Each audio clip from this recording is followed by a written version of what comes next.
Chapter 1. The Great Prophecy Technique. As the first rays of dawn illuminated the quaint village of Liushi, beneath the willow tree at its easternmost edge, a young man was engrossed and flipping through a booklet crafted from coarse, inferior paper. The crooked, uneven script and the rough, yellowed pages gave it the appearance of a dubious read. "Goodness, is this thing even trustworthy?" Wang Xia exclaimed, beads of sweat forming on his brow as he scrutinized the tome entitled The Great Prophecy Technique. A year ago, Wang Xia was an ordinary office worker who spent 10 yuan at a street market to acquire this so-called prophetic manual. That time, he harbored no doubts, for he sought not the content of the book, but merely a makeshift support for his table. Who could have foreseen that once the Great Prophecy Technique entered his life, he would transform from a fledgling white-collar worker into a beleaguered one? Each day felt like a somnolent trance, plagued by restless nights. He was dismissed from his job, and, after numerous fruitless job hunts, Wang Xia found himself among the ranks of the unemployed. Yet, this was not the worst of it. What truly astounded him was that 1 year prior, he had once again slipped into a dreamlike state. Upon awakening, he discovered himself in the present-day Liushi village, transformed into the current Wang Xia. After enduring a month of torment, he suddenly comprehended that he must have shattered the void like the legendary warriors of old, except that while others faced various tribulations in their transcendence, he had merely dreamt his way through. The notion of breaking through the void was somewhat acceptable to Wang Xia. After all, he had not thrived in his previous world, and perhaps a change of scenery would yield better prospects. However, after a year of setbacks, he realized he remained unchanged, now merely a wretched shatterer, instead of a wretched unemployed. Typically, those who break through the void possess some ultimate artifact or a peculiar elixir as their advantage. But where is my advantage? Is it this absurdity? Wang Xia flung the unreliable tome onto the ground. If it weren't for the fact that it was the only item he had brought with him, he might have spat on it in disgust. Shaking his head, he resignedly picked up The Great Prophecy Technique. During his year in this world, aside from laboring in the fields, he had spent the majority of his time poring over this book, to the point where he could almost recite it by heart. Revitalization technique, healing technique, holy light technique, sacred healing technique, luminous shield, angel of light, sword of judgment, infinite light wave, resurrection technique. Wang Xia recited various entries as if reciting poetry. Yet each time he reached the resurrection technique, an overwhelming sense of unreliability washed over him. Resurrection technique? What nonsense! If such a thing existed, wouldn't it be invincible? Upon flipping through the pages, he found a clear account of the resurrection technique's existence. The power to reverse time and space, to rewrite the elegy of life, resurrecting valiant warriors with the wings of endless light. How grandiose the descriptions sounded! Yet each time he reached this part, he wished to tear it apart. If you were going to document such things, at least provide me with some guidance on how to cultivate them. Wang Xia was certain that he had mastered the Great Prophecy Technique in its entirety. Among all the entries, the only thing lacking was a cultivation method. It was akin to being given a spaceship. One knew of its immense destructive potential, yet there was no ignition button. Wang Xia, a somewhat lascivious voice called out from nearby as a lean, wiry man approached, hands swinging. His steady gait and the calluses on his fist revealed him to be a martial artist. In the years since Wang Xia had arrived in this world, he had gained a rudimentary understanding of it.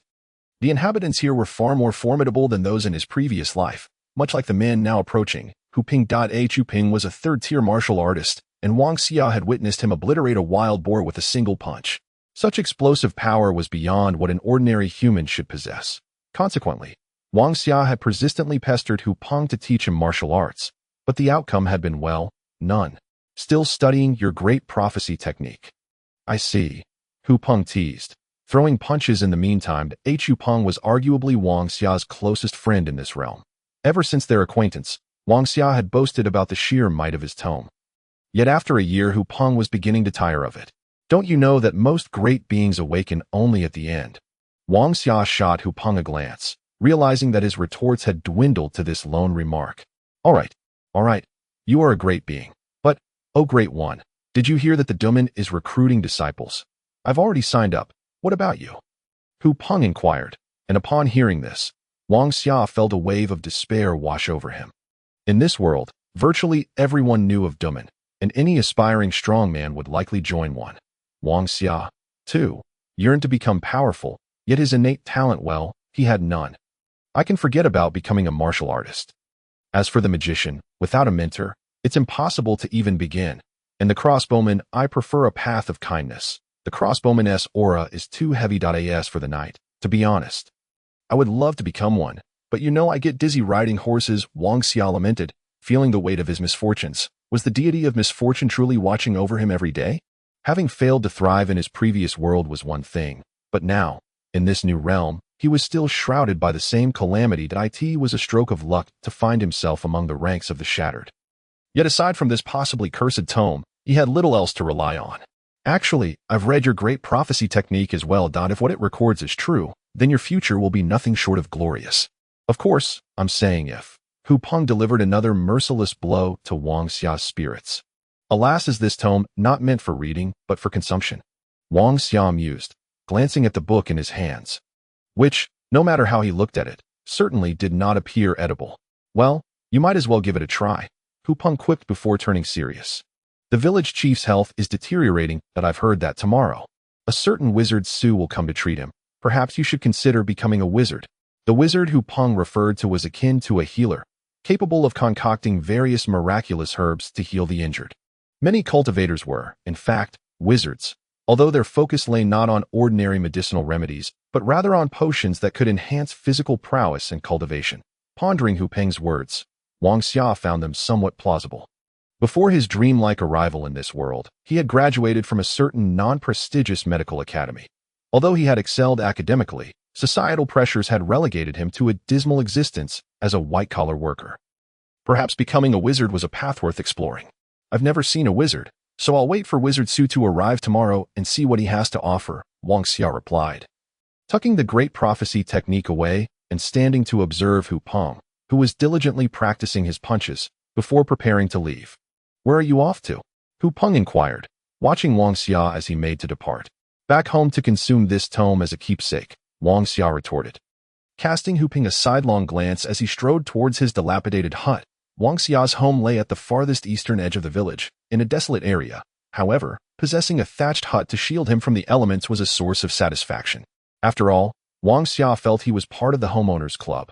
Pushing open the rickety door of his hut, Wang Xia reclined on his straw-stuffed bed, curling his knees as he placed the great prophecy technique on his lap.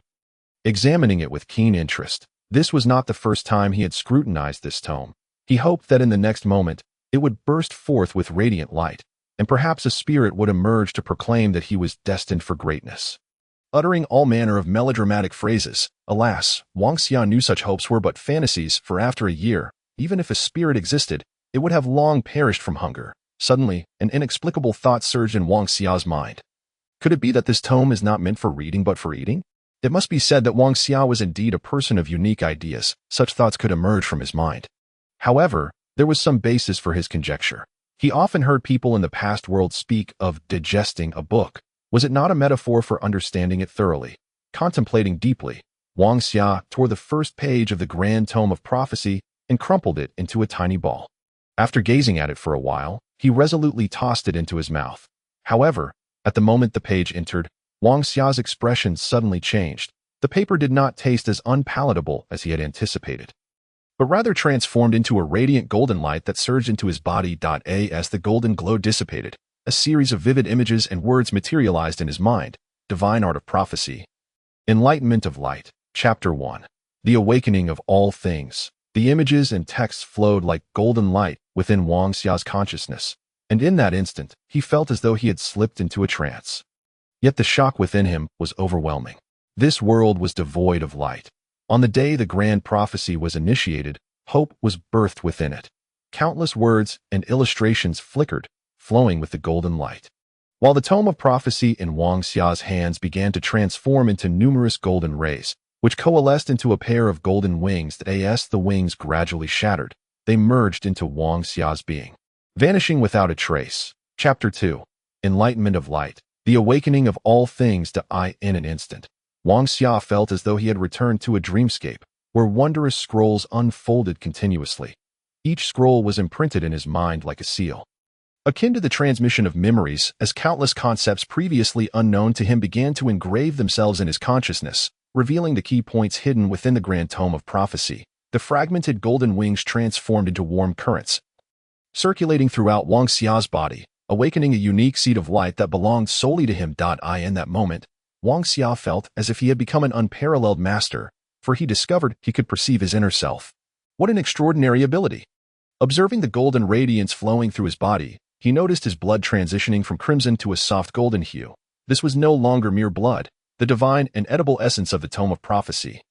Upon consuming its first page, had begun to metamorphose into a holy light that was reshaping Wang Xia's corporeal form. As Wang Xia continued to advance in the future, it was destined that the holy light would completely supplant his blood, transforming his body into a sacred vessel, all thanks to the revelations of the Grand Tome of Prophecy. With the infusion of ever more holy light, Wang Xia's physique underwent a profound transformation. Should anyone gaze upon him from outside, they would witness him morph into a small golden figure.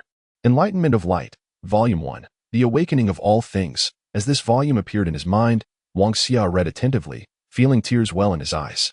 Holding the Tome of Prophecy, he finally uncovered the long-sought cultivation methods that had eluded him for so long, only to realize that the tome was not meant to be read, but rather consumed. In Wang Xia's words, the Grand Tome of Prophecy resembled a packet of instant noodles encased in packaging. One could only grasp its true nature by tearing it open and tasting it. Truly befitting of your name. The Grand Tome of Prophecy of the Light System. Yet this cultivation method. Wang Xia searched his mind for answers, ultimately discovering two modes of cultivation within the light system. The first was the simplest, suitable for the laziest of practitioners. From the moment the Grand Tome of Prophecy entered Wang Xia's body, it planted a seed of light within him. His body transformed into something akin to a plant, capable of performing photosynthesis, albeit this process converted external light into internal holy light. In other words, Wang Xia's form became the very focal point of light, naturally emanating an irresistible allure toward it. I like this, Wang Xia thought shamelessly, recognizing that this near-augmented method of cultivation was indeed the most suitable for him. However, upon encountering the second method, he found its meaning somewhat elusive. Gathering the power of faith, forging an unparalleled golden body. This phrase seemed entirely unbefitting of the Grand Tome of Prophecy, had it not been for the continuous flow of holy light in his hands assuring him that this was not a mere daydream. Wang Xia would have surely doubted whether he had inadvertently stumbled into the realm of the Buddha once more. Power of faith? What on earth is that? Are they suggesting I become a deity of light? Though the world held little understanding of light, Wang Xia was a member of the Shattered Army, and he had garnered considerable insight into light through various novels and films in his previous world. In Wang Xia's eyes, the light system epitomized the ultimate support category, corroborated by the Grand Tome of Prophecy that documented every ability from rudimentary rejuvenation techniques to numerous ultimate powers, as well as the 8 unique ores of light. Each recorded ability was nearly otherworldly in its potential. Yet, as Wang Xia delved deeper into the Grand Tome of Prophecy, he realized that it was far from the gentle entity he had envisioned. From the 4th tier onward, the light system began to reveal various destructive capabilities, especially as Wang Xia progressed further, where he even glimpsed large-scale destructive abilities capable of safeguarding world peace. Rejuvenation technique. Golden light swirled, golden rays coiling around Wang Xia's fingertips, dancing gently in his hands. This was the first ability he could currently wield, the initial power of the light system at its nascent stage. There was no need to scour the Tome of Prophecy for knowledge. Over the past year, Wang Xia had thoroughly grasped the capabilities of every spell within. What excited him most was the legendary resurrection technique. Resurrection technique. Could such a fantastical ability truly manifest? Regarding this matter, Wang Xia is uncertain, for it is beyond the scope of his current capabilities. However, at this very moment, he feels immense gratitude towards the God of Light for dispelling the God of Misfortune, allowing him to possess such formidable abilities. At least from this instant onward, Wang Xia dares to proclaim that he harbors hopes of rising. He gently exhales, reclining on his bed with his arms cradling his head. The transformation brought about by the great prophecy technique has left him with a subtle sense of fatigue. And unbeknownst to him, an entire day has elapsed, now deep into the night. I should retire early. Tomorrow I must visit that wizard Su.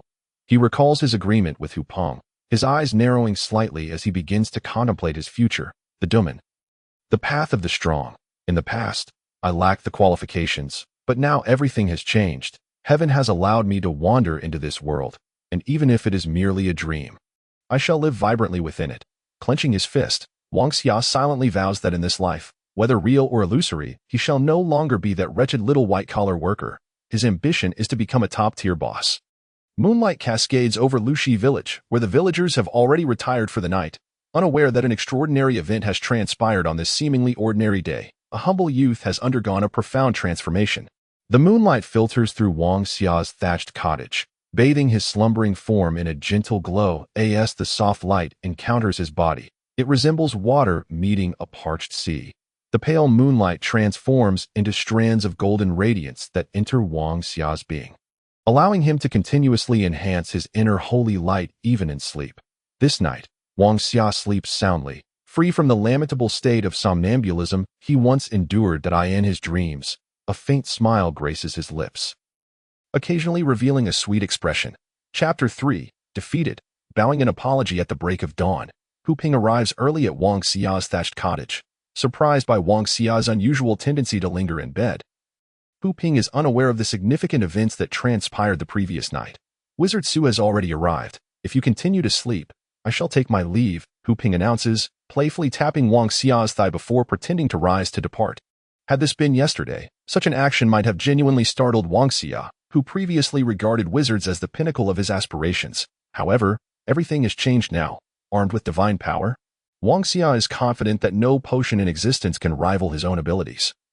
Not even the most potent elixirs crafted by the highest practitioners. Setting aside other considerations, the soul revival technique Wang Xia currently possesses is irreplaceable. No concoction can restore a person's wounds in a mere 10 seconds. Yet the revival technique accomplishes this, and it does not merely heal injuries. It also invigorates the spirit, which can decisively influence the outcome of a battle. Nevertheless, whether he cares or not is beside the point. Hu Ping means well, and Wang Xia considers himself somewhat of a medical student. Regardless of whether he can save lives, he could at least manage to poison someone successfully. Slowly rising from his bed, Wang Xia barely has time to wash up before Hu Ping drags him towards the home of the village chief, Ndatong. Upon their arrival, they find Ndatong's home already bustling with onlookers. Thanks to Hu Ping's robust physique, they manage to carve a path through the crowd. Wizard Su, named Su Qiuping, is a renowned practitioner from Dongfeng Town, approximately 100 miles from Lushi village. The reason for his long journey is his past camaraderie with Ndatong, a bond that compels him to lend assistance as Wang Xia and Hu Ping enter. They see a middle-aged man, seemingly in his 40s, seated by Ndatong's window, examining him closely. At such an age, still so fervent, this thought crosses Wang Xia's mind upon witnessing the scene. What fervor! Hu Ping, slightly puzzled by Wang Xia's words, fails to grasp the nuance. After a moment of contemplation, he remarks, actually, Wizard Su is older than the village chief. He is 79 this year, yet he still appears quite vigorous. It is evident that Hu Ping has mistakenly interpreted fervor for passion. However, upon hearing Hu Ping's words, Wang Xia is left astonished, his mouth agaped at a 79-year-old man, even in his previous life where medical prowess was exalted, could never have appeared as youthful as Su Qiuping. Can wizards truly maintain such youth? Wang Xia muses.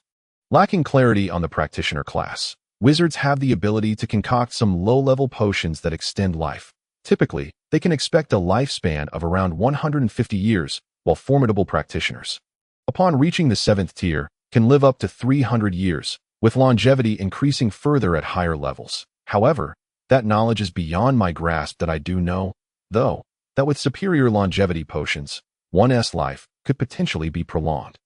Hu Ping explains matter-of-factly, yet these words resonate differently in Wang Xia's ears. As someone who has struggled in a fragmented world, Wang Xia has always believed that human life peaks at around 100 years. Yet here, a wizard can live to 150, a 7th-tier practitioner could reach 300. The higher the cultivation, the longer the life. If wizards and practitioners can attain such longevity, could they not enjoy a lifespan akin to a 1,000-year tortoise? Undoubtedly, every normal person desires longevity, and Wang Xia considers himself quite normal. In that instant, he begins to view wizards as a highly promising vocation, regardless of the efficacy of potions for healing.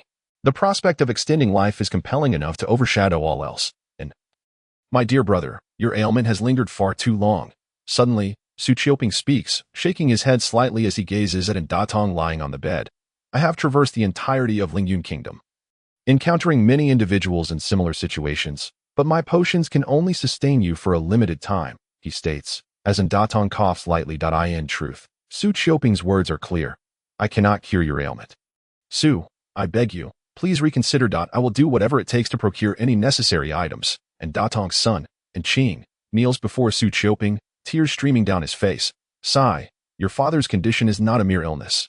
It is the culmination of chronic injuries that have reached a breaking point. Unless you can find a third-tier sorcerer to perform a healing spell, no one else can assist him. Su Qiuping continues, causing Qing's visage to pale. The rarity of sorcerers is common knowledge. These esteemed practitioners are akin to treasures. And how could one possibly be found to treat his father? As the crowd absorbs Su Qiuping's words, many shake their heads in despair, but Wang Xia feels a surge of indignation. Is there truly no one but sorcerers capable of healing?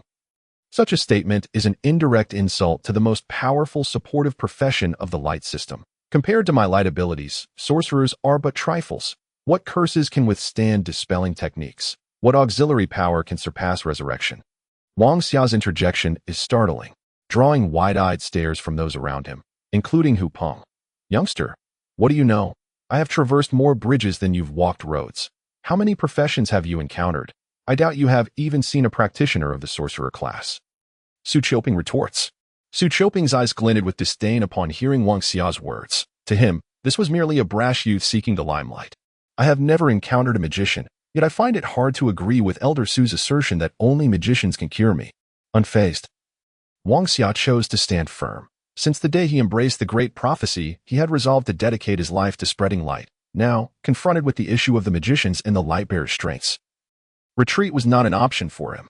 Humph, young man, today I wager my title as a wizard. If you can bring me someone who can heal Eldarin, I shall kneel and apologize to you. Su Qiuping was determined, facing such an audacious youth. He understood that if he failed to teach him a lesson, his own reputation would be at stake. Wang Xia stepped forward, and at that moment, Hu Peng, standing behind him, instinctively pulled him back, shaking off Hu Peng's grip. Wang Xia gazed at Su Qiuping and declared, "Very well, today I shall show you what light truly is." Chapter 4. Rejuvenation Technique. Observing Wang Xia's transformation, even Hu Peng, his closest friend, couldn't help but think that Wang Xia had boasted too much this time. In front of so many villagers and Su the wizard, Wang Xia might not even have the chance to back down, that if he failed to deliver on his promises, he would likely be expelled from the village. Scanning the crowd, Wang Xia perceived nothing but distrust in the villagers' eyes. He could understand their skepticism. Had it been yesterday, he might have shared their sentiments regarding Su the wizard's claims, but today was different. As stated at the dawn of the great prophecy, the world had been infused with light and hope since that moment. Wang Xia slowly approached Datong's bedside, gazing at the elderly man lying there. His eyes radiated focus, and an unfamiliar confidence enveloped him. Extending his hand, he witnessed the surrounding onlookers widen their eyes in astonishment, for at that instant, Wang Xia's hand transformed from flesh tone to a hue reminiscent of gold. This was not the most astounding aspect. The most terrifying gesture was the continuous glimmer of golden light emanating from his hand. What was this? Even Su Qiuping, who prided himself on being well-versed in the arcane, found himself momentarily dumbfounded. In his memory, only knights possessed the ability to emit golden light from their flesh, yet that was not a healing power but rather the radiance of a knight's protective shield. However, the knight's shield could not be used for healing. It served a defensive purpose. Moreover, the light from a knight's shield could not alter the color of one's flesh. Before Su Qiuping could fully recover from his shock, he saw the golden light on Wang Xia's hand begin to pulsate, weaving around his palm like ethereal threads, as if perfectly controlled by Wang Xia. In truth, the rejuvenation technique was a rather straightforward healing spell. But Wang Xia, considering it was the first manifestation of light, chose to utilize the complete form of the technique. The delicate strands of light left the bystanders in a state of awe. At that moment, the light in Wang Xia's hand seemed as wondrous as a magic trick, pulsating with an essence akin to the mysteries of life. Rejuvenation Technique. At last, Wang Xia unleashed his ability, and a burst of golden brilliance erupted from his hands, enveloping Datong. As the golden glow swirled around him, dark energies began to seep from Datong's pores, disintegrating completely upon contact with the aura of the rejuvenation technique. What is this? Su Qiuping was utterly flabbergasted. He had claimed to be well-informed, yet regardless of how powerful a magician was, even the most formidable ninth-tier magician could not compare to Wang Xia's rejuvenation technique. Skills have their specialties, while the light magic would eventually evolve into a balanced offense and defense. It primarily served as the most potent supportive magic. The true support lay in the curses rather than the light magic's self-aid. The true arbiters of victory are indeed the supporters. This was a phrase Wang Xia had once dismissed while contemplating the great prophecy. Yet as he grasped the power of the holy light, he became a believer. Without overwhelming force, whenever battles were evenly matched, the outcome hinged upon the capabilities of the support. Thus, while support may always linger in the shadows, the brilliance they radiated illuminated the entire team. As the light of the rejuvenation technique flickered, it seemed to pulsate with the rhythm of life, releasing threads of vitality that entwined in Datong's form. The golden glow began to coalesce above in Datong's head, drawing forth the toxins and ailments from his body. Surrounding witnesses gasped in astonishment. What stunned them most was not merely the toxins being absorbed by the rejuvenation technique, but the fading of the gruesome scars left on Datong's body from battles long past. The rejuvenation technique's greatest efficacy lay not in merely curing ailments, but in healing. Though these were old wounds, they were trivial in the face of the rejuvenation technique, which acted as a brush, effortlessly erasing all scars. Bang! When the rejuvenation technique reached above in Datong's head, it transformed into a golden sphere that ultimately shattered. In that instant, all the luminous points morphed into threads of vitality, flowing into Datong's body. With the ailments dispelled, the nurturing energy of the rejuvenation technique began to restore Datong's body. After years of suffering, his frail limbs suddenly felt rejuvenated under the technique's care. Even Datong, lying on the sickbed, was left speechless. His once feeble arms regained strength, and his shaky legs began to stabilize. The left arm, long immobilized, swelled with renewed muscle, as if reactivated in that moment. Witnessing this miraculous spectacle unfold before them, the crowd could no longer contain their amazement. Divine magic. This is an art only deities can possess. The elderly villagers could no longer restrain their emotions. The overwhelming force of the rejuvenation technique shattered their understanding of the world. Divine magic. This is undoubtedly divine magic. Su Qiuping was also stunned, repeatedly uttering this phrase. Not just a mere country wizard, even the strongest beings in the world would find themselves momentarily speechless upon witnessing this scene. The power of light had emerged for the first time in this world, and its marvel began to reveal itself to the people. As he beheld the dazed expressions surrounding him, a thought suddenly struck Wang Xia's mind. Perhaps one day he could indeed establish a grand light church, with himself as the divine being, the god of light. I declare, let there be light, and thus this world shall have light. Wang Xia gazed at the golden radiance in his hands, affirming his declaration. From this day forth, the world would be illuminated. Chapter 5. Let me try the power of light radiated from Wang Xia, who had transformed from a beleaguered figure into an extraordinary miracle worker, just as he had envisioned. Even Hu Peng, who knew him best, stared in disbelief, mouth agape. Since the day Hu Peng met Wang Xia, he had been regaled with tales of the great prophecy and the power of light. Yet, prior to this moment, Hu Peng had dismissed them as mere fantasies. How could such things exist in this world? But now, everything had changed. The rejuvenation technique Wang Xia exhibited was the very foundational ability he had glimpsed during the great prophecy. Rejuvenation technique, healing technique, holy healing, blade of judgment, whip of verdict, resurrection technique. At that moment, Hu Peng's heart began to quiver with excitement. The rejuvenation technique had materialized. It was no longer mere bravado but a tangible reality. Would the other abilities follow suit? As thoughts of resurrection surged within Hu Peng, his entire being trembled with anticipation. The power to reverse time and space, to rewrite the lament of life, to resurrect the valiant warrior with the wings of endless light. This was the resurrection spell Hu Peng had once witnessed, a concept so unfathomable that he could scarcely imagine the ramifications of its realization. Could Wang Xia truly wield the strength of one individual to influence the entire world?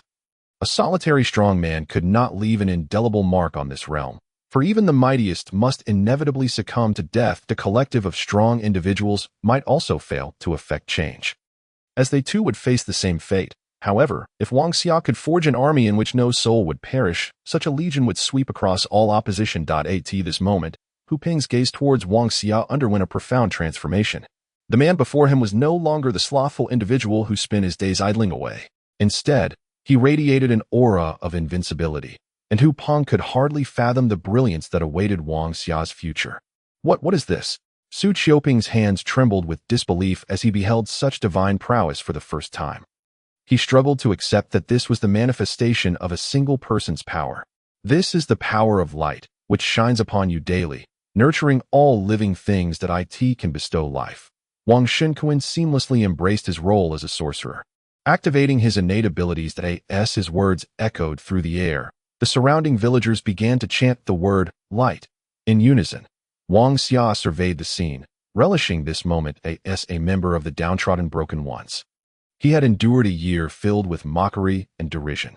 Yet, he believed that from this day forth, he would rise, bidding farewell to his former self as he transformed into a formidable force among the Broken Ones. Just as he basked in the adoration of the crowd, a sudden commotion erupted outside. "Uncle Qing, something's wrong." A panicked voice pierced through the air, followed by the crowd parting to reveal a figure being carried in, nearly unrecognizable in its state of disarray. Xiaohuzi. Upon seeing the bloodied individual being brought in, and Qing nearly lost his sanity. This was his son, the grandson of Ndatong, the previous night, and who had ventured into the mountains with several hunters, only to be besieged by a frenzied pack of wild boars. Lacking the hunter's experience, he was unable to scale a tree in time, resulting in the boar's tusks piercing his abdomen, while their trampling nearly obliterated him. Had it not been for the desperate efforts of the other hunters, and who might have met a gruesome end, yet, even now, he remained on the brink of death, clinging to the last vestiges of life. Xiaohuzi. Xiaohuzi, wake up. And Qing held his blood-soaked son, who had already succumbed to unconsciousness. Wang Xia could see the life force ebbing from him, threatening to extinguish forever. "Su Wusher, I beg you, Su Wusher, please save my son." And Qing, now utterly frantic, dropped to his knees before the still-dazed Su Qiuping, grasping his robe in desperation. "Do not panic, do not panic. Let me take a look." Su Qiuping, as a sorcerer, understood it was his duty to save lives, and he approached without hesitation. However, upon examining Inhu's injuries, he shook his head decisively, stating, "The boy is gravely wounded. We lack the precious medicine here. My condolences, condolences," such a stinging phrase. How many hearts have been submerged in despair upon hearing those words? In that moment, Qing felt as if the heavens themselves had collapsed around him.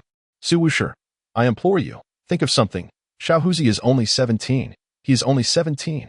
Qing wept uncontrollably, his cries resonating through the air, drawing tears from the eyes of countless onlookers.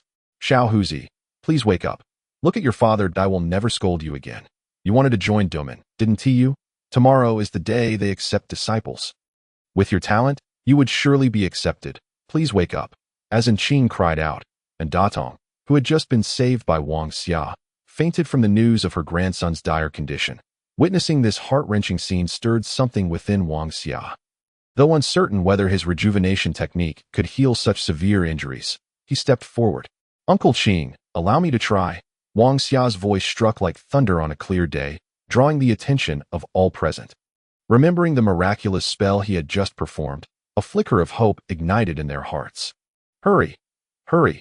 Wang Xia, I bow before you. Please, I beg you, save my son." And Qing had shed all pretense. His only wish now was for his son's life. "Do you have any magical potions?" Su Qiuping asked.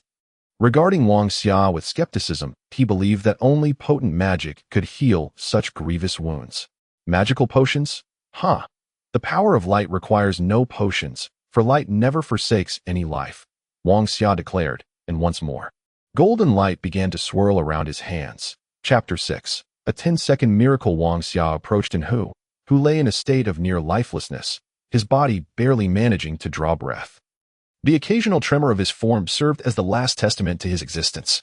"Thank goodness I am a medical student," Wang Xia mused, for in that moment, the significance of his education loomed large.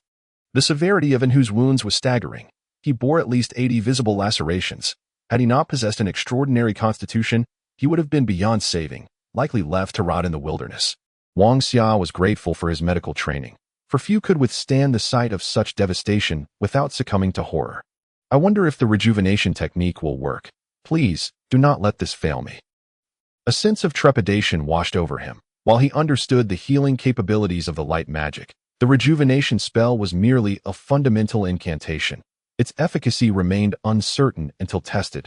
Golden light swirled anew in Wang Xia's hands, channeling the holy power within him. In that instant, those surrounding Wang Xia could sense a sacred aura emanating from him. All things revive. The earth renews. Rejuvenation spell. The golden light transformed into countless shimmering serpents that coiled around Enhu's battered body. As the golden light made contact with Enhu, it appeared to vanish into thin air. Just as confusion began to settle among the onlookers, a radiant glow began to emanate from Enhu's form. The brilliance of the rejuvenation spell had not dissipated. Rather, it penetrated Enhu's being, initiating a miraculous transformation. The horrific wounds that marred his body began to stitch themselves together, visibly healing before their very eyes. Is this really possible? Su Qiuping gasped, utterly shocked. If witnessing Datong's plight had revealed the potential of light, then the holy power now enveloping Enhu demonstrated its formidable might. Enqing knelt by his son's side. Fixated on the miraculous sight before him, in mere seconds, Enhu's injuries had begun to heal, with at least half of the wounds vanishing entirely, astonishingly without a trace of scarring, even if the most skilled sorcerer were present. Equipped with the most powerful potions, such severe injuries would typically require time to heal. What Wang Xia achieved in mere moments was nothing short of miraculous. No scars left. Half of his wounds healed in 5 seconds. Is this truly possible? Though Hu Peng hailed from a humble mountain village, he possessed exceptional talent, making him one of the strongest in his community. Yet, he understood that the events unfolding before him were unprecedented. Great prophecy. Is this a power only a deity can command? At this moment, the profound shock within Hu Peng's heart was beyond words. He had seen the great prophecy technique before. After all, Wang Xia frequently shared various insights related to it over the years. However, when everything truly unfolded, Hu Peng found it difficult to accept. Sacred radiance spreads across the 4 corners. I represent light and grant you life. The diviner Wang once again showcased his extraordinary talent. As he witnessed the rejuvenation technique completely heal Enhu's wounds in nearly 10 seconds, he exclaimed this phrase aloud. It must be said that at this moment, Wang's words carried a staggering significance. It was as if even the heavens were aiding Wang Xia. When Wang Xia uttered this line, the seemingly lifeless Enhu unexpectedly opened his eyes, though his gaze revealed a lingering weakness to the formidable onlookers. The astonishment of transitioning from death to life captivated the entire audience. Little Hu, you truly have awakened. Enqing embraced his son, overwhelmed with emotion, unable to contain his tears. The proximity from despair to hope was astonishingly brief. And in that moment, Enqing could think of nothing else, for his eyes were solely fixated on his healed son. Father, I am not dead. The words of Little Hu brought forth laughter from the crowd. Yet, after the laughter subsided, all eyes turned back to Wang Xia. In that moment, the villagers no longer regarded Wang Xia with the same eyes as before. Instead, they looked at him with awe and respect. Strength commands respect anywhere, and although Wang Xia had not exhibited overwhelming destructive power, his ability to reverse the very fabric of life and death earned him far more respect than mere strength could provide. Thank you. Thank you. I bow to you, Wang Xia. You are now the greatest benefactor of the Yin family. As long as Wang Xia requires us, we will not hesitate to brave fire and water. Enqing knelt before Wang Xia, repeatedly bowing in gratitude. Wang Xia smiled slightly, bending down to assist Enqing to his feet, though he was tempted to ask Enqing for some remuneration. After playing the role of a great deity for so long, he ultimately chose to maintain his facade of modesty. Wang Xia, can my illness be cured? Wang Xia, what about my ailment? In an instant, the onlookers, realizing Wang Xia's immense significance, swarmed around him like agitated bees disturbed from their hive. As a former struggling office worker, Wang Xia suddenly felt a rush of overwhelming emotion. This was a treatment reserved for movie stars.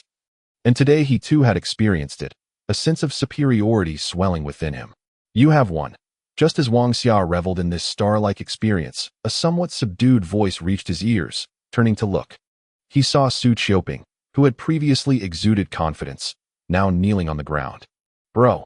In that instant, Wang Xia bestowed upon Su Qiuping a title. He believed that those who could bend and yield, who could accept defeat gracefully, were truly admirable. Su Qiuping, at least in that moment, chose not to make excuses but bravely accepted his loss. Su Lao, please don't do this. Don't. Wang Xia was not one to overlook respect, although Su Qiuping appeared younger. Even if Wang Xia lived 2 lifetimes, he would not surpass Su Qiuping's age. Wang Xia upheld the fine tradition of respecting the elderly and cherishing the young. I humbly seek your support and recommendations, if it pleases you. Chapter 7. Spring and Autumn Pavilion. Wang Xia approached Su Qiuping, helping him rise from the ground.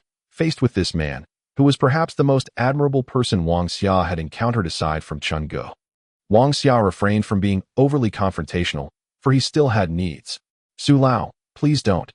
In truth, my mastery of the power of light is still lacking. For a long time, my dream has been to become a great wizard who saves lives.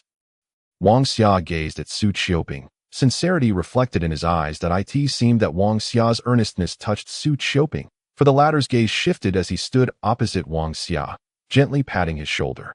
In truth, your abilities have transcended the realm of any ordinary wizard. Even if I wished to impart wizardly knowledge to you, it would be futile. However, I have heard that tomorrow, the Duman will come to your village to recruit disciples. A former friend of mine serves as a wizard elder there. Perhaps he can impart to you some of the knowledge you seek.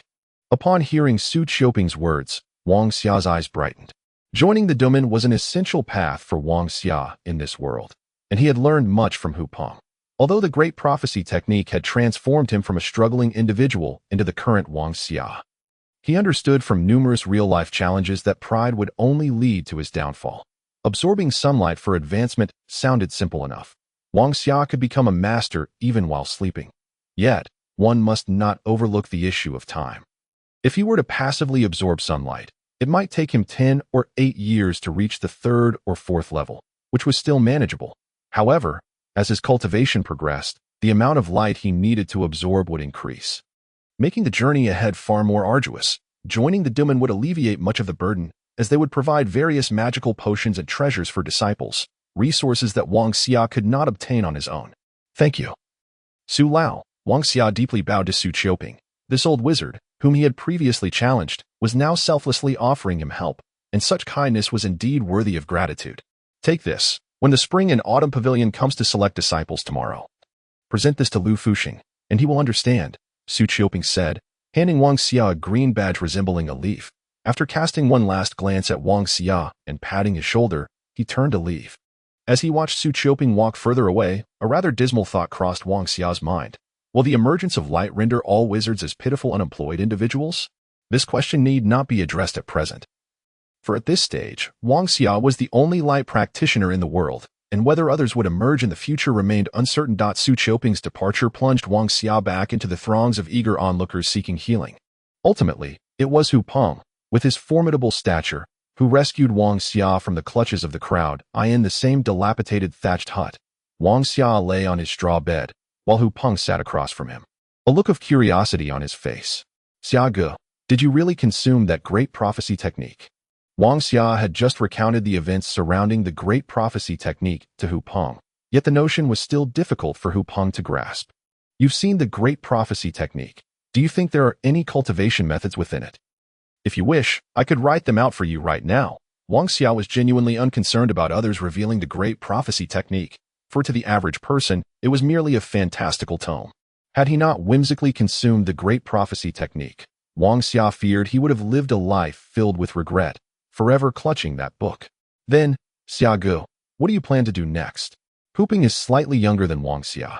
Although Hu Peng appears quite capable, Wang Xia is aware that he is essentially a martial arts fanatic. Aside from his training, he mostly relies on his own judgment for everything else, which is why their bond is so close. Tomorrow, we will join the Chuanqiu Pavilion. Wang Xia has contemplated this thoroughly regarding the recruitment of disciples by the Duman. The entity coming to their village to recruit is a 3rd-tier Duman, known as Chuanqiu Pavilion. In this world, Duman are categorized into 5 levels. The lowest, the 1st and 2nd tiers, are typically composed of insignificant disciples, with the sect master usually possessing a mere 4th or 5th tier cultivation at most. In contrast, the 3rd and 4th tier Duman are considered mid-tier, and unlike high-tier Duman, they cannot simply sit back at home and wait for a steady stream of prodigies to come seeking apprenticeship. Therefore, they must actively recruit disciples, and Chuanqiu Pavilion is precisely such a mid-tier domain. It is said that the pavilion master has reached the pinnacle of 7th-tier martial arts, and it is this Chuanqiu Pavilion that Hu Peng has chosen to join. As for the highest 5th-tier domain, they boast numerous powerful figures, and, similarly, do not need to recruit disciples like the mid-tier domain. They simply remain at home and are inundated with talented individuals seeking to learn from them. Wang Xia took out the green leaf-shaped badge given to him by Su Qiuping. He was determined to take on the role of a sorcerer, but his intention was not to learn healing potions, but rather to master deadly toxins. Wang Xia had no need for healing aids. As long as he continued to advance, he could unlock the various chapters of the great prophecy technique. With each chapter he unlocked, he would acquire the myriad abilities documented within, a prospect that promised lifelong benefits. Very well, Brother Xia, let us join the Chuanqiu Pavilion and forge our own legacy, Huping said. His enthusiasm palpable. Indeed, let us join the Chuanqiu Pavilion and create a grand empire, unifying the world, Wang Xia replied, their fists colliding in agreement. On this day, these two youths had vowed to pursue their ambitions and set their sights on the future.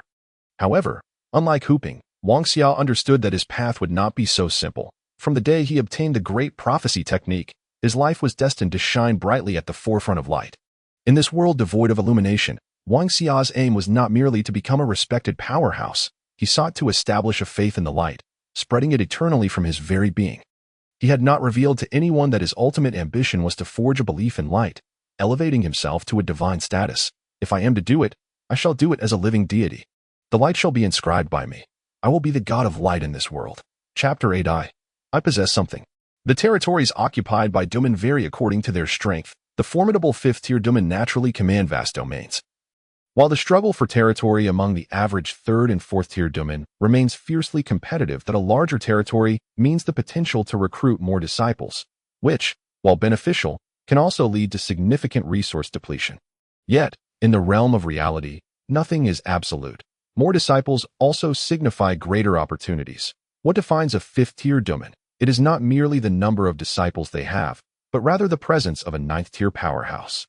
When a Dumen produces such a figure, regardless of their profession, as long as they still acknowledge their guardianship over the Dumen, it retains the status of a fifth-tier Dumen for the duration of the powerhouse's existence.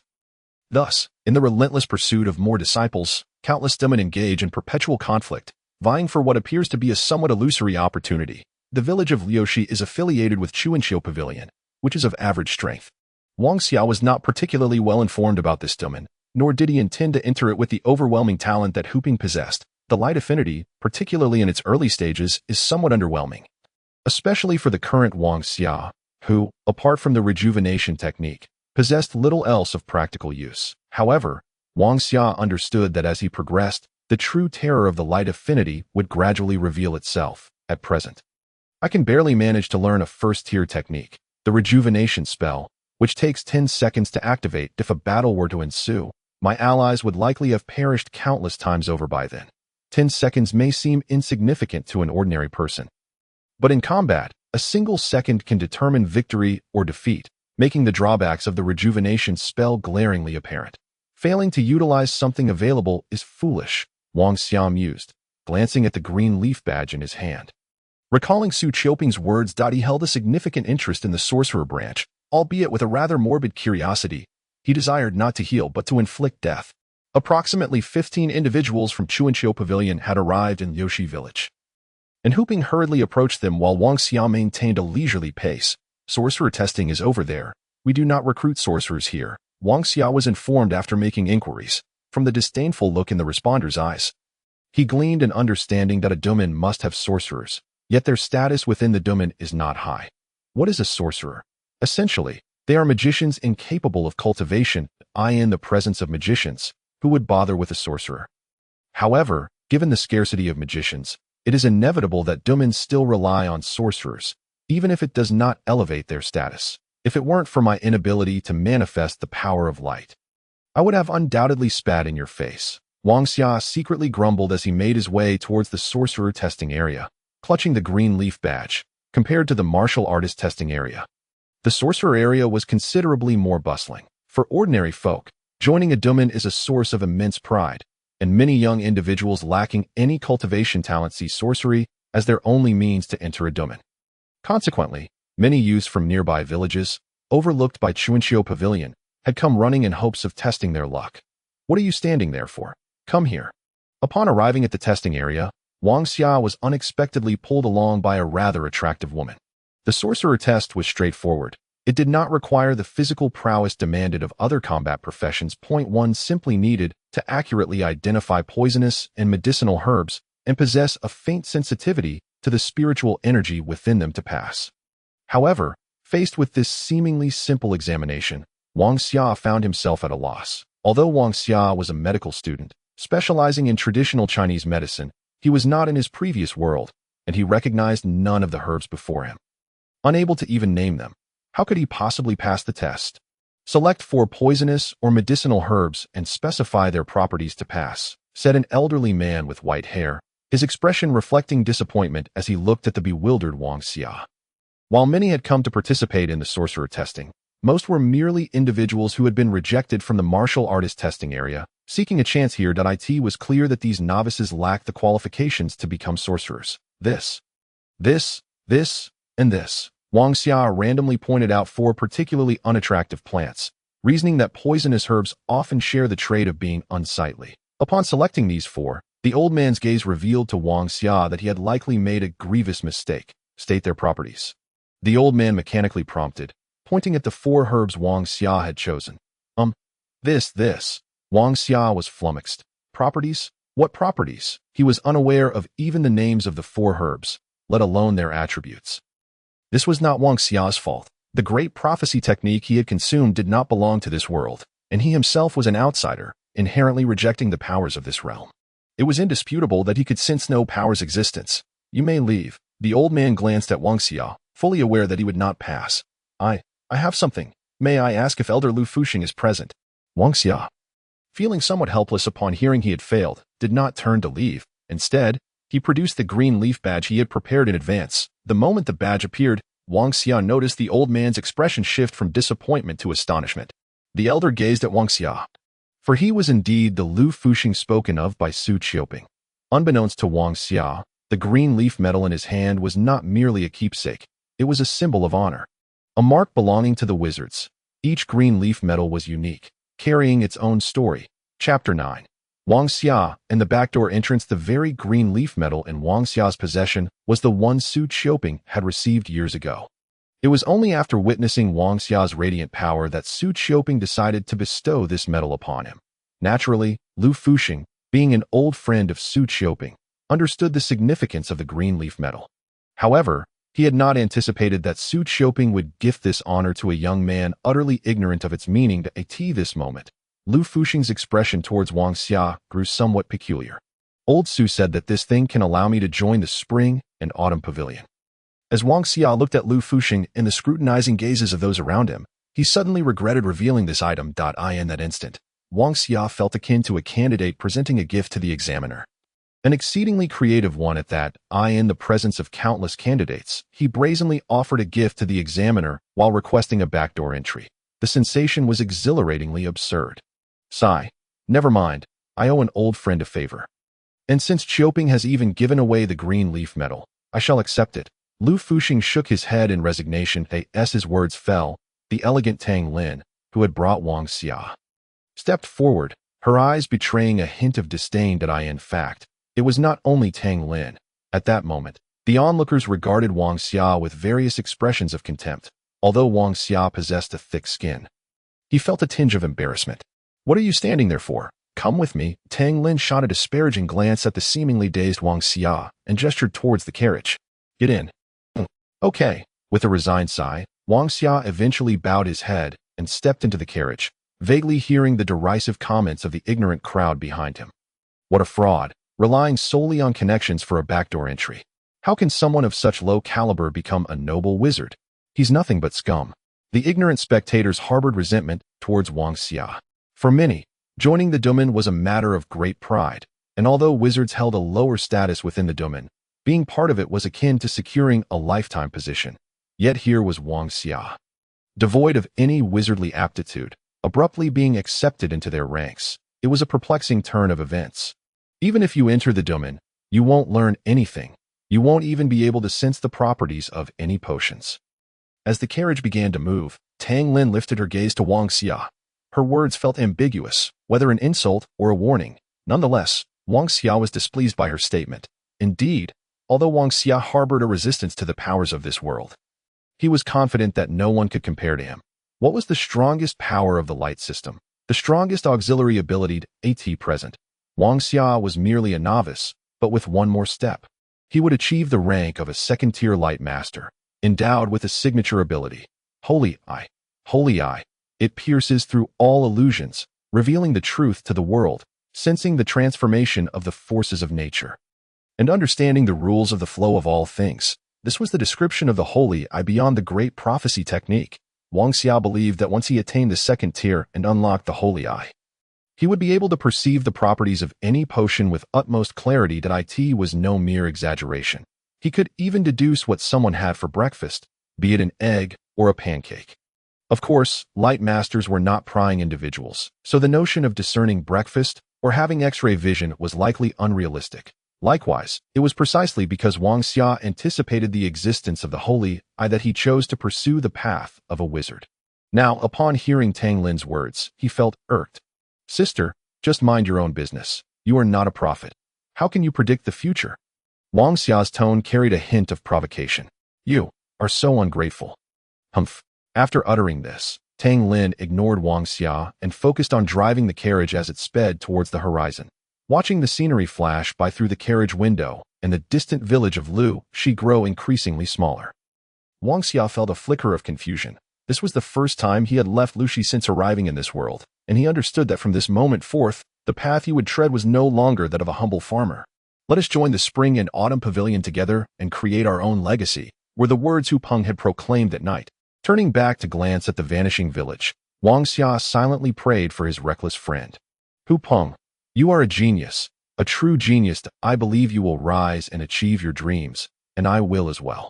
With that, Wang Xia turned away, knowing that once he took this step, there would be no turning back. In this world, there was no path of retreat. A gentle stream of sunlight filtered through the carriage window, bathing Wang Xia in its warmth. He closed his eyes, beginning to channel the divine power within himself to attract the light. If Tang Lin had not closed the door, separating him from the outside, she might have been astonished at that moment.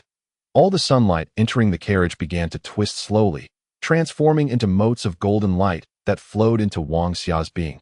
Countless golden rays entered his body, disappearing without a trace, as if the entire carriage had morphed into a black hole, consuming the sunlight that could no longer escape, all devoured by Wang Xia. This was Wang Xia's unique method of cultivation. Wherever there was light, he would continuously grow. As long as there was light, he would never be depleted.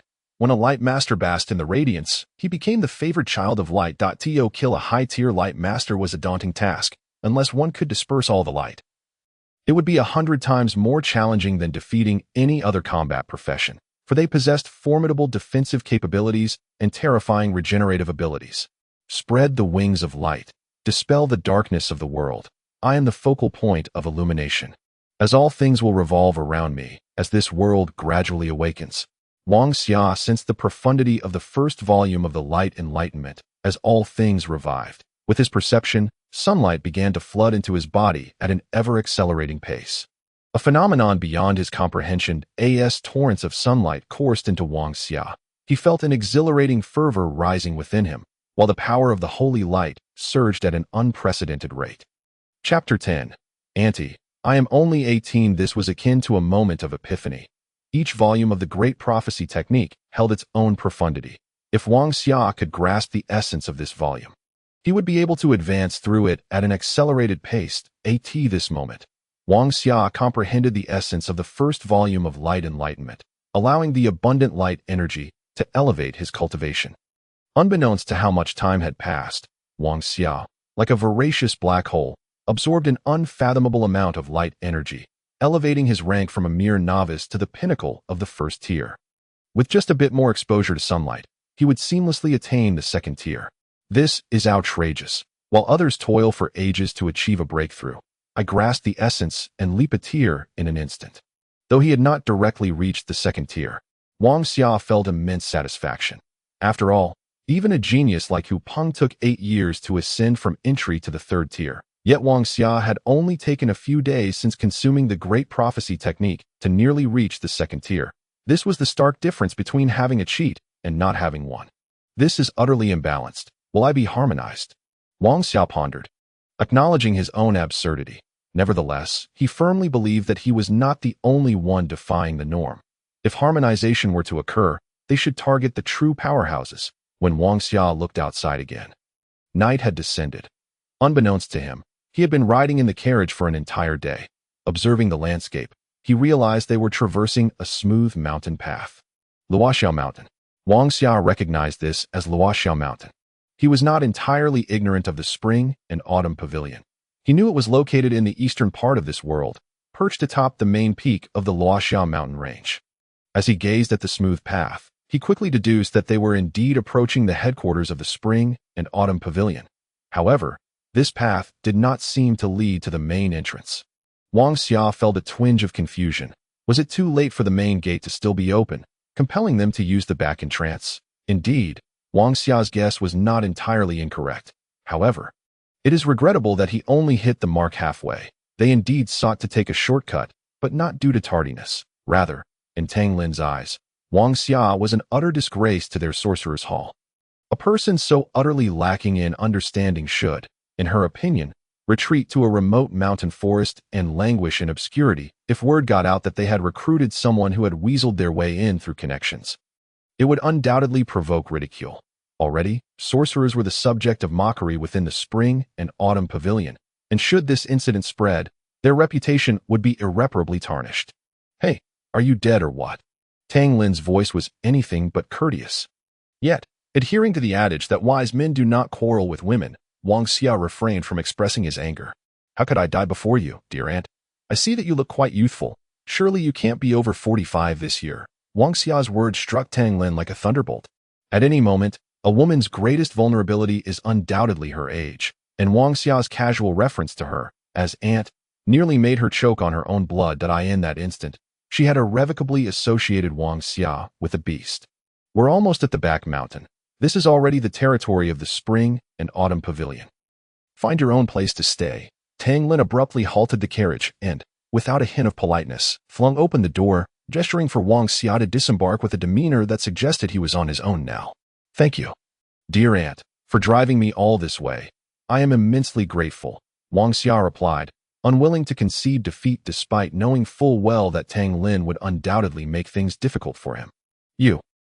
Tang Lin was at a loss for words. She genuinely wished to slap Wang Xia, but considering this task had been assigned by Elder Lu Fuxing, she ultimately restrained herself.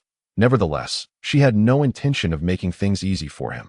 "Goodbye," she said with a smile as she waved at Wang Xia, her demeanor reminiscent of a parting that would leave him unnerved. "This defies all logic. I insulted her so thoroughly, yet she didn't leap at me to tear me apart.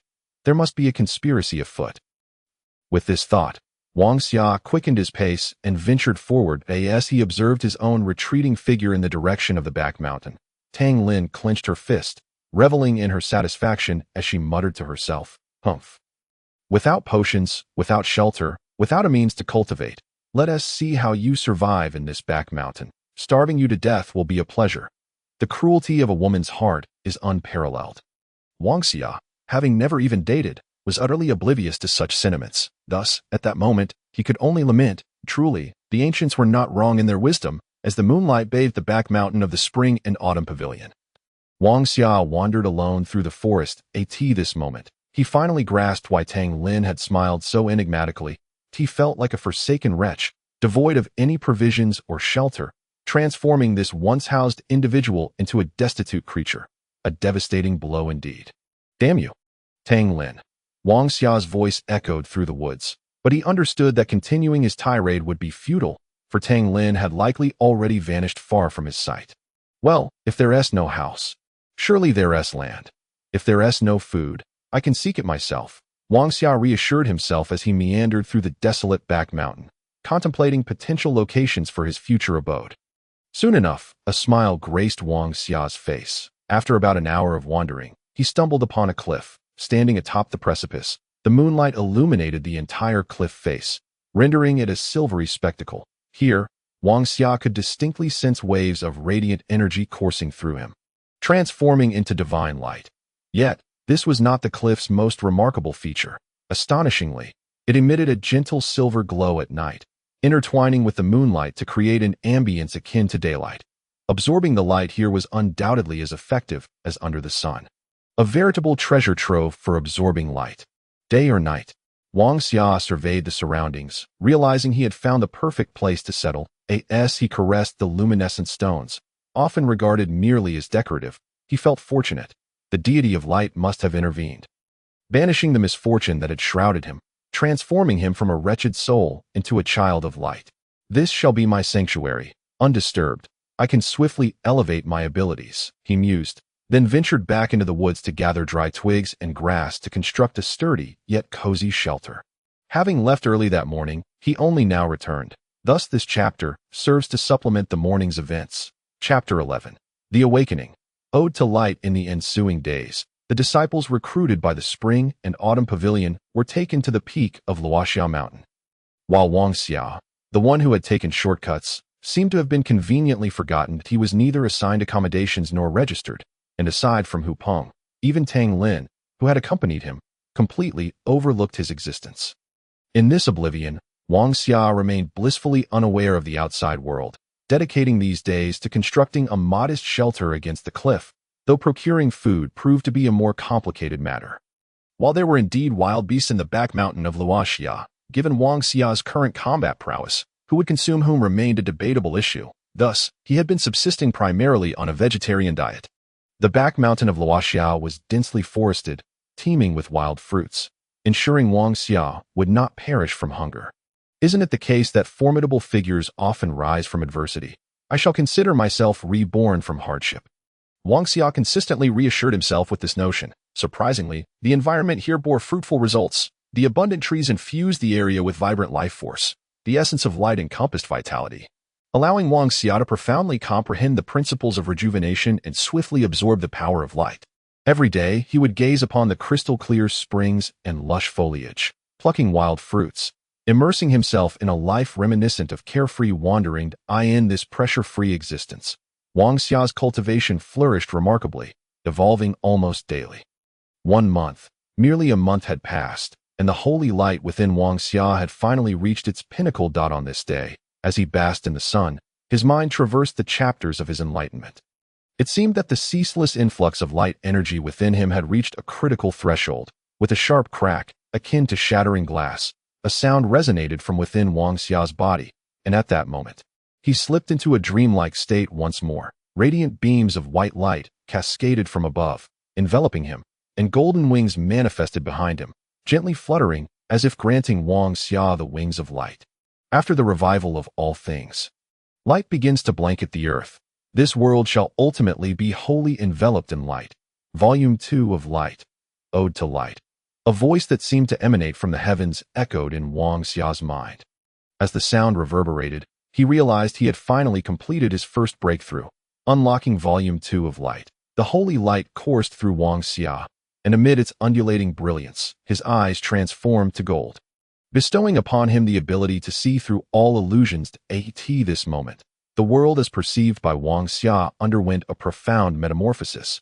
Ethereal forms, reminiscent of clouds, floated around him, and the flora and fauna revived before his very eyes, morphing into living entities. This is the sacred eye, Wang Xia understood. This was the second-tier ability of the light mage, the sacred eye, capable of piercing through all the world's pretenses and revealing the myriad forms of existence. Dispelling technique. A verdant glow burst forth from Wang Xia's hand, transforming into a butterfly that danced gracefully in the wind, ultimately dissolving into emerald leaves that vanished upon touching the ground. This was the second-tier ability of the light mage, dispelling technique, just as Wang Xia marveled at having mastered 2 new abilities. A shadow suddenly descended from the sky with astonishing speed. Had he not activated the sacred eye, he might never have perceived its approach. Could it be a ghost? For a fleeting moment, fear gripped Wang Xia. But it was swiftly dispelled by the divine power within him. Divine power, the nemesis of all malevolent entities. For humans, Wang Xia's rejuvenation techniques merely healed, yet should any malevolent spirits emerge, every one of his light spells would become an unparalleled force. Chirp, chirp, chirp. The shadow alighted, producing a series of sounds, and at last, Wang Xia discerned its form. It was a creature reminiscent of a monkey, yet distinct from ordinary monkeys. It boasted an additional eye atop its head, and its fur, as dark as ink, shimmered with a silvery luster under the sunlight, creating a dazzling spectacle. The monkey wielded a peculiar short staff that resembled a bone club. Yet Wang Xia's sacred eye revealed it was no ordinary beast's bone. Chirp, chirp, chirp. The little monkey stood about a meter tall, waving its staff while beckoning Wang Xia to follow. You want me to come with you? Wang Xia was perplexed as to why this ebony monkey chose to accompany him. Yet he could discern that the creature harbored no animosity towards him. Animals, in contrast to humans, possess a heightened sense of spirituality. While humans may overlook many things, animals are often keenly aware of them. Just as in Wang Xia's case, an ordinary person might find nothing remarkable about him. Yet in the eyes of this black monkey, he shone like a brilliant gem, exuding an infinite vitality that even the oldest trees in the forest could not rival. Beasts do not judge based on appearances. Rather, they assess worth through the essence of life itself, which they perceive as pure and benevolent.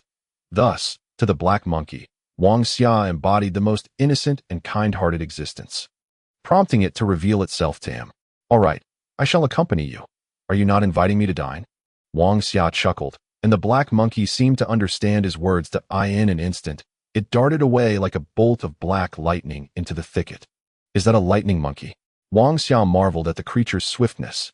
However, he did not hesitate and followed the monkey, which moved with lightning speed through the woods. The monkey appeared aware of Wang Xia's slower pace, as it would leap ahead and then pause, waiting for him to catch up before continuing on its path. As they wound deeper into the forest, Wang Xia realized he was venturing into territory he would have previously avoided, knowing that this area was home to ferocious beasts that could easily make him their prey. Chapter 12. A legacy of responsibility. After an indeterminate period of running alongside the black monkey, Wang Xia found himself enveloped by dense woods, surrounded by trees he could not comprehend. Fortunately, no fierce predators had yet made their presence known. As they traversed this stretch, the black monkey exhibited signs of restlessness, its demeanor revealing an anxious disposition that left Wang Xia bewildered. "You move as swiftly as lightning. I shall call you Lightning Monkey. But tell me, Lightning Monkey, where are you leading me? Are we on a treasure hunt?" Wang Xia surmised that this agile creature possessed an understanding beyond that of ordinary beasts. He began to suspect that this monkey might be one of the legendary demon beasts mentioned by Hupong. Demon beasts were a class of creatures in this realm, said to be remnants of the ancient demon clan, which had been gradually subdued and tamed by humans. Despite such lore, one must never underestimate a demon beast, for it was said that even the pinnacle of ninth-tier warriors could find themselves outmatched by higher-order demon beasts. Chirp, chirp, chirp. To Wang Xia's surprise, the little monkey nodded in response. Upon witnessing this, he felt a surge of energy that dispelled his weariness. Treasure hunting. Could there be anything more exhilarating? After traveling another 3 or 4 li, the little monkey led Wang Xia to a towering cliff, its surface adorned with a myriad of vines. After deftly clearing a small portion of the vines, the monkey revealed an astonishing sight. Lightwing. Yes, this was what Wang Xia beheld upon the stone wall, a silhouette etched into the rock. Devoid of features, as if it stood in the heavens, brandishing a staff adorned with wings. The immense wings unfurled behind it were the very light wings Wang Xia had glimpsed in the Great Prophecy technique. What manner of place is this? Overwhelmed by curiosity, Wang Xia hastily cleared away the surrounding vines, and as they fell away, a dark, gaping entrance materialized before him. The entrance was encircled by intricate patterns that eluded his comprehension. Yet, as he gazed into the shadowy abyss, a sense of danger began to creep over him. One must venture into the tiger's den to seize the tiger cub, he pondered, and with that thought, he followed the lightning monkey step by step into the cave. The cave was low, requiring Wang Xia to stoop as he moved forward, and it was shrouded in darkness. Fortunately, he possessed the sacred eye, allowing him to see with clarity even in the absence of light. There is a repulsive aura here. Yet within it lies something familiar, Wang Xia mused, feeling a mix of confusion and intrigue. However, he dismissed further contemplation, sensing that the answer would soon reveal itself. As he descended deeper, spiraling downwards for a full half-hour, doubts began to cloud his mind regarding whether he had embarked on a path of no return. Just then, a silvery glow appeared ahead of him. It is the power of light. Upon seeing the silver radiance, Wang Xia finally grasped why the lightning monkey had led him here. Before him stood a staff, identical to the one depicted on the external rock wall, its silver shaft intricately carved with patterns resembling auspicious clouds, adorned with gems that sparkled like stars. At the top of the staff, a pair of wings, as pure as jade, hovered in place, gently stirring in the cave's faint breeze, emitting waves of light. Is this what you sought to show me? Wang Xia was filled with uncontainable joy from any angle. The staff was undoubtedly a treasure of immeasurable worth. For a moment, he questioned whether he was dreaming. wondering if the deity of fortune had conspired to bestow him with such blessings. Chirp, chirp, chirp. The lightning monkey did not nod as Wang Xia had anticipated. Instead, it leaped excitedly and pointed towards the staff. Wang Xia looked up in confusion, and as he did, he nearly became entranced. What is this? Gazing beyond the staff, he felt an overwhelming surge of power envelop him.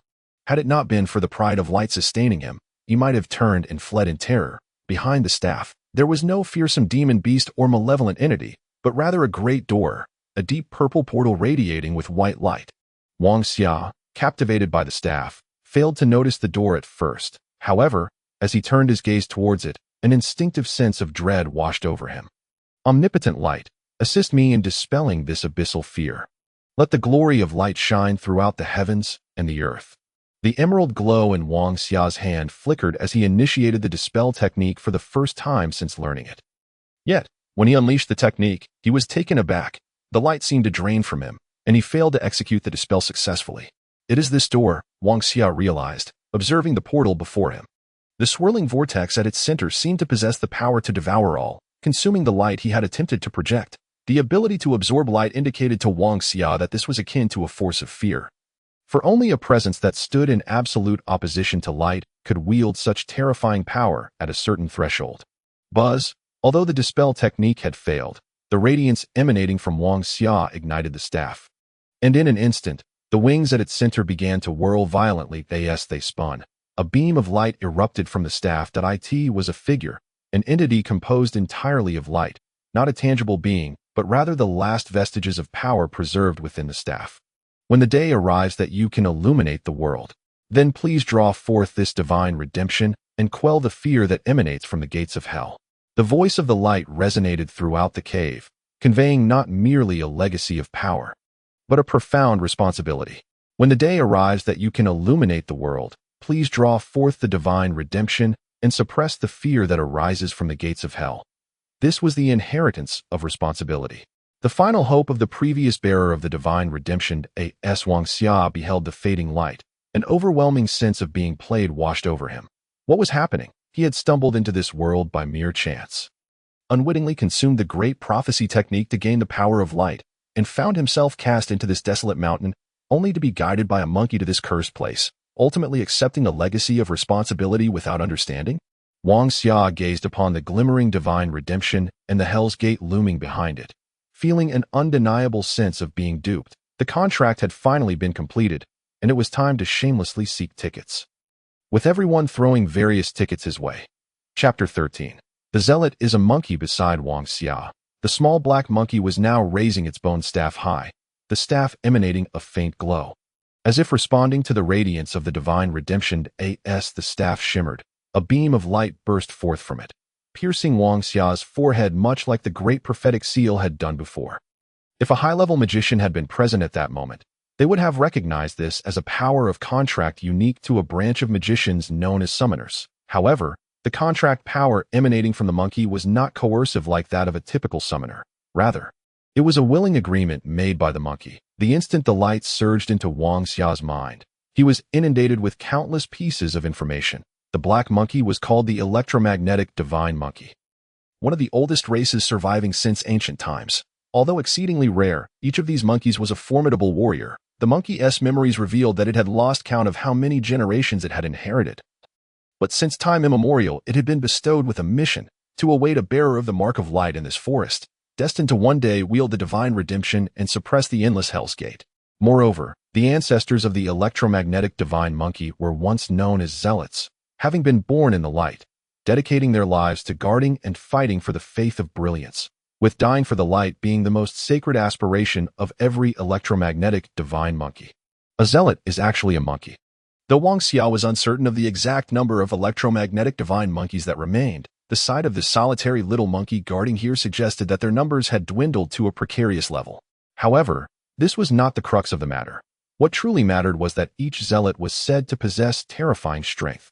While Wang Xia was still grappling with the notion that a zealot could be a monkey, the little monkey had already knelt before him on one knee, bone staff held aloft. That moment, Wang Xia experienced an illusion, perceiving not a mere monkey before him, but a radiant guardian awaiting his judgment. I accept your faith on behalf of the light. Almost instinctively, Wang Xia uttered those words, and as he did, a brilliant white light surged forth from the monkey, penetrating Wang Xia's forehead. In that instant, he felt a sudden surge in his inner power of light. The light he had just managed to elevate to the second tier now ascended to the intermediate level of the second tier, an astonishing feat. So this is the power of faith. Wang Xia was momentarily stunned. Absorbing light to advance was already extraordinary, but now the ability to absorb the power of faith allowed him to progress so rapidly. If fortune smiled upon him, and he were to encounter 100 such zealots, would he not ascend to greatness? Of course, such aspirations were mere fantasies. If zealots were truly that easy to find, it was unlikely there would be only the electromagnetic divine monkey left to guard this cave. Once more, he cast a glance at the swirling white wings of the divine redemption. To be frank, deep down, Wang Xia was immensely curious about this staff that bore the name Divine Redemption, a staff capable of suppressing the Hell's Gate. What immense power must it wield? He had considered drawing it forth, yet upon glancing at the purple vortex behind it, he understood that doing so would likely lead to his demise, at least for now.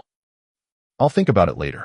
Wang Xia, ever one to defer difficult thoughts, stepped forward, accompanied by the zealot monkey. As he ascended from the underground tunnel, he found that the stone cave had vanished, along with the carvings on the stone walls. Yet, he sensed that they had not truly disappeared, but rather were temporarily concealed. Someday, should he gain the strength, he could yet unlock them. Once back on the surface, Wang Xia took a deep breath, testing to ensure that his power of light remained unaffected before finally relaxing. Electromagnetic monkey. What abilities do you possess? Wang Xia inquired, eager to learn about the unique powers of the zealot race, renowned as one of the mightiest. However, the little monkey soon demonstrated to Wang Xia that some things were better left as legends. It swung its bone staff a few times. Despite appearing somewhat impressive, it was evident that this little monkey did not possess the terrifying combat prowess of a guardian. Could it be that you have some inherited memory yet to be awakened? Wang Xia observed the monkey, which promptly nodded in agreement. As Wang Xia had surmised, the zealots indeed held their own inherited memories, yet this little monkey was still too young to unlock the deep-seated powers and memories passed down from its ancestors. Then it follows that, for now, you can only muddle along like me, Wang Xia lamented. Initially thinking he had stumbled upon a powerful ally, it now seemed that the combat prowess was a mere illusion, while the reality of shared meals was all too genuine. It appears I am destined to tread the path of the unfortunate deity. With a resigned sigh, Wang Xia set his course towards his cliffside mansion. The events of the day seemed surreal, yet from Wang Xia's current perspective, they bore little utility. Undoubtedly, the might of divine redemption was unquestionable, but it was a double-edged sword. Drawing it meant accepting responsibility and pressure. Wang Xia was not one to see himself as a savior at every turn, unless truly cornered. He would not easily draw forth the divine redemption. As for the zealot, it appeared to lack significant combat strength. Aside from potentially intimidating children or playing hide and seek, the little monkey's combat capability remained an unknown quantity. Oh great light! You are most unhelpful. The divine redemption is unusable. Can you grant me a 9th-tier unicorn or a luminous dragon? If not, how about a phoenix to burn things down? Wang Xia bellowed to the heavens, while the electromagnetic monkey beside him sported a look of utter exasperation, as if to say he was surrounded by ignorance. Wang Xia was indeed ignorant, for the existence of the electromagnetic divine monkey was entirely undocumented. Even if one scoured the annals of the world, they would find no mention of them. Nevertheless, in ancient times, though their numbers never exceeded 100, they were among the mightiest races, for each fully grown electromagnetic divine monkey possessed the power to devastate the world. Were it not so, how could the master of the divine redemption entrust such a crucial gate to the guardianship of the electromagnetic divine monkey? Of course, their combat prowess had also influenced their rate of maturation, which explained why Wang Xia found himself in such a lamentable predicament. Chapter 14. I excel at domination of the battlefield. By the time Wang Xia returned to his cliffside mansion with his little companion, it was already past midnight. This was largely due to his insistence on taking the lead, resulting in getting lost a dozen times along the way. Upon his return to the mansion, he discovered that several individuals had gathered there, including one whom he frequently cursed, Tang Lin. Including Tang Lin, there were 4 people in total, all of whom appeared impatient as they complained to her. Tang Lin, we have never even heard of this person you mentioned. Is he truly capable? One bumbling young man, adorned with two worn crimson boxing gloves, inquired. The tattered glove suggested he was a martial artist, albeit one of modest skill. Indeed, Tang Lin, while other novices are assigned entry-level magicians from the Wizard's Hall. Why must we come here? Is this your secret training base? A man clad in battle armor, bearing a silver lance upon his back, the weapon glimmering in the moonlight, stands as a knight, or perhaps a lance-wielding knight who has forsaken defense, Sister Tang Lin. If this isn't feasible, we can simply bring along another martial artist, remarked a somewhat disheveled individual, wiping his nose and shaking his arm, the bulging muscles attesting to his formidable strength, Sister Tang Lin. Our team is ostensibly a quasi-third-tier squad that we have no objections to the entry-level elite disciples bringing sorcerers, but why is it that Dumin has not allocated us even a single wizard? The final voice. A woman clad in fiery red, bore a long war crossbow upon her back, with a quiver of crossbow bolts slung at her waist, the tips of the bolts shimmering like distant stars in the moonlight. Listening to the inquiries of this motley crew, Tang Lin felt a twinge of embarrassment. In previous recruitments, wizards were typically the most numerous. Who could have anticipated that this time, the combat professions would outnumber the wizards? Thus, this lamentable little squad found themselves without even a single entry-level wizard, prompting her to recall the nearly forgotten Wang Xia, leading her to bring a team here in hopes of incorporating him into their ranks. Regardless of Wang Xia's capabilities, he was still considered one of their sorcerers, an entry-level wizard nonetheless, and whether he was competent or not was of no concern to her. Do not be hasty. He is rather reclusive and prefers to study alone. Which is why he has yet to visit the Sorcerer's Hall, Tang Lin confessed, feeling somewhat sheepish herself. If he has not gone to the Sorcerer's Hall, it means he has likely learned nothing. The team leader, Lin Tingfeng, furrowed his brow slightly. He had harbored a bad feeling since their arrival, and now his suspicions were confirmed. Sister, let us recruit another martial artist. If he truly is a wizard who knows nothing, he would be of no use to us. Lin Tingfeng's words were largely for Tang Lin's sake, as wizards offered little assistance during battles, primarily serving to heal after the fact, and an entry-level wizard could at best tend to superficial injuries, rendering their role rather insignificant. Oh dear, there are so many of them. While they were complaining, Wang Xia had already returned to his mansion area. Upon seeing Tang Lin, he felt an urge to command his little companion to deal with her. But noticing the four clearly battle-oriented individuals surrounding her, he realized his companion would likely be outmatched. Wang Xia, come here and meet the captain of your new team, Tang Lin called out, each encounter with Wang Xia igniting a desire to grit her teeth. Her fists clenching tightly at the thought of that. Captain? What captain? Am I not an auxiliary member?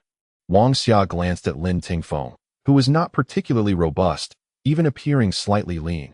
However, Lin's handsome features and tousled hair gave him a somewhat wild allure. Auxiliary member?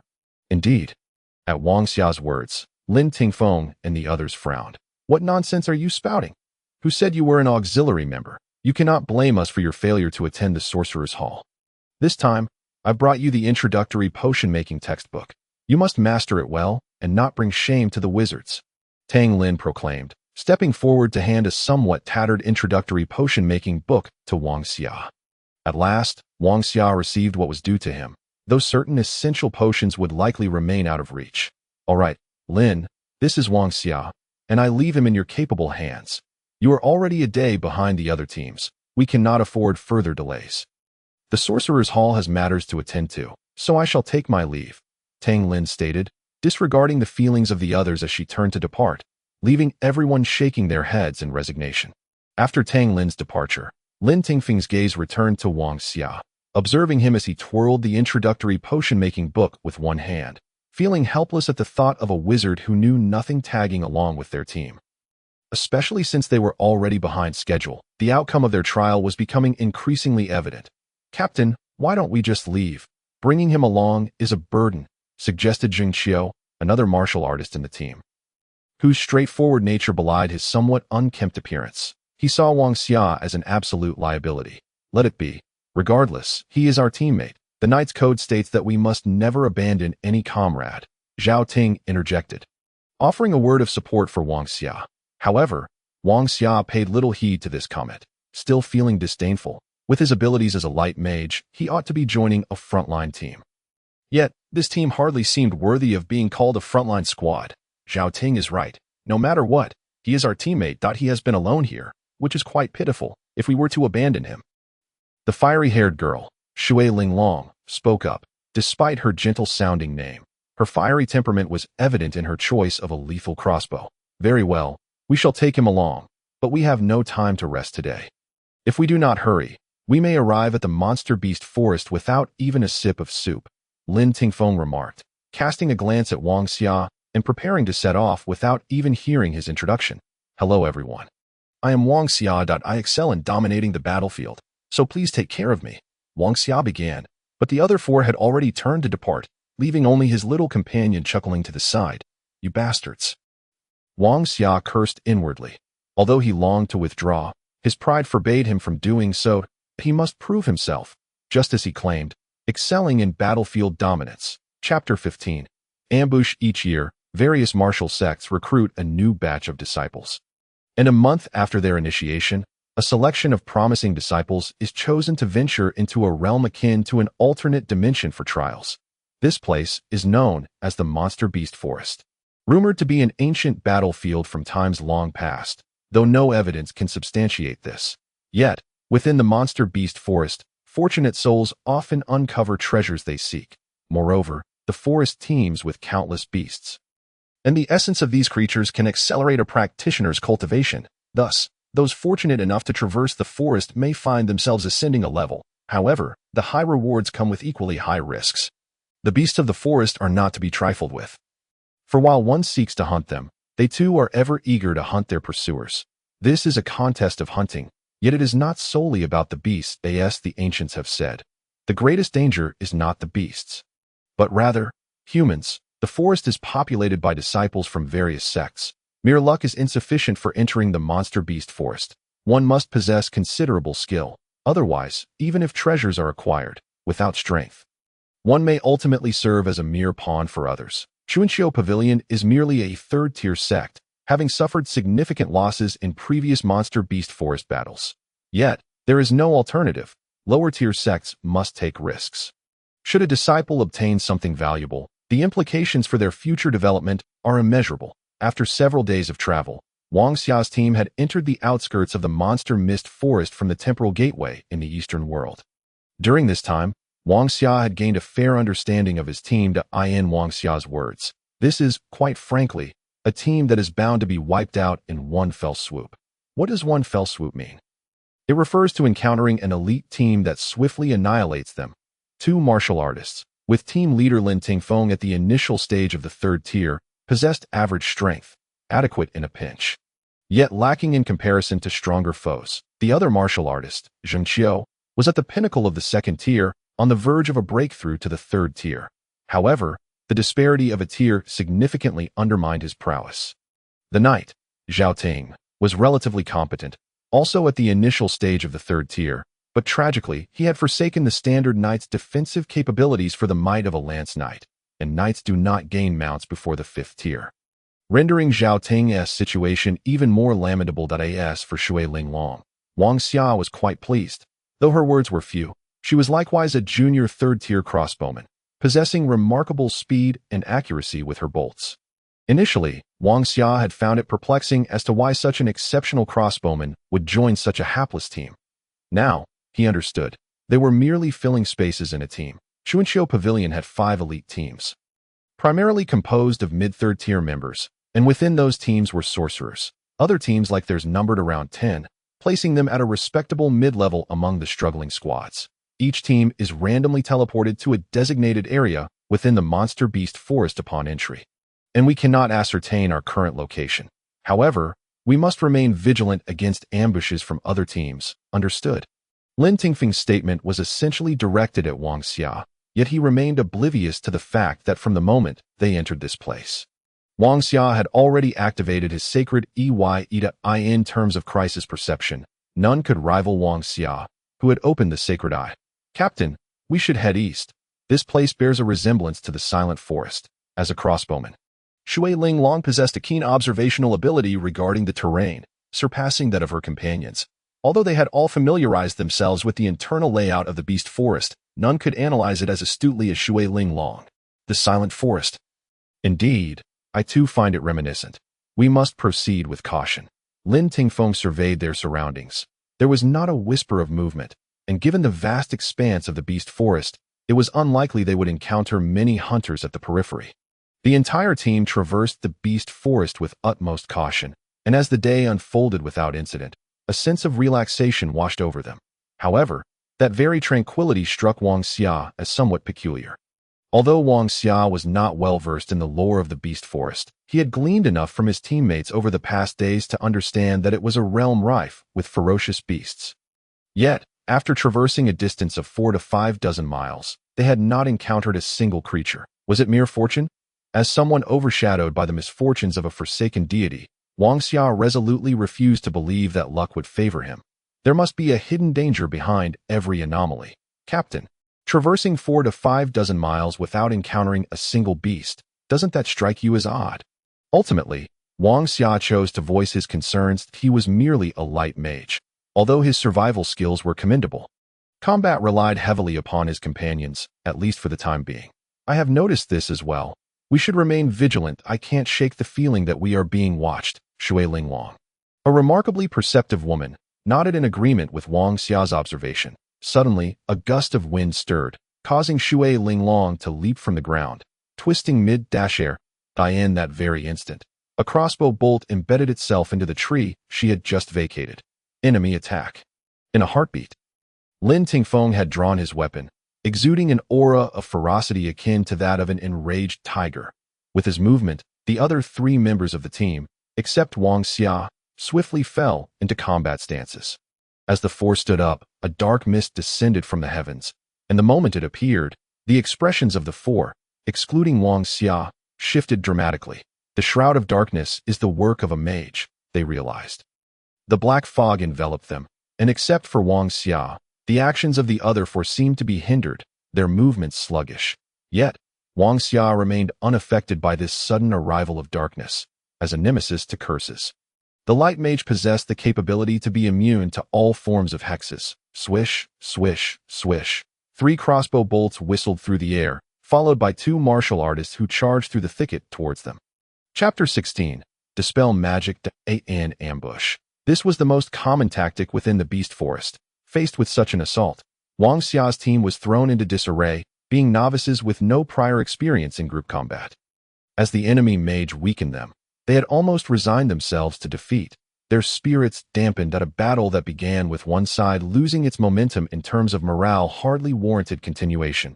Surrender seemed inevitable. However, this was not the outside world. Even if they chose to concede, the adversaries would not grant them the mercy of a safe passage. To retreat here, it was tantamount to forfeiting one's life. Whoosh.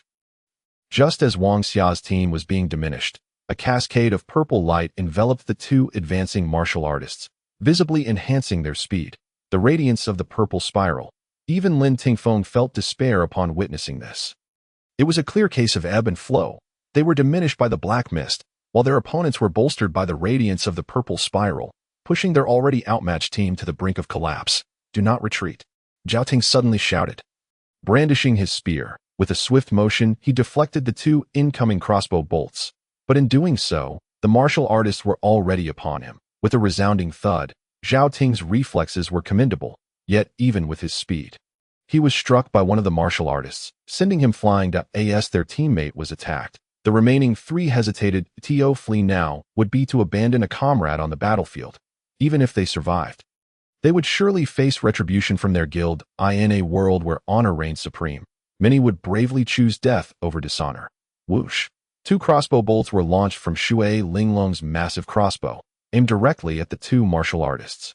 Yet, due to the earlier accursed black fog, these bolts failed to achieve their intended lethality and veered slightly off course. That slight deviation rendered them incapable of striking any target. I will assist you, Lin Tingfeng. As the captain felt a sense of responsibility, despite knowing they were at a severe disadvantage, he refused to abandon his team. Arrow of agony. As Lin Tingfeng charged forward, a young man draped in purple robes approached. His hands flickering with violet radiance as he walked, a purple skull emerged, transforming into 5 deadly arrows that soared toward them.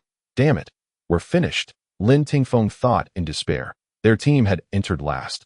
Would they truly pay the price of their lives in their first battle? The 5 arrows of agony shot toward the 5 of them, leaving no time for reaction as the arrows pierced toward their chests. This ability resembled a corrosive curse, while not overtly lethal. It would inflict relentless torment upon those struck, a fatal flaw in the midst of combat. Simultaneously, for agonized cries echoed, and the mage smirked at the sound of their suffering. Yet, he was soon struck by an odd realization. His 5 arrows of agony were intended for 5 targets, yet Wang Xia, who stood apart and had remained inactive, was entirely immune to his assault. The mage furrowed his brow, astonished to find that Wang Xia exhibited no signs of affliction whatsoever. Arrow of agony.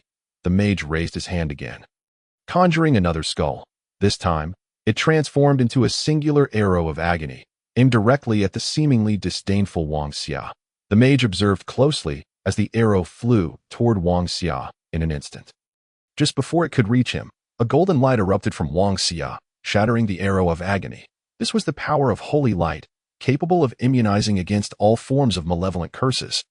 Requiring no conscious effort from Wang Xia, the holy light within him instinctively repelled all evils. I have stated before, I excel at controlling this battlefield, Wang Xia declared as the arrow of agony disintegrated. His gaze swept across the field, and beams of golden light erupted from beneath his feet, while emerald green radiance manifested in his hands. Omnipotent light, dispel the fears that arise from the abyss. Let the glory of light illuminate the world. The verdant glow blossomed, transforming into a delightful sprite that danced in the air, scattering leaves that gracefully descended upon his teammates. The green light enveloped them. Wang Xia's 4 companions, on the brink of despair, felt all negative states vanish in that instant. They turned in unison to gaze at Wang Xia, their expressions filled with astonishment as they recognized a different side of him. Was this still the same little mage who had merely followed them around? Before they could fully recover from their shock, they beheld the green radiance in Wang Xia's hands as it flickered once more, sending forth another emerald sprite. Omnipotent light, dispel all enemy powers, dispel magic. This marked Wang Xia's inaugural public use of dispel magic. And this time, he sought not to alleviate his teammates' afflictions, but to nullify the enemy's enhancements. The mage's radiance of the purple spiral, the leaves danced, and this time, the target was not Wang Xia's allies, but the 2 martial artists who had charged toward them. As the light from the leaves enveloped them, an overwhelming sensation of weakness suddenly gripped their hearts. What is this power? In an instant, the magician beside him was nearly rendered speechless, for he was aware that there existed unparalleled masters in this world who could resist the curses of magicians. However, the dispelling of curses had never been witnessed before. Today, Wang Xia seemed to embody the very essence of his words, as he excelled in commanding the battlefield. Almost instantaneously, the once favorable situation was completely reversed. Although the 2 martial artists who charged forth possessed greater individual strength than Wang Xia's companions, a simple calculation would reveal that, in a 2 versus 4 scenario, they were essentially courting death. Chapter 17.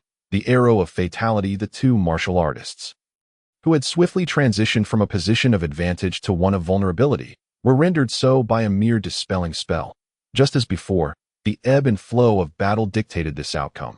This was the essence of dominion. Violet spiral of radiance. The magician, witnessing his comrades suddenly fall into a passive state, reacted swiftly without the need for their calls. He unleashed his violet spiral of radiance once more, but to no avail. The moment the purple luminescence soared forth, a green light descended directly upon the magician's head, dispersing the violet glow he had conjured. What on earth is this? The magician was on the verge of insanity, utterly suppressed. Whoosh! A crossbow bolt suddenly shot forth from the thicket. The bolt was imbued with tremendous force, and Zhao Ting, already bearing some injuries, had no time to evade. It struck him squarely in the left shoulder. A wave of excruciating pain surged through him, compelling Zhao Ting to retreat from the battlefield. Upon his withdrawal, the once favorable tide of battle was once again seized by the adversary. Rejuvenation spell.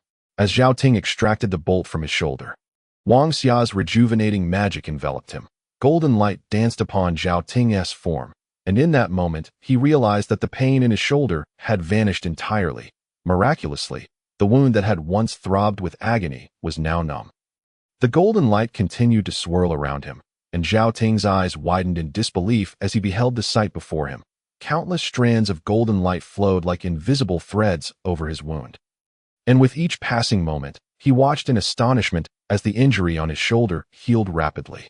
Is this the power of the divine? Zhao Ting felt himself losing sanity. Even the most fearsome of poisons in this world could not mend a wound in mere seconds. Yet Wang Xia had achieved this with his rejuvenating spell, which possessed the power to restore all life. What on earth is this? This was not the first time the magician had uttered such words. While the combatants engaged in a fierce struggle were oblivious to Zhao Ting's transformation, he witnessed it all with crystal clarity, from the moment Wang Xia cast the rejuvenation spell to the swift healing of Zhao Ting's injury. Less than 10 seconds elapsed, and in that brief span, a miracle unfolded, allowing a knight on the brink of incapacitation to rise once more. Kill. The instant Zhao Ting regained his footing, he turned his gaze toward Wang Xia, his eyes brimming with trust, gratitude, and fervored that moment. Zhao Ting comprehended the terrifying capabilities Wang Xia possessed. His power could dispel all negative states afflicting his allies, erasing any enhancements that the enemy magicians had bestowed upon them. Most alarmingly, as long as Wang Xia remained standing, his comrades would never succumb to defeat. Cast aside your fears and fight for your faith.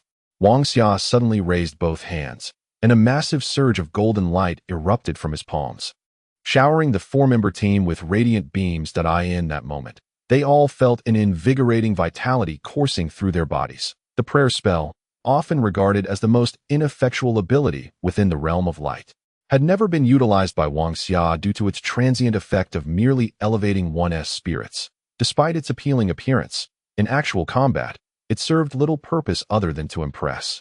And employing the prayer spell often rendered Wang Xia a prime target for enemy assault. Crossbowman, eliminate that fellow. The magician was on the brink of collapse. They were not a complete team, comprising merely 4 members, a crossbowman, 2 martial artists, and a magician. Yet, even so, they believed they had the upper hand against what they perceived as a third-rate team. But who could have anticipated that within this team lay such an anomaly? His presence had turned the magician into a mere pawn, utterly reversing the once favorable circumstances. Whoosh! An arrow sped through the air from a distance, aimed directly at Wang Xia's chest. Should it find its mark, Wang Xia would undoubtedly meet his demise. Block that arrow for Wang Xia. Zhao Ting shouted urgently. That very moment, Zheng Qiu leapt into action, positioning himself to shield Wang Xia with his own chest. The arrow that sought to slay Wang Xia was thus intercepted by the martial artist's sacrifice. Rejuvenation spell.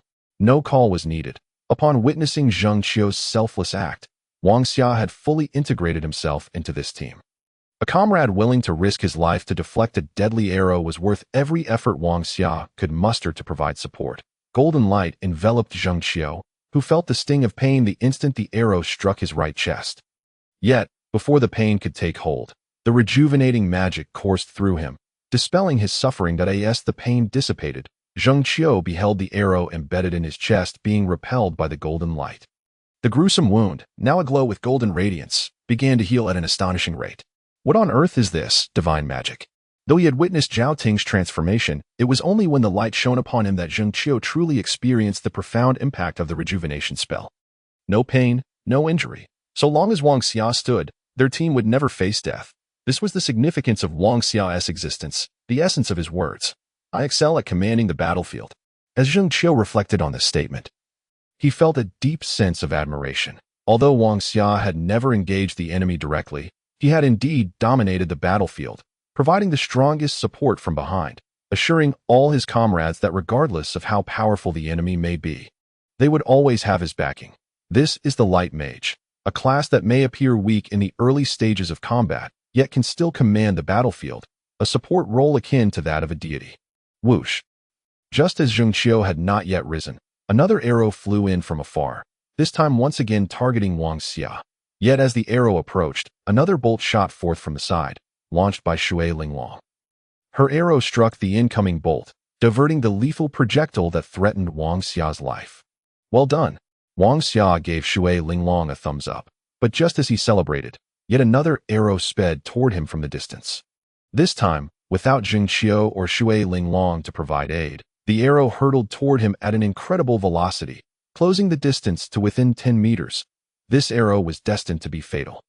Chapter 18. The first glimmer of power. With the arrow soaring through the air, Wang Xia stood there, seemingly frozen. It was not that he lacked the desire to evade, rather, he simply could not. The light mage was not without weaknesses. Prior to the emergence of the 8th tier light wings, speed was the greatest vulnerability of the light mage. Even the rapid light aura among the 8 great auras could not eliminate this deficiency. In addition to their slow speed, light mages bore another critical flaw. Their defensive capabilities were woefully inadequate. Although they could master the radiant shield at the 3rd tier, renowned as the strongest single-target defensive ability of light mages, it was of little use. Any enemy of the same tier, when fully committed, could easily breach the radiant shield in the early stages. To truly unleash its terrifying potential, a light mage must ascend to a higher tier. Stop! Zheng Qiu shouted. Slamming his palms against the ground, he leaped forward, intent on intercepting the arrow that threatened Wang Xia's life, but he was just a fraction too late. The arrow flew past him, aimed directly at Wang Xia. No! Zheng Qiu's eyes reddened as he watched Wang Xia remain oblivious. Envisioning the imminent tragedy that would unfold, would the arrow pierce his chest? If the heart were pierced, even a luminary would find themselves irrevocably doomed. In that instant, an arrow hurtled towards Wang Xia with astonishing velocity, and he had never felt death so perilously close. Ding!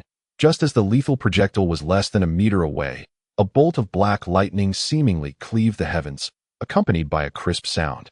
Deflecting the arrow at the last possible moment, the black lightning descended, revealing Xiao Shan, wielding its bone staff, standing resolutely beside Wang Xia. The zealots eternally safeguard the luminaries. They constitute the final bastion of light. As long as the zealots remain unyielding, no harm can befall the luminary. To slay a luminary, one must tread upon the fallen bodies of the zealots. With a roar, Xiao Shan, seemingly incensed, raised its bone staff high, transforming into a streak of black lightning directed at the arrow's trajectory. In less than half a second, a blood-curdling scream echoed from the thicket. Indeed, at this stage, Xiao Shan's power was lacking, but its speed compensated for this deficiency.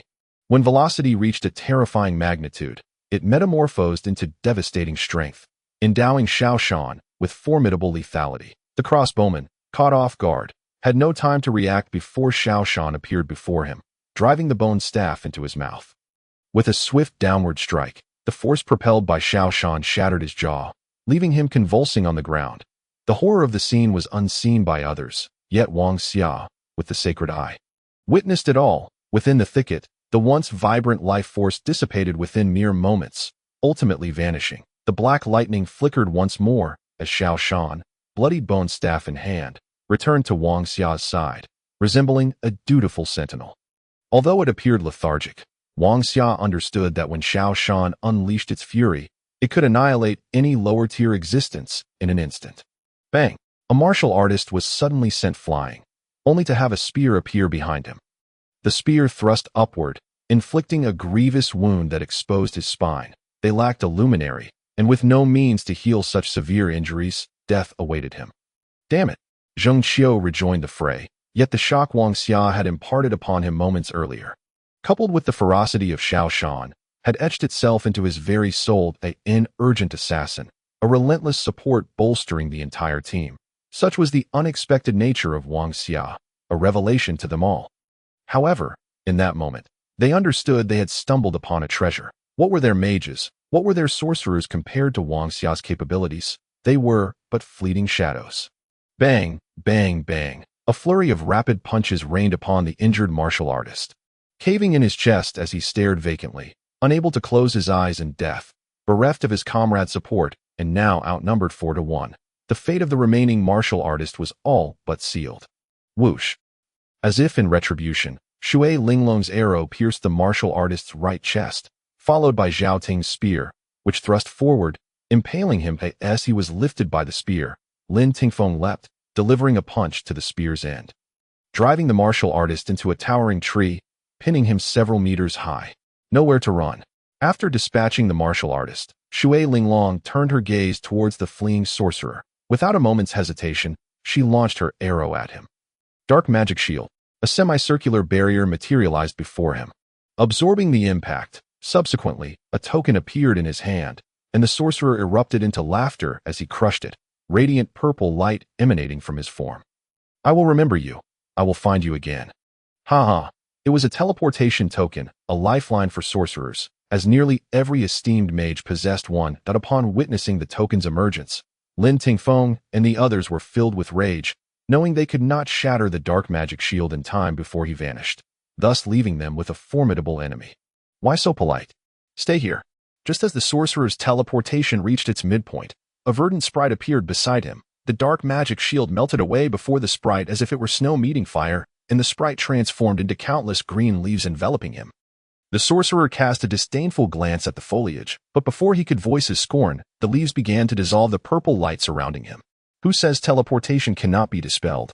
As long as it isn't a direct punch. Everything can be disrupted, Wang Xia declared, pointing at the now vulnerable sorcerer, tossing his hair with a flourish. No, this can't be. Who are you? I don't want to die. The sorcerer's teleportation was indeed disrupted, forcibly interrupted by Wang Xia's dispelling magic. And in that moment, it was not Wang Xia who answered him, but Shui Linglong's arrow, a lethal projectile that pierced his throat, extinguishing his life. Thus, the 4 ambush attackers fell silent in the tranquil forest, all vanquished by what they deemed an inexperienced, third-rate team. Chapter 19. Spirit Beasts, one felled by a flurry of punches, another impaled by a spear, a third with his jaw severed, and the last with a pierced throat. The weakest among them was the novice sorcerer of the 3rd tier. The crossbowman, whose tier remained unknown, was certainly not weak, while the 2 martial artists were both of the mid-3rd tier. How could such a team suffer utter defeat at their hands? At this moment, Lin Tingfeng found it hard to believe that from the sorcerer's initial appearance to their subsequent weakening and attempted escape, culminating in a complete reversal, it felt as though he had been ensnared in a dream. I excel in dominating the battlefield. The words of the one he once regarded as the most useless and burdensome had come to fruition. Indeed, in this battle, Wang Xia, as he had proclaimed, though he had not struck a single blow, had commanded the flow of combat, transforming an inevitable loss into a resounding victory. You possess a rare profession, Zhao Ting remarked, standing beside Wang Xia as he wiped the blood from his spear. Don't get too close. I'm a bit squeamish around blood. Wang Xia jested lightly, yet as a former beleaguered office worker. The shock of this battle weighed heavily on him. This was no game. The stakes were life and death. Victory meant survival. Defeat meant demise. Such was the harsh law of existence in this world. Indeed, your abilities are astonishing. Can you heal any injury? As long as you remain standing, we will not perish. Zhang Qiu, having experienced the revival spell shock firsthand, rushed to Wang Xia's front, scrutinizing him as if he were a monster. If you were torn to pieces, I cannot save you. Wang Xia shrugged helplessly. Though he was uncertain whether 8th-tier resurrection magic truly existed, even if it did, presenting him with a pile of corpses would leave him utterly powerless. Unlike the others, Shui Linglong's attention was drawn to Xiao Shan, who stood beside Wang Xia. Xiao Shan, petite and approximately a meter tall, boasted a glossy black appearance and wielded a long bone staff, appearing quite adorable. Yet who could have predicted that in the moment Wang Xia's life was threatened, this seemingly cute creature transformed into a fierce beast, deflecting the arrow and dispatching the crossbowman lurking in the thicket. The terrifying speed at which it transformed into lightning made Xiao Shan the bane of all crossbowmen. Shui Linglong pondered, with such a companion by Wang Xia's side, what crossbowman could hope to defeat him? I'm sorry. Lin Tingfeng, the captain, suddenly approached Wang Xia and uttered those words. What is it, Captain? Hearing Lin Tingfeng's words, Wang Xia was somewhat perplexed. However, from the moment Zheng Qiu shielded him from that arrow, Wang Xia had fully integrated himself into this team, perceiving himself as one of them, rather than the irate individual who had initially entered. At first, we did not regard you as a teammate, but rather as a burden to the captain. I bear significant responsibility. And now I stand here to offer my sincerest apologies. I hope you can accept my apology. Lin Tingfeng was aware that they had stumbled upon a treasure. Wang Xia's capabilities were indeed formidable, and only those who had worked alongside him could truly comprehend the extent of his prowess. Assigning Wang Xia to any team would undoubtedly elevate their strength exponentially, and conversely, if he were to be allocated to the most elite squad, it could potentially forge an almost invincible force. Yet, they were not yet capable of matching the combat prowess of such elite teams. What nonsense are you spouting? My brothers can stand in front of arrows for me. What more can I say? Wang Xia clapped Zheng Qiu on the shoulder. And at that moment, he clearly saw no hesitation in Zheng Qiu's eyes. It was precisely that unwavering resolve that solidified Wang Xia's trust in these comrades and brothers.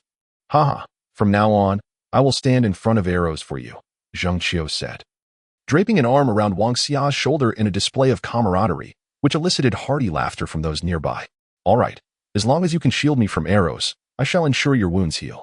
Even if you perish, I will find a way to bring you back to your feet to shield me once more. Wang Xia spoke earnestly. What is brotherhood? This is brotherhood, standing unwaveringly by one another in perilous times. Utilizing one's own body to shield against dangers. What more could Wang Xia say? The assurance that he could revive Zheng Qiu even after death was no jest, although it carried a playful undertone in the ears of the others. From this day forth, we are all brothers and sisters, ready to lay our backs bare for one another, Lin Tingfeng declared, patting the shoulders of both Wang Xia and Zheng Qiu. He then glanced at the four unfortunate souls who had met a grim fate and remarked, our harvest this time should be considerable. These four should be deemed elite. And their kills must not be few. Let's see what treasures we have. Yes, let us see how many demon spirits we collected, Zhao Ting exclaimed, forgetting to clean his weapon as he rushed over to rummage through the body of the martial artist who had been beaten to death. Showing no regard for the lifeless figure still rolling its eyes, Wang Xia shrugged lightly, while he too was curious about the spoils from their first battle in the beast forest. He felt an instinctual aversion to the corpses. Thus, he merely smiled and followed behind the group, observing as they eagerly sorted through the remains without a care for the dead. Wang Xia understood that he had to accept this reality. Ever since he entered this world, he was destined to tread this path, and from the moment they stepped into the beast forest, their journey could only progress through bloodshed. Wow, how bountiful! This fellow had 20 demon spirits, Zheng Qiu exclaimed as he sifted through the body of the pinned martial artist, discovering around 20 demon spirits, an unimaginable find. Over here, there are 28, Lin Tingfeng announced while examining the corpse of the crossbowman, uncovering 28 demon spirits within. There are also over 20 here. How incredibly wealthy! Zhao Ting chimed in excitedly. Well, come quickly and see what I've discovered. My heavens, we are truly prosperous. At that moment, Shui Linglong suddenly shouted, having unearthed something from the last deceased magician. Her call drew everyone's attention. They all gathered around to see what treasure could have astonished the usually composed Shui Linglong so much. Chapter 20. The mysterious ring. Curiosity is a trait inherent in all, including Wang Xia, who approached upon hearing of a treasure. As he entered the throng, he saw Shui Linglong holding a ring that appeared exceptionally beautiful, particularly because of the gem at its apex that emitted a soft white glow, surrounded by intricate runes and adorned with two charming little wings. Is this a spatial ring?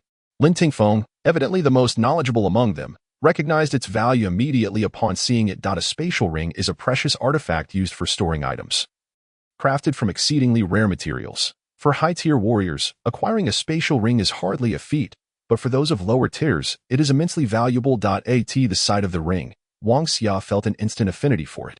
While others viewed it merely as a spatial ring, through his sacred eye, he perceived that the interior of the ring was suffused with an incomprehensible flow of runes, undoubtedly associated with light, though he could not discern their meaning. This ring is yours, Shui Linglong declared before Wang Xia could fully grasp its significance. She tossed the ring to him, and the other three nodded in agreement, fully supportive of her decision. Given the recent victory, anyone with a shred of conscience understood that the credit primarily belonged to Wang Xia. Thus, when it came to distributing the spoils, even if Wang Xia claimed all the loot for himself, few would contest him. After all, without Wang Xia's intervention, the four of them would have undoubtedly faced defeat. In comparison to their lives, no amount of spoils could hold value. And there's more. Observing Shui Linglong handing the ring to Wang Xia, the other three also presented their collected demon spirits to him. Faced with this scene, Wang Xia was at a loss, uncertain whether to laugh or cry. He laughed because he had encountered four truly dependable teammates. Despite their mediocre skills, they possessed a unique quality that was of utmost importance to Wang Xia. He felt like crying because these individuals were remarkably sincere. In a team, what matters most is collective strength. Wang Xia believed that although he had exerted considerable effort in this victory, without the other four, he too would have been doomed. I'll take this ring, and as for the demon spirits, Captain, please count them and distribute them evenly, Wang Xia stated. Scanning the faces of his companions and seeing genuine sincerity rather than feigned modesty, This realization assured him of their heartfelt intentions. Lin Tingfeng hesitated upon hearing Wang Xia's words. What are you hesitating for? Hurry and distribute the loot. Wang Xia disregarded Lin Tingfeng's uncertainty and began tallying the demon spirits, even opening the spatial ring to extract the 30 or so demon spirits contained within. In total, they had approximately 110 demon spirits, allowing each member to receive 20-2 AT that moment. The atmosphere among the team was jubilant. 110 demon spirits, if they had hunted them individually, would likely have taken them 3 to 4 months to accumulate. Yet, this single battle had yielded rewards equivalent to 3 to 4 months' worth of efforts, a prospect they had never dared to envision. Receiving 22 demon spirits at once, Wang Xia no longer spoke further. He sat down to absorb the power of the demon spirits. The power of demon spirits represents a pure combat force in this world. While it could be absorbed over time, demon spirits serve as a reservoir, storing this power to be released when needed. Under normal circumstances, Wang Xia would never have been able to absorb such power.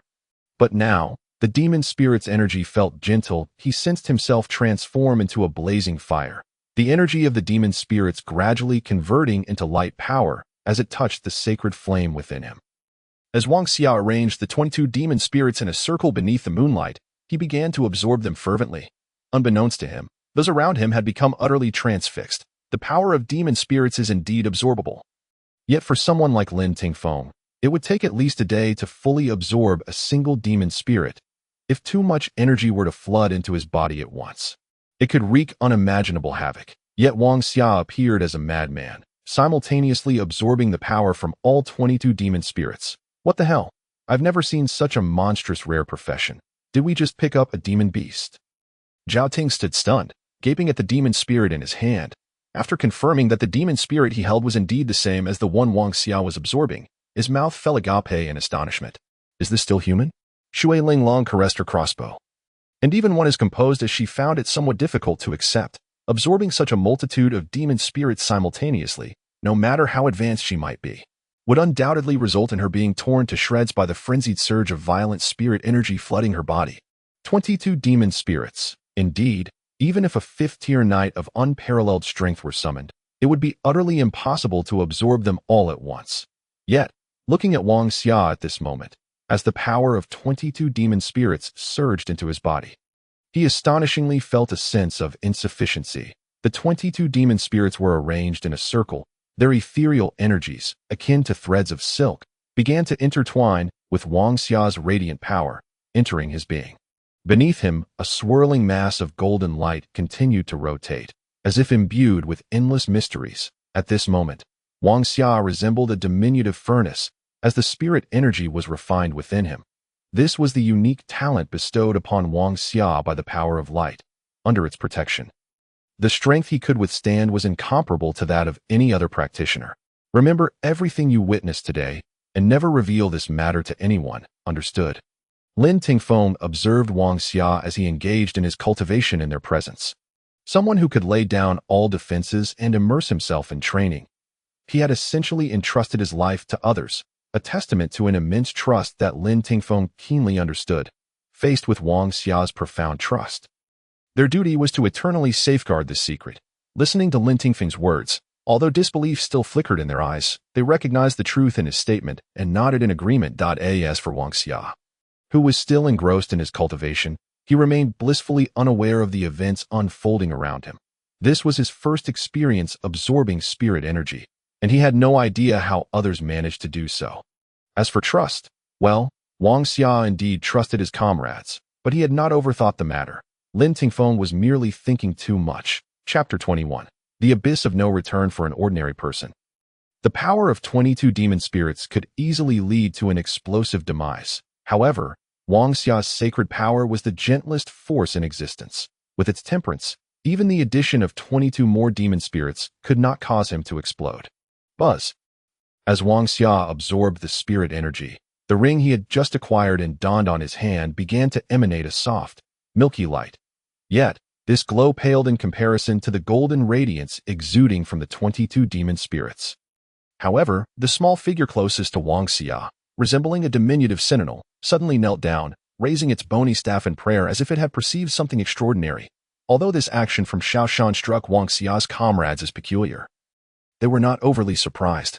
After all, compared to the feat of absorbing 22 demon spirits simultaneously, this was truly insignificant. As the vast spirit energy flowed into him, Wang Xia could feel his enhancement. Yet, upon completely absorbing the power of the 22 spirits, he discovered something strange. The initial progression of a light mage was relatively swift. Such an abundance of spirit energy should have propelled Wang Xia to the 3rd tier. However, when he reached the pinnacle of the 2nd tier, it felt as though his sacred power was inexplicably restrained, leaving him unable to ascend further. Sighing softly, Wang Xia gradually opened his eyes that a night had passed, and his comrades were either resting or patrolling, gazing at the rising sun. Wang Xia understood that his inability to progress stemmed from his failure to comprehend the profundities of the 2nd chapter of light.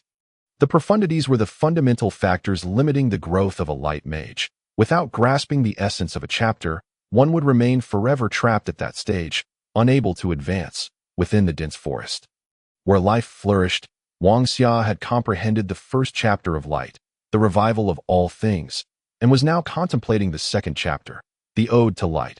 What, he pondered, was the essence of this chapter? With another sigh, Wang Xia rose to his feet. Upon seeing him, Zhao Ting, who was completing his patrol duties, hurried over. Regarding Wang Xia as if he were a marvel, he scrutinized him from head to toe, occasionally glancing at the 22 demon spirits that had now become ordinary stones. Having accomplished what others might take half a year to achieve in just one night, Zhao Ting felt a mix of admiration and envy. However, when he considered Wang Xia's terrifying abilities, he realized that the simultaneous absorption of 22 demon spirits was, in truth, nothing of consequence. Awake, Zhao Ting remarked, observing Wang Xia, who appeared relatively unchanged despite having absorbed 22 demon spirits without breaking through. A truly perplexing phenomenon. Indeed. I appreciate everyone's vigilance last night, Wang Xia replied, recognizing that the night watch duty had likely been shared among them. Had he unwittingly taken advantage of their efforts? Why, thank you. It is I who should express my gratitude to you, Zheng Qiu remarked as he awoke, refreshing himself with the nearby stream before rising to approach. Wang Xia, even if you were awake, we would not assign you to duty.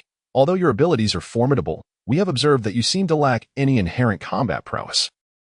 As Zheng Qiu spoke, Zhao Ting nodded in agreement. Yesterday, during a rather dull discussion, they had deliberated this very battle. Though Wang Xia had wielded his light power to dominate the scene, he exhibited no offensive capabilities, which somewhat balanced their concerns. Combat prowess. Well, that is something I should possess in the future, Wang Xia admitted, somewhat embarrassed regarding his lack of combat skills. The 5th tier of the light system only begins to unveil lethal spells. Yet it is equally true that the destructive potential of the light system is certainly not inferior to any other profession. According to Wang Xia's knowledge, within the 9th tier of prophecy spells, there exists one chant-based spell, while 99% of the spells within the Grand Prophecy require no incantation, provided one possesses sufficient divine power within. However, this is not absolute. For instance, the resurrection spell requires a lengthy chant of 12 minutes, over 300 distinct runes, with any misstep resulting in failure to cast. Furthermore, the resurrection spell contravenes the laws of this world, inflicting immense harm upon the caster, yet the extent of that damage remains unclear to Wang Xia. Additionally, the 9th tier offensive spell, the Grand Judgment of Light, could be described as a large-scale weapon capable of maintaining world peace, as Wang Xia would put it. Yet, with great power comes great restrictions. The chant for the Grand Judgment of Light also extends to 8 minutes. 8 minutes. How many lives must be sacrificed on the battlefield to afford Wang Xia 8 uninterrupted minutes of chanting? In comparison to these extraordinary abilities, Wang Xia finds himself more eagerly anticipating the few spells he mastered at the 3rd tier. These spells require no chanting or runes and can be unleashed directly through one's own strength, possessing remarkably practical capabilities. Particularly at the 3rd tier, Wang Xia can select one from the 7 light rings of the 8 great light rings, which are far more than mere spells. They are enduring manifestations, truly making Wang Xia feel as though he possesses an unfair advantage. As the trio conversed, Lin Tingfeng and Shui Linglong also awoke. After a brief refreshment, they began to contemplate their next course of action. This team had already been delayed several days due to the matter concerning the wizard, hence their late entry. The ambush they experienced yesterday made them acutely aware of the brutality of this place. necessitating meticulous calculations for their forthcoming plans. "Captain, I believe we are qualified to challenge the unreturning cliff," Shui Linglong remarked after much contemplation, casting a glance at Wang Xia, who was merely a bystander. Before voicing her thoughts upon her declaration, the other three, save for Wang Xia, who was entirely oblivious to what the unreturning cliff was, furrowed their brows. "Captain, with Wang Xia on our side, our team's combat capability is undoubtedly on par with any other team. If we could enter the unreturning cliff, we might obtain the power of inheritance. Surely, you all understand what that signifies." Shui Linglong surveyed her surroundings, and once again, aside from Wang Xia, the others nodded in unison. What exactly is the unreturning cliff?" Wang Xia could no longer restrain his curiosity, though he was acutely aware that typically, places with ominous names such as unreturning XX or no return XX are seldom welcoming. Chapter 22. Ghost Warrior: The Unreturning Cliff. Since its discovery from the beastly forest has likely been known to all who have ventured within, with the exception of the anomaly that is Wang Xia. The name alone suggests immense danger. It resides at the very heart of the beastly forest. Despite the rampant presence of numerous beasts, this does not deter individuals from continuing to challenge its heights. The beastly forest is surrounded by mountains, with a peculiar body of water at its center. And the unreturning cliff hovers above this watery expanse. It is said that in ancient times, this was a sacred place where countless races worshipped the celestial deities. To ascend the unreturning cliff, one must not only confront terrifying beasts but also scale the cliff by ascending one of the 8 chains suspended in midair. Each year, those who believe themselves worthy venture toward the unreturning cliff, seeking to conquer its heights. However, among these challengers, 40% perish during the ascent, while an additional 60%, even if they manage to reach the top, often fall victim to the beasts dwelling there. Ultimately, fewer than 10% of individuals can enter the ancient sanctuary atop the unreturning cliff, and even among them, very few are able to attain the inheritance. Nonetheless, one cannot deny that anyone who enters the sanctuary, even without obtaining the inheritance, will experience some form of enhancement, eventually rising to the ranks of the strong. Every year, the Spring and Autumn Pavilion encourages its disciples to challenge the path to the sanctuary. Yet over the years, no one has succeeded, as the sanctuary only accepts 10 entrants annually. Similarly, the unreturning cliff permits only 40 individuals to ascend. Once this number is reached, the 8 chains will cast all climbers into the waters below, where those who plunge into the depths face certain death. As Shui Linglong gradually divulged the details of the unreturning cliff, Wang Xia suddenly realized he had become ensnared in a peculiar cycle. Ever since the grand prophecy spell had been activated, each step he took seemed intertwined with the ancient past, from ancient murals to the divine redemption of yore, from the burdens of ancient inheritance to the gates of hell, and even to the presence of Shaoshan from antiquity. Of course, if Shaoshan could be included. This place, though perilous, embodies the notion that life seldom grants one the opportunity to take risks. If we do not seize this chance, can we truly be content? Wang Xia gazed at his 4 companions, as well as the pair of wide, innocent eyes belonging to Shaoshan. Undoubtedly, even in the face of the treacherous unreturning cliff, they all shared a glimmer of hope. "Are you suggesting we should enter?" Lin Tingfeng pondered for a moment before stating, "We have been delayed for so long. We cannot know how many others have already ventured into the unreturning cliff. If we find ourselves among the 40 who have already entered, we may merely ascend partway before being cast down by the chains, meeting an untimely and ambiguous demise." As captain, Lin Tingfeng's considerations were quite thorough. Attempting holds promise. Without trying, there is no hope. The unreturning cliff is dangerous, yet is our current situation truly any less perilous? Wang Xia replied, meeting Lin Tingfeng's gaze. Lin Tingfeng scanned the room and, from the expressions in everyone's eyes, he comprehended the answer. In truth, the notion of the unreturning cliff had never crossed his mind, but with Wang Xia's presence, he felt an unexpected surge of vitality, as if his very blood had been ignited. To hell with it. Life rarely affords one the chance to gamble. Without taking risks, how can one ascertain success? Perhaps I am destined for greatness, capable of obtaining ancient inheritance and reigning supreme. Lin Tingfeng suddenly exclaimed, prompting the others, including Wang Xia, to give him a thumbs up in approval. Excellent. We currently stand in the silent forest, with the Dead Sea to our east. The unreturning cliff awaits us there. What are we waiting for? Let us set forth. Lin Tingfeng, a man of action, Resolved to disregard any hesitations, he clapped Zhao Ting on the shoulder, signaling for departure. Onward! The five of them, along with a monkey, set off toward the east with lively shouts. However, despite their exuberance, they did not genuinely feel invincible. On the contrary, after yesterday's fierce battle, the small team tread cautiously through the dense forest. The four companions seemed to deliberately encircle Wang Xia, each maintaining a distance of no more than 5 meters. At any moment, should an ambush occur, at least one of them would be poised to intercept the approaching threat from all directions. As they progressed, they traversed 30 to 40 li without encountering any beasts. Wang Xia understood that this did not imply an ambush, but rather was a consequence of the previous team they had annihilated. With over 100 beast spirits, that team must have been here for quite some time. Effectively clearing the surrounding area of beasts, as noon approached, sunlight filtered through the dense canopy. Bathing Wang Xia in warmth, he realized that his body had ceased absorbing any light power. He had reached a pinnacle at this stage. And to advance further, he must comprehend the second chapter of the Song of Light. 5 Blood-red eyes stealthily fixated upon them. Senior brother, how could this team possibly have defeated the 4 members of the Bloodfeather sect?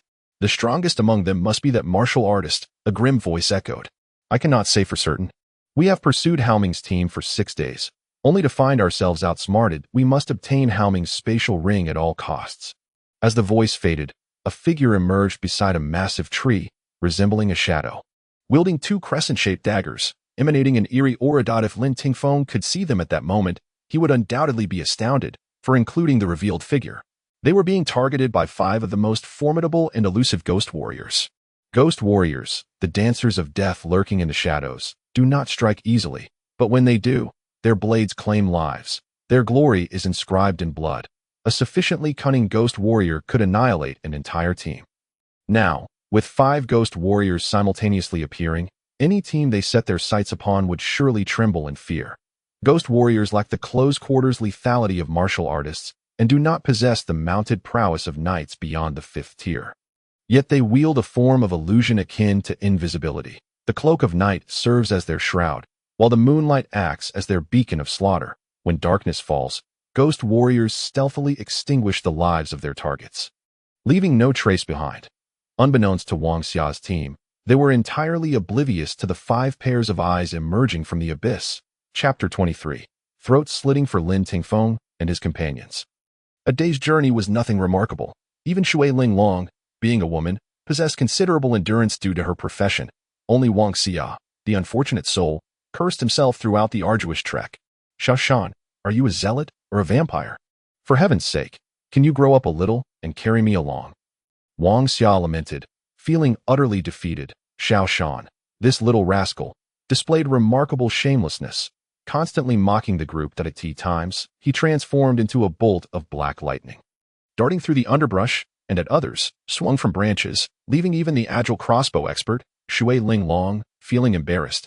Indeed, even the ghost warriors, renowned for their unmatched speed, had no choice but to concede defeat in the face of Xiao Shan's antics.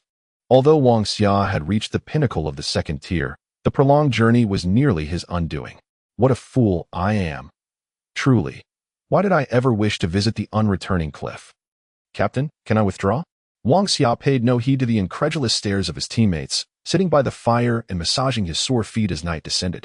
Wang Xia, you really ought to work on your physique, or you'll surely be bullied once you marry. Shui Linglong teased with a smile, covering her mouth to stifle her laughter. Physical fitness is but a fleeting concern. In truth, I am yet to reach the threshold of my potential. Otherwise, I would be soaring through the skies, Wang Xia replied, casting a glance at Shui Linglong, whose red attire glowed in the firelight. Soaring? Ha! We could all fly, but if we can't best our wives, what a disgrace that would be, Zhao Ting chimed in. Displaying his own brand of shamelessness. As a knight, it was undeniable that even martial artists could not compare to his overall physical prowess, as evidenced by the chainmail he donned. Wang Xia mused that if he were to wear Zhao Ting's armor, he would immediately take his own life out of sheer inadequacy. Flying, where do you wish to go? Wang Xia shot a glance at his companions, knowing well that all professions could attain flight upon reaching a certain rank. However, the light mages were an exception. Their aerial capabilities came much earlier, though Wang Xia refrained from divulging this information. This day, filled with travel and battles, has truly exhausted me. I can go no further. I must rest, or I shall perish before reaching the unreturning cliff. not by death, but by sheer fatigue. Wang Xia observed his teammates' amused expressions and simply collapsed there, though he was not sleepy despite his exhaustion. He retrieved the rudimentary alchemy book gifted to him by Tang Lin and began to study. The introductory alchemy text contained little of substance, primarily featuring mundane concoctions such as medicinal charts and methods for crafting healing salves. After a while, Wang Xia grew disinterested. These remedies lacked true magical properties, and even restorative potions were absent at that moment. It struck him that this was a world woefully behind in the field of alchemy. Yet lamentably, the great prophecy had not touched upon any alchemical matters. I am in the best condition. You all rest for a while. I shall take the first watch, Zhao Ting declared, his spirits evidently the brightest among them. Though they had faced several minor skirmishes throughout the day, the foes encountered were not particularly formidable, easily dispatched by Shui Linglong's precision. I'll relieve you after some time. I need to rest a bit, Lin Tingfeng. As the captain, understood the importance of leading by example, and surely everyone in the team was aware of this, save for Wang Xia. Zhao Ting smiled as he unsheathed his spear from behind. Waving to his companions before seeking a suitable vantage point to keep watch. As Zhao Ting ventured around 20 meters away, the previously quiet Xiao Shan suddenly began to twirl his bone club. Assuming a defensive stance. What, you wish to stand guard too? You must first learn to speak. Though we wield similar long weapons, your bone club pales in comparison to Zhao Ting's, Wang Xia remarked, pointing at Zhao Ting. At that very moment, a streak of black light sliced through the air, aiming straight for Zhao Ting's throat. The blade struck precisely at Zhao Ting's neck. A bloom of crimson erupted as the black blade flickered and vanished in less than a heartbeat. Bang! As if to signal the others. Zhao Ting's spear struck the nearby tree with a dull thud just as the blade claimed his life. Lin Tingfeng sprang to his feet in alarm. Zhao Ting. Upon witnessing Zhao Ting's severed throat, Shui Linglong loosed an arrow, but the blade had vanished before she could aim. Ugh, ugh, ugh. Zhao Ting's eyes widened in shock as he gazed at his distant companions, clutching his throat as blood gushed forth in torrents. Damn it! A thief! Wang Xia sprang to his feet, disregarding his fatigue. The holy light surged within him. Rejuvenation. The golden glow of the rejuvenation spell enveloped Zhao Ting. Ugh! Zhao Ting clutched his neck, his eyes filled with the terror of impending death. Rejuvenation. Heal him, Wang Xia shouted, unleashing another wave of holy light. Two beams of golden energy coursed towards Zhao Ting. As the golden light enveloped Zhao Ting, it began to weave through his wounds, mending the grievous injury. Yet, the severity of Zhao Ting's wound was such that even 2 beams of holy light could not fully restore him. Once more, Wang Xia cast the rejuvenation spell as if it were an endless resource. The 3rd, the 4th. By the time the 5th rejuvenation spell struck Zhao Ting, the bleeding from his throat finally ceased, and his shattered windpipe began to regenerate. Can this truly be? Zheng Qiu was left bewildered, witnessing a blow that should have been fatal. Yet, Wang Xia's rejuvenation had managed to heal such a dire injury at that moment. Zheng Qiu felt on the brink of madness. Not only Zheng Qiu, but even Zhao Ting was astonished. In the instant his throat had been slit, he had glimpsed death itself. Yet who would have thought that 5 rejuvenation spells could defy his near-fatal wounds? As long as you are not dead, I can restore you to your former state, Wang Xia had once proclaimed, and now he had demonstrated the truth of his words that in any circumstance, light would never abandon anyone, as long as life persisted. Light could restore, and this was merely the rudimentary rejuvenation spell. If he were to wield the advanced healing spell in the future, perhaps a single casting would suffice for Zhao Ting to fully heal. If he were to master the ultimate holy healing spell, even if his limbs were severed, as long as he had a single breath remaining, the radiance of the holy healing would grant him a second chance at life.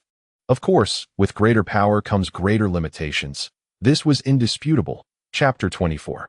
The sacred IA knight, suddenly struck in the throat by a blade, and then restored through the miraculous power of holy light.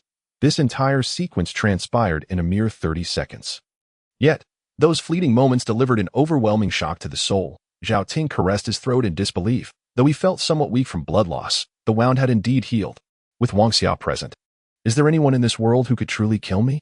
In an instant, Zhao Ting was momentarily rendered speechless. However, he quickly dismissed the thought of a throat slash, as terrifying as it appeared. It was not the most lethal of injuries. Such harm could be considered merely superficial, and with the application of the rejuvenation technique, recovery was still within reach. But if he were to be struck through the heart by an arrow, then unless Wang Xia possessed the holy healing technique, all that could be prepared would be a resurrection spell. Damn it. Those are the cursed ghost warriors. After his brief stupor, Zhao Ting swiftly moved and found himself amidst the group. 5 individuals encircling Wang Xia in an instant. At that moment, no tactics were necessary. In their eyes, as long as Wang Xia remained alive, they would not falter. And this unwavering confidence emboldened them to confront any formidable adversary. Has my brother already seized control of the battlefield? At that moment, Wang Xia suddenly felt this sensation, but he quickly realized that this was not the time for bravado. He might be the next victim of a throat slash. For a full minute, silence enveloped the surroundings. Had the ghost warriors departed? Everyone entertained this thought, that of course not. At that moment, the 5 ghost warriors lay in hiding nearby, yet they too gaped in disbelief at the 5 encircled individuals. Especially the one who had drawn his blade, he stared incredulously at his weapon. At this very moment, a trace of still-warm blood lingered on his blade, a testament to the success of his throat slash. Yet, this so-called lethal strike of the ghost warriors had failed to claim a single life, and within mere seconds, the wounds of that individual began to heal, restoring their combat prowess. What in the world is that? The one among the ghost warriors known as the eldest brother struggled to grasp the reality before him. He understood that everything stemmed from the influence of that light. But what was that light? A light capable of healing a fatal strike. What manner of existence could it be? Damn it, strike. After a brief pause, the 5 ghost warriors re-entered their murderous state, the darkness serving as their finest cloak. While the bright moon illuminated their path to slaughter, a flash of blade once more emerged, as Lin Tingfeng beheld the tip of the blade glimmering, a black curved sword reaching out like the hand of death towards his heart. Go to hell. Lin Tingfeng's fist suddenly spun, propelling his body forward, his fist striking out like cannon fire. Yet, as he unleashed the punch, the blade's light vanished, and to his left, another flash of blade flickered. This time, no matter how swift Lin Tingfeng was, he could not evade it. The blade cleaved into his back, leaving a gash deep enough to expose bone. Lin Tingfeng grimaced in pain, cursing under his breath, but he was not foolish. He recognized that unseen foes were the most terrifying. In that moment, he decisively chose to retreat. Rejuvenation technique. At the moment Lin Tingfeng fell back, Wang Xia's rejuvenation technique enveloped him, golden light transforming into threads that began to visibly mend the grievous wound on Lin Tingfeng's back. Thank you. It was Lin Tingfeng's first experience of such healing. Yet undeniably, the rejuvenation technique also left him in awe.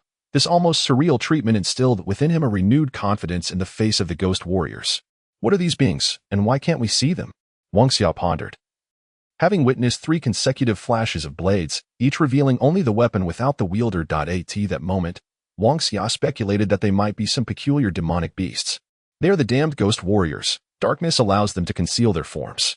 If not for their invisibility, I could single-handedly annihilate them all, Lin Tingfeng asserted, not out of arrogance, but rather a realization that if the ghost warriors lost their ability to remain hidden, they would stand no chance against any profession of the same tier. And for a martial artist, once they closed the distance and seized a ghost warrior, it would undoubtedly result in an instant kill. Are invisible professions akin to thieves? In an instant, Wang Xia was momentarily taken aback, as if a thought had suddenly struck him. Isn't it true that upon seeing them, one can only think of how to torment them?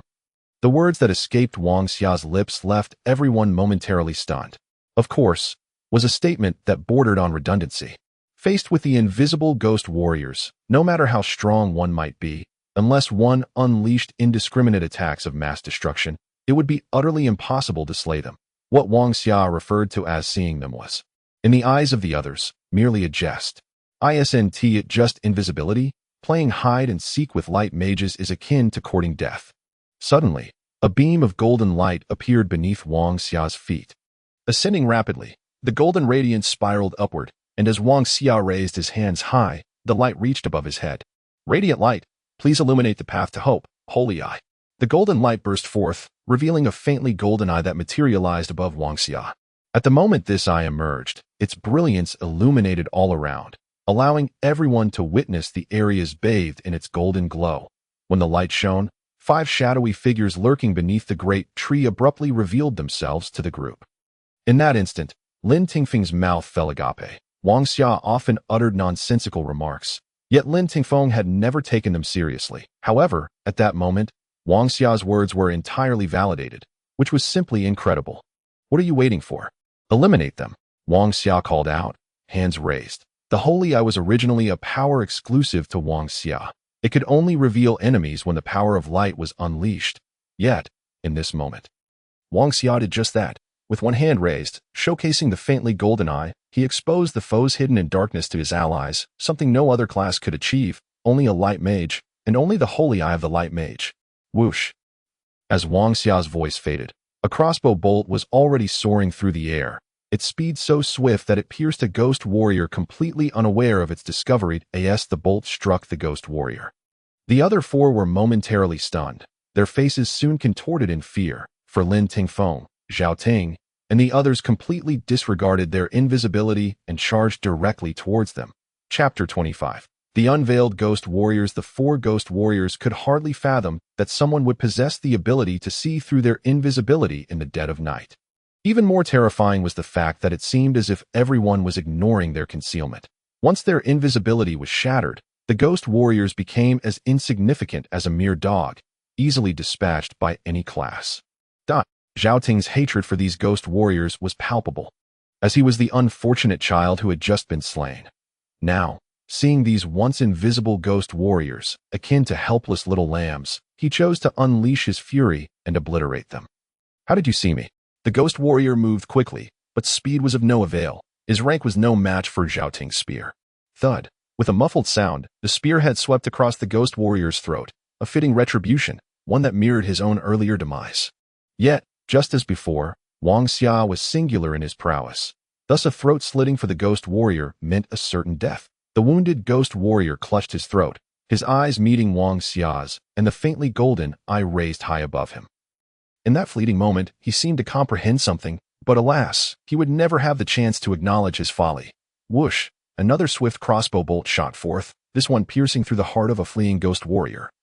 Pinning him against a tree, Lin Tingfeng then arrived, delivering a powerful blow to the chest, causing it to cave in. In the span of mere seconds, 3 of the 5 ghost warriors lay dead, leaving the remaining 2 in a state of utter psychological collapse. For so long, ghost warriors had been the nightmares of others, striking without warning, yet today they faced their own nightmare, the Holy Eye. Capable of piercing through all illusions, restoring reality to the world. If you manage to escape, I shall change my surname. Zheng Qiu had already seized one ghost warrior, disarming him with a single-handed maneuver that rendered the curved blade useless. With his robust arms, he unleashed a flurry of punches, reducing the frail ghost warrior to a bloodied heap on the ground, convulsing in agony. Did I ever say you could leave? The last ghost warrior, in desperation, attempted to flee, paralyzed by fear, the likes of which he had never experienced before, threatening to shatter his sanity. Shui Linglong spoke as her crossbow once again drew taut, the terrifying weapon releasing its bolt with ferocious velocity, causing it to spin violently through the air, emitting a sound reminiscent of the wings of death itself. No. Thud! The final ghost warrior felt a sharp pain in his back, followed by a bolt that pierced his heart, nailing him to the tree. To Wang Xia, this ghost warrior resembled a Spider-Man, clinging to the tree, albeit without the suction cups. He was instead pinned by the deadly crossbow bolt. The 5 ghost warriors, from their revelation to their demise, spanned a mere 15 seconds. This rapidity underscored not only the vulnerability of the ghost warriors post-revelation but also the increasingly seamless synergy of Wang Xia's team. What a thrill! With a team capable of dispatching 5 ghost warriors like this, we could conquer anything. Today, they are all finished. Zheng Qiu delivered a few final blows to the already lifeless ghost warrior before seizing him by the neck and booting him away. Ghost warriors, phantoms that traverse the night, had lost their invisibility today. Their frailty became glaringly apparent in the face of the martial artist's might. Yet, this did not imply that ghost warriors were weak. If it weren't for the Holy Eye, Zhao Ting's throat slicing alone would have revealed their true terror. Silently encroaching upon their surroundings, the sharp curved blades would claim your life. This was the essence of the ghost warriors. Yet all of this depended on their ability to remain invisible. Once that was lost, they were merely pitiful. The bodies of the 5 ghost warriors lay piled together, and it was only at this moment that Lin Tingfeng and the other 3 snapped back to reality. When the ghost warriors had revealed themselves, they had acted impulsively, neglecting to notice Wang Xia's presence. Now, a thought suddenly emerged in their minds. This man is not human. His emergence likely poses a direct challenge to all ghost warriors in the world. With him in the team, ghost warriors will become even weaker than infants. As the 4 turned to gaze at Wang Xia, they found themselves at a loss for words. while one could argue that Wang Xia's abilities were not inherently exaggerated. He consistently managed to turn the tide in critical moments. This singular quality rendered Wang Xia irreplaceable, a figure capable of rendering magicians foolish, of transforming ghost warriors into infants, of snatching allies from the jaws of death in their most desperate times. Should Wang Xia continue to grow, should he ascend to become a formidable force, should he command a fearsome team, would there be anyone in this world capable of halting his advance? Contemplating these thoughts, cold sweat beaded on the foreheads of the four individuals. They were perplexed as to why such a terrifying entity as Wang Xia had come into existence. His abilities were nothing short of a game-breaking anomaly, fundamentally altering the balance of this world. And yet, Wang Xia was merely at the second tier. The onlookers no longer harbored any doubts regarding his significance. They believed that with adequate protection, his current capabilities could allow him to play an unimaginable role, even among the ranks of pinnacle 9th-tier warriors. The higher the tier of the mage, the more fearsome they became, the more advanced the ghost warrior, the more frenzied they grew. Yet, regardless of how elevated a ghost warrior or mage might be, they could all be swiftly eliminated when confronted with Dispel Magic and the Eye of Sanctity. Support. Damn it, I used to think the strongest support was the mage, but now I see them as nothing more than a pile of dung.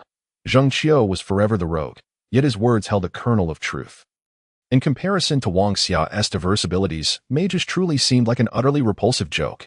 Absolute dominance. Despite Wang Xia lacking any combat prowess, the impact he had was undeniably more formidable than any combat specialist. Don't T look at me like that. Haven T, I mentioned that I excel at commanding the battlefield. Wang Xia, oblivious to any sense of modesty, uttered this line, leaving the previously astonished crowd momentarily speechless. Faced with such shamelessness, they found themselves at a loss for retort. Chapter 26. The chains of arcane essence. The wealth acquired from the 5 ghost warriors exceeded everyone's expectations, a total of over 200 demon spirits. Following their usual practice, they divided the spoils equally, while all the miscellaneous potions were unceremoniously handed over to Wang Xia. This was primarily due to the fact that none of the potions were labeled, and their party possessed a peculiar trait.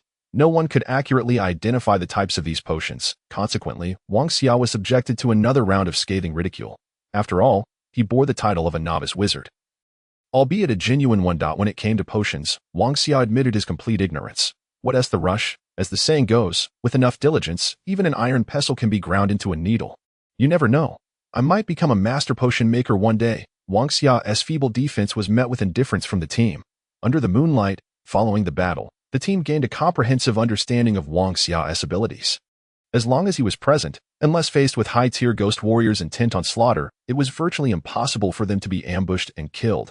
After this experience, Wang Xia kept his Eye of Sanctity activated. After all, when the eye was attuned to him, it merely served as a passive ability. Had it not been for his excessive scrutiny of everything, the incident with Zhao Ting might not have occurred. Naturally, a post-battle debriefing ensued, but Wang Xia paid it no heed, choosing instead to engage in an endeavor that appeared nearly insane to others. The 46 demon spirits he obtained were arranged in 2 concentric circles around his body. Indeed, he intended to absorb the power of all 46 spirits simultaneously, attempting to forcefully break through to the 3rd chapter. The 2nd chapter of Arcane Essence remained an enigma to him, hence this method of trial. They often spoke of proving the path through strength. Now, he would see if their words held any merit. What are you planning to do? Zhao Ting gasped, watching as Wang Xia meticulously arranged everything around him and seated himself in the center of the circle formed by the demon spirits. Cultivating, Wang Xia shot a bewildered glance at Zhao Ting before closing his eyes and settling into a meditative posture. As he did so, all 46 demon spirits ignited, their energies weaving luminous threads that connected to him. Surrounding Wang Xia, waves of golden light shimmered, akin to a colossal furnace, continuously assisting him in refining the external energies into his own sacred light. Is there even a shred of humanity left in this? Zheng Qiu was equally baffled. Moments ago, they had been discussing Wang Xia's abnormality, particularly his ability to simultaneously absorb vast quantities of demon spirits. Now, they realized they had severely underestimated him. That 22 was by no means Wang Xia's limit. He was now doubling that amount and continuing to absorb with calm composure. Will he not burst from this? Lin Tingfeng suddenly felt as though he had crossed into another realm. Ever since discovering Wang Xia, he had sensed that this world had become increasingly unreal. The restorative powers, the piercing insight of the Eye of Sanctity, the terrifying absorption capacity, and the formidable dispel magic, all of these remarkable attributes coalesced within a single individual, the implications of which were staggering. I wonder if he can absorb 100 at once. If there are enough demon spirits, could he not challenge the 9th tier tonight? Shui Linglong was also taken aback, having been the cherished jewel of her family. Especially noted for her exceptional combat talent, she wielded crossbows and arrows with unparalleled proficiency, born to embrace the art of slaughter. Previously, Shui Linglong had believed that even in a world filled with geniuses, her diligent efforts would ensure she would never fall behind. Over the years, she had proven this point, demonstrating that even the most gifted could not outpace her by a significant margin. Yet, in recent days, Wang Xia had begun to make her question her beliefs. His abilities, regardless of how terrifying they might be, paled in comparison to his speed and efficiency in absorbing demon spirits. The thoughts of the onlookers were often filled with dread, for they were not Wang Xia and lacked insight into his circumstances. Were it not for his sudden whim to consume the grand prophecy, he would likely be toiling in the fields.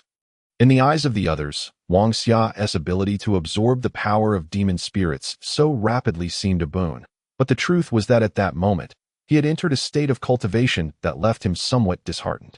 Damn it all, is this chain truly invincible? Wang Xia discovered that regardless of how much power was assimilated into his body through a sacred light, it would gradually dissipate, drifting into the ether. I am not a plant. I am not a plant that releases oxygen. Help me break these shackles, Wang Xia silently yearned. Yet as more and more power slipped away from him, he was reluctantly forced to accept a harsh reality. The grand prophecy was indeed a remarkable means of cultivation, basking in sunlight, absorbing demon spirits, or drawing upon the power of faith from believers could instantaneously enhance his abilities. However, nothing in life is absolute. There exists no flawless entity in this world. And the grand prophecy was no exception. Each roll of the grand prophecy acted as a shackle. Unless one found the key to unlock it, no amount of effort on Wang Xia's part could ever pry open that door. In other words, every breakthrough in the grand prophecy required Wang Xia to grasp the essence of that stage, to gain enlightenment from the light's mysteries, and to gradually reach the pinnacle. Enlightenment, this notion, typically reserved for protagonists, sounded deceptively simple. Yet, while a single instance of enlightenment might be straightforward, achieving it repeatedly was no mere protagonist's task. Chapter 2 of Light, the Ode to Light. What in the world does this mean? Can light even sing? Wang Xia pondered deeply, questioning the very nature of light, which was intangible and elusive. To expect it to sing required an analogy as classic as the concept of tongue being thoroughly comprehended. Otherwise, it was utterly unattainable. If this is just the second chapter and it's already so absurd, what shall I do if I encounter something related to life and death later on? Would I have to die a few times to understand it? Is this light even light, or is it just a farce? Amidst his futile complaints, Wang Xia once again squandered the 46 demon spirits. However, he felt no remorse, for these were gifts graciously bestowed by his good friends. How could he refuse such kindness? Chapter 27. Do you trust me? After a night of rest, aside from Wang Xia, who appeared dejected, everyone else seemed quite spirited. After all, aside from Zhao Ting, who had suffered a bit, the others had emerged from the battle relatively unscathed. Wang Xia's despondency was not due to poor spirits, but rather the fact that he remained at a loss regarding the mysteries of Chapter 2 of Light. Casually dispatching a beast resembling a wild boar, he watched as his teammates extracted demon spirits from its carcass. Shui Linglong patted Wang Xia on the shoulder and asked, "What's wrong? The one who commands the battlefield also feels downcast." Alas, if only life were as it was at first sight. Wang Xia sighed helplessly, though the sentiment of his words diverged significantly from their original meaning. He was lamenting how easily he had broken through the first chapter, only to find the subsequent challenges daunting, with the future looking even bleaker. If only life were as it was at first sight. Upon hearing Wang Xia's words, Shui Linglong's eyes lit up. This phrase had never graced the world before, and its sudden emergence from Wang Xia's lips struck a chord deep within her soul. Do you long for your beloved? Shui Linglong, clearly misinterpreting Wang Xia's meaning, gazed at him with curiosity, noting that he appeared slightly younger than she beloved. Upon hearing the words of Shui Linglong, Wang Xia was momentarily taken aback, soon realizing that Shui Linglong had likely misconstrued his intentions. The term lover was still relatively unfamiliar to him. In his previous life, as a beleaguered white-collar worker devoid of wealth or property, the notion of a woman approaching Wang Xia for a marriage without ceremony seemed utterly implausible. Unless Of course, it was a storyline from a television drama to in this new world. Over the course of a year, he had been preoccupied with studying the great prophecy technique and engaging in playful banter with his close friends, leaving no room for thoughts of seeking a partner. Thus far, unlike other formidable figures who boasted numerous wives and concubines, the pitiful Wang Xia found himself still a virgin. What's the matter? Are you feeling frisky? Or do you two share a secret affair? Just as Wang Xia contemplated teasing Shui Linglong, Zheng Qiu, who had just harvested a demon spirit and was covered in a green, viscous substance, approached. He had vaguely overheard their conversation about lovers and immediately seized the opportunity to jest. Enough of your nonsense.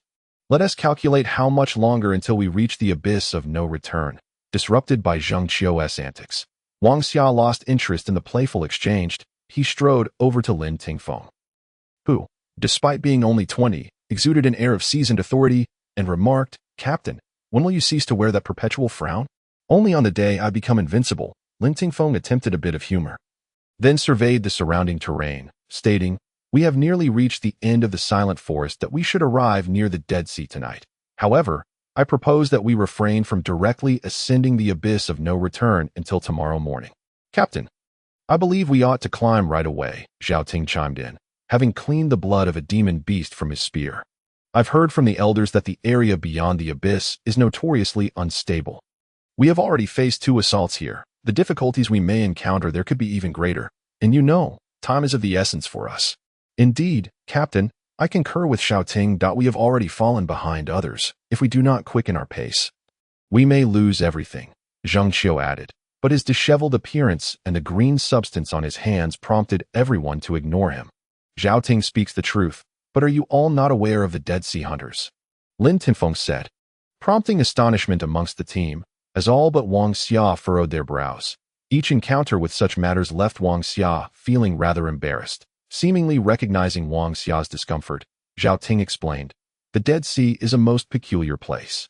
Anyone who perishes within its waters ultimately transforms into a vengeful spirit-like creature, existing in the Dead Sea with deep-seated grievances at night.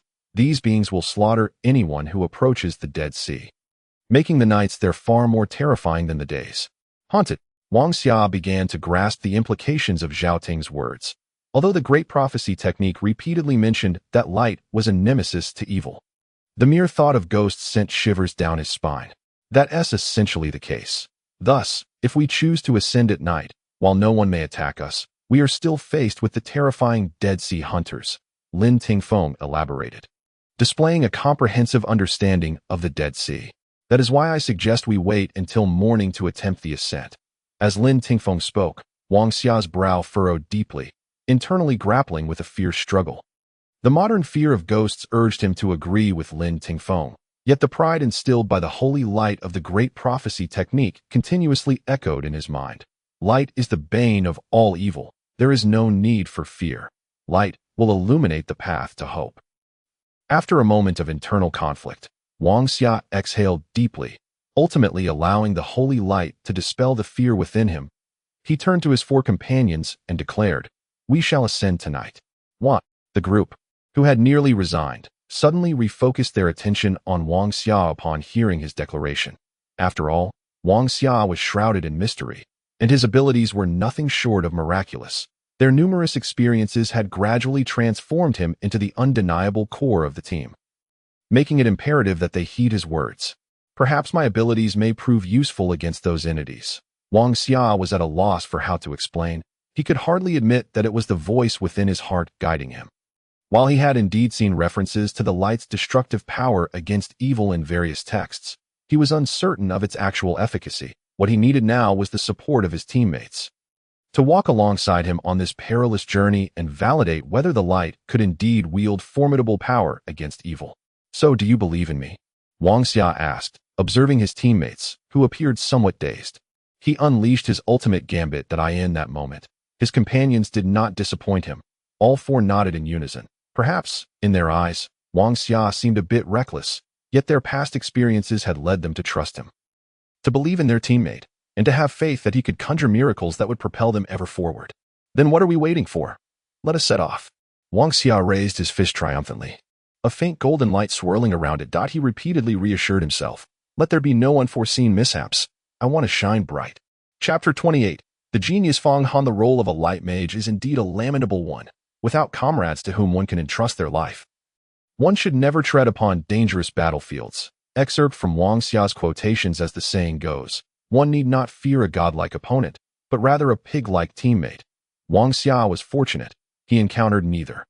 Within his small team, although these four individuals were not particularly elite, their mutual trust endowed them with the ability to confront any adversity head-on.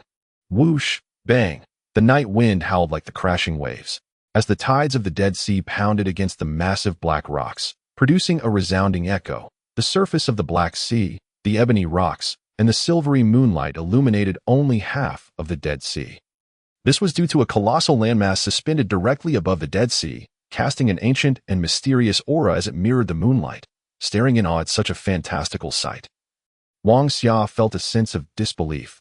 He had often encountered descriptions in fantasy novels about sects floating in the air or cities suspended in the sky, and had once thought them mere exaggerations.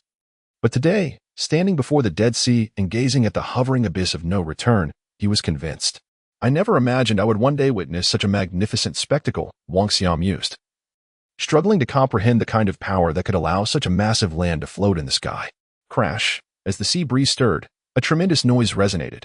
Following the moonlight, Wang Xia spotted several interlinked chains gently swaying beneath the floating landmass. This sound originated from those very chains. What a dense aura of death! How many malevolent spirits must reside here? Wang Xia gazed at the chains, contemplating the inky depths of the Dead Sea, and suddenly questioned whether he could ever climb back up if he were to fall in. The experiences of predecessors over the centuries had indeed answered that question for him. Ascending from the Dead Sea was merely a fantasy. If you wish to avoid death, remain where you are, a voice suddenly called from behind Wang Xia and his companions, and the flickering light illuminated the surroundings. The four teammates reacted swiftly, encircling Wang Xia in an instant, their long-standing cooperation having forged a deep camaraderie. Who goes there? Lin Tingfeng demanded, his fists already clad in full gear. Heh, it seems the number of those unafraid of death is on the rise. Which sect do you belong to? Your gear hardly resembles that of an elite team. The voice retorted, exuding a tone of arrogance that Wang Xia found insufferable. As the light drew nearer, a handsome man with shoulder-length hair emerged, brandishing a torch that flickered with flames. Clad in a purple robe that complemented his long black hair, he appeared strikingly handsome, though this was not a world for mere posturing and charm. Fang Han. Upon seeing the man, Shui Linglong was the first to exclaim, her hand trembling slightly at that moment. Wang Xia conceded that, at times, good looks did carry a significant advantage. You are Fang Han.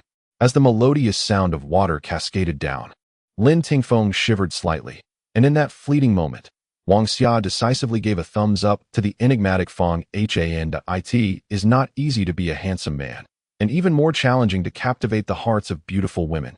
Yet, a man who can charm both genders, someone who can make a seasoned player like Lin Tingfeng secretly harbor feelings and regard him as a buddy goal, possesses a power far surpassing any formidable weapon. Genius Fang Han. Who would have thought we would actually get to see him? Zhang Qiu chimed in, shouting excitedly. If he were to scream a few more times, Wang Xia would undoubtedly perceive Fang Han as an idol killer. However, Wang Xia's wicked sense of humor did not cloud his judgment. The term genius is not easily bestowed. A celebrity, a renowned figure, undoubtedly possesses the skills that accompany such a title. Yet despite the impressive abilities that may exist, Wang Xia chose to disregard them, for the pitiable Fang Han was but a magician. Genius Fang Han, a fourth-tier magician, among the individuals entering the beast forest space, while there were others at the fourth tier. They were certainly few. Fang Han's fame did not stem from his status as a fourth-tier magician, but rather from being the first in history to reach the fourth tier solely through his own research and efforts. Without any mentor, at the age of 12, Fang Han first laid eyes on a magician and subsequently developed an interest in the craft. Over the next 6 years, he embarked on solitary studies, astonishing everyone by paving his own path to the pinnacle of magic with his godlike talent. At 18, Fang Han was accepted into the Moonshadow sect, a legendary fighting faction, and likewise, due to his talents, he became an idol and goal for countless young aspirants. Among those heading to the Beast Forest, Fang Han of the Moonshadow sect and the formidable Ho Tong of the 5th-tier legendary domain were the most dazzling figures. Which fighting faction are you from? Do you not know the rules here? You were teetering on the edge of danger. Venture any further, and you will undoubtedly meet your demise, Fong Han said, exuding the typical arrogance of a prodigy. He glanced at the rookie-like team, a faint smirk curling at the corners of his mouth, revealing his disdain. What do you care which faction we belong to? Life and death are fated, and wealth is determined by the heavens. If we choose to die, it is none of your business, Wang Xia retorted. Indifferent to whether it was Fong Han or Fong or in Wang Xia's eyes, this fellow was no different from the rich second-generation individuals he had encountered before. And he found such people thoroughly irritating. Well, if you wish to die, I won't stop you, but please do so far away. Don't let others be implicated by your foolishness, Fong Han said, raising his torch and turning away. Truly reckless, attempting to scale the unreturning cliff at night when only 5 spots remain. Do you even deserve such an opportunity? Fong Han departed, and his companions were expressions of disdain.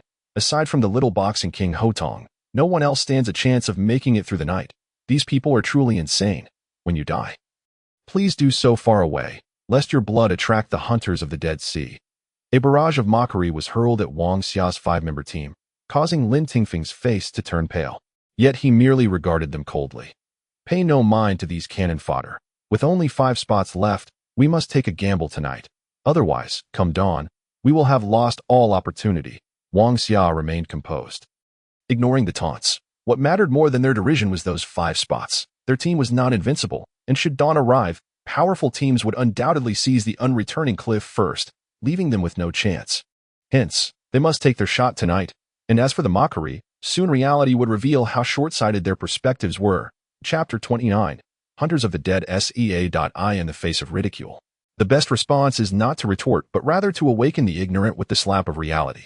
Wang Xia had witnessed this in countless films and television shows, so he turned to the agitated Zhao Tingdao. Don't stir trouble. Let us move.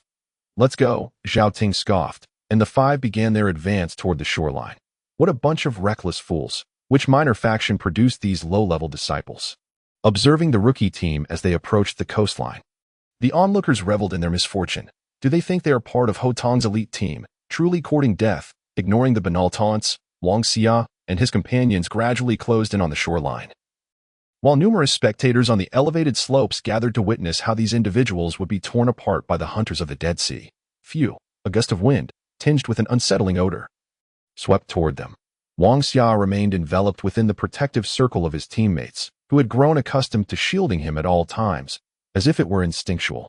If we proceed another 50 meters, we will surely provoke those hunters of the Dead Sea. Zhang Qiu glanced at Wang Xia, his trembling fist betraying his nervousness. Trust me, Wang Xia uttered this phrase while secretly praying, great prophecy, grant us strength, let the light shine upon us. Another wave of nauseating air struck, and Wang Xia activated his sacred eye. Through its gaze, he beheld ghostly figures moving through the Dead Sea, gliding toward them. Bang! A resounding crash echoed as the waves crashed against the rocks, unleashing countless shadowy figures that descended upon the beach like phantoms. They resembled human-like monsters, yet Wang Xia felt that describing them as zombies would be more accurate. How can there be so many? Lin Tifeng exclaimed in disbelief at the sudden emergence of hunters. Just as his voice fell, another thunderous sound erupted, and an uncountable horde of hunters clawed their way up from the waves, emitting a chorus of beast-like howls. Under the moonlight, their blood-red eyes and the rotting flesh that fell to the ground nearly caused Wang Xia to regurgitate the food he had consumed the previous day. This is far too many. Zhang Qiu, familiar with the Dead Sea, noted that throughout history, there had been those who ventured into its depths at night, yet the number of hunters that emerged was always proportional to the number of intruders. Typically, if only 5 individuals entered, a maximum of 10 hunters would emerge. Yet today, the sight that greeted them was an overwhelming swarm of hunters, as if the Dead Sea itself had been enraged. With more and more hunters crawling out of the depths toward them, this scene not only shocked Wang Xia's group, but also left the onlookers in awe. Positioned higher up, they had a broader view than Wang Xia and his companions. And within mere seconds, thousands of hunters had emerged from the dead SEA.It was as if the Dead Sea had erupted in rebellion, and at that moment, many nearly screamed, wondering if these hunters had gone mad, intent on slaughtering everyone who dared enter the beast forest. What is happening? Fong Han returned after leaving, and at this moment, he gazed toward the shore. Upon seeing the dense mass of hunters, he involuntarily gasped in shock. Thousands of hunters, enough to slay anyone who dared to enter this place. What are these fools doing? A glimmer of murderous intent flashed in Fong Han's eyes, yet even if he were given the courage to charge out and kill, he truly dared not do so at this moment. In his eyes, Wang Xia and the others were already as good as dead. Before such a multitude of hunters, there was no chance of escape. Not even for the little king of fighters, let alone the big foot. Wang Xia could sense the palpable fear emanating from his teammates. How is this possible? We were clearly still 50 meters away. How did these creatures detect us? Could it be? In an instant, all four of their gazes converged upon Wang Xia. Their assessment was indeed accurate. If an ordinary person were to appear here, they would certainly not attract the attention of any sea of death hunters. For the detection range of these hunters was not that extensive. However, Wang Xia was different. His surging divine power acted like a natural magnet, activating nearly all of the hunters within the sea of death at that moment. I will hold them off for a while. You all retreat. As he spoke, the first wave of hunters, propelled by the crashing waves, rushed toward them in a frenzy. Lin Tingfeng fully embraced his responsibilities as the team leader, moving without hesitation to meet the first charging hunter. His fist struck the hunter's chest with a thunderous impact, sending it flying. Swoosh! Shui Linglong's bolts flew with astonishing speed. She raised her hand, and 3 bolts shot forth almost simultaneously, each aimed at the crimson eyes of the hunters. The air was filled with cries of agony as the bolts struck true, piercing the eyes of 3 hunters. Yet, this was not their vital weakness. The hunters did not rely on sight. Sensing the presence of their prey was sufficient. There are too many. We must retreat, Zhao Ting proclaimed. Sweeping his spear through the throng of hunters, the multitude fell before him, but it proved futile.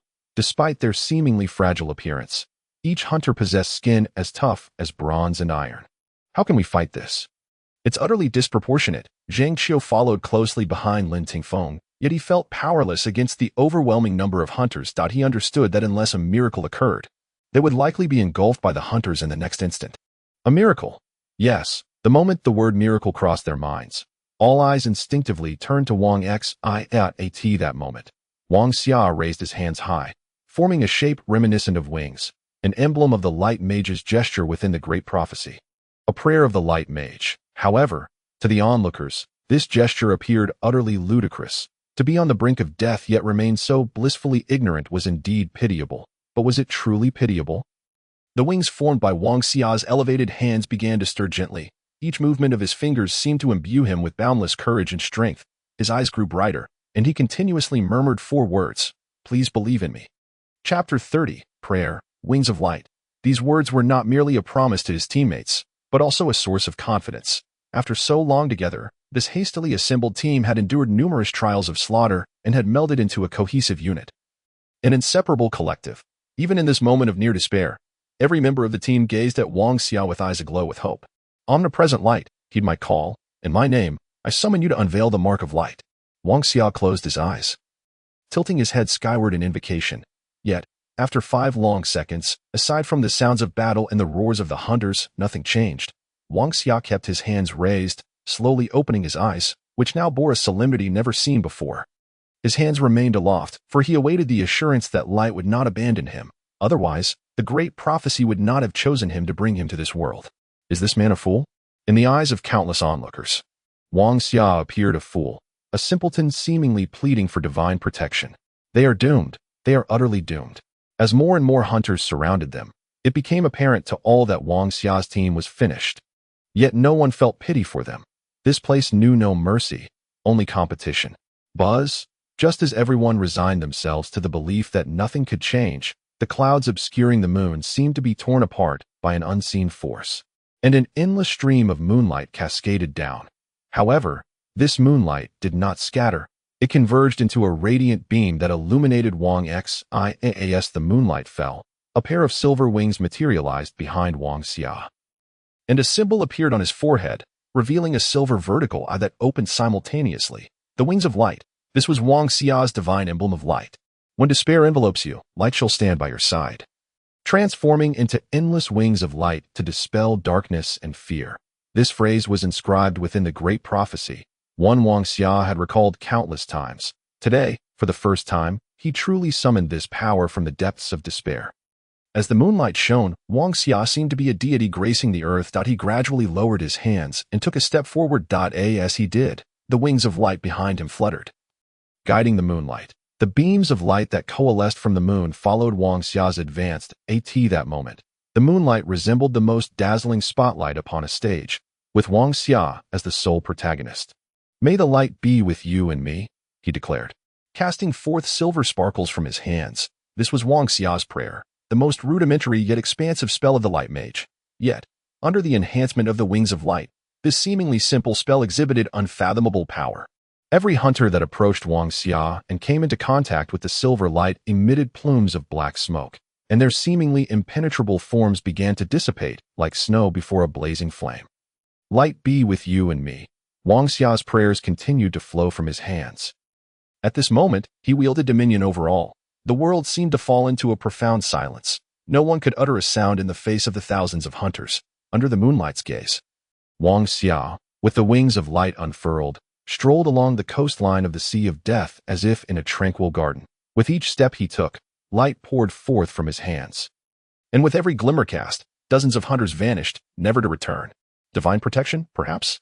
At this moment, the profound shock within Feng Han's heart was beyond the capacity of language to convey. In his eyes, this small team should have been torn to shreds by countless hunters in an instant. However, the reality did not unfold as he had imagined.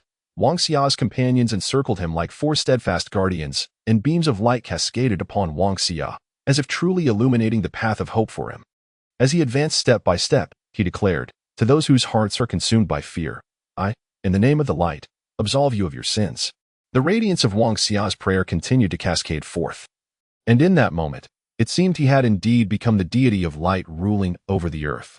All the hunters, transformed by the brilliance, became diminutive figures, kneeling in the void, praying and bowing before Wang Xia, who walked within the light. "I represent the light and forgive your transgressions.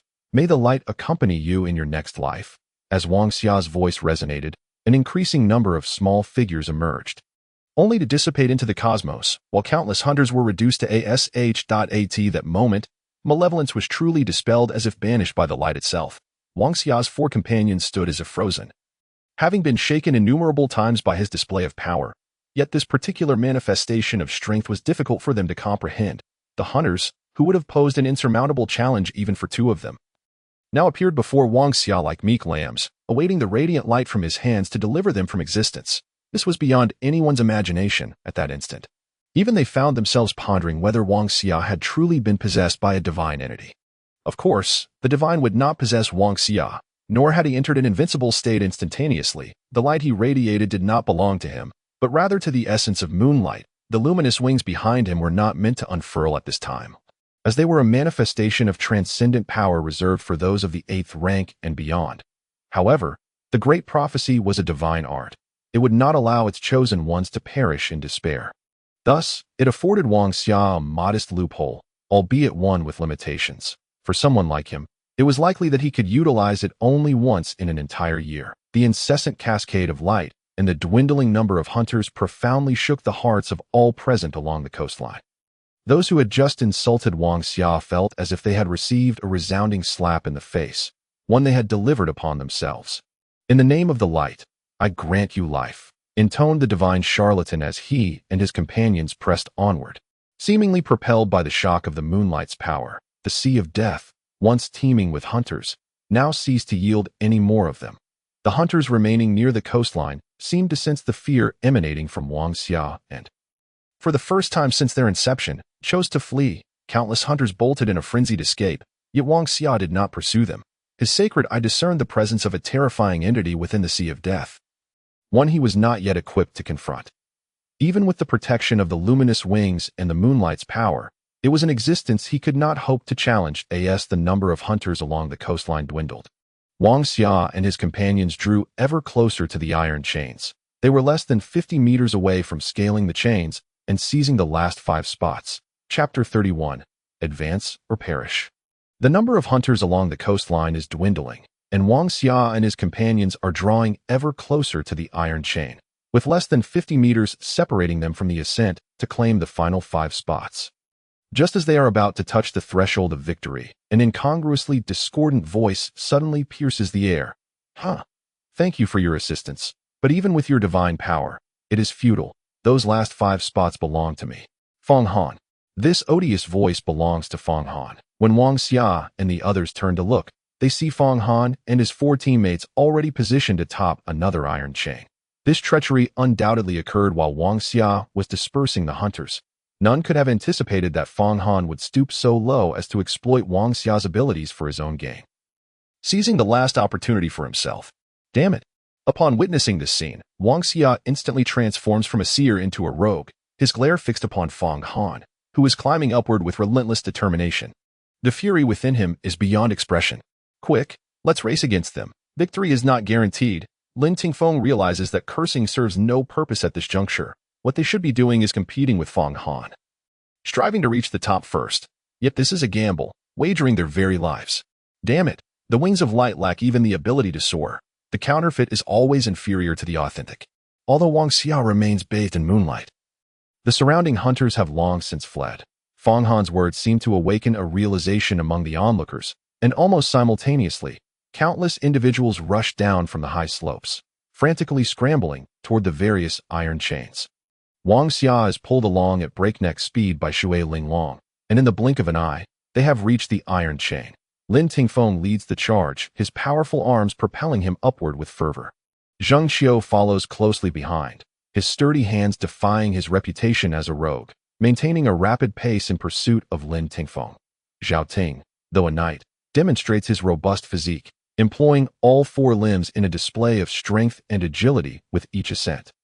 Despite carrying Wang Xia, Shui Linglong's speed remains impressive. As a crossbowman, she is renowned for her swiftness, matching the pace of the swiftest in the rear. As for Xiao Shan, well, Xiao Shan has already ascended, likely standing atop the unreturning cliff by now. Time is of the essence. Every moment counts. Not only Wang Xia and his companions, but all those rushing forward have found their own iron chains. Climbing with fervor, I end the struggle for dominance over the chains. Chaos begins to erupt below. A martial artist at the forefront, having just ascended the chain, is struck down by an arrow from a crossbowman. Before the crossbowman can even begin his ascent, he is seized by another knight and hurled into the Dead Sea. The ugliness of humanity is laid bare in this moment, as various forms of slaughter unfold beneath the moonlight. Countless lives spilling blood upon the coastline. Climb faster, our speed is no less than theirs. Lin Tingfeng shouts encouragement from behind, as their pace nearly aligns with that of Fong Han's team. Damn it. As long as we reach the top first, those bastards will inevitably face their demise. Zheng Qiu grits his teeth, fueled by the urgency of the situation. Wang Xia, who had once seemed to pave a hopeful path for them, now finds that Fong Han's detestable team has snatched the lead at the last moment. How can he swallow this bitter pill? Yet now, words hold no weight. Their ascent of the iron chain is paramount. Beneath the moonlight, the carnage rages on, blood cascading into the Dead Sea, as if the grotesque nature of humanity and the crimson blood have once again awakened the wrath of the Dead Sea. Countless hunters surge forth from its depths, plunging the scene into further chaos. The hunters' unexpected emergence leaves everyone reeling, but retreat is not an option.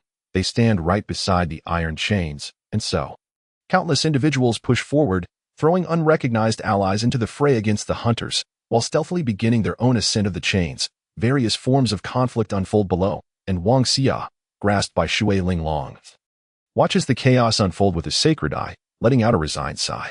We've caught up to those bastards. Will they live or die? As he speaks, Lin Tingfeng, Zheng Qiu, and the third member, Zhao Ting, have already caught up with Fong Han's team, surpassing them. At this moment, the 3 have climbed to the forefront. Fong Han feels a twinge of fear upon witnessing this scene, yet there is no turning back now. Descending would lead to certain death. With a shout, he rallies his teammates and begins to climb furiously. Who? Though Shui Linglong possesses remarkable speed, she is still merely a crossbowman. Her short bursts of speed are unmatched by anyone. Yet prolonged climbing begins to take its toll, and soon both she and Wang Xia find their pace diminishing as Fong Han's group overtakes them. A formation emerges. Wang Xia's team occupies the top 3 spots, while Fong Han's team fills the subsequent ranks. Though they are not on the same chain, the unreturning cliff accepts only the first 40 who reach it, and now, only 5 spots remain. I can do this, Shui Linglong suddenly exclaims.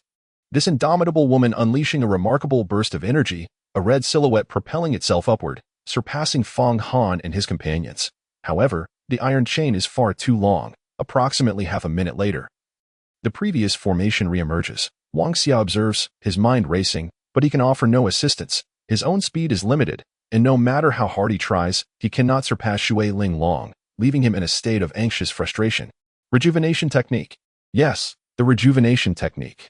Suddenly, Wang Xia recalls the spell. Golden light flickers as the glow of the rejuvenation technique envelopes Shui Linglong.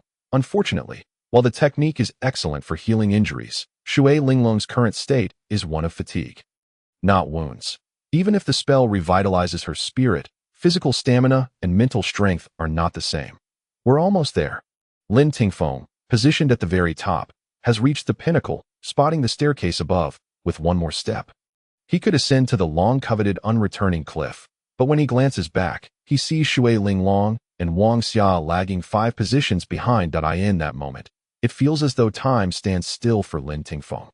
And 2 choices present themselves: advance or perish. To take a step forward is to reach the unreturning cliff, the place Lin Tingfeng has yearned to enter since the day he set foot in the realm of the demon beasts. For this is where dreams begin. To step back is to descend into an abyss of despair, facing the frenzied Dead Sea. You must choose between life and death. Zheng Qiu and Zhao Ting. 2. Find themselves in a similar predicament, witnessing everything unfold before them, forced to choose between life and death. Choosing life means abandoning their comrades. No matter how fervently they vow vengeance, the shadow of guilt will haunt them for eternity, tormenting their souls. Choosing to stand by their comrades, however, is to accept death, facing the gaping maw of the Dead Sea, a choice few would have the courage to make. Life or death, they scream silently within their hearts. None wish for death. Confronted with the glimmer of hope, all would choose life. Yet in that fleeting moment, for words echo in their minds, "Please believe in me." Indeed, please believe in me. These words spoken by Wang Xia resonate throughout their journey, embodying a promise, a trust, and the noblest bond of brotherhood. In the face of this exalted camaraderie, a smile flickers at the corners of their lips as the 3 make their choice, an irrevocable decision that belongs solely to them. I believe in you. These 4 words simultaneously arise within each of their hearts.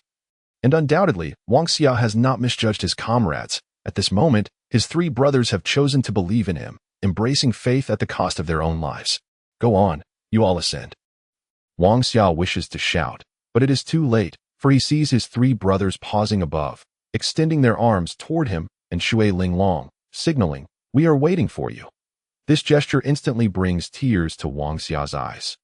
This is the choice between life and death. He knows that if he were in their position, would he have the courage to choose as they have? Perhaps not, but that was but a moment ago. In this instant, Wang Xia believes he can. Feng Han's team has surpassed Lin Tingfeng and the others, viewing them as fools, unquestionably foolish for sacrificing their lives to await their comrades. Such naivety inspires nothing but disdain in their hearts. Yet how could they possibly comprehend the depth of brotherly bonds? They will never understand, for they are not brothers. Brothers are bound by life and death, willing to forsake their hope for existence in order to unconditionally believe in one another. That is the essence of brotherhood. Farewell. Fools. As Feng Han and the 5 of them vanished at the chain's end, it seemed as though some unseen force had severed the chains, causing them to plummet from the sky. Wang Xia, Lin Tingfeng, and the others began their descent, with the abyss of the Dead Sea awaiting to engulf them. In the midst of this high fall, tears streamed from Wang Xia's cheeks, soaring into the heavens. He felt as if he could perceive each tear, and simultaneously, he could see the faces of his 3 brothers still adorned with hope, a hope that emanated from the depths of their hearts. No, I cannot let them down. Wang Xia roared internally. In that instant, a torrent of memories flooded his mind, from their fateful encounter at the back mountain of Chuanqiu Pavilion, through countless battles, to their unwavering resolve to shield one another. And finally, to the moment he dispelled their despair with light amidst their hopelessness. Faced with countless hunters, they remained steadfast, choosing to believe in themselves at the chain's end, when tempted by the allure of the unreturning cliff's legacy. And at the moment of their dreams, for words emerged in their hearts. All these memories surged within Wang Xia. The myriad images crashed upon his heart like relentless waves, the ode to light. An endless brilliance erupted from Wang Xia, as the radiant wings behind him shattered and merged into his being. In this final moment, just before the abyss claimed him, Wang Xia finally grasped the profound meaning of the 2nd chapter of Light, the Ode to Light. Indeed, the Ode to Light, the bond of camaraderie, is a hymn, and this bond is the highest form of praise. At this moment, Wang Xia discovered his own hymn through his brothers. The third chapter of light, the faith of light. In this instant, the grand prophecy unlocked the third chapter for Wang Xia, elevating him to the third tier, unveiling the faith of light. Yet, at this moment, Wang Xia's focus was not on the third chapter of light, but on his brothers. Omnipresent light, heed my call. Grant me and those I protect the wings of radiance, empowering us to soar on the path of our dreams. Suddenly, golden light erupted from Wang Xia, streams of it leaping from his hands. Each beam transforming into a pair of golden wings in an instant. These wings appeared behind everyone, unfurling like a beacon of hope. This was the third chapter of light, a unique ability of the light mage. Among all professions, only the light mage could possess the fleeting ability to soar at the third tier, and this ability could even be bestowed upon others. With the wings of light, the 5 who were on the verge of plummeting into the abyss seemed to take flight, as if they had indeed been granted the wings of their dreams. Damn it, I knew Wang Xia would create a miracle. I'm flying. Zheng Qiu exclaimed jubilantly, and like him, all of Wang Xia's companions flapped their golden wings and descended into the skies. This act of flight was unprecedented in the beast forest, beneath the unreturning cliff. For the highest tier of ascent, there was the 4th tier, where no profession could soar. Yet today, Wang Xia had forged a miracle of light, a testament to brotherhood in the face of despair, bestowing the wings of dreams upon them, making them the first to fly into the unreturning cliff. Chapter 33. Who will perish? The quota of 40 was predetermined. When Feng Han's team ascended the unreturning cliff, all were destined to be cast down. But who could have foreseen the emergence of the extraordinary Wang Xia, who would overturn fate and open the path for everyone with his wings of light? We shall shatter the rules here and become the ones beyond the 40. The 5, adorned with golden wings, suddenly spread their wings and soared into the air at the brink of the Dead Sea. The golden wings left a faint trail of light in the sky, with Wang Xia and his companions now suspended above the Dead Sea, while all others who had just climbed the chains fell into its depths, becoming prey to the hunters of the Dead Sea. Let us go up. With a swift motion, Wang Xia propelled himself forward, though his speed was not rapid. Soaring far exceeded the pace of climbing. In a flash, 5 beams of golden light zipped through the air, ultimately vanishing into the unreturning cliff. On the shores of the Dead Sea, some fortunate souls who hadn't managed to climb the chains still trembled with trepidation. But at that moment, what shook their hearts was not the terror of the Dead Sea, but the sight of 5 golden-winged figures soaring above the to anyone. Flight might seem like a dream, and any profession could only aspire to soar after reaching a certain threshold. Yet today, they witnessed someone defy this rule. And what was more astonishing was that this flight belonged not to an individual, but to a team. What? What did I just see? They flew up. A martial artist stood in shock, clutching the arm of a nearby magician in disbelief.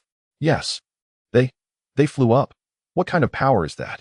The magician trembled slightly, wishing more than anything to be one of the 5, to experience that extraordinary power, to revel in the feeling of soaring through the skies. But alas, it remained but a fantasy.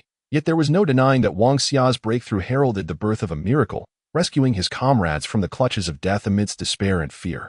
Oh! With the golden wings, Zheng Qiu resembled a child, exclaiming with glee, "We are undoubtedly the first team in history to fly up here." Lin Tingfeng was equally exhilarated, feeling immense pride for his comrades and for himself.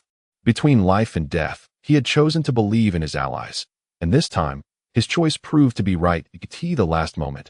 Wang Xia did not let them down, allowing them to truly understand the meaning of "please believe in me." "You little rascal, you can fly? Why didn't you tell us sooner?"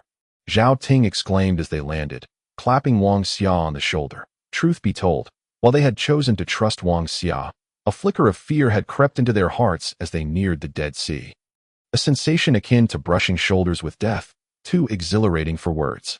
Indeed, if we had known you could fly, we wouldn't have bothered climbing those chains. Look, my hands are all scraped up. Shui Linglong shot Wang Xia an accusatory look. In truth, she was the first among Wang Xia's companions to make a choice between life and death. From the moment she grasped his hand to climb, she knew she might not endure the entire journey. Yet she never relinquished her hold on Wang Xia, choosing instead to give it her all, even in the direst of moments. "I can't fly. I only attained this ability in the instant of my fall when I broke through to the 3rd tier," Wang Xia replied, a hint of innocence in his tone. Although he was deeply moved by the bond of friendship, fear had also gripped him at that moment. It was this very state that enabled him to comprehend the profound meaning of the second chapter of light, allowing him to escape death's grasp. All right, we don't need to know why Wang Xia can fly. We just need to believe in him, and that is enough, Lin Tingfeng articulated succinctly. Yet, this statement felt somewhat redundant. For in this life and death decision, the bond among the five had reached a pinnacle. Only in the face of mortality could one discern the distinction between brothers and friends. Undoubtedly, every individual within Wang Xia's team was worthy of his trust with their lives. A slight smile graced Wang Xia's lips. Initially, he had felt some aversion to this world, but now, gazing at his comrades, he understood that he had truly integrated into this realm, genuinely savoring its essence. I am rather.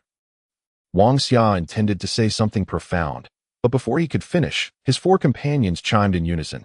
We know you excel at dominating the battlefield, ha! Laughter erupted among them, and Wang Xia joined in the mirth. Just as they reveled in laughter, a voice drifted from nearby. Do you think the unreturning cliff is a place for leisure? Dominating the battlefield? Just you? Upon hearing this voice, the group turned to see 10 individuals approaching from the woods. Evidently 2 teams, though they likely belonged to the same sect, as indicated by their attire. Be cautious, Lin Tingfeng stepped forward, positioning himself protectively in front of Wang Xia, while they were in high spirits. The unreturning cliff was fraught with peril. Out of the 40 who entered, only a scant few would qualify to enter the sacred temple. For the sake of that opportunity, bloodshed was indeed trivial. There's no need to be tense. The burly young man who spoke first let out a dismissive snort. Those who can ascend the unreturning cliff must possess some ability. But reaching here does not guarantee entry to the sacred temple. How about we collaborate? Collaborate. Upon hearing the term cooperation, Wang Xia was momentarily taken aback. However, his mind was quick to process the implications. He resolutely refused to believe that any other teams would engage in genuine collaboration when faced with the allure of personal gain. After all, the coveted spots in the sanctuary were at stake, and what was dubbed cooperation was likely nothing more than a facade for mutual exploitation, with each party poised to stab the other in the back at the first opportunity. To enter the sanctuary, we must traverse the woods ahead we have been observing for 2 days, and it is likely fraught with peril. You cannot seriously think that just the 5 of you can make it through, a robust man declared loudly. Gesturing towards the forest behind him as he spoke, Wang Xia discreetly employed his divine eye to scrutinize the woods, which appeared rather ordinary at first glance. Yet, the fact that these 10 individuals spoke so ominously suggested that something truly sinister was concealed within. It was evident that each of them harbored ulterior motives, intending to use Wang Xia and his companions as mere pawns to probe the unknown. Faced with 5 against 10, even with Wang Xia's presence, their chances of success were slim. Although the luminous wings granted them the ability to soar, the lack of agility in combat situations rendered it insufficient. In such circumstances, how should one decide? If the captain agrees to their terms, they may very well seek to eliminate us, but it's uncertain who will meet their demise first. A glint of golden light flashed in Wang Xia's eyes. Had he still been at the second tier, he would never have dared to utter such audacious words. Yet, having ascended to the 3rd tier, he now possessed several capabilities that could dictate the outcome in critical moments. Chapter 34. The Mysterious Fragrance of Flowers Cooperation. At times, veiled threats rather than genuine alliances to this moment. Wang Xia's teammates perceived the 10 individuals before them as more inclined to employ them as test subjects rather than engage in any form of true cooperation. Nevertheless, when one is under the eaves, one must bow their head. Wang Xia's prowess was formidable, but 5 against 10, particularly when the opponents boasted superior individual strength, was tantamount to courting death. Pleasant cooperation, Lin Tingfeng replied with a smile, acknowledging the other party's so-called collaboration. Upon hearing Lin Tingfeng's words, a flicker of disdain crossed the eyes of the 10, yet they refrained from mocking him directly, instead parting to allow Lin Tingfeng to proceed first. Esteemed colleagues, we can venture ahead without issue. However, I trust you are aware of certain aspects of this place. As newcomers, we would prefer not to lose our way midway. Wang Xia stepped forward, articulating a request that was not unreasonable. He was utterly ignorant of this seemingly tranquil forest, and while he possessed several formidable techniques, acquiring a modicum of knowledge would certainly prove beneficial. Very well. Allow me to provide a brief overview. A somewhat portly man stepped forth, armed with a battle blade and shield, presenting himself as a pinnacle knight of the third tier. However, unlike Zhao Ting, he adopted a balanced approach rather than a solely offensive one. The forest bore the name Fallen Curtain Woods, a name whose origins were lost to time. Yet, one thing was certain: all who ascended from Wang Xia's chain must traverse the Fallen Curtain Woods. The number of souls who had met their end within its depths throughout history remained a mystery. Each year, only 40 individuals were permitted entry, and the existence of the abyss of lost souls had persisted for countless years, while those who could truly access the sanctuary were few and far between. This led to the conclusion that the Fallen Curtain Woods harbored profound terrors. We are uncertain of what lies within, but I trust in your fortune. With your capabilities, you should be able to secure one of the 40 spots. Luck can conquer all, the rotund man concluded, taking a jab at Wang Xia and his companions. In response, Wang Xia's teammates remained unperturbed. While encountering Wang Xia could indeed be construed as fortunate, their victories since entering the Beast Forest were not merely the result of luck. This seemingly second-rate team possessed extraordinary combat prowess. Let us hope our fortune smiles upon us, Wang Xia said. Patting Zhao Ting by his side, the four swiftly formed their formation, with Wang Xia intentionally shielded in the center. The quintet began to tread cautiously into the Fallen Curtain Woods, observing their alignment. The portly man furrowed his brow slightly. This team exuded an inexplicably eerie aura, particularly Wang Xia, who appeared as a rustic youth, seemingly the true core leader of the group. This question remained unasked, for he understood that even if he inquired, the answer would remain elusive. Thus, he gestured to his own 5-member team to follow. Are you not concerned they might ambush us en route? Shui Linglong whispered, tugging at Wang Xia's sleeve. Ambush us? Huh. We are mere guinea pigs. Only a fool would strike at us before we escaped this predicament. Do you believe if I were to curse their ancestors, they would dare retaliate? Zheng Qiu, the incorrigible rogue, boasted, his demeanor and words epitomizing a scoundrel. I must say, I wholeheartedly agree with that sentiment. Lin Tingfeng, the seasoned veteran, nodded slightly. Indeed, among the team, Lin Tingfeng displayed the utmost composure, always appearing unruffled.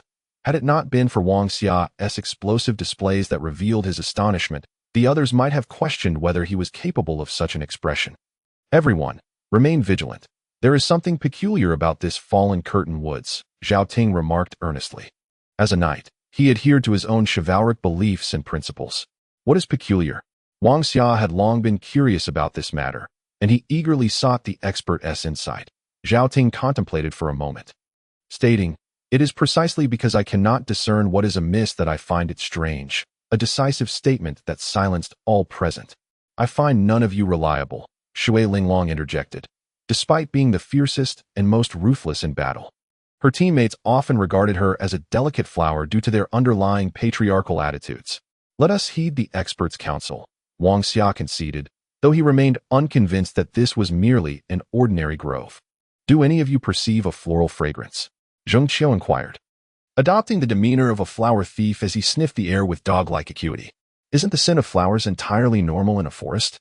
Lin Tingfeng began, only to suddenly awaken to the realization that they had traversed a forest devoid of any blossoms. Strangely, the ground was utterly bare, lacking even ordinary grass, composed solely of towering trees.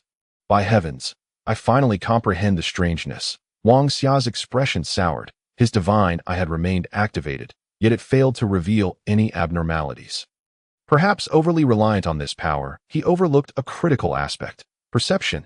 Indeed, the light mages possessed exceptional sensory capabilities, particularly in their awareness of light and vitality, surpassing all other professions that IT this moment. He was astonished to discover that there was no trace of life force within this vast woodland. A majestic forest brimming with ancient trees, yet devoid of any vitality. In that instant, a chill ran down Wang Xia's spine, as the trees around him seemed to morph into a chasm of bones. An abyssal forest of despair. Stay close to me. Regardless of what transpires, do not stray from my side, Wang Xia commanded, a faint golden glow emanating from his hands, beads of cold sweat forming on his brow. The scent of flowers grows ever stronger. Zheng Qiu continued to sniff the air, yet his words only intensified the ominous atmosphere. The absence of life, the lack of flora, all overshadowed by towering trees, yet a floral scent lingered. What could this fragrance signify? Chapter 35. The devouring purple mist. As they delved deeper, Not a single incident occurred, yet Wang Xia's expression grew increasingly grave. Something is amiss. We have passed through here before, he observed the trees. And his countenance darkened further. I too feel as though we are going in circles, Shui Linglong remarked, glancing around, her gaze darting suspiciously toward their followers. Mark your path and press on. I refuse to believe anything can deceive my divine eye, Wang Xia declared. Beads of sweat dotting his forehead. Since receiving the divine eye, he had scarcely utilized its powers, yet now, with it activated, they found themselves ensnared within a labyrinth. Could it be that the divine eye had faltered? An hour swiftly passed, and when they once again discovered the marked tree, an inexplicable sense of absurdity welled up within them. Damn it! Are you all seeking death? What are you trying to achieve by just going around in circles? A fellow resembling a small monkey suddenly shouted from behind. If he hadn't stood at a rather alarming height of 1.5 meters, Wang Xia might have thought that Xiao Shan had returned. If you're not satisfied, then you lead the way. This place is a damn maze. Lin Tingfeng was equally incensed. What did you say? The little monkey retorted, ready to strike. But the hefty black bear next to him, the same chubby fellow from earlier, intervened. We are allies now. How can we turn against each other? Everyone, calm down. I've been observing for a while. And indeed, this is a maze. Aromatic, a sudden wave of fragrance wafted towards them. This time, not only Zheng Qiu but nearly everyone caught a whiff of it, and as the scent enveloped them, their eyes widened in astonishment. The forest, which should have been bathed in daylight, abruptly transformed into a purplish hue, not merely colored but shrouded in mist. From afar, countless tendrils of purple fog surged forth, enveloping the area like a rising sea of clouds. Though it appeared magnificent under the early light, at that moment, no one had the heart to admire its beauty. Run! Lin Tingfeng suddenly shouted, swiftly hoisting Wang Xia onto his shoulders, and the five of them darted forward. Stop! Wang Xia cried out. And at the sound of his voice, everyone, Lin Tingfeng, who was carrying him, and the others, came to an abrupt halt. We can't escape. This is a maze, and we have no sense of direction if we run forward. We might just plunge into the mist. Wang Xia explained to his teammates. However, the 10 individuals trailing behind them, equally frantic, disregarded Wang Xia's words and surged ahead, swiftly outpacing Wang Xia and his group. Ah! Just as Wang Xia furrowed his brow in contemplation, a scream pierced the air from up ahead. He looked up to see the purple mist rolling in, and among the 10, the little monkey at the forefront didn't have time to stop. Plunging directly into the purple fog, the instant he entered the mist, it appeared as though his flesh and blood were melting like snow. His body began to dissolve slowly, and he screamed in a frenzy. But it was futile. Ultimately, he melted away into the purple fog, becoming one with it, drifting towards his teammates. What the hell is this? The chubby guy yelled in terror, desperately trying to flee. Yet, their momentum was too great, and the mist spread too rapidly for him to turn back. He was consumed by the fog, meeting the same fate as the little monkey. Ah! Ah! The cries of despair echoed from the front, and cold sweat dripped down Wang Xia's teammates' brows. Had Wang Xia not shouted out, they might have been the ones dissolving in that moment. No, the mist swiftly engulfed 4 individuals, leaving the remaining 6 in a state of despair. As they gazed at the fog, now completely surrounding them, even with wings, they would find it impossible to soar above the mist-laden forest. What in the world is this place? The burly man shouted in panic. Only to be met with the cries and the grim fates of his comrades, he continued to retreat, but it was futile. The mist had completely surrounded them in mere seconds. The 10 individuals, accompanied by their screams, vanished into nothingness. Boss, what do we do now? Zheng Qiu stammered, his tongue tripping over the words. Zheng Qiu was not afraid of death, yet this manner of dying was uncommonly bizarre. No one wished to perish without even a complete corpse. Listening to Zheng Qiu's words, everyone turned their gaze once more towards Wang Xia. Unbeknownst to them, Wang Xia had completely taken charge of this team. He had become their pillar of strength. And as long as Wang Xia remained standing, they felt undaunted, even if the path ahead was fraught with peril. Wang Xia was drenched in sweat. 10 lives, 10 vibrant souls, had been wholly consumed by the purple mist, leaving no hope of survival in its wake. At that moment, Wang Xia questioned himself. What should I do? As he observed the encroaching purple fog, his mind raced, dispelling it. Nonsense. He was only at the 3rd tier. Unless he could summon the light mark, he could not hope to dissipate such a dense fog. However, The light mark could only be activated once a year. Rejuvenation? No, that's not it. Prayer? No, that's not it either. Dispelling is futile. What else? What else can drive this away? Wang Xia frantically recalled the abilities within his great prophecy technique. Indeed, it contained many forms of group dispelling, yet none were within his capacity to wield at this critical moment. Wang Xia. Shui Linglong trembled, clutching Wang Xia's arm, her eyes filled with fear. Don't panic. Trust me. Please believe in me. Wang Xia urged, eyes shut tight as he racked his brain for a solution to dispel the fog. No. Suddenly a thought struck him. He seemed to be caught in a strange loop, obsessively thinking about dispelling the poisonous mist. But why must he necessarily dispel it? In an instant, a smile crept across Wang Xia's face, the confidence returning to him. Omnipresent light. Heed my call. In my name, illuminate the lives of those I protect. Golden radiance erupted from Wang Xia's hands. 5 beams of light swiftly encircling the bodies of the 5 individuals. As the 5 beams appeared, a shield resembling an eggshell materialized around them. This was Wang Xia's second ability at the 3rd tier, Luminous Shield. Chapter 36. The 5 Who Break the Rules Luminous Shield. This was the strongest singular protective ability of a light mage throughout their lifetime. As the light mage's tier increased, the defensive power of the Luminous Shield would become almost unimaginable. If one were to reach the 9th tier, Wang Xia was confident that even the mightiest of martial artists could only barely breach the Luminous Shield with a full-force strike. Inflicting harm upon him would be utterly impossible. Moreover, the Luminous Shield was not merely a powerful defensive mechanism. When activated, it formed a realm of light around those it protected, a domain uniquely belonging to light. Unless faced with dark forces, nothing could penetrate the Luminous Shield's luminous domain without breaking through it. At that moment, Wang Xia grasped that this toxic mist was not a tangible entity. It was akin to an intangible devil's kiss, a manifestation of power that bore no offensive nature. It could only bring about destruction upon invading the body. As the purple mist approached, Wang Xia aimed to push past Lin Tingfeng, standing resolutely at the front, with the faintly golden luminous shield ready to take the lead. I am the captain, regardless of success or failure. I shall be the first to face it, even if it means death. Lin Tingfeng turned to Wang Xia with a smile, refusing to budge, as he faced the encroaching purple fog with a gentle breeze. The purple mist met the luminous shield and was repelled, the shield's brilliance continuing to radiate. Lin Tingfeng remained untouched by the purple fog. Wow, that's incredible! Zheng Qiu exclaimed, his tongue now fluent, as he beheld the approaching mist with newfound courage. What is this? This thing can actually ignore the toxic fog. Shui Linglong gazed at the faint golden light surrounding her, her eyes sparkling with astonishment as she looked at Wang Xia. Luminous Shield, an ability I mastered at the 3rd tier. With this, unless someone possesses the strength to break it, no poison can harm any of you. Amidst the purple mist that could devour everything, the 5 of them engaged in light-hearted banter, unaware that throughout history, no one had ever escaped the clutches of the purple mist in the Twilight Forest. In the Twilight Forest, regardless of one's strength, all must meet their end.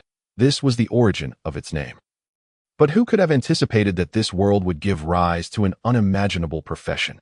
A light mage capable of creating miracles? The divine art of great prophecy opened an entire chapter of light, allowing Wang Xia to forge a miracle never before witnessed. Damn, the scenery here is breathtaking. If only I had a camera, Wang Xia mused to himself, though this was clearly a mere fantasy, for cameras could not exist in this world, unless Wang Xia were a pilot. Flying through the void with a camera in tow? Don't get too carried away. We can't even discern our direction right now. Escaping this maze is going to be difficult, Zhao Ting interjected, dousing the excitement of the group with cold water, bringing them back to square one. Indeed, they had entered the Twilight Forest the previous night and, after a night of wandering, found themselves back at the same starting point as daylight broke.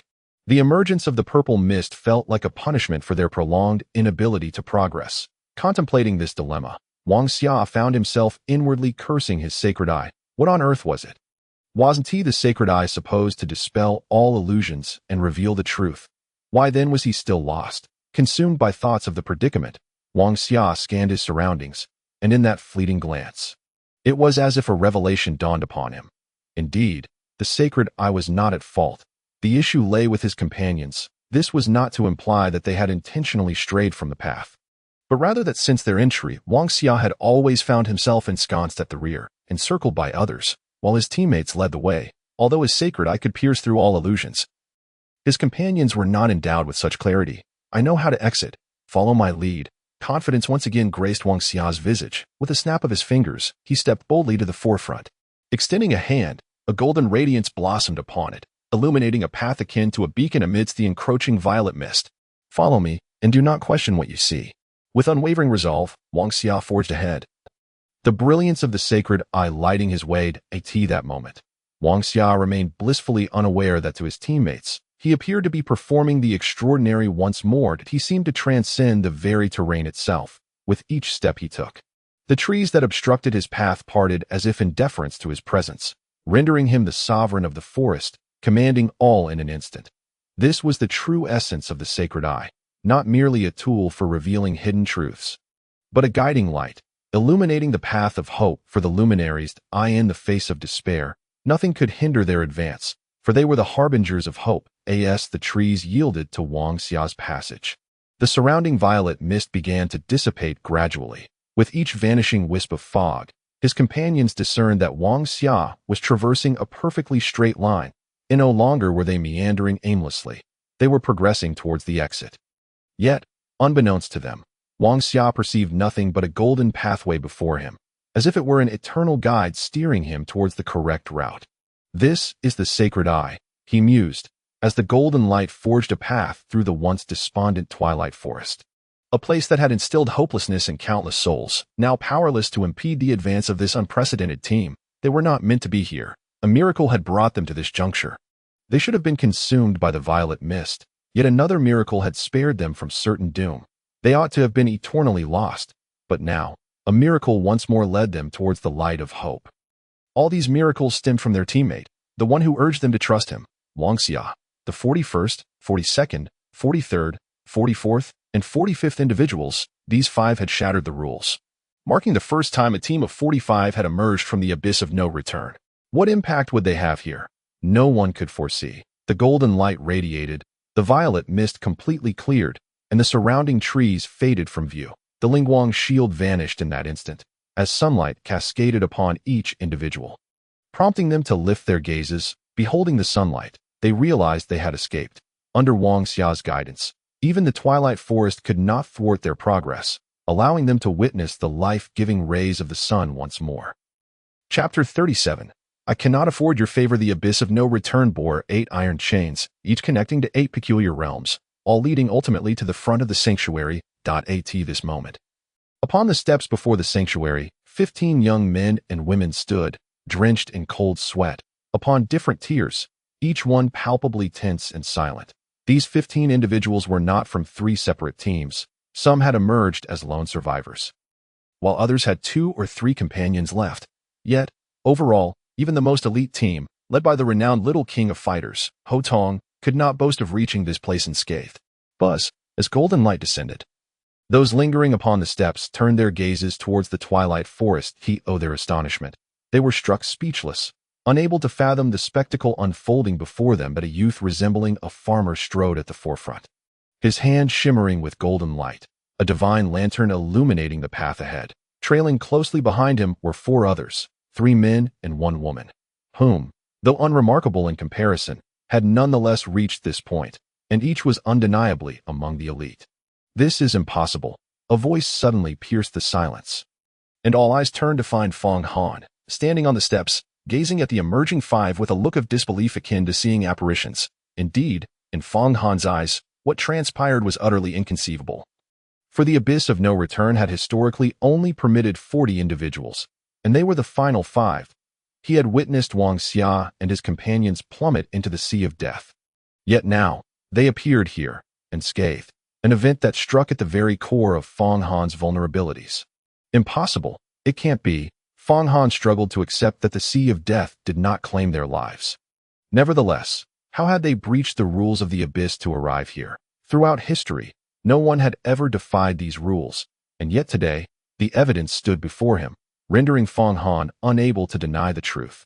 How could this be? How did they achieve this? A young man clad in half armor stared at the 5 emerging from the twilight forest, his shock rivaling that of Fang Han.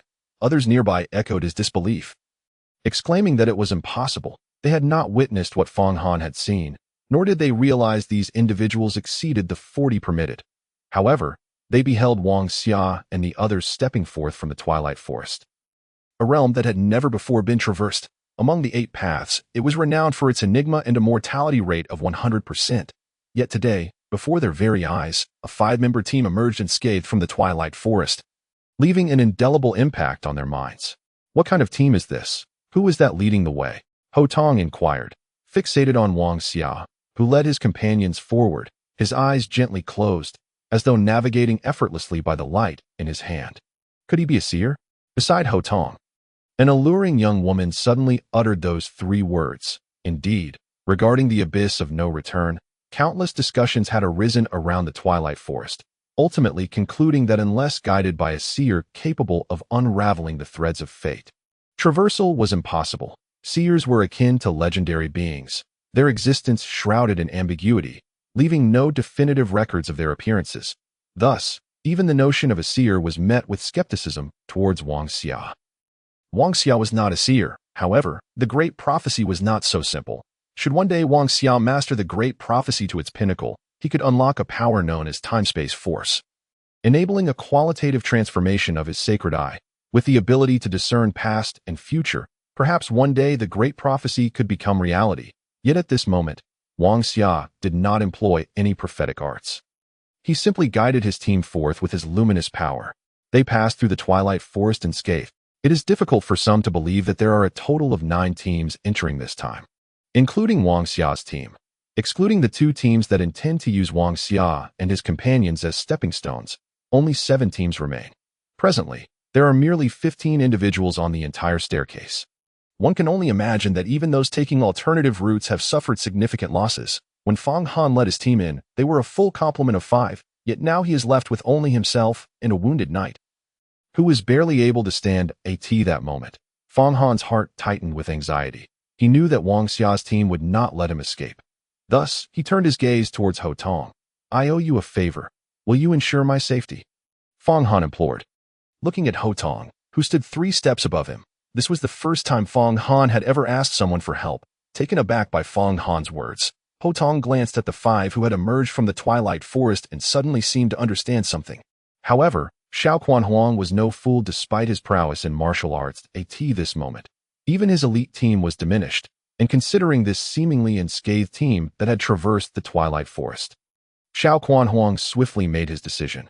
I cannot accept your favor, he declined. Indeed, they had little rapport, and in that moment, Xiao Huang's choice was justified. To become entangled in a feud with this mysterious group for the sake of a favor from Fong Han could very well cost him his life. What a damn stroke of bad luck.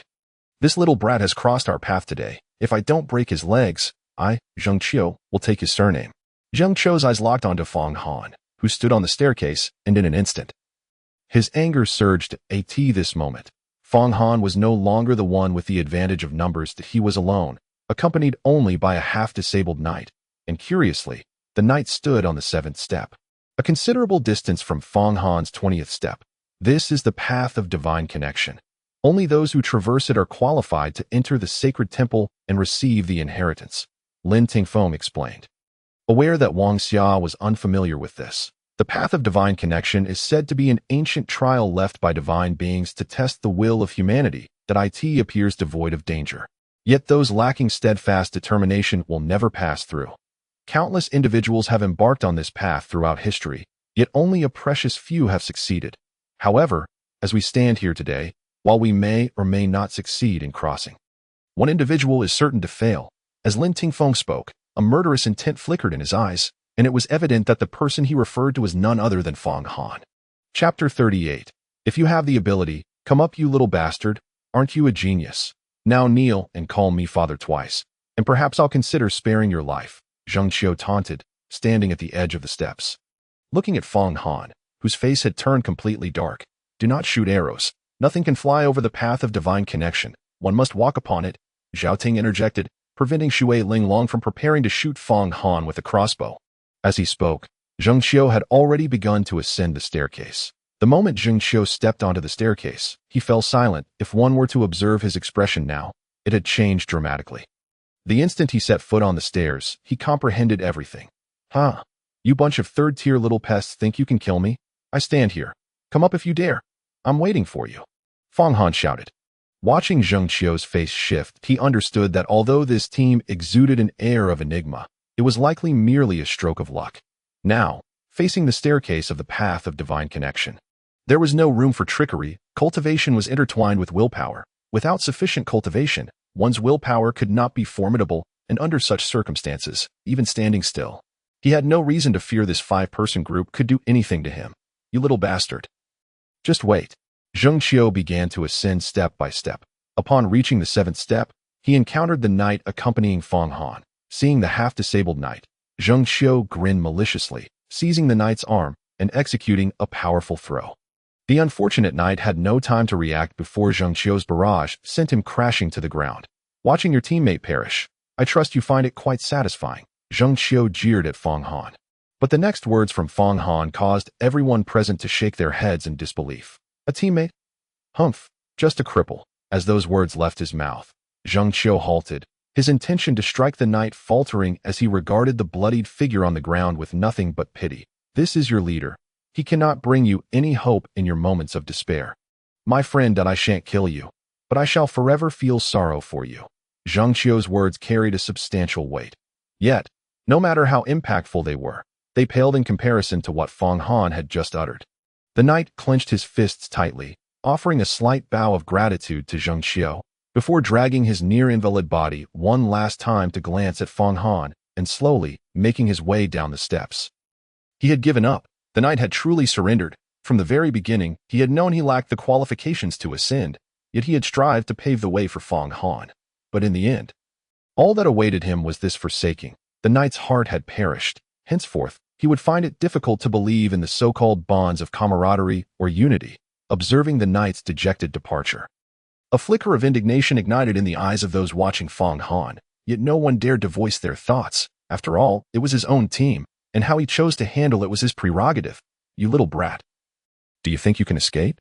Zheng Qiu taunted as he continued his ascent, reaching the 15th step when an oppressive weight akin to a mountain suddenly settled upon his heart. At that moment, Zheng Qiu was struck by a thought. If he took another step forward, he would be mentally shattered and collapse right there. Come up. I'm right here. Come up and take a bite. You little pest. Even if you have good fortune, it's all for naught. Fong Han began to taunt, while the other 13 remained silent. After all, this was a private feud between Fong Han and Wang Xia, and it would be inappropriate for anyone to intervene. Come up then. Soon you'll know who the real little pest is. If you beg for mercy, I'll knock out all your teeth. Wang Xia clenched his fists and started to ascend the staircase. And as he moved, his 3 teammates followed suit. First step, second step, third step, fourth step. The first 10 steps posed no challenge for Wang Xia, but from the 11th step onward, pressure began to mount. 12th step, 13th step, 14th step. Upon reaching the 15th step, Wang Xia felt a sensation akin to Zheng Qiu's. It was as if a weight like Mount Tai pressed down upon him, causing his resolve to waver. He sensed an eerie feeling that taking another step would crush him into fragments. I can't do it. Shui Linglong, with solid cultivation, found herself unable to advance further when she and Lin Tingfeng reached the 17th step. You can't do it. Little pest, come up. Fong Han continued to taunt. Sweat beads formed on Wang Xia's forehead as he fervently prayed within himself. Was the 15th step truly his limit? Could he not break through? Only by surpassing his limits could he venture further. He took a step forward, ascending to the 16th step, and upon witnessing this, those around him were momentarily stunned. That it was known that the energy fluctuations emanating from Wang Xia indicated he was merely a novice in the 3rd tier for cultivators at this stage. The 15th step was undoubtedly the true limit. If not for a solid foundation, it was improbable for any novice in the 3rd tier to complete even the 15th step. Yet now, Wang Xia had taken another step. Though it was but a single step, it signified to everyone just how resolute his willpower was. However, that step proved futile, for Fong Han was situated roughly around the 21st step, and even the foremost among them, Shui Linglong and Lin Tingfeng, could not reach him. Humph, I stand right here. Come up. A bunch of 3rd-tier little pests think they can catch up with me on this path of divine connection. How arrogant. Your arrival here is already a stroke of luck. Take a good look and leave. This is not a place for you. Fong Han began to mock, and as his words rang out, Several individuals around him subtly nodded in agreement. Indeed, the path of divine connection consists of 25 steps, and since its inception, the minimum requirement for passage has been the fourth tier. It is but a foolish dream for third-tier individuals to complete the path of divine connection. In their eyes, Wang Xia's team, comprised entirely of third-tier members, reaching the cliff of no return was already an extraordinary miracle, and successfully traversing the Twilight Forest would grant them pride for a lifetime. Etching their names into the annals of the Beast Forest. However, to traverse the path of divine connection with the willpower of third-tier individuals would require a true miracle. Otherwise, there was not even the slightest possibility. Chapter 39. Knock out all your teeth. The word miracle serves as a source of consolation for many, yet miracles have unfolded time and again in Wang Xia's journey, from his arrival in this world to his ascent. And through team battles, Wang Xia has orchestrated countless miracles. This time, he had no intention of conceding. Abandon friends? Unless a miracle occurs, that is impossible. Ho Tong also spoke up, while he too wished to see Wang Xia and his team crush Fang Han. The harsh reality lay before them. Miracles were simply not feasible. Indeed, give up. You have already come so far, which is commendable. You have made history that I believe upon your return, your sect will reward you handsomely. A glamorous woman. Presumably Ho Tong's companion, chimed in as these two spoke. Countless others urged Wang Xia and his group to relinquish their pursuit. Get lost. This is not a place for you. Only fourth-tier geniuses can reach this point. You little pests, relying on luck to come this far, delude yourselves into thinking you can ascend. Fang Han's voice remained as grating as ever, devoid of grace. Delude ourselves. Hee. A miracle? Hee. If you wish to witness a miracle, then I shall show you one. Today, I, Wang Xia, shall proclaim that there exists no path I cannot tread. Wang Xia suddenly opened his eyes wide, glaring at Fang Han, a fierce glimmer of intent emanating from his gaze. A miracle. You say, if it is miracles you desire, then I shall grant you one. In that instant, Wang Xia's heart roared as he beheld himself standing upon the 16th step, his hands raised high, enveloped in a soft golden glow, as if ignited by an inner flame. Messenger of light, by my name, awaken the will of brightness for those I protect. At this moment, Wang Xia invoked the third-tier ability of the Will of Light. 5 beams of golden light descended from above, merging with Wang Xia and his 4 companions. The instant the light entered their bodies, they felt as though a bright lamp had suddenly illuminated their hearts. Banishing all fear and dissolving the weight of pressure that had beset them, the oppressive force of the staircase vanished without a trace. This was the essence of the third-tier Will of Light. Its greatest power lay in immunizing against fear. The staircase sought to awaken the deepest fears within people, instilling a sense of helplessness and trepidation about advancing. Should one fail to conquer their inner fears and proceed recklessly, they risked being consumed by their own dread. When the Will of Light manifested, Wang Xia ignited a beacon of hope for his comrades, dispelling their fears and enabling them to move forward unimpeded by the staircase's influence. Lin Tingfeng took a step forward, and at that moment, the staircase no longer held any sway over him. He ascended the steps with calm determination, leaving all onlookers utterly astounded. What is this phenomenon? Ho Tong stood at the pinnacle of the staircase, poised to step through the gates of the sanctuary. Yet upon witnessing this scene, even his heart could only whisper the word miracle. It had never been heard of that a third-tier individual could traverse the first 20 steps of the path to divinity. Yet today, Wang Xia accomplished this feat, not only for himself, but also by empowering his teammates through the Will of Light. Is this truly a miracle? The enchanting woman named Su Ping gazed at the 5 who walked in unison, unable to accept the outcome. What is happening? Has the path to divinity faltered? Impossible. It cannot be. Fang Han watched as the 5 approached him, the weight of his own fears and those instilled by the path pressing heavily upon his heart. At that moment, his psyche teetered on the brink of collapse. 18 steps, 19 steps, 20 steps, 21 steps. In the blink of an eye, Wang Xia and his companions had encircled Fang Han. No, this cannot be. What are you planning? I am Fang Han, the genius of the Moonshadow sect. You dare to kill me, the Moonshadow sect. Before he could finish his words, Wang Xia seized the knight's lance from Zhao Ting and struck Fang Han across the mouth with its shaft. In an instant, blood gushed forth as Fang Han's white teeth were shattered, his mouth stained crimson, dripping with blood. When he attempted to speak again, he could only stammer incoherently. I warned you. If you dare to plead for mercy, I shall knock out all your teeth so you understand the pinnacle of shamelessness. Wang Xia had indeed kept his word. Faced with Fong Han's mockery, he had declared that if Fong Han sought mercy, he would lose his teeth, and now he had fulfilled the promise. Woo-woo, wahaha. Fong Han continued to beg for mercy desperately. Though he was a fourth-tier sorcerer, he stood no chance against two martial artists. A knight, and a crossbowman closing in on him. Even the slightest movement would result in a barrage of heavy blows to his frail body. How could he withstand such a relentless assault? Kneel and bow your head. I will spare your life, Zheng Qiu growled. Gripping Fong Han's collar with a glare that brimmed with intent to kill, with a swift motion, he delivered a resounding slap to Fong Han's face, causing him to spit blood once more. Splattering a nearby martial artist at that moment, the latter chose to remain silent, recognizing that he stood no chance against this formidable five-man team. And even if he could, he had to consider Wang Xia's bizarre abilities. Woo-woo. Despair flickered in Fong Han's eyes, and with it came a glint of malice. Translocate, howling wolf, break the door. Fong Han's mouth had been struck askew, rendering his speech unclear. Yet as he uttered these words, his body erupted in a violent explosion, transforming into a cloud of black mist that enveloped Wang Xia and his companions. The mist seeped into their bodies upon contact. Death curse. Witnessing this, everyone inhaled sharply. This was a power only accessible to fifth-tier sorcerers, a curse cast at the cost of one's own life. A final act of vengeance against enemies, ensuring their demise. In that moment, everyone comprehended Fong Han's last desperate cry.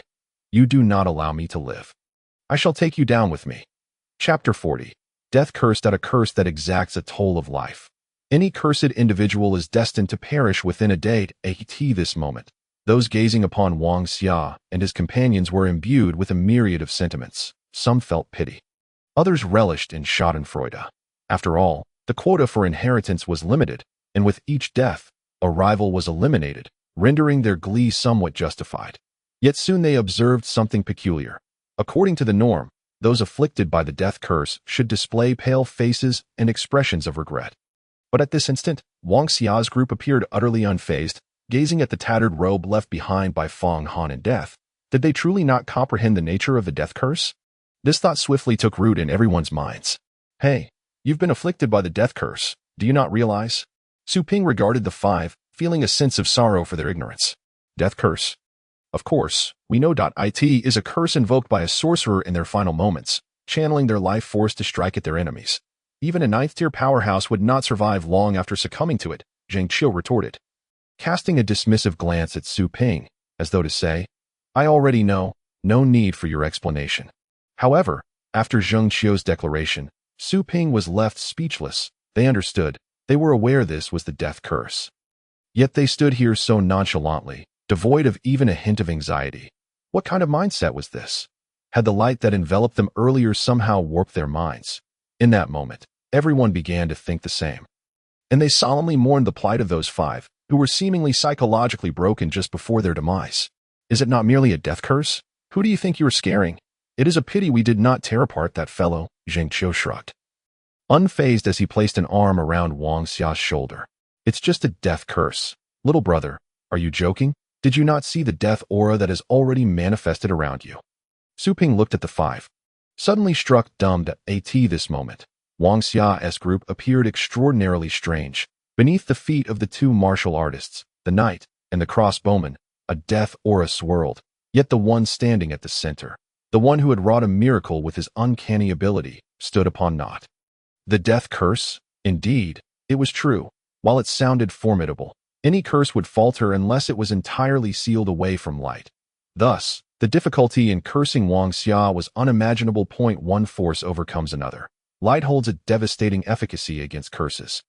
And its innate immunity was astonishing. How could this be? How is it possible he was not cursed? He was clearly within the range, as they beheld the absence of a death aura at Wang Xia's feet. The onlookers erupted in astonishment. Had they not witnessed it with their own eyes moments ago, they would have deemed this a farce, the death curse, a final act of desperation from a sorcerer, igniting their very essence to sow seeds of doom upon their adversaries. Yet this curse had failed to take hold. How could that be? Such an occurrence had never been heard of before. Yet in this instant, the truth surpassed all else. They were witnessing it firsthand. That moment, their hearts raced with disbelief. What they had witnessed that day led them to question whether they had entered a mirage. A third-tier team ascending the unreturning cliff might be attributed to fortune, But how could they explain a third-tier team seamlessly traversing the Twilight Forest unscathed? This shattered every known rule, driving them nearly to madness. And now, Fong Han's death curse, invoked at the cost of his own life, had proven ineffective against this individual. This was simply unreal. Is this merely an illusion?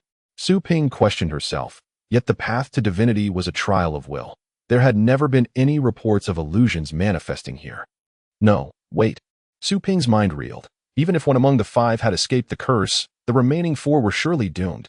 Why, then, did they display not a trace of trepidation as Su Ping contemplated the issue at hand? A scene she could hardly accept unfolded before her once more. Her beautiful and enchanting eyes widened, nearly as large as eggs, in disbelief. Omnipresent light, he might call, dispel the curse and banish its power. The emerald glow of the dispel spell flickered in Wang Xia's hand before 4 beams of dispelling light shot forth, converging in the sky to form a diminutive sprite. After dancing around Wang Xia's 4 companions for a brief moment, it transformed into 4 leaves that gently settled upon them. At first glance, there was nothing extraordinary about this. However, as the leaves landed on their bodies, green light entwined around them, seemingly initiating a cleansing ritual from head to toe. As the ritual commenced, the deathly aura beneath their feet began to dissipate gradually, while tendrils of black mist were expelled from their forms, swiftly devoured by the green light. 2. Dispel the death curse. Even the esteemed Ho Tong was left in a state of bewilderment. This was a lethal curse sown by a magician with their very life. Yet, at this moment, it was as easily banished as a mere insect. It finally dawned on him why everyone appeared so unfazed. At this juncture, Ho Tong comprehended that the individual who had just knocked out Fong Han's teeth with the knight's lance was a true anomaly. He was not a mere seer. Rather, he surpassed any seer in his grotesque prowess. He was a magician's nemesis. As long as he was present, any magician's curse would merely be an empty threat. There would never be a moment when a magician could use a curse to vanquish an adversary. In that instant, Ho Tong felt fortunate that he had not allied with Fong Han, for he too might have perished in a horrific manner, although he was known as the Little Fist King. Against this bizarre and extraordinarily formidable team of third-tier fighters, he could only kneel in resignation. What death curse? Even if I summoned the souls of his 18 generations of ancestors to curse me, I would ensure they could never return. Wang Xia surveyed his surroundings, and in that moment, not a single magician dared to meet his gaze. It was an absolute and irresistible suppression, causing every magician to ponder one question. Is the twilight of magicians upon us? Chapter 41. The Gates of the Sanctuary. At this instant, every person present etched the profession of Light Master into their memories, for Wang Xia's overwhelming dominance was undeniable after multiple successive onslaughts. Simultaneously, some astute individuals began to harbor doubts. Throughout the encounter, while Wang Xia had maintained control over the battlefield, he appeared to possess no offensive capabilities of his own. It must be so. Ho Tong, now standing at the pinnacle, seemed to grasp something profound. He could not believe that a profession akin to a deity could exist. His intuition proved correct. While the Light Master excelled in supportive abilities, their combat prowess was woefully inadequate, at least in the early stages. Their battle capabilities were, as Ho Tong envisioned, severely lacking. And in the later stages, well, in one-on-one combat, the Light Master would face immense pressure. In Wang Xia's words, the limitations of the Light Master were too great. Heaven is just. Nothing exists without its vulnerabilities. Wang Xia's display of strength was merely a result of employing the right approach at the right moment. If it came to a genuine clash, Wang Xia would indeed find himself at a loss. Following Ho Tong, Su Ping also ascended to the summit. This woman, who bore the semblance of a formidable figure from the service industry, likely possessed strength comparable to Ho Tong's. Yet, she lacked his notoriety, often remaining in his shadow, silently contributing. What a splendid feeling it is to stand atop the pinnacle and survey the world. Comrades, your efforts are commendable. Wang Xia was the third to reach the zenith. Facing the steps before him, with the gates of the sanctuary now opened behind him, as Wang Xia reached the summit, Lin Tingfeng and the others followed suit, when they found themselves standing at the same height. Facing Ho Tong, each of them experienced a surreal sensation. The remembrance of Fong Han, driven to suicide moments prior, intensified this feeling of unreality. Who was Fong Han, the genius known as Fong Han, a prominent figure among the younger generation? A core member of the Moonshadow sect, and Ho Tong, an elite disciple of the Infinite Heaven, touted as the Little Fist King. One could only imagine the brilliance of his future based solely on that title. At this moment, even those who could only rank in the middle tier within the Spring and Autumn Pavilion had the opportunity to stand alongside such figures. The pride that surged within them was palpable. However, amidst their pride, they did not forget the crucial reason for their presence. Undoubtedly, it was Wang Xia. Without him, they would not only have failed to ascend to the sanctuary, but they might have met their end at the hands of the four who ambushed them initially. I never expected that Zhang Qiu would one day stand at the gates of the sanctuary. I vow that in the future, the entire world shall remember the name Zhang Qiu. Zhang Qiu raised his arms, making his declaration. And me, and me, and me. In an instant, Wang Xia's four companions clasped their fists together, and as Wang Xia extended his hand to join theirs, he declared, "How could I be absent?" Laughter erupted once more, and as Ho Tong and Su Ping listened to their mirth, a hint of envy flickered in their eyes. In that moment, Ho Tong seemed to grasp why this team could achieve such extraordinary feats. Wang Xia was indeed the key to their miracles. But these miracles did not belong solely to him. They were the shared triumphs of everyone within the team. Such a team was one that Ho Tong yearned to possess. Within it, members were not merely teammates. They were the closest of brothers and sisters. Only such a team could truly entrust their lives to one another, fostering complete trust. In this life, the rarest treasure is the bond of brotherhood, Ho Tong murmured. Before turning to step through the sanctuary's gates, as he and Su Ping departed, the gates of the sanctuary closed behind them. There were only 5 gates to the sanctuary, allowing entry for 5 groups of individuals. As they observed Ho Tong's departure, Wang Xia and his companions were unwilling to fall behind. The 5 of them laughed heartily as they chose the second sanctuary gate and ventured inside. Following Wang Xia's exit, the remaining climbers swiftly reached the summit. Those who arrived here were undoubtedly the absolute elite of the younger generation, each a formidable 4th-tier warrior, individuals regarded as geniuses, revered like deities within the Spring and Autumn Pavilion.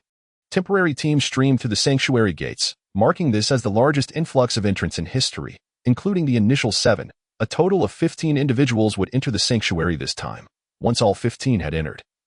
The sanctuary gates finally closed completely. The remaining few, though somewhat disheartened, could only acknowledge their loss of entry qualification. As the gates sealed shut, the power of the steps dissipated, and those still on the steps were seemingly driven away by an unseen force. Plummeting down the unreturning cliff, their eyes filled with disappointment, as these individuals were expelled, a faint purple glow began to envelop the unreturning cliff, suspended above the sea of death. Upon the appearance of this glow, all those still observing from the periphery of the sea of death shook their heads in dismay. It seems that those men enter have all done so. We have no more chances. Some lamented helplessly. Look, there are still people being expelled. Suddenly, the crowd noticed a few individuals being ejected, instantly surrounding them as if they were celebrities. Lu Shixiang, even you weren't able to enter? A young woman exclaimed. Staring at Lu Shixiang, who had been cast out. It was worth noting that although Lu Shixiang could not compare to the likes of the Little Fist King, he was still a formidable 4th-tier warrior. Lu Shixiang was expelled. What on earth happened? The scene erupted into chaos, a flurry of questions directed at him. Hearing their inquiries, Lu Shixiang could only smile bitterly. What could he say? Should he recount what he had witnessed? Setting aside the question of whether it would be meaningful, who would even believe him? Suddenly, 5 individuals appeared as if they were formidable obstacles, incessantly shattering various rules, ultimately expelling those who rightfully deserved the opportunity to enter. This quintet became the lowest-ranked team in history to breach the gates of the temple, and astonishingly, they entered with a full complement. Chapter 42. Who dares to strike first? The origin of the beastly forest is shrouded in mystery. But since its emergence, the abyss of no return has existed, while the temple seemingly materialized out of thin air, towering above the suspended abyss. For thousands of years, countless young aspirants have dreamt of qualifying to enter the abyss in order to access the temple and acquire its legacy. Each individual who receives such a legacy seems to be endowed with wings of dreams, soaring ever higher and further. However, fortune favors only a select few. The competition for the temple is exceedingly fierce.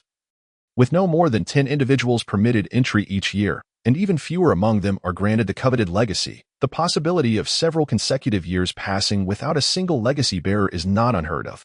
This time, I am determined to obtain the martial heritage, Zhang Qiu exclaimed, bouncing eagerly down the corridor. Ever since entering the temple, he had been as restless as a monkey. Observing the exuberant Zhang Qiu, those behind him chuckled. Yet Wang Xia remained solemn, preoccupied with a pressing question. Where had the enigmatic Xiao Shan, who had entered the abyss alongside them, vanished? Xiao Shan had entered the twilight forest, and it was inconceivable that he would perish within. Impossible. Xiao Shan is of an ancient lineage. If the twilight forest could claim his life, then the ancient races would be utterly inept. Wang Xia reassured himself, though a troubling thought lingered.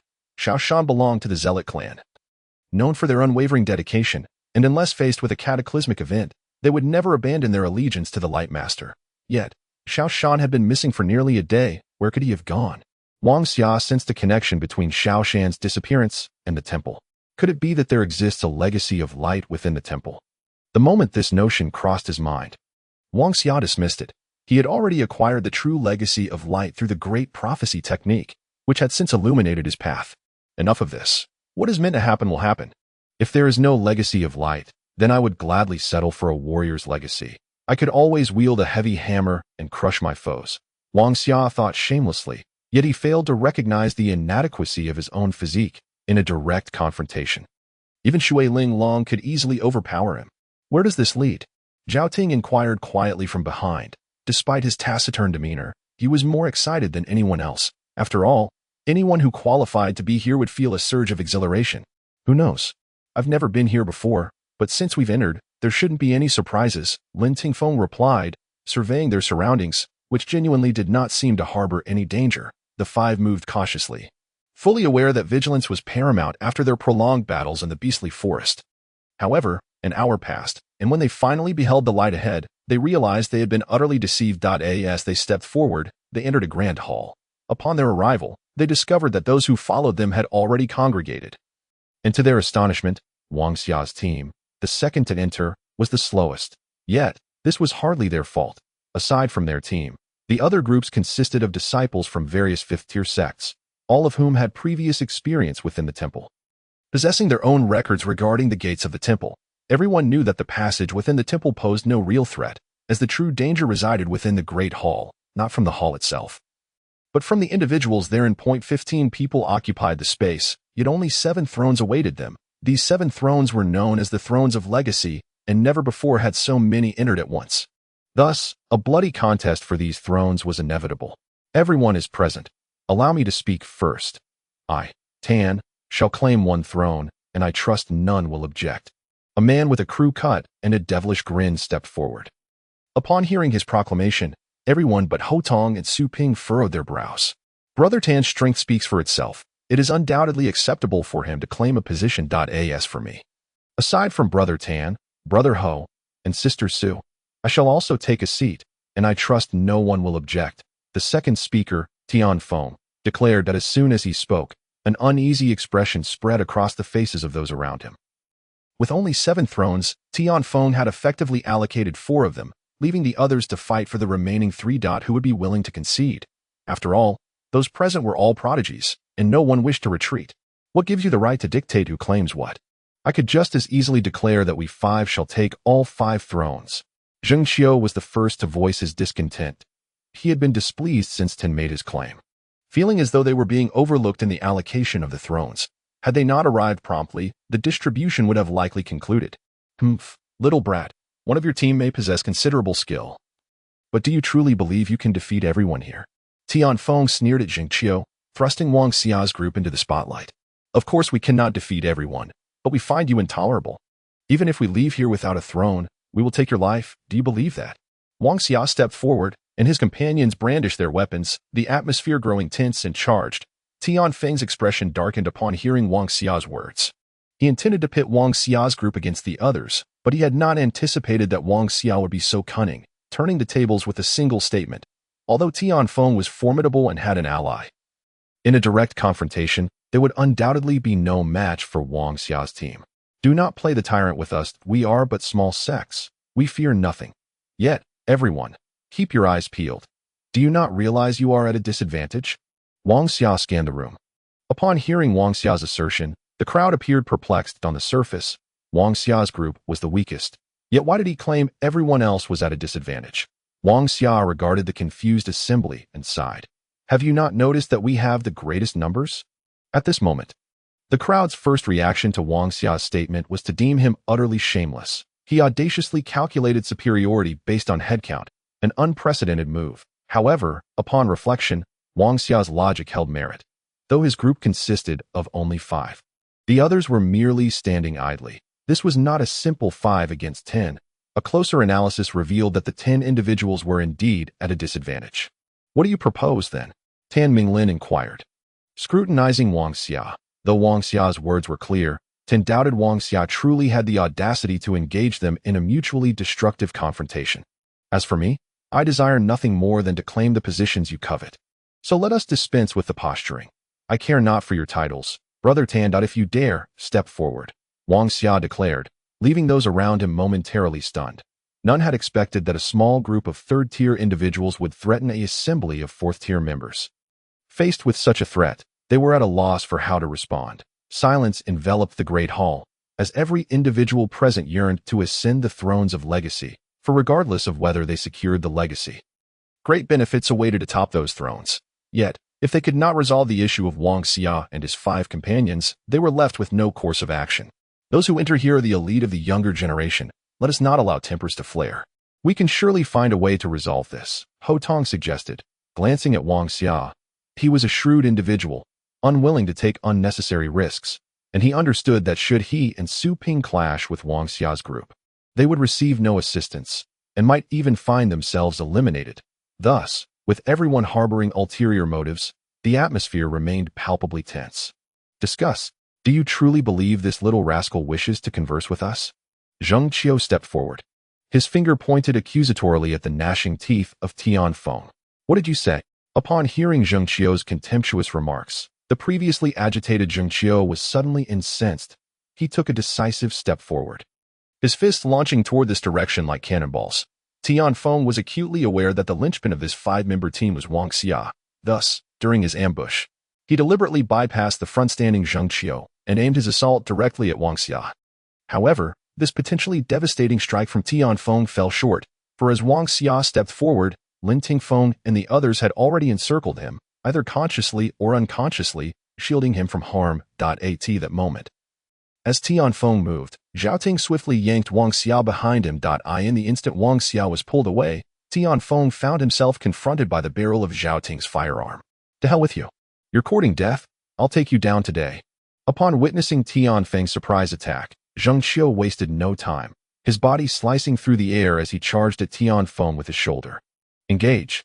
When Tian Feng initiated his attack, his 2 allies also sprang into action, and chaos erupted instantly. It became a 3-on-5 brawl, with 2 martial artists and 1 magician, all of the 4th tier, facing off against opponents who were merely of the 3rd tier. However, the most discomforting factor for them remained the enigmatic Wang Xia. Aside from the 8 individuals embroiled in the fray, the remaining 7 stood by, not as passive onlookers, but rather as potential participants ready to intervene should the 2 factions reach a point of mutual devastation. At that juncture, they would undoubtedly step in to resolve the conflict among the 8, with no need to divide positions, as they would be the last 7 standing. Tian Feng and another diminutive martial artist, clearly comrades, displayed remarkable synergy as they approached Zheng Qiu, the foremost target. Their objective was clear: to incapacitate Zheng Qiu swiftly, for dealing a decisive blow to him would undoubtedly tip the scales of victory in their favor. As the 2 martial artists suddenly launched their assault on him, Zheng Qiu initially experienced a moment of disarray. However, he quickly regained his composure and charged headlong into the fray. Observing this, the onlookers, filled with ulterior motives, were left bewildered, struggling to comprehend his rationale. They could never fathom that this was the very essence of the team. Their madness in battle was beyond their imagination. In a heartbeat, Tian Feng skillfully maneuvered to Zheng Qiu's left side, so swiftly that even Shui Linglong couldn't release an arrow in time. With an upward thrust, Tian Feng aimed for Zheng Qiu's vulnerable spot, knowing that if he struck true, Zheng Qiu would be left gasping for breath, paving the way for a relentless flurry of blows from the 2 martial artists. Tian Feng bellowed, his fist embodying the culmination of all his training. He was convinced that if this punch landed, it would unleash a torrent of subsequent strikes. How swift! The surrounding spectators gasped in unison as they witnessed the transformation in the heat of battle. Tian Feng's agility and the speed of his strikes positioned him as a standout among them, and in their eyes, Zheng Qiu appeared as nothing short of a doomed man. What does speed matter?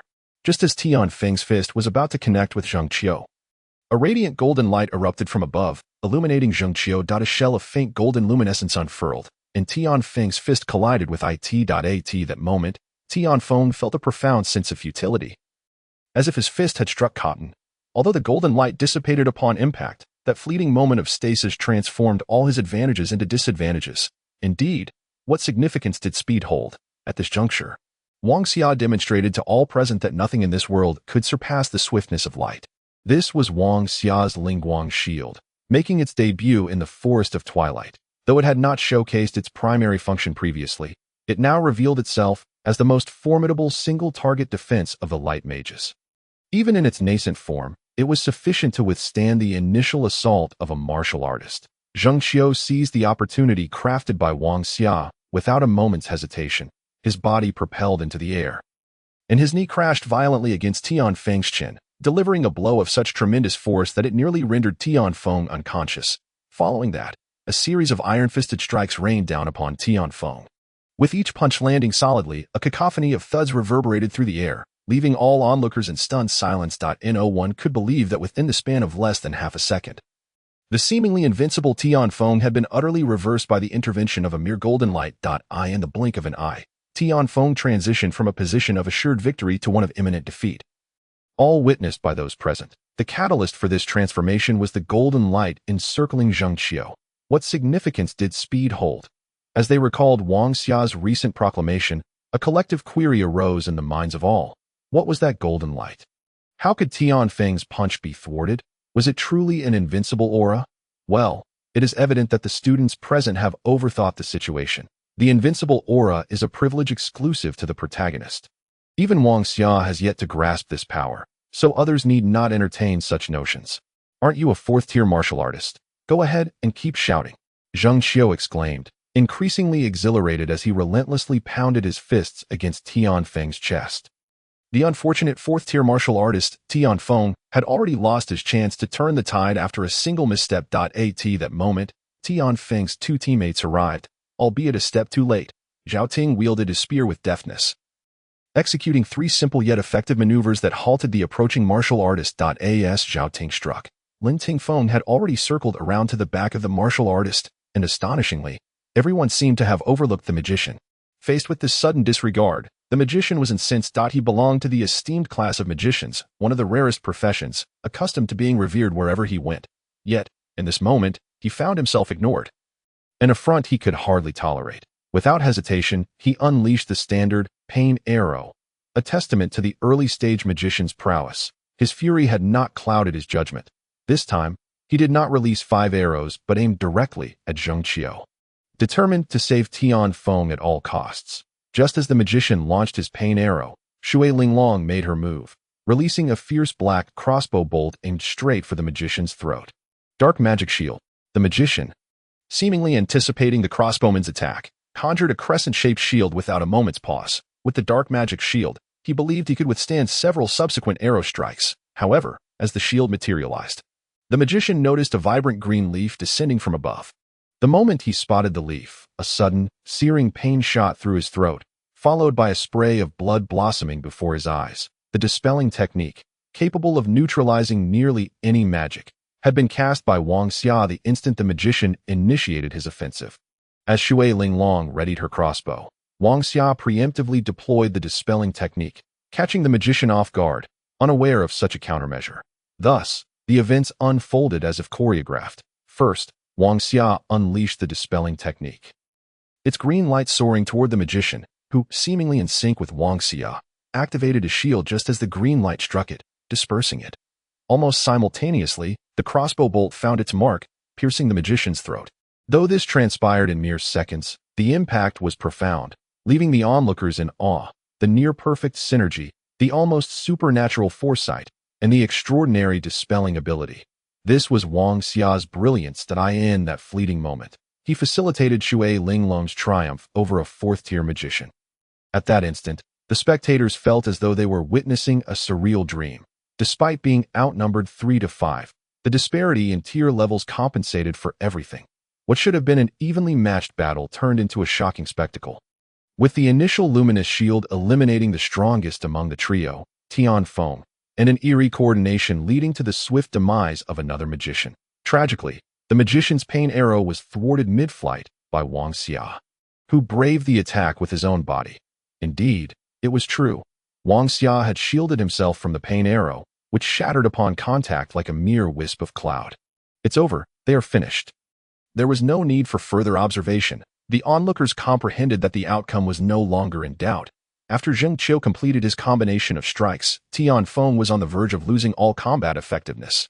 Meanwhile, Zhao Ting, the spear-wielding knight, and Lin Tingfeng, the martial artist, relentlessly assaulted their target, occasionally sending a crossbow bolt to intimidate the remaining martial artist, who could hardly withstand the pressure. Aren't you supposed to be exceptional? A genius. I'm no genius, but I will crush you. Zheng Qiu executed a powerful kick, sending Tian Feng sprawling several meters away, crashing into a pillar and spitting blood. At that moment, confusion and disbelief clouded Tian Feng's eyes.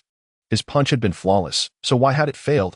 Why, even now, he questioned the outcome, and as he surveyed the battlefield, a pained smile crept onto his face. He had lost, utterly and completely, without even a chance to recover. Ha. Cough, cough, ha. Tian Feng laughed maniacally, only to be silenced by a piercing crossbow bolt that severed his throat, extinguishing his laughter and leaving him to lie lifeless within this sacred hall. I'll fight you to the end. The remaining martial artist, his eyes ablaze with fury upon witnessing the death of his comrades, abandoned all defense in a reckless bid to exchange his life for theirs. Alas, it was too late. He was no war god. And even a life-for-a-life strategy was insurmountable against 5 opponents. 3 melee fighters, 1 ranged, supplemented by Wang Xia's timely luminous shields that mitigated all threats to his allies. This battle was an unequivocal victory. A resounding triumph. From start to finish, Wang Xia's team had emerged unscathed, eliminating 3 formidable 4th-tier adversaries. Silence enveloped the Grand Hall. A profound stillness settling in. If mere moments ago the spectators believed the 5 were jesting, they were now compelled to accept the stark reality. This is my territory. I am the master here.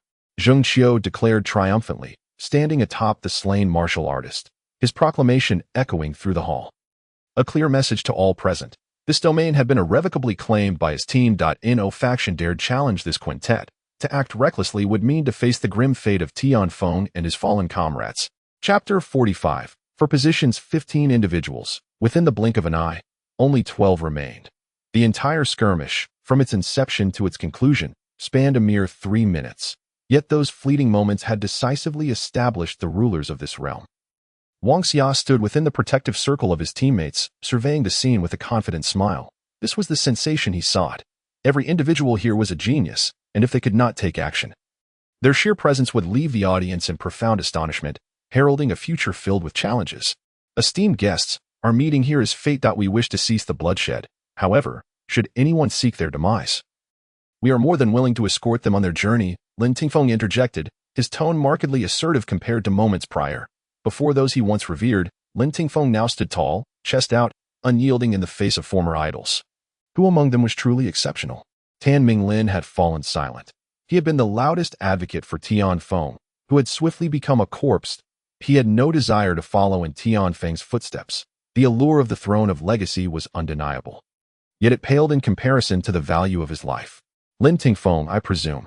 Ho Tong, wearing a smile, stepped forward, clasping his hands in greeting. Although Ho Tong was the strongest presence in the room, he refrained from engaging in the conflict. Little Fist Emperor? Lin Tingfeng regarded the legendary figure before him. Little Fist Emperor is too grand. Simply call me Ho Tong. We have witnessed the strength of your quintet. I wonder how you intend to divide the positions. There are 12 of us in total. Surely, you do not expect to claim all 5. Ho Tong's words were laden with cunning. Indeed, there were 7 positions available, and if Wang Xia and his companions were to seize 5, the remaining individuals would be left with only 2. Ho Tong and Su Ping were undoubtedly the strongest among the remaining 7. Should such a scenario arise, the other 5 would effectively be reduced to mere spectators. A fate they could hardly accept. The prospect of returning home to be ridiculed was unbearable. Thus, under these circumstances, Wang Xia and his team had to strive for their claim. The demand for 5 positions was unrealistic. You are mistaken. Who said we required 5 positions? We only need 4, Wang Xia interjected, immediately discerning Ho Tong's intent. Indeed, 4 and 5 appeared similar, Yet that single position could sow discord among the remaining 5, preventing their complete unification. Wang Xia had contemplated this since entering the hall, while the sanctum was shrouded in mystery. He had no genuine intention of seizing a position. The simple truth was that he understood he could never attain any luminous legacy here. Thus, relinquishing his spot for an opportunity for his team seemed worthwhile. 4. A glint of cunning flashed in Ho Tong's eyes as he nodded slightly. Is that so? We never deceive individuals like you, for it is far too unchallenging, remarked Ho Tong, and at that moment, the notorious rogue Zheng Qiu sprang forth, his words leaving the crowd momentarily stunned. The insulting implication of his statement was unmistakable to all present, and few dared to speak so boldly to Little Fist King. Yet, Zheng Qiu did just that.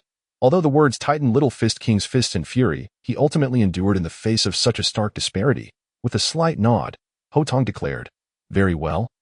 Since it is thus, I shall not be courteous. I will claim 2 of the remaining 3 positions. Anyone who disagrees may step forward and challenge me." This challenge was not merely a duel. Ho Tong was accompanied by a shadow. Su Ping. The prowess of Su Ping needed no deliberation. His swift ascent up the ladder spoke volumes. With 2 such formidable figures united, who would dare to contest them? The remaining 5 individuals exchanged glances, their eyes flitting between Ho Tong and Wang Xia, and they soon grasped a harsh reality. The last position Wang Xia had relinquished left them cornered. If there were truly no opportunity, they would fight with desperation, but with a chance at hand, unity was an impossibility, and without unity, even advancing would lead to certain demise. Silence enveloped the hall once more, descending into a profound stillness. After approximately a minute, the 5 unfortunate souls comprehended the circumstances, as if patience had worn thin. Ho Tong had already taken his place upon one of the thrones of inheritance, as he settled in. A faint radiance began to emanate around him, enveloping him in a shimmering glow, and within 10 seconds, he vanished from sight. Su Ping followed suit, casually selecting a throne and disappearing just like Ho Tong. "You all go." Lin Tingfeng suddenly spoke up, causing the crowd to pause in surprise before realizing they had only 4 spots. "What nonsense. I was initially reserving positions for you 4. Wang Xia chuckled, patting the captain Lin Tingfeng on the shoulder. "This cannot be allowed. You should be aware of my circumstances. I cannot attain the inheritance." Wang Xia gazed at Lin Tingfeng, and as his words fell, the 4 seemed to grasp an unspoken truth. Indeed, no profession akin to Wang Xia had ever existed before his arrival, and it was unlikely that any inheritance would manifest upon his ascension to the throne of inheritance. Yet, even without the inheritance, the throne could still awaken one's understanding, enhancing innate talents, despite lacking the inheritance. Such gifts could pave the way for a promising future. However, at that moment, Wang Xia spoke up. "Your strength is my strength. We are a team, brothers in arms. We rise and fall together." The phrase, "we rise and fall together," resonated profoundly, yet it inadvertently cost them an opportunity to unleash their potential. "Stop being sentimental and hurry. Go on. I'll meander around this sanctuary." Wang Xia waved off his 4 teammates, then ambled toward the edges of the grand hall. "What are you dawdling for? Go." Wang Xia urged his reluctant companions, who gazed at him with lingering concern. As Wang Xia gradually faded from view, Lin Tingfeng and the others exchanged glances and rose simultaneously toward the throne of inheritance. From that moment onward, the phrase, "we rise and fall together," indelibly etched itself into their hearts. They were a team, bound as lifelong brothers. Chapter 46. My goodness, a giant rice dumpling. As he traversed the darkness alongside the murals, the sacred eye allowed Wang Xia to perceive every painting within the sanctuary, yet he found himself internally cursing in embarrassment. Goodness, when did I become so grand? Have I turned to the path of sentimentality?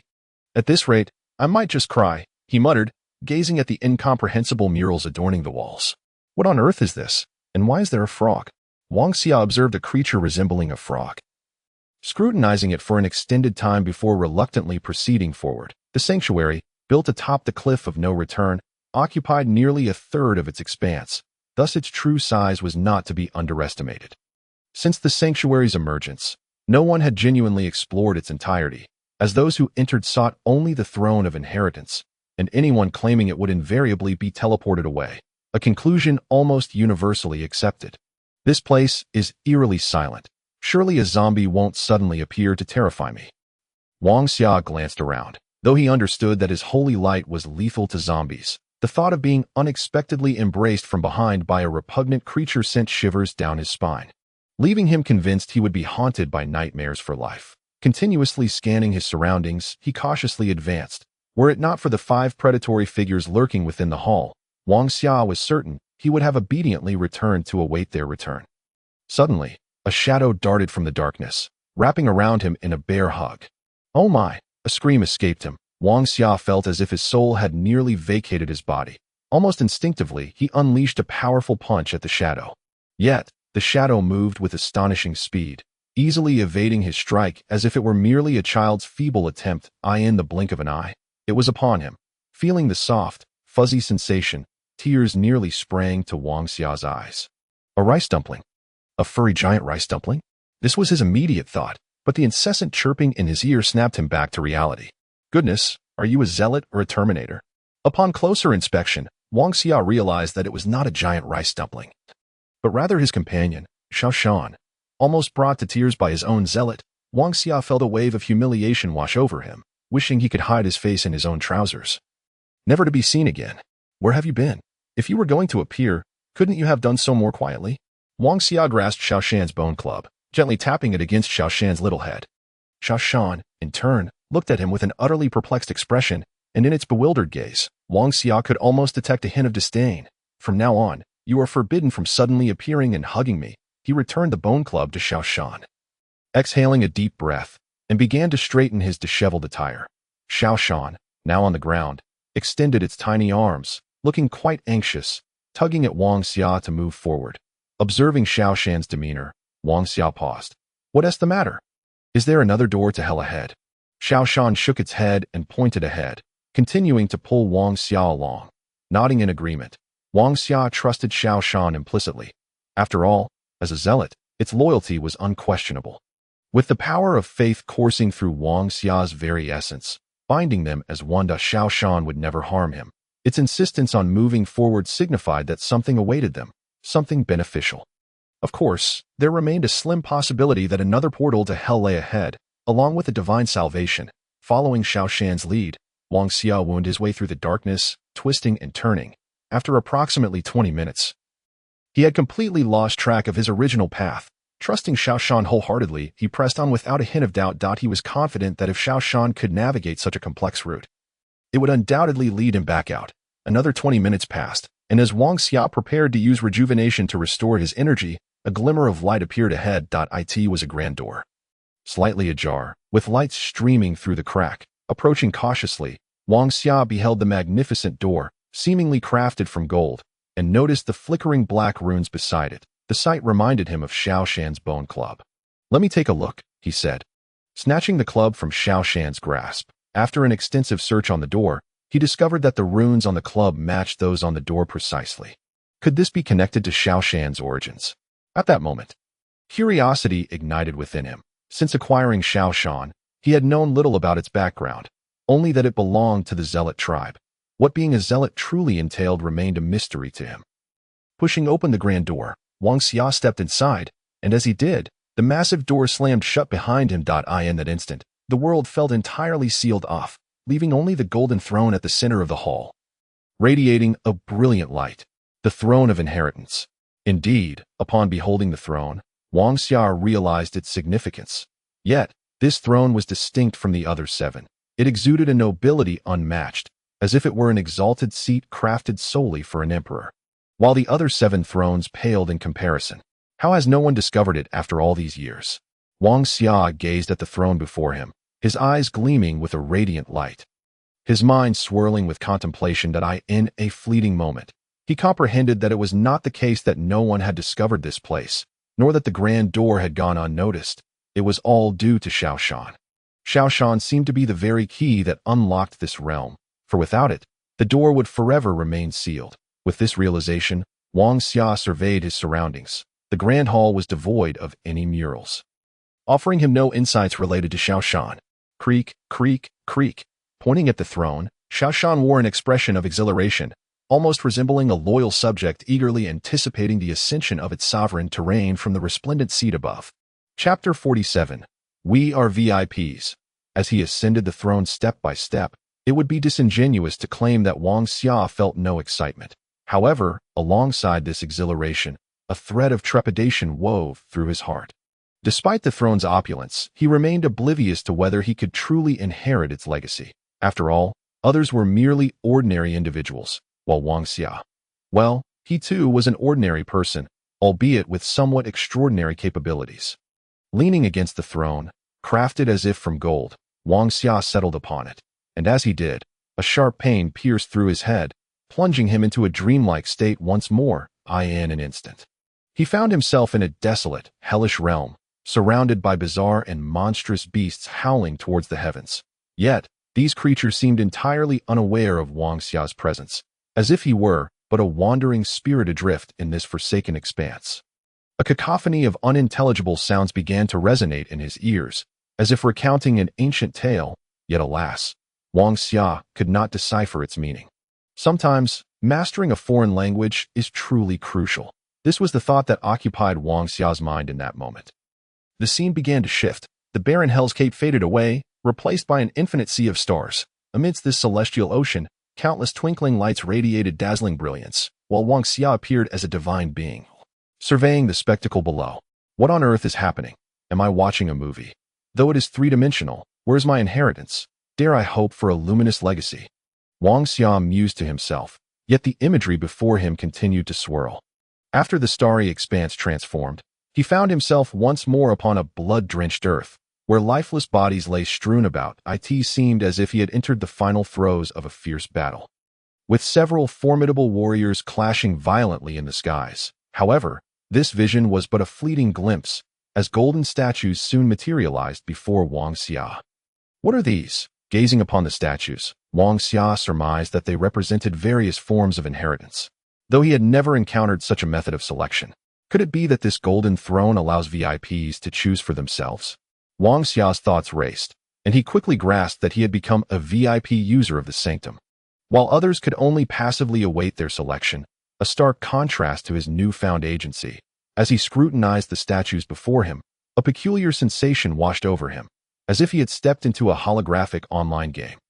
The moment he beheld a statue, it sprang to life, wielding its war hammer and unleashing a myriad of terrifying abilities. Am I to become a war god? Wang Xia stared at the figure holding the lightning hammer. Bolts of electricity crackling wildly around him, embodying the very essence of lightning itself. Each strike bore the weight of infinite electric power, and Wang Xia pondered how magnificent it would be to acquire this legacy. An undeniable display of grandeur. This one shall do. In a heartbeat, Wang Xia had resolved upon this inheritance. Grasping the war hammer in one hand and a scepter in the other, he envisioned himself casting healing spells while unleashing lightning upon his foes. A spectacle of unparalleled magnificence. He designated this statue as his chosen inheritance. The blue hammer, resembling the night sky, suddenly soared into Wang Xia's grasp. Overcome with elation, he reached out and seized it. Yet in that instant, he realized the folly of his actions. Oh no! Lightning erupted from the hammer, and before he could react, Wang Xia was engulfed in electric shock, leaving him paralyzed and unconscious. As time passed. Approximately 10 minutes later, the divine power within him healed the electrical wounds, rousing him from his slumber. Upon awakening, he discovered that the blue hammer had vanished, and the statue had also disappeared, gazing at the empty space. He seemed to discern a few bold characters. Unsuitable. Indeed, Wang Xia's physique was incompatible with the power of this inheritance, resulting in a rejection that rendered him unconscious. Is it true that the selection is based on compatibility? Wang Xia helplessly shook his head, then fixed his gaze upon the second statue. In an instant, he found himself enveloped in a darkness, under a night sky where a solitary full moon hung above. Wang Xia looked up at the moon. A sudden shadow streaked across the moonlight, and the two crescent-shaped daggers in his hands glimmered with a sanguine light. Enemies sprang forth from the ground like spring bamboo, and the shadow that tread upon the moonlight wielded a blade akin to the scythe of death. With every flash of the blade, another foe fell, and the speed of the cloaked figure was almost inconceivable. His enemies scarcely had time to react before being dispatched into the night. Undoubtedly, he was a ruler of the night, presumably a ghostly warrior. Emerging from the darkness, Wang Xia gazed at the statue, and slightly shook his head that a ghostly warrior was not what he desired. And thus he had already rejected the supremacy of the night within his heart. As Wang Xia relinquished his hopes, the statue of the ghostly warrior vanished from sight. How remarkable, he thought as he turned to the third statue, his heart swelling with unspoken excitement. This statue depicted a figure kneeling on one knee, clutching its wounded spirit, with an eerie totem materializing upon its chest. The moment Wang Xia beheld this statue, it once again transported him into the realm of the statue. Before him lay a city, where countless souls cried out in terror, their eyes filled with fear. Above the city, a monstrous creature, spanning 100 meters with outstretched wings, unleashed torrents of flame upon the earth. The once solid rock melted into crimson magma, and anyone engulfed by the flames was reduced to mere vapor. This beast rampaged across the land, intent on slaughtering the city. Wang Xia felt no urgency, for he understood that none of this was truly happening. It was merely an image preserved before his eyes. As the monster wreaked havoc, and the ground split open. A shadow suddenly appeared in the sky, descending upon the winds, swirling with clouds in an indescribably striking manner. As he emerged, flames surged towards him. Afterward, only the upper half of his garment was consumed by the fire, while the totem upon his chest began to glow. Surrounding him was a surge of battle energy, and with a swift motion, one hand reached forward, conjuring a massive palm that loomed over the monster, pulling it towards him. Chapter 48. The half-step of a grinning smile. Dragon capture technique. This was the pinnacle of a martial artist's skill, the dragon capture technique. Legend had it that this technique could even ensnare a divine dragon soaring through the heavens. Yet whether anyone in this age could achieve such a feat was beyond Wang Xia's knowledge. However, before him, this half-formed martial artist had accomplished it. The city-slaying beast was drawn before him by the dragon capture technique. And then the figure transformed into 3 silhouettes, not true clones, but rather a consequence of his astonishing speed. That a single punch struck the beast, and Wang Xia gaped in astonishment, witnessing a true David versus Goliath scenario. With the disparities so vast that in that moment, Wang Xia suddenly held a newfound admiration for the profession of martial artist. Incredible, it's the martial artist. Wang Xia pointed at the statue before him, yet regrettably, it did not respond. After a brief moment, the statue slowly faded away. Not a match again. Fortunately, this time Wang Xia did not find himself rendered unconscious. That was perhaps his greatest relief. No need to guess. This must be the sorcerer, he mused, choosing to ignore the 4th statue. As he neglected the sorcerer's statue, it too vanished from sight. The 5th, 6th, and 7th statues followed. Each one was either unappealing or unmatched. Wang Xia gazed at the final statue with a wry smile, that if this one too failed to satisfy or match, it would mean his journey had been in vain. As the scenes shifted, Wang Xia was transported into the realm of the 8th statue. This was an ancient battlefield, yet only one figure stood amidst the countless corpses, which seemed to recount the brutality of this individual. The figure, like a sovereign, loomed over the land, shrouded in swirling clouds of light, with dust cascading from his hands. When the dust touched the bodies on the ground, they dissipated into smoke. The purple mist cannot be of his creation, Wang Xia mused, recognizing the figure as a wizard, though he felt compelled to prefix it with poisonous, a poisonous wizard. This is truly the essential remedy for home travel and illicit dealings, Wang Xia lamented. Yet deep down, he understood he was merely comforting himself. After all, while the poisonous wizard appeared formidable, he was destined to rely solely on toxins for killing, unable to compare with the previous figures. But did he have any other options? To give up now would mean that his journey had been for naught, and Wang Xia did not believe that the goddess of fortune would always shine upon him. You shall do. Dare you bestow upon me the power of inheritance? He pointed at the poisonous wizard statue, and suddenly, the tome in the wizard's hands soared into the AI. As the tome approached, Wang Xia felt as though he were being ensnared by some force, which pried his mouth open. In that moment, he cursed inwardly. Damn it. Not again. Yes, the thick tome flew before him, flipping open to the first page. Each page transformed into a golden energy that entered Wang Xia's mouth. As the tome's contents flowed into him, it felt as though his mind was being imprinted with chaotic knowledge.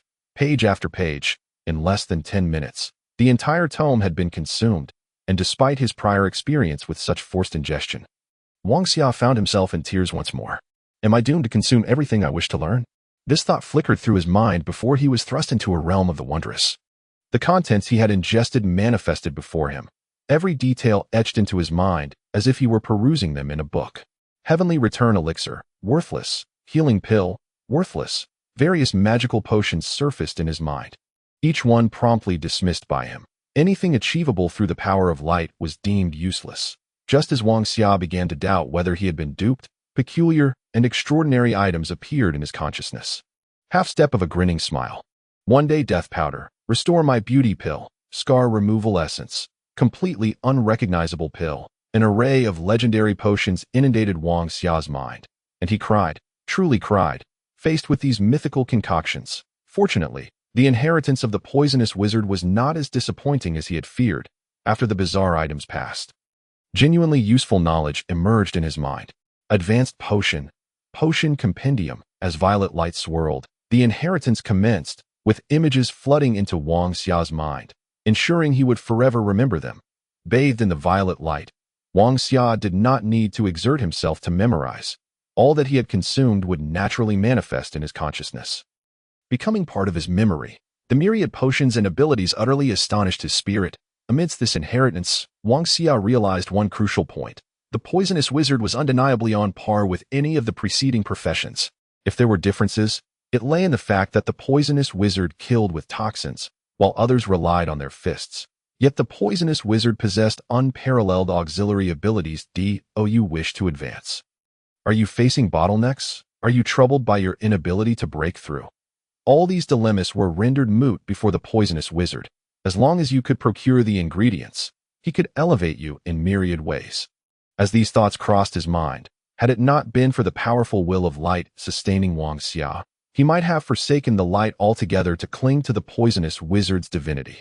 The light of inheritance illuminated the entire sanctuary, and as Wang Xia embraced his legacy, the individuals seated upon the 7 thrones commenced their own inheritances. This time, however, the inheritance differed from all previous instances.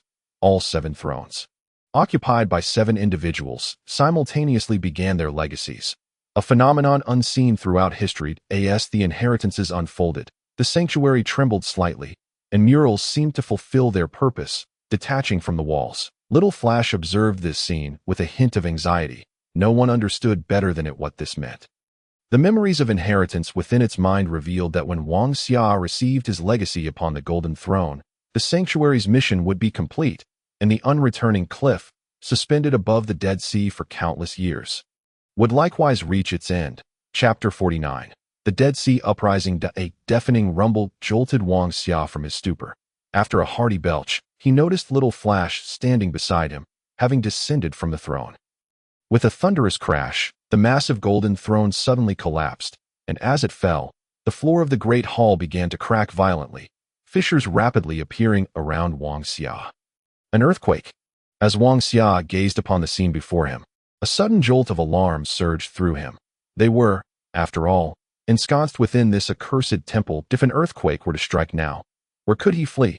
This thought flitted momentarily through Wang Xia's mind before dissipating, for he was acutely aware of its absurdity. The temple was perched atop the abyss of no return, which itself hung suspended over the Dead Sea. The likelihood of an earthquake occurring here was indeed exceedingly low. Yet, this improbable notion found itself validated in the most unexpected manner. At this very moment, spectators surrounding the Dead Sea were left in awe as they beheld the abyss of no return, which had floated in the air for countless years, beginning to crumble violently. Massive stones tumbled from the precipice into the Dead Sea below, sending forth tumultuous waves that crashed against the shores. Countless hunters of the Dead Sea were hurled onto the coastline, and as they reached the shore, they did not retreat aimlessly as they had before. Instead, they roared and surged forth in a frenzy. The upheaval of the Dead Sea, instigated by the extraordinary changes of the abyss of no return, unleashed chaos. Boom! A tempest erupted at the heart of the Dead Sea, and a dark phantom loomed above, towering at least 100 meters high, its colossal ancient wings unfurling, conjuring a storm of blood and carnage. This was the very being that Wang Xia had encountered in the depths of the Dead Sea before. Rumble. Inside the temple, Wang Xia observed the ground crumbling around him. striving to maintain his composure as he gazed at the golden throne that lay in ruins. That a vague intuition whispered to him that the events unfolding might be intricately linked to the golden throne. Buzz. Countless runes flickered to life around the golden seat, and as they danced, they unveiled a doorway leading to an unknown destination. As this portal materialized, Xiaoshan tugged at Wang Xia's hand, and with a swift motion, she darted into the doorway, vanishing from sight. Boom! A violent tremor shook the abyss of no return, which abruptly fractured in two. The immense structure plummeted into the Dead Sea, sending its inky waters soaring hundreds of meters high. Crashing towards the coastline, a legion of frenzied hunters surged forth, transforming the vicinity into a nightmarish hellscape. Those who could not escape swiftly were captured and torn asunder by the ravenous hunters, their blood further inciting the frenzy. Wang Xia felt a flash of white light before him, and suddenly he beheld several familiar figures: Lin Tingfeng, Zheng Qiu, Zhao Ting, and Shui Linglong. His four companions stood nearby, and they found themselves amidst a rugged terrain, evidently no longer within the abyss of no return. It was certain that upon completing their inheritance, the light of the transfer had spirited them away from the abyss. Wang Xia, where have you been? We were worried sick, Lin Tingfeng exclaimed, enveloping Wang Xia in a bear hug. Enough chatter. We must flee. Look over there, Zhao Ting interjected, pointing in a direction where countless hunters of the Dead Sea were madly pursuing a group of fleeing cultivators. Occasionally, some unfortunate souls, lagging behind, were seized by the hunters and swiftly torn apart. My dear heavens! Witnessing the tidal wave of hunters, Wang Xia knew he had to retreat. At that moment, he could not enter a state of prayer to summon the wings of light for external aid. So his only option was to escape. Without a word, Zhao Ting, the most robust knight among them, hoisted Wang Xia onto his shoulder, and the five of them bolted away into the distance. This time, Wang Xia could distinctly sense the transformations in his companions. He vaguely felt an unfamiliar fiery aura emanating from Zhao Ting. Yes, this was Zhao Ting's inheritance, the Nightmare Knight.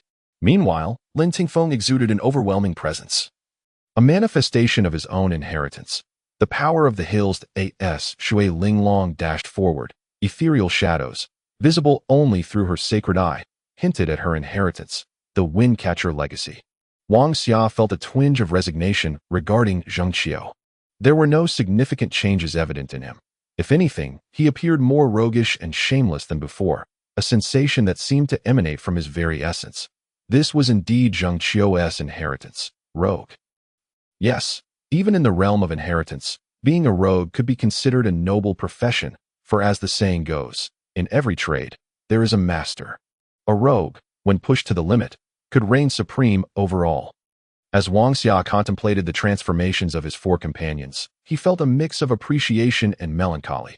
Others had received potent abilities that would aid them in battle, yet he was left with but a supportive poison which inheritance from the Golden Throne. Did the fates conspire to keep him perpetually in the role of a mere assistant? Quickly, we must move. More coming from the left. Zhao Ting, keen-eyed, spotted a horde of hunters charging from the left hillside, their blood-red eyes glinting with malice as they advanced with murderous intent on decimating all in their path. Realigning their course, Lin Tingfeng led the way, and the group followed his lead as they fled desperately towards safety. Despite carrying Wang Xia, the five managed to escape as the moon hung high in the sky, but the true challenge of eluding the beast forest loomed ahead. The vast expanse of the forest meant that even with all their might, it would take them at least a day to reach the exit. As night fell, the five traversed a marshy terrain, occasionally dispatching a few hunters that leapt forth, yet they found themselves nearly overwhelmed by the relentless onslaught of the Dead Sea hunters. In Chapter 50, the despairing little king of fighters, beneath the moonlight, the exhausted quintet trudged through the mire when suddenly, Wang Xia heard Zhang Qiu's voice beside him. Do you hear that? It seems there's a commotion up ahead. Is there?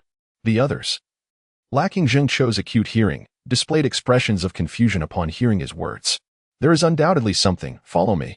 Zhang Qiu surged ahead, and the others quickly followed suit, racing towards the source of the sound. After a minute, as they reached a thicket of withered vines, the sight before them took their breath away. Countless hunters, numbering at least in the hundreds, were frantically attacking, surrounded by a sea of dismembered corpses, blood staining the marsh and dried leaves. Some grotesque hunters even seized pieces of flesh from the ground and devoured them, as if such savagery would augment their brutality. At the center, ensnared by the throng of hunters, stood a man and a woman. They were both utterly exhausted, their hope of survival dwindling in the face of the overwhelming horde. Ho Tong, nearly numb, defended against the hunter's steel-like claws, his eyes betraying a glimmer of despair. He had gathered 40 comrades to carve a path to safety, battling tirelessly since the afternoon, yet they found themselves overwhelmed. No matter how many they felled, more hunters seemed to materialize endlessly. Gradually, their numbers dwindled. And soon, even retreat was no longer an option. Now, as the battle raged on, all of those who had accompanied him were slain, had it not been for the will of their inherited powers urging them to survive. Ho Tong might have already surrendered. "Brother Tong, you can still escape." Su Ping, drenched in blood, implored him with tear-filled eyes, wishing only for his survival. "Flee. Abandon you and escape alone. I cannot if we are to die.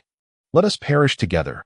In this lifetime, I have erred, for I have only pursued cultivation that if there is a next life, I will surely be with you again, in the face of impending death." Ho Tong's words took on a profound clarity. He had chased after power for so many years, only to realize at the end that perhaps boundless strength was not what he truly desired. Friends, family he had none. The only one who had accompanied him since childhood, Su Ping, remained a mere shadow, someone he had never truly acknowledged. "Brother Tong, to die alongside you. I have no regrets." Tears streamed down Su Ping's face. Hearing such words from Ho Tong in their final moments left her with no lingering dissatisfaction. At the tender age of 5, Ho Tong first encountered Su Ping, and together they embarked on a journey of learning, mastering characters, and practicing martial arts. They joined the Wuji Tianyi sect. Su Ping remained a steadfast shadow by Ho Tong's side, never demanding anything in return. Her sole wish was for Ho Tong to one day pause, turn around, and acknowledge her feelings. Today, as they faced the brink of death, Ho Tong finally comprehended the truth. Despite the lethal situation they found themselves in, Su Ping felt an undeniable sense of happiness. "Before facing death, let me escort these vile creatures on their way," he declared, his hands shimmering with a deadly light. This was not merely a weapon, but a legacy, a unique branch of martial arts known as the blade hand. His hands moved like 2 long blades, effortlessly cleaving through the formidable bodies of the hunters, scattering them in disarray. Su Ping, not to be outdone, stood back to back with Ho Tong, her fists moving with astonishing speed, casting shadows of power in the air. Suddenly, a massive hand from a hunter descended towards her head. Although she reacted swiftly, it struck her shoulder with tremendous force, sending her flying to the side. No. At the sight of this, Ho Tong's heart constricted with agony.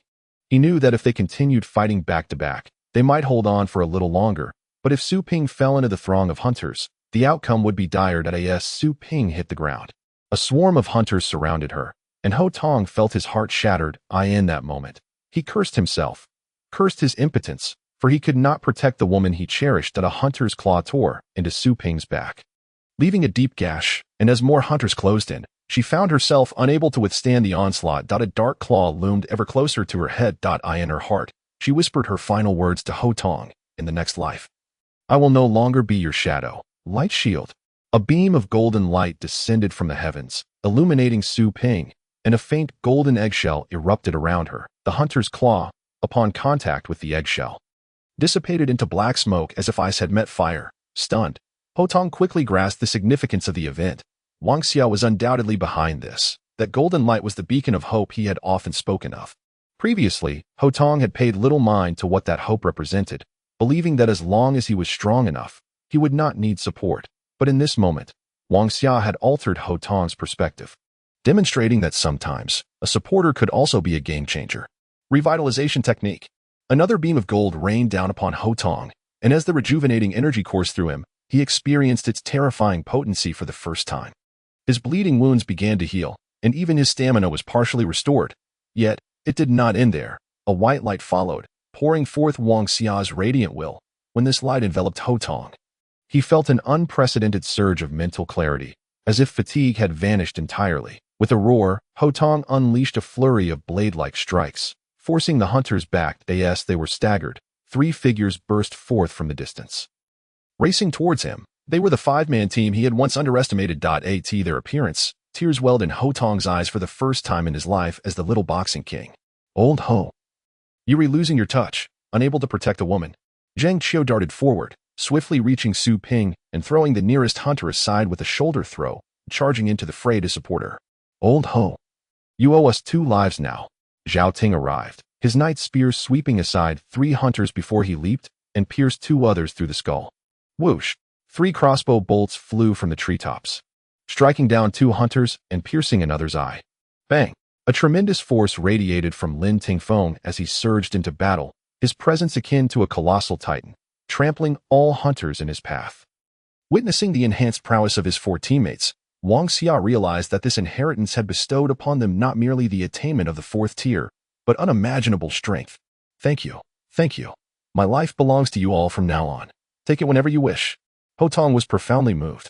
Feeling an unprecedented depth of emotion, in moments of true despair, one comprehends the invaluable nature of friendship and brotherhood.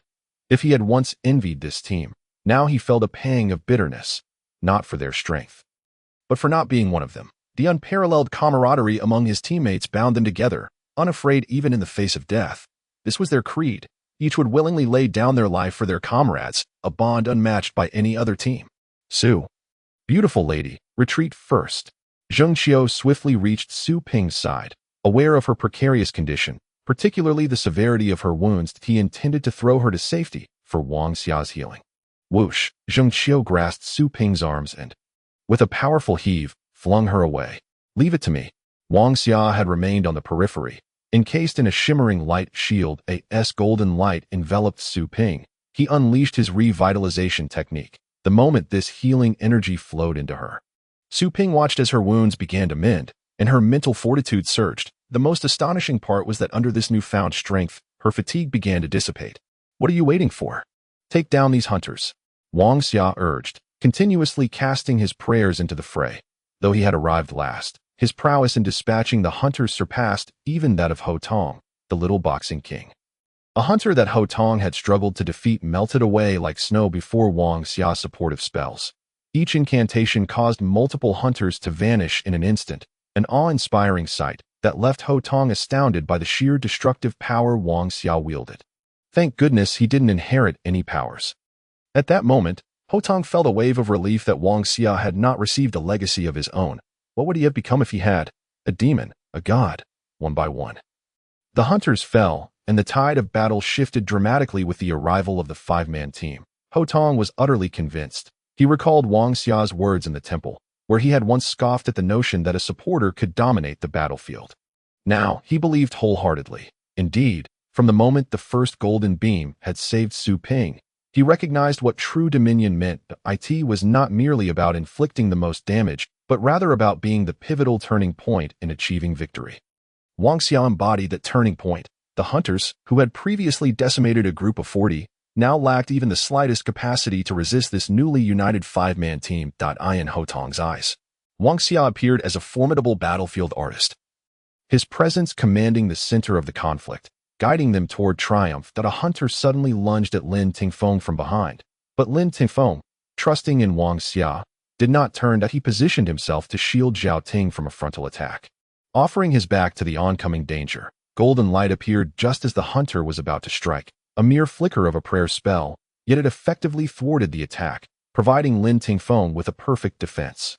This is what a team truly is. Now I understand how they've come this far. Every moment on the battlefield captured Ho Tong's attention. In his past elite team, when faced with life or death situations, the majority had chosen their own survival over that of their comrades, resulting in only 2 individuals making it to the end through sheer individual strength. Conversely, despite Wang Xia's team possessing no greater individual might than he and Su Ping, witnessing the current events prompted Ho Tong to ponder. If he were to lead a team composed entirely of warriors like himself and Su Ping, could they triumph against this formidable foe? The answer is unequivocally affirmative. No. The words yes and no may seem harsh, yet they ring true. He cannot triumph over Wang Xia's formidable team, for they have not engaged in individual combat at all. While you compute as 111115, they operate on a different level, calculating as 111115, showcasing perfect synergy and an astonishing team spirit. Such a team has reached a terrifying pinnacle. And what is even more daunting is that this team boasts 4 successors akin to him, with the sole exception being the core of the entire group, Wang Xia. Should such a team flourish, what monumental impact might they unleash upon the world? Hunters fall one by one, as carnage unfolds beneath the moonlit sky. However, This slaughter is no longer akin to the chaos of a 40-person squad. It is transformed into a reversal of fortunes. Although additional hunters continue to arrive from afar to provide support, nothing can thwart the dominion of the 5-person team. In a mere half hour, over 100 hunters met their demise at Wang Xia's hands, with 60 or 70 falling victim to him alone, while his teammates remained vibrant and full of life. Remarkably, even Ho Tong and Su Ping, who were not originally part of this team, seemed to be ignited with fervor, joining in the frenzied slaughter of the last few remaining hunters. Chapter 52. Supportive allies. 10 minutes remained, the final 10 minutes. As the last hunter met his end at Zhao Ting's hand, his skull pierced by a single shot, the battle reached its definitive conclusion.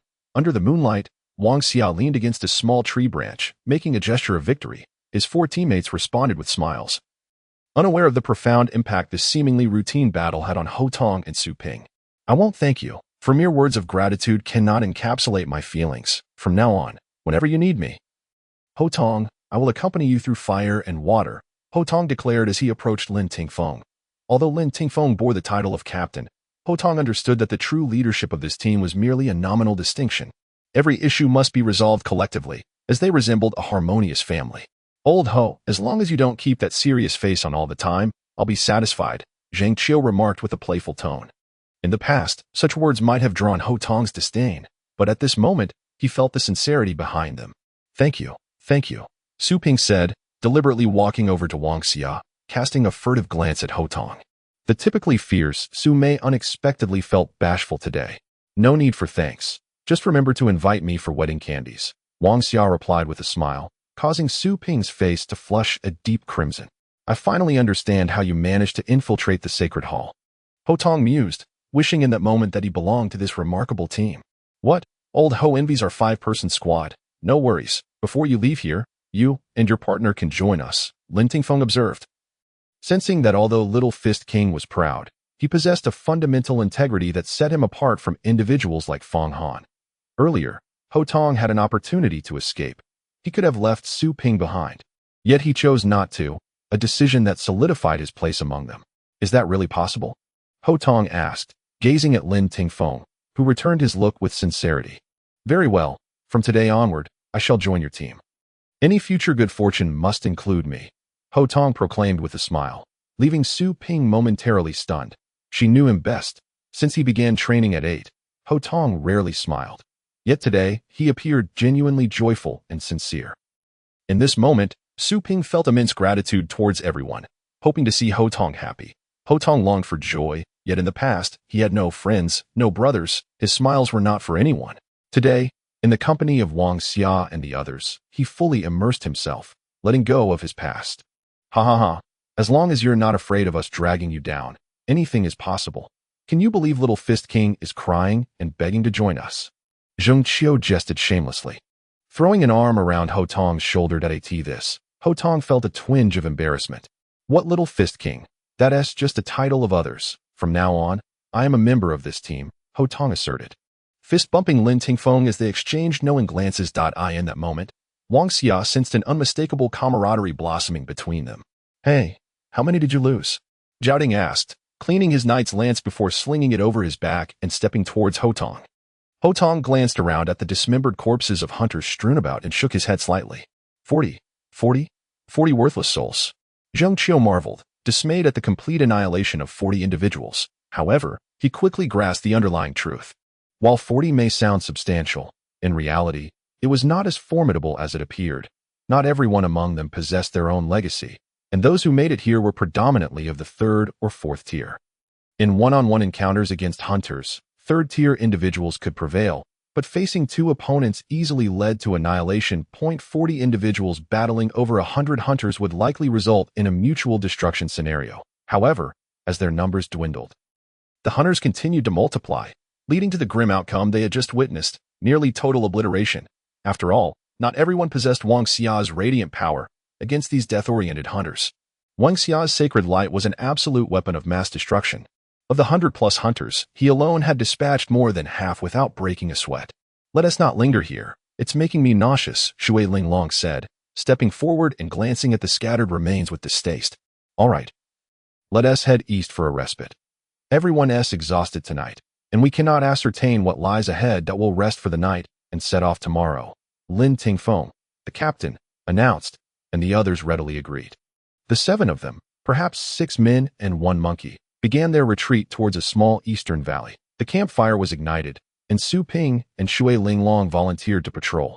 The remaining 5 men and 1 monkey sat by the fire, cleaning the grime from themselves. "Xiao Tingzi, don't you think this affects your knightly charm?" Zhang Qiu teased, eyeing Xiao Ting, who had shed half his clothing. "Big brother, I am a nightmarish knight." "What is a nightmarish knight?" As 2 bored individuals engaged in their banter, Ho Tong began to glean information about how this team had come together from Lin Tingfeng.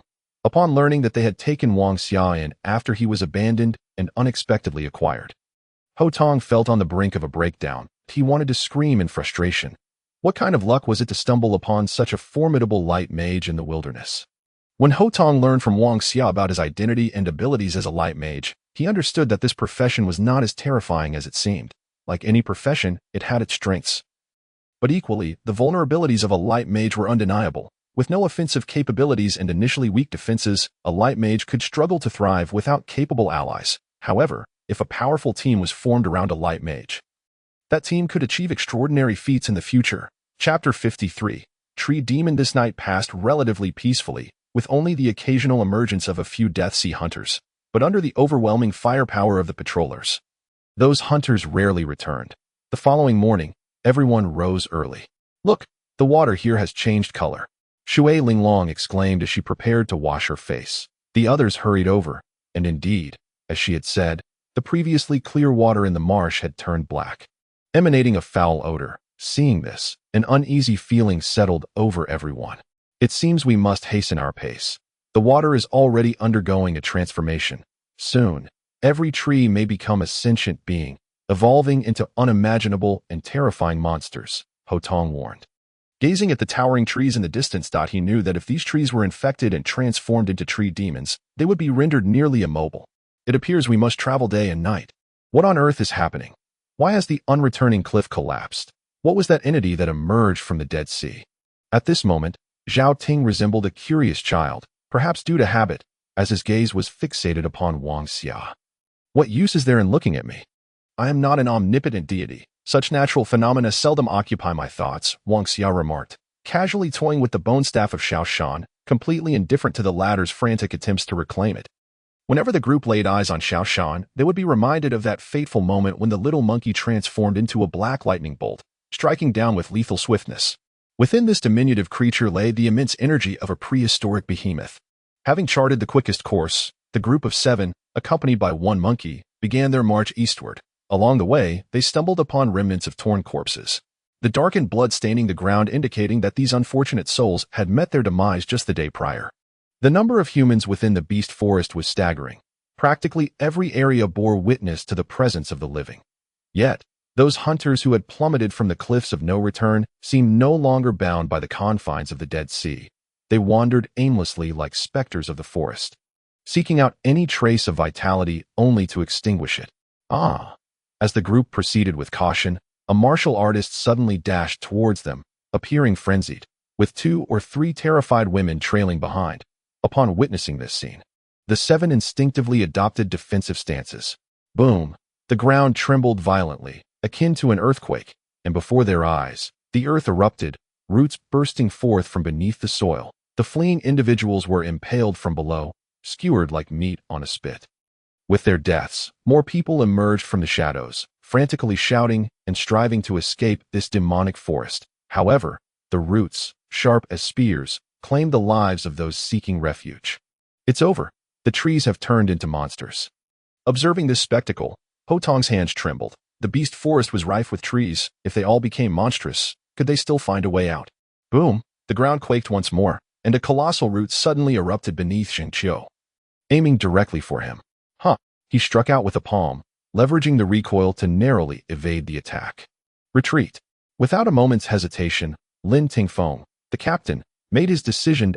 As his words fell, Zhao Ting seized Wang Xia, and the 7 began to flee. As they sprinted, the earth behind them fractured wildly.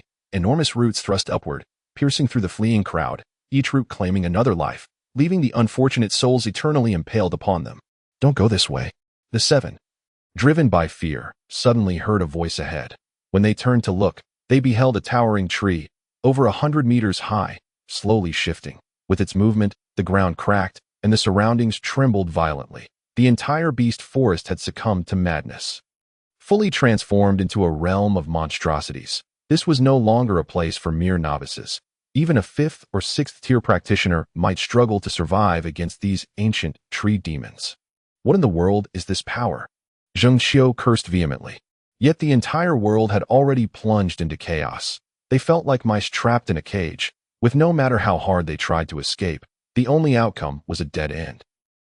No, a female martial artist knelt in despair, weeping. She was stricken by terror, trembling at the sight of her fellow practitioners being impaled, filled with regret for venturing into this cursed forest before the specter of death. Her composure shattered. Thud! A gigantic root emerged from the ground, piercing through her. The tree demons showed no mercy. They only sought to eliminate those who had surrendered, adding to the world's malevolent energy. What to do? Ho Tong's hands shook as he surveyed the cracking earth and the fallen comrades. When he glanced at Lin Tingfeng and the others, an unsettling feeling stirred within him. The usually composed Little Fist King felt far less steady than Lin Tingfeng and the others, who, while frowning, bore no trace of despair. What were they contemplating? In this moment of despair, Ho Tong repeatedly questioned himself. Was there truly a path to break free from this dire predicament? This was not the same as those cursed hunters. Wang Xia's prayer technique would hold no sway over these ancient tree demons.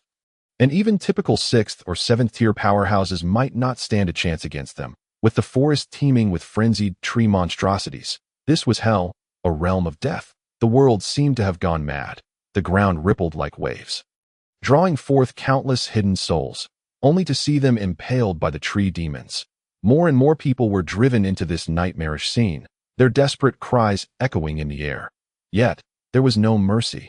One by one, they perished, the atmosphere thickening with a gray mist. As the fog encroached, Ho Tong feared that they too would soon meet the same fate as the others, becoming mere meat skewers in the hands of the tree demons. Chapter 54. Overloaded Flight. I don't want to die. I want to go home. A young magician activated his teleportation talisman, desperate to return home, but it was too slow. As the talisman activated, a root shot up from the ground, impaling his frail body before he could escape. One by one, the unfortunate souls met their demise, their bodies hanging like carcasses from the roots. Witnessing this, anyone with a fragile psyche would likely break down in that moment. As Ho Tong observed the horrors unfolding, sweat pooled in his palms. He had barely escaped death yesterday, only to be thrust back to the brink today, facing death twice in 2 days. His heart nearly gave way. Wah! The wails of despair filled the air as the safe ground dwindled. Yet these cries did not emanate from those attempting to flee.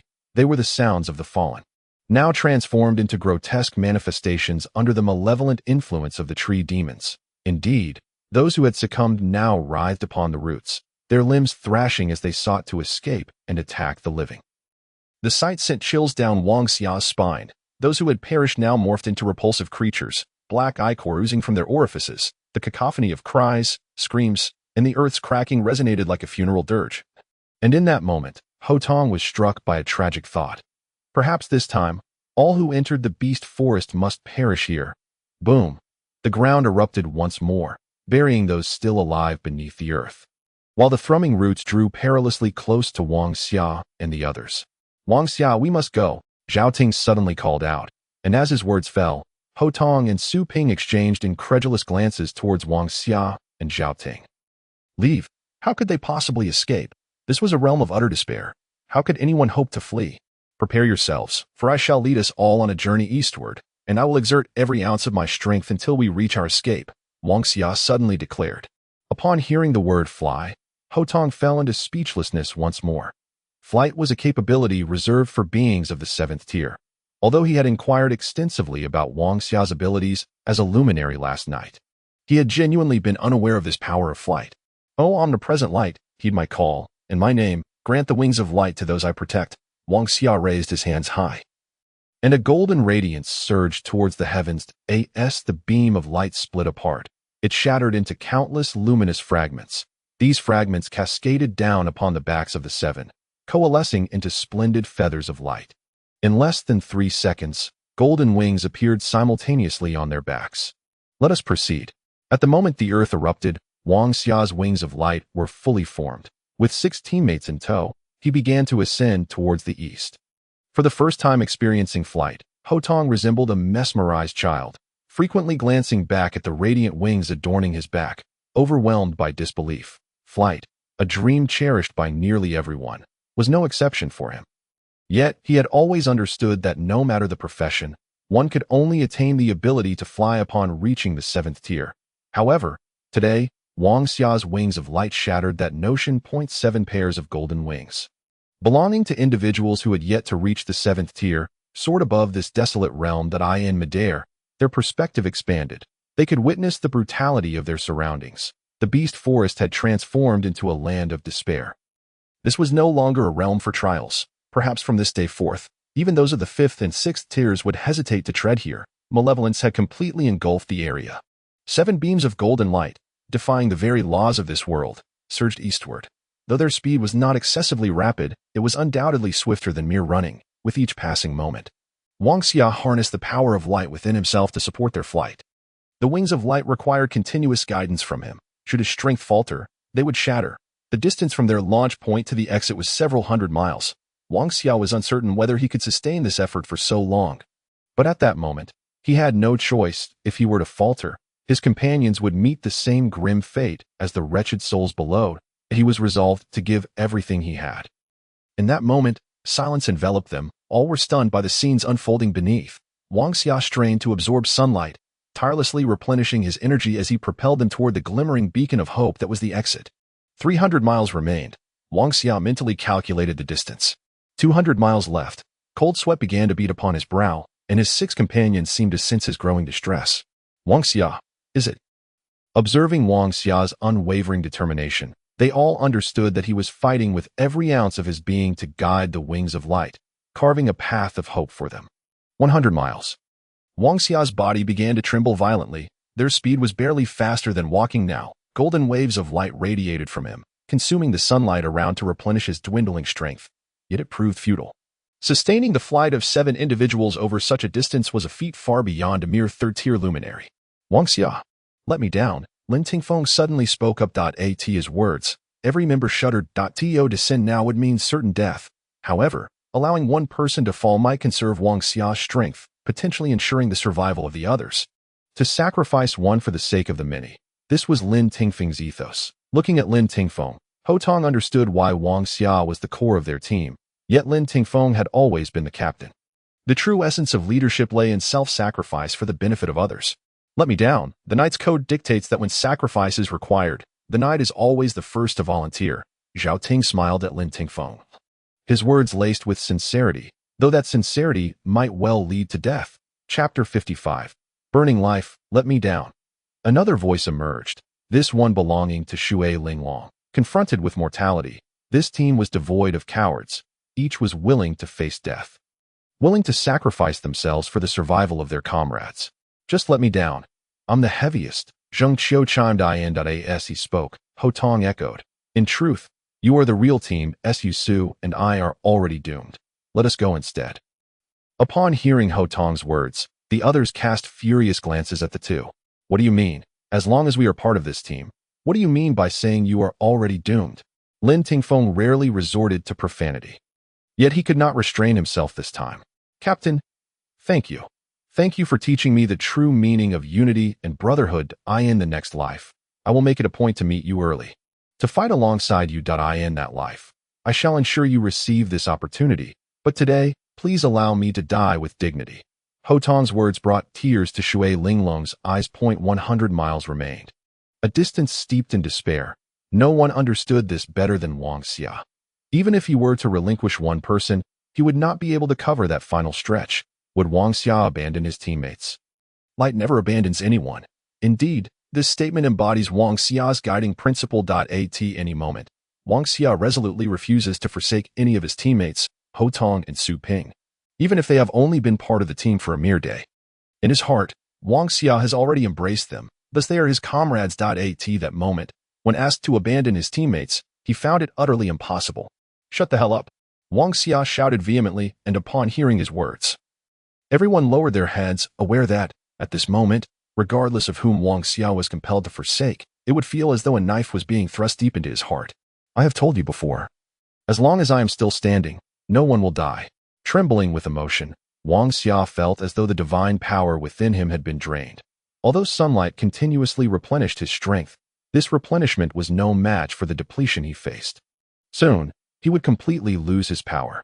I cannot burden everyone. Thank you for saving my life. I in the next life. If there is one, I, Ho Tong, will surely stand by you as brothers, Ho Tong declared, surveying the group. Only to witness the radiant wings of light on his back begin to shatter piece by piece. Damn it. Observing this scene, everyone comprehended that the wings of light were Wang Xia's power forcibly entering their bodies. In the absence of resistance, these wings would grant them the ability to fly. Yet at this moment, Ho Tong utilized his battle energy to obstruct the wings of light, thereby interrupting Wang Xia's continuous flow and conserving some of his strength. Thank you all. I will forever remember you. Su Ping, without hesitation, made the same choice as Ho Tong, her battle energy severing the wings of light. Gently grasping Ho Tong's hand, the two slowly began to descend. When the wings of light were completely obliterated, they would plummet into the abyss. No. Witnessing this, Wang Xia felt as though his heart had been pierced by a dagger. Watching his teammates sacrifice their lives, he could not bear to see them perish. This was not his desire, and he would not allow it to happen. Omnipresent light, I willingly dedicate my sacred vitality. Let my life ignite the flame of hope. The burning of life, this was the choice made by the light mage in his most desperate hour. In this moment, Wang Xia knew he could not stand by and watch his teammates die because he had promised everyone to believe in him. He could not allow his comrades to perish. For he had vowed that as long as he lived, no one would lose their hope for life. This was Wang Xia's promise, a promise given by a man. Once spoken, Wang Xia would fulfill it. Thus, in this critical moment, he hesitated not at all. He chose to ignite the flame of life. A golden tome suddenly appeared above Wang Xia's head. This was the grand prophecy, a manifestation of light. The tome slowly opened, and mystical runes flew into Wang Xia's body. At that moment, he felt infused with power once more as golden light erupted anew, and golden wings reappeared, cradling the two who were descending from the sky. The wings of light unfurled once more, lifting the bodies of the two willing to sacrifice themselves back into the heavens. Tears welled in Ho Tong's eyes. This typically cold and arrogant little fighter had faced life and death twice within just 2 days. And both instances were tied to one person. If the first time Ho Tong was saved had only evoked gratitude, this time, he felt nothing but profound emotion. Indeed, Wang Xia had shown him, in his own way, why this team was so formidable. Wang Xia had illustrated, in his unique manner, what the soul of a team truly was. The soul of this team was Wang Xia, the light mage, who would never abandon any teammate. As long as he breathed, every one of his comrades would retain their hope for life. Ho Tong could no longer speak, for he understood he owed Wang Xia too much in this lifetime, something he could never repay. Even with his life that he had but one life. Yet he owed Wang Xia too. It is only between life and death that the truest friendships are forged. Once, Ho Tong had been skeptical that anyone could sacrifice their life for another. He had been selfish then. Yet today he could willingly give his life for his teammates, marking a significant transformation within him. Today he witnessed Wang Xia, in a bid to save him, burn his own life force. Words of gratitude felt superfluous. He could only harbor this appreciation in his heart and repay it throughout his lifetime. Rest easy. Brother, I will always shield you from the deadliest of spears. In his heart, Ho Tong made a vow. The golden light shone brightly as the wings of light bore 7 individuals soaring eastward. At this moment, Wang Xia was not wielding his light power, but rather sacrificing his life. With each passing moment, his vitality waned, and his once bright eyes began to dim. Although outwardly unchanged, Wang Xia's eyes now bore the weariness of a man in his 40s. 100 miles, 80 miles, 50 miles, 30 miles. Wang Xia's hair began to change color, his long black locks fading swiftly. Soon, his black hair vanished entirely, replaced by a cascade of white. As they beheld this transformation, everyone understood he had truly given his all. 10 miles, 8 miles, 3 miles, as the final mile passed, and they beheld the exit before them. A smile finally graced Wang Xia's face. Yet, the moment they touched the ground, he collapsed, utterly spent. The once robust divine power within him had dwindled to a mere flickering seed of light, swaying within his body. as if it might extinguish at any moment. Chapter 56. Turmoil resurfaces, brother, gazing at the fallen Wang Xia. The six surrounding him were gripped by fear. These fearless individuals were genuinely terrified that in the next moment, Wang Xia might close his eyes forever. I am fine, but I need to rest for a while. Wang Xia had not perished. The formidable life force of the light mage was not so easily extinguished. However, the toll taken by this life sacrifice was unimaginable. For some time to come, Wang Xia would be unable to wield his light powers. He must wait for the light within him to gradually rejuvenate. Yet, in the face of such punishment, Wang Xia felt no regret. For he had saved them all, and that was enough. The coming days without light power held no dread. For he still possessed the abilities of the poison mage. It was the perfect time to delve into the study of those powers and to grasp the profound essence of the third chapter of light, the faith in light. Brother, you rest. We will handle the matters ahead, Ho Tong said, grasping Wang Xia's hand. Twice saved, he was utterly devoted to this little fighter. Roar. Just as Ho Tong finished speaking, the ground trembled violently, fissures cracking the earth as a monstrous creature with dual feet and black skin sprang forth from the ground. Towering at 4 meters tall, dark mist swirled around it, and its ferocious roar seemed to declare its immense strength. Damn it, seeking death. Upon witnessing the creature's emergence, the group, long pinned up with frustration, found their outlet. One by one, they rose, positioning themselves protectively around Wang Xia. Look, its target seems to be Wang Xia, Shui Linglong observed keenly, noting that the creature had been fixated on the fallen Wang Xia since its arrival, as though its sole intention was to slay him. To hell with it. If it wants to lay hands on Wang Xia, it must first take me down. Zheng Qiu, without a second thought, dashed forward. He moved swiftly, unafraid of the towering beast, relishing the thrill of battle. Boom! Zheng Qiu's fist collided with the creature's, sending him flying like a straw caught in a gale, crashing dozens of meters away. Everyone gasped in shock. Despite Zheng Qiu's status as a fourth-tier inheritor, he had been sent sprawling with a single blow, a sight hard to fathom. Surround and beat it. No further words were needed. For figures swiftly encircled the creature, and a fierce battle erupted between the massive beast and Lin Tingfeng's group. The collaboration of 5 inheritors was likely unprecedented in history, excluding Wang Xia, an anomaly. 7 individuals had inherited powers, 6 of whom were part of the same team, while the last had perished in the beast forest. Yet even so, the combined force of 6 inheritors was terrifying, a phenomenon never before witnessed. With Wang Xia included, and considering he too was an inheritor, a descendant of the Golden Throne, the formidable coalition of 7 inheritors promised unparalleled combat prowess. Boom! Lin Tingfeng seemed to have gone mad. Seizing a boulder 2 meters tall, with immense strength, he hurled it at the creature, shattering it upon impact, causing the beast to emit a deafening roar. Get lost. In this moment, the little fighter Ho Tong showcased his terrifying skills, darting and weaving as his hands sliced through the air like sharp blades, leaving deep gashes upon the creature with every strike. Meanwhile, Su Ping moved with incredible speed, while others could manage one punch. She could unleash 3 in that time. Such terrifying prowess was rivaled only by the moonlit demon Wang Xia had witnessed during the Golden Inheritance. Zhao Ting's Nightmare Knight may not have possessed strong defensive capabilities, yet its offensive power was formidable. Every shot fired by Zhao Ting was like lightning, each aimed precisely at the creature's head, forcing it to defend itself constantly. The accurately launched bolts from his crossbow effectively constrained the battle, and the monstrous creature found itself thoroughly suppressed in the face of these 5 inheritors. Damn it! A voice called from the side. Zheng Qiu, who had been sent flying like a rag doll, astonishingly managed to rise again in mere moments. His terrifying regenerative abilities were a testament to the powers he had acquired. His despicable tactics, combined with relentless recovery, granted Zheng Qiu exceptional endurance in battle. Count me in. Zheng Qiu joined the fray, albeit in a rather sneaky manner, employing every underhanded trick in the book, sneaky kicks, deceptive maneuvers, anything he could to gain the upper hand, indifferent to how others perceived him. With a sudden strike, Zheng Qiu charged directly into the creature's legs, causing it to lose its footing. Seizing this opportunity, Zhao Ting's lance pierced like a venomous dragon into the creature's chest, propelling it forward. Ho Tong's hands, sharp as blades, severed the creature's arm in one swift motion. The creature howled in agony, and as it did, an arrow found its way into its mouth, silencing its cries forever. Bang, bang, bang, bang. The sounds of rapid strikes filled the air as Su Ping unleashed a barrage of punches.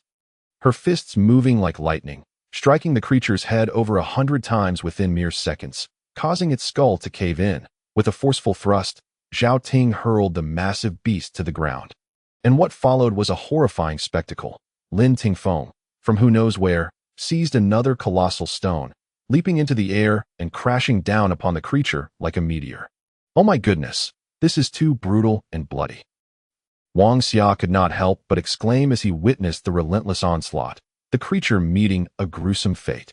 Squeak, squeak, squeak. Suddenly, a cry came from beside Wang Xia, and at that moment, the forest was uprooted as another creature identical to the previous one lunged toward him. With no time to react, Wang Xia heard a crack as the beast's foot struck his side, sending him flying as if hit by a train. In that instant, he felt his organs shatter. The specter of death looming ominously close. Chapter 57. Little Flash strikes back. No one anticipated such a turn of events. Just moments ago, they had been reveling in the fight, and now Wang Xia was suddenly attacked. Teetering on the brink of death, this abrupt change left everyone momentarily stunned, their minds blank. Roar! The creature that had sent Wang Xia flying charged at him again, its massive arms swinging down with lethal intent. Should that blow land, not even the god of light could resurrect Wang Xia. For to revive him, there must first be a body, and if it struck true, he would be reduced to mere paste. Don't! An arrow flew from the side, but it was futile against the creature's murderous intent that in that moment, the surrounding space seemed to freeze. Onlookers watched as the massive fist descended, each feeling the weight of impending doom. Yes, even the semi-conscious Wang Xia gazed up at the descending fist, perceiving death's door opening wide to welcome him. It seems I can no longer become the god of light. This was Wang Xia's final thought. His eyes fluttered closed. The bones on the left side of his body were nearly shattered. Were it not for the protection of the seed of light, he might have already succumbed. In his current state, he could not withstand such an assault. Boom! Just as the fist was about to connect with Wang Xia, the creature vanished in a flash, as if struck by some terrifying force. When the group turned to see, their jaws dropped in astonishment that a 5-meter-tall black giant ape stood before them, wielding a terrifyingly massive club, measuring 1 meter in width and 7 to 8 meters in length. It was this colossal club that had just sent the creature flying like a baseball. Roar! A thunderous bellow erupted from the black giant ape as it slammed its club into the ground, causing the earth to crack, the sheer force unsettling those nearby, making it difficult for them to stand. Bang! The giant ape propelled itself off the ground, transforming into a streak of black lightning, moving faster than anything imaginable. In that moment, the black giant ape resembled a bolt of lightning, surpassing even the moonlit demon Wang Xia had once witnessed. This was no human speed. It belonged solely to the lightning divine monkey's inherited talent, lightning power. The Berserker. Yes, this was the Berserker, Little Flash. In the instant Wang Xia faced a potentially fatal blow, Little Flash's fury ignited the ancient bloodline hidden deep within its being. This surge of primal power transformed Little Flash from a diminutive monkey into a towering giant ape. At this moment, the perfection of strength and speed manifested within Little Flash. With a flash of black lightning, it appeared beside the creature that had been sent flying 100 meters away. With a mighty thrust of its club, the creature was sent soaring into the air as Little Flash seized its arms with tremendous force. What transpired next was a scene of terror. The creature, which had required the combined might of 6 inheritors to subdue, was rendered as fragile as a sprout before the might of Little Flash. With a deafening roar, Little Flash tore the creature apart, the black liquid raining down from above as the massive beast was mercilessly shredded. Indeed, this creature, impervious even to arrows, was brutally dismantled by the overwhelming strength of Little Flash. Terrifying. That was the word everyone present used to describe Little Flash. Even Wang Xia, on the brink of death, was left in awe of this formidable display. The arm-pulling divine ape. This was the only thought that crossed Wang Xia's mind. Little Flash truly resembled the legendary creature capable of tearing anything asunder with its mighty arms. Yet even now, Little Flash was not in its peak form, for the lightning divine monkey lineage possessed battle energy, which had yet to be activated. It was unfathomable to consider what might transpire if one day Little Flash's battle energy were to awaken. In its perfect state, could it defy fate? Bang, bang, bang, bang. Little Flash pounded its chest, producing a series of resounding thuds that resembled a fearsome demon, and all present wondered how they might face such a powerful opponent should Little Flash turn against them. Evidently, this diminutive creature, known as Xiao Shan, may be a fanatic, and unless compelled by Wang Xia, it would never readily attack others. Fanatics serve as shields for the Light Masters, not weapons. Their existence is to protect the Light Master's safety rather than to become instruments of slaughter. Xiao Shan's first rampage occurred when someone attempted to kill Wang Xia, and that assailant was swiftly vanquished by Xiao Shan. Today, however, a sudden beast emerged, nearly claiming Wang Xia's life, prompting Xiao Shan to once again enter a frenzied state, transforming into a terrifying giant ape that swept everything aside. Roar! In a flash, it became a streak of black lightning, appearing before Wang Xia. Observing the gravely injured Wang Xia, Xiao Shan's bone staff suddenly rose upright. As it did, a faint light illuminated Wang Xia, allowing him to experience the healing touch of another. The power of light entered his body, rapidly mending his shattered bones at an astonishing pace. This was certainly not the ability of a mere rejuvenation spell. It was the prowess of a fourth-tier healing spell capable of treating severe internal injuries. So, my Xiao Shan is this formidable. The healing light instantly revitalized Wang Xia, who slowly rose from the ground, stretching his limbs and relishing the sensation of all his fractured bones being rejoined. What a wonderful feeling it was. Is there any way to quickly activate the light power within my body? The sensations of an ordinary person are simply intolerable, Wang Xia inquired, perhaps a tad too presumptuously in response to his query. Xiao Shan dismissed him entirely, beginning to shrink before the eyes of the onlookers, ultimately transforming into a miniature monkey that nestled beside Wang Xia. If one had not witnessed the astonishing scene moments prior, who could have imagined that this little monkey possessed such terrifying explosive power? Wang Xia gazed at Xiao Shan with a hint of helplessness. There was no doubt regarding Xiao Shan's fearsome lethality, yet it would never proactively assist him in vanquishing foes. It was merely a shield for final defense. Upon briefly sensing the seed of light within his own body, Wang Xia felt a twinge of frustration. This small seed flickered like a candle in the wind, wavering uncertainly, leaving him to wonder when it would truly ignite. However, such matters could not be hurried. Wang Xia felt the necessity to rest for a while. The relentless battles and the burning of his life force, while exhilarating, could not continue indefinitely without straining his heart. What are you all dawdling for? Get moving. I won't be responsible if this thing emerges again. Hurry up. Wang Xia urged his teammates, who were still staring blankly at Xiao Shan, forcing a wry smile as he prompted them to depart. Traversing the starry tunnel, they finally succeeded in distancing themselves from that desolate realm. At that moment, they all felt a wave of relief, grateful to be among the survivors of such despair. Chapter 58. Farewell, as the 7 individuals and 1 monkey stepped out of the realm of despair. Each of them experienced an overwhelming sense of having been granted a new lease on life. I fear that there will be no more beast forest for us after this, Ho Tong lamented. Gazing at the slowly closing portal, a touch of helplessness evident in his voice. The annual beast forest trials had harbored the dreams of countless individuals. Many had achieved remarkable feats here. Yet, this time, not just thousands had entered, but only the 7 of them emerged alive. Reflecting on this, Ho Tong cast another glance at Wang Xia. Following the healing, Wang Xia no longer appeared half dead, aside from his dimmed gaze and the white strands in his hair. He exhibited no significant changes. However, everyone understood that during those final 100 miles, Wang Xia had expended an unimaginable amount of life force to ensure their survival. Are you returning to your Wuji heaven? Old Ho, Zheng Qiu asked, playfully draping an arm over Ho Tong's shoulder, fully aware that their paths were likely to diverge from this moment onward. Wuji heaven is my home. It is where my master raised me. I must return. However, my life belongs to all of you at any moment. I would traverse mountains of blades or seas of fire, and should a message reach Wuji heaven, I, Ho Tong, would not hesitate to respond. Even if it means appearing cowardly, Ho Tong replied, his words reflecting a change in tone, illustrating how one's company can influence one's demeanor. Spending time with someone like Zheng Qiu inevitably led to a more carefree disposition. Honestly, I am not concerned about where you go. I merely wish to know when I can attend your wedding feast, Zhao Ting chimed in, his bluntness cutting through the tension like a knife. Swiftly silencing Su Ping, who was pretending to spectate. Upon hearing Zhao Ting's words, Su Ping's face flushed crimson, casting a fierce glare at Zhao Ting while continuing to feign her role as an onlooker.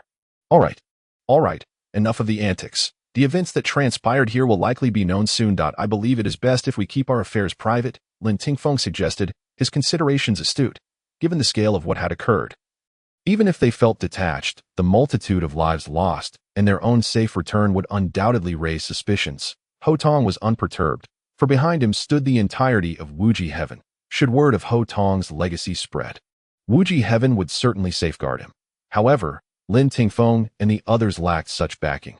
They were merely affiliated with the small, third-tier Spring-Autumn Pavilion, which could offer them no real protection, seemingly grasping Lin Tingfeng's concerns. Ho Tong smiled slightly, declaring, "This shall remain our team's secret, forever kept within our hearts. No one else shall know." With those words, laughter erupted among them once more, and though farewells were bittersweet, they understood that parting was inevitable. As the sun set, Ho Tong held Su Ping's hand, frequently glancing back to wave goodbye as they gradually faded into the distance. Observing the two receding figures, the others couldn't help but feel a twinge of melancholy, though their time together was brief. It had forged them into the best of comrades and brothers that moment. They were left wondering when they might have the opportunity to fight side by side again. "Don't go. Can someone carry me?" "Shui Marin, I know you're the kindest." Hey. Shui Marin," Wang Xia lamented, trailing behind the group with a woeful expression. Initially, he intended to feign illness, but alas, he was promptly seen through by his companions and had no choice but to clamber to his feet. Grumbling as he hurried to catch up, not long after Wang Xia and the others departed, several figures appeared, gliding through the wind as they materialized. Each wore a frown. "It seems my observations were not mistaken. The beast forest has vanished." An elder clad in a white robe, adorned with a golden crown, held a purple crystal ball in his hand as he stood at the forefront, flanked by ninth-tier experts who regarded him with profound respect. The admiration bestowed upon this elder stemmed not from his combat prowess, for he possessed little in that regard. Rather, he was the only prophet in existence. Prophets, in the eyes of most, were merely mythical beings. Yet one truly existed in this world, known as Chen Shun. "Sage, what have you seen?" inquired a man clad in golden cloud-patterned armor, wielding an enormous sword nearly half a meter wide on his back. Any knight witnessing him would undoubtedly gasp in astonishment. Sword Saint Liao Kai, once a knight, had devoted his life to the art of the sword. At the peak of his 8th tier, he had slain his most loyal steed to forge his path as a sword saint, vanquishing the inner demons that plagued him.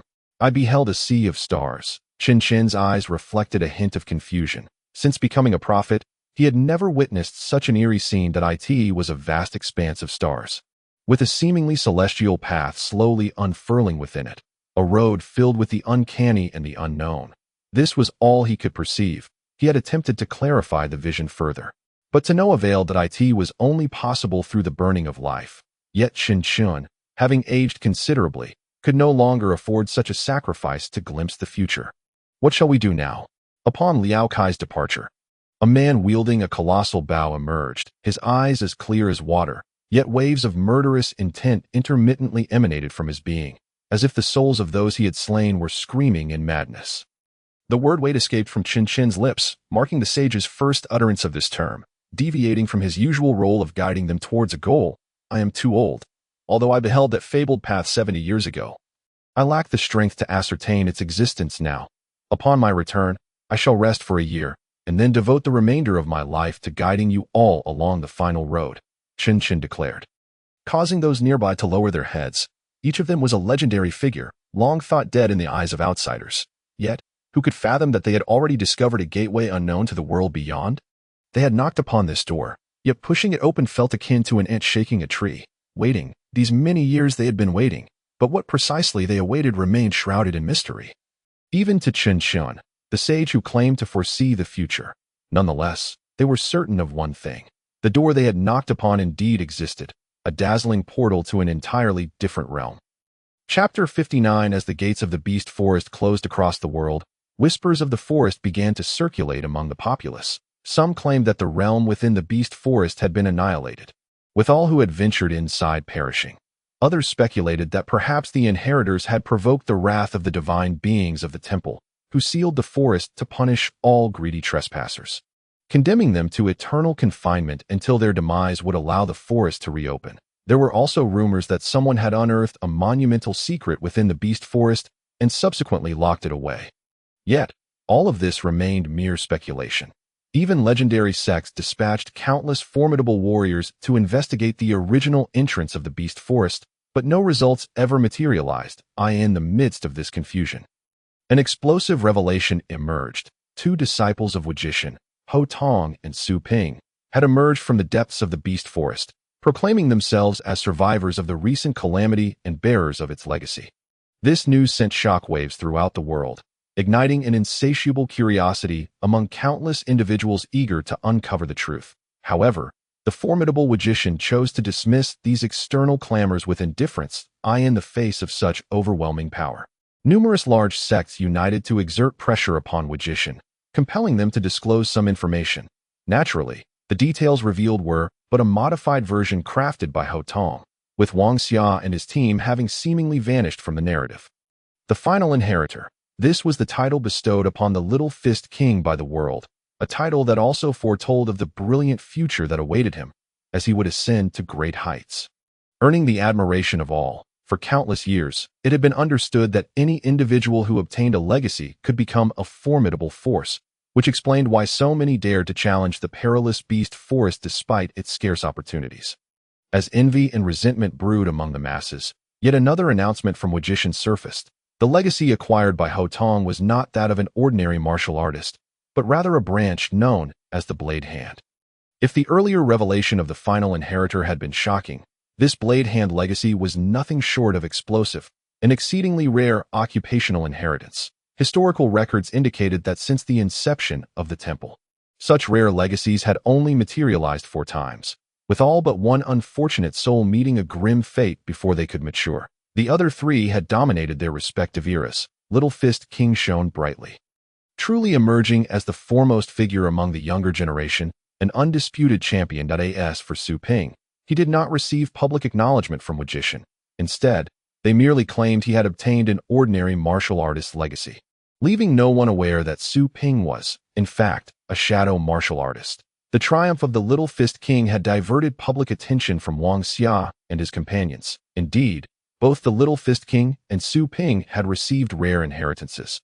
But if one were to assess the true beneficiaries, it would undoubtedly be Wang Xia and his team, a group of 5, with 4 rare inheritors and an extraordinary support luminary. However, amidst the jests directed at the Little Fist King, no one dared to question this second-rate team, resulting in only mild skepticism upon Wang Xia and Company's return to the Spring and Autumn Pavilion. Having returned to the Spring and Autumn Pavilion for 4 days, Wang Xia refrained from joining others at the sect and instead retreated once more to his mansion on the cliff. This was not due to a lack of sociability. Rather, Wang Xia deemed this secluded space most suitable for himself. Here, he was surrounded by the luminous energy absent elsewhere, and the seed of light within him continuously thrived. To hasten his recovery, he required an environment rich in this radiant energy. With a crunch, he bit into a fruit plucked by Xiao Shan, observing the little creature that perpetually exuded an air of adorableness. Who could believe that this small being possessed the strength akin to a Terminator upon transformation? Xiao Shan, how long do you predict it will be before I fully recover? Wang Xia inquired, munching on the fruit with one hand while holding a vial of blue potion named Lightning Elixir in the other.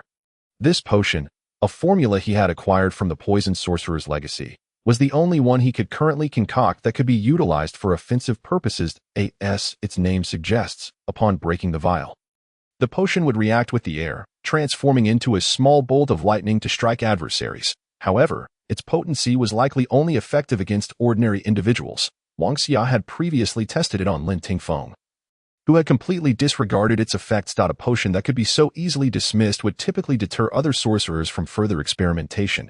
Yet, Wang Xia refused to abandon his pursuit. The simplicity of the Lightning Elixir's recipe was too appealing, and the mountain behind him was abundant in materials, allowing him to effortlessly produce hundreds of vials daily. 1 vial posed no challenge. What about 10? Let us not forget that Wang Xia possessed a spatial ring. Should he be provoked, he could unleash hundreds or even thousands of lightning elixirs in one go, likely leaving Lin Tingfeng incapacitated in the chaos. This was Wang Xia's ant theory. A single ant could be effortlessly crushed. But what of a frenzied swarm? Moreover, the lightning elixir was merely the initial concoction of the poison sorcerer.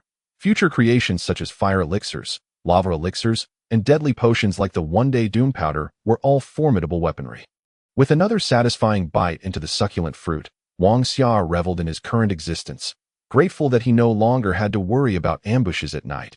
Yet, alongside this contentment lay a tinge of concern.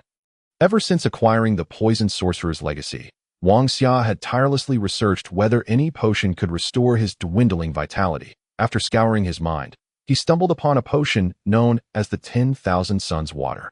However, the ingredients required for this potion were rather precious and unattainable within the confines of the mountain, leading Wang Xia to ponder this matter for quite some time. It seems I must pay a visit to the Sorcerer's Hall first thing tomorrow morning, he resolved. Wang Xia considered himself a member of the Sorcerer's Hall, and the Hall's refusal to provide him any benefits was a breach of their duty as a person of principles. He felt compelled to reclaim what was rightfully his in the face of such inequitable treatment. Regardless of whether I have access to those materials, I must retrieve what I have lost, he mused, lying back down as he began to strategize for his upcoming visit to the Sorcerer's Hall. Chapter 60: What to do if someone takes your spot. The number of disciples in the spring and autumn pavilion was approximately 10,000, dispersed throughout the entirety of Luoxia Mountain. This number was not overly excessive, and Wang Xia was essentially experiencing his first solo venture into this realm. As he traversed through countless structures, Wang Xia felt akin to Lu Laolao entering the Grand View Garden, his curiosity piqued by the people and things within the spring and autumn pavilion. The conditions here are indeed superior to those of the back mountain. Though the air is not as fresh, Wang Xia remarked to Xiao Shan, who had remained steadfastly by his side throughout their journey. After a brief inquiry, Wang Xia discerned the location of the Sorcerer's Hall, only to find it surrounded by a throng of onlookers upon his arrival, a sight that left him somewhat astonished. "What is going on, senior sister?" Wang Xia inquired of a seemingly amiable young woman nearby. "Are you from the spring and autumn pavilion?" The young woman, upon hearing Wang Xia's inquiry, was evidently taken aback. The occurrences surrounding Tianji Valley had been the subject of much speculation and gossip lately. Today marked the selection for entry into Tianji Valley, a place shrouded in mystery, which opens its gates once every 50 years. Unlike the Beast Forest, where ferocious beasts reign and danger lurks at every corner, Tianji Valley resembles a paradise. Historically, each time it opens, sects with a fighting door of 3rd level or higher are entitled to send 10 or more disciples within, with the exact number contingent upon the strength of the sect. Alternatively, one could gain entry through the trials set by Tianji Valley, though those challenges are notoriously arduous, leading the majority to rely on the former method.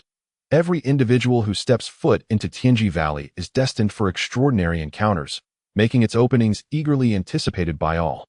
This instance was no exception. Chuanxiu Pavilion had 10 slots available, 7 of which would be claimed by the elite practitioners of the sect, while 3 would be allocated to the witches. Indeed, the witches, despite having 3 slots, were not deemed significant.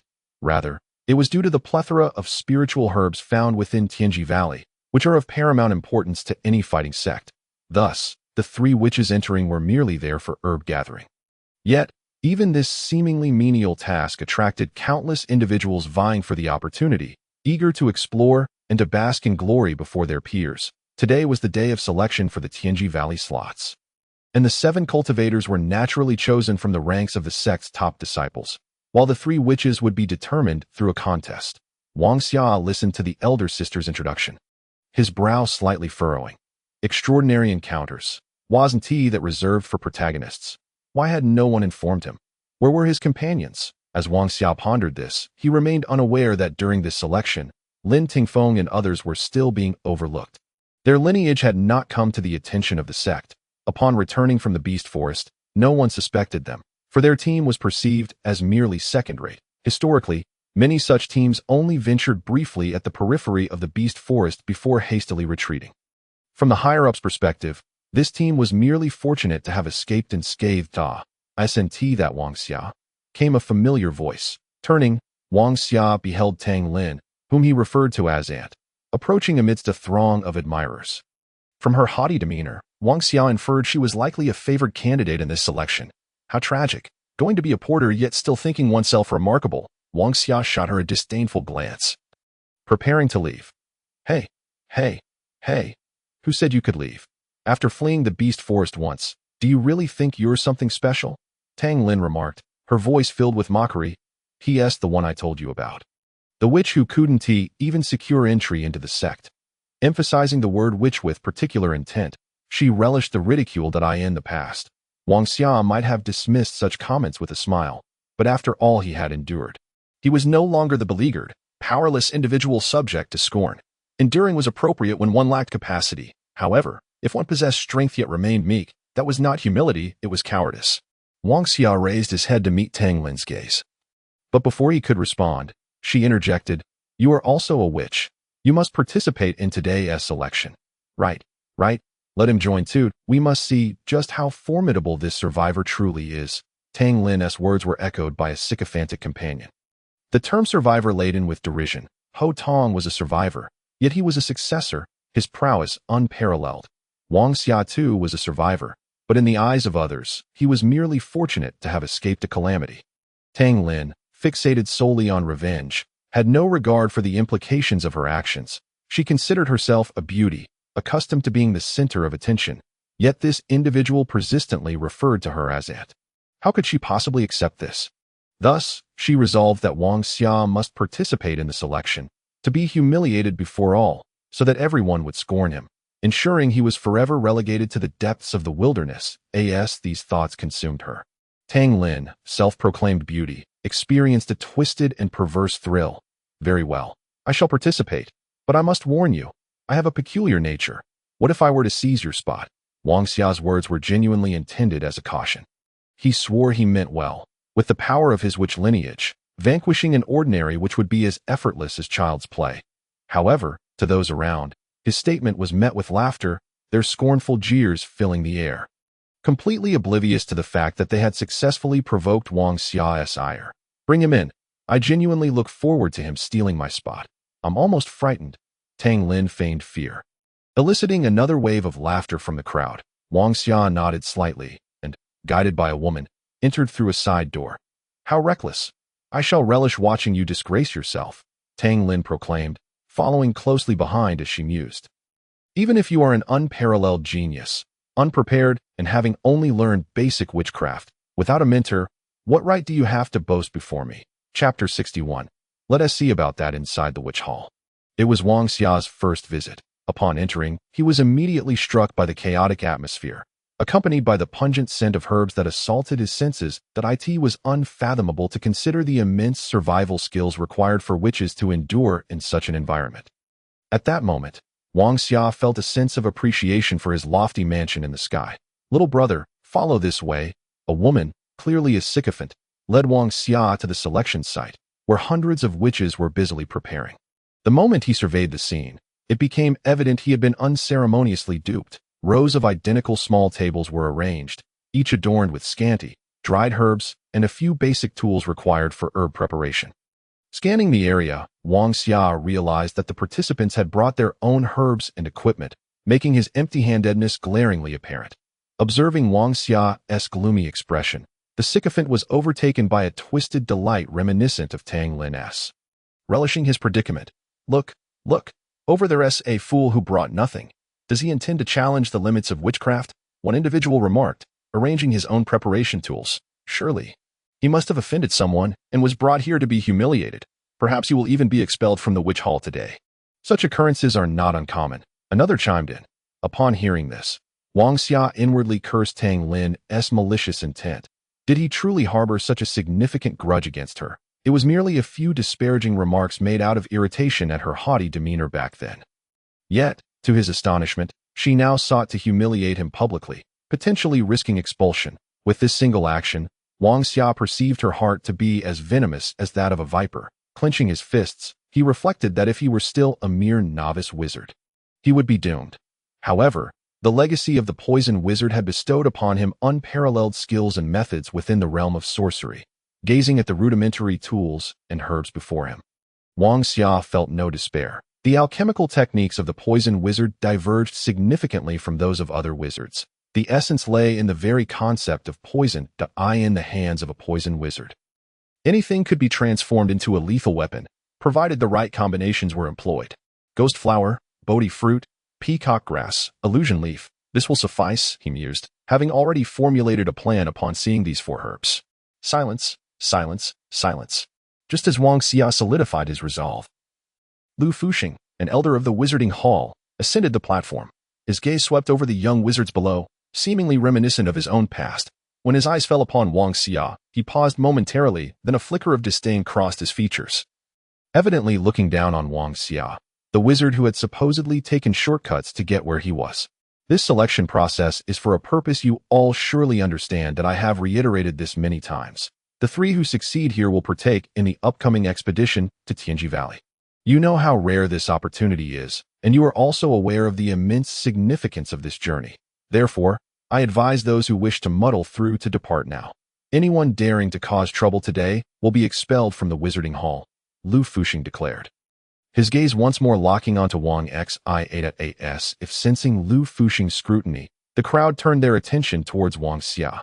Those who had previously overlooked him were now taken aback. Indeed, at that moment, Wang Xia resembled an oddity, devoid of any tools or herbs of his own. With just the 4 simple herbs laid out before him, no one could fathom what he might concoct from such limited ingredients.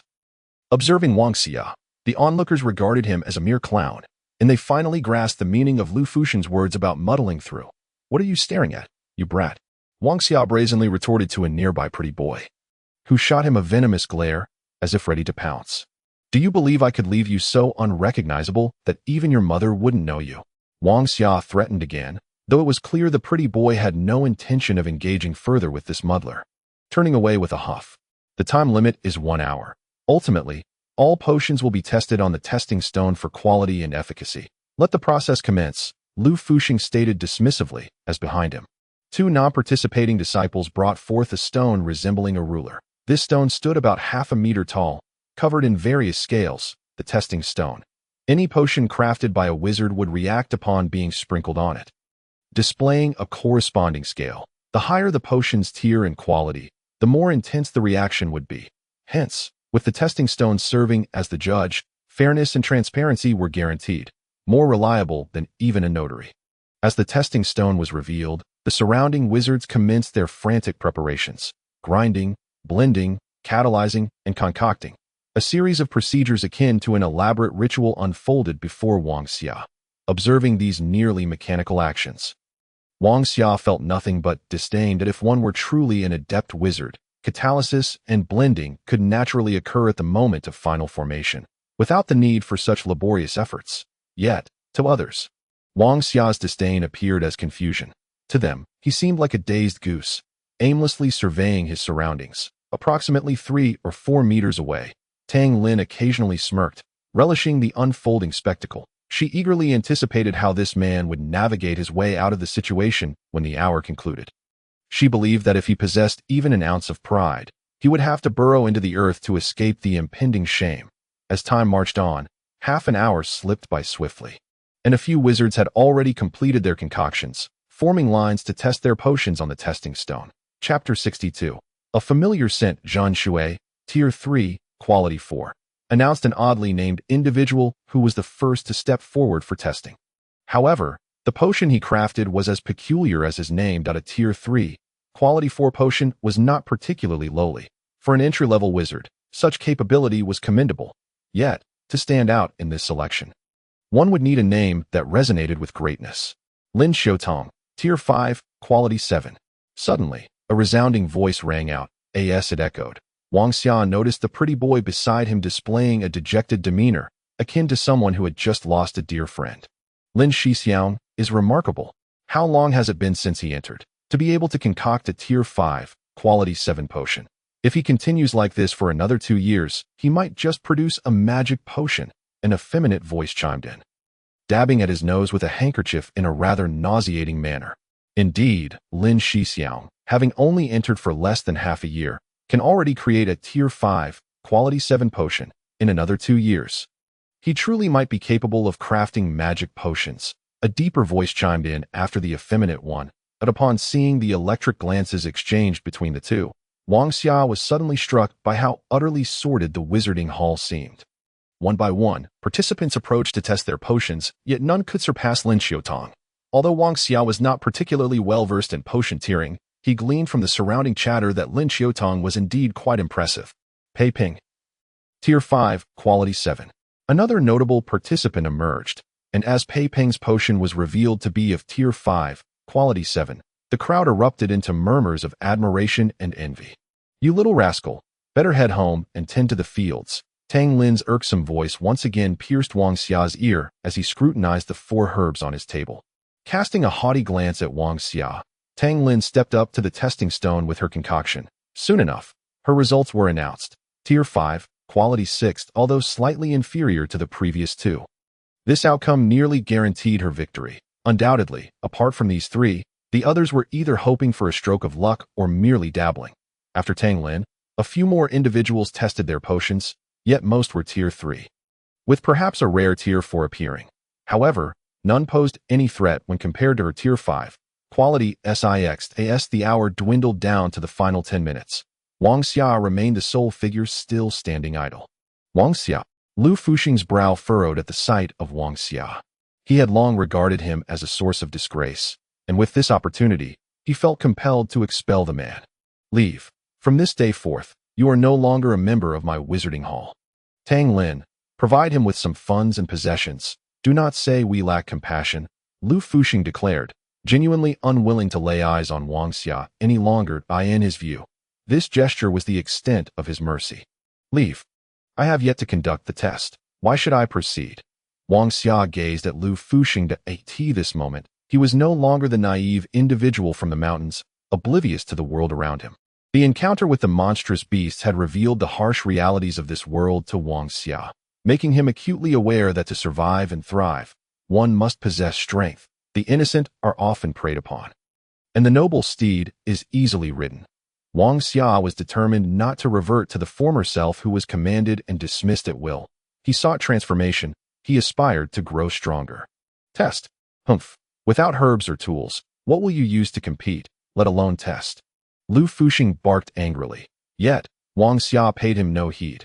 Instead, he casually seized a handful of illusory leaves from the table.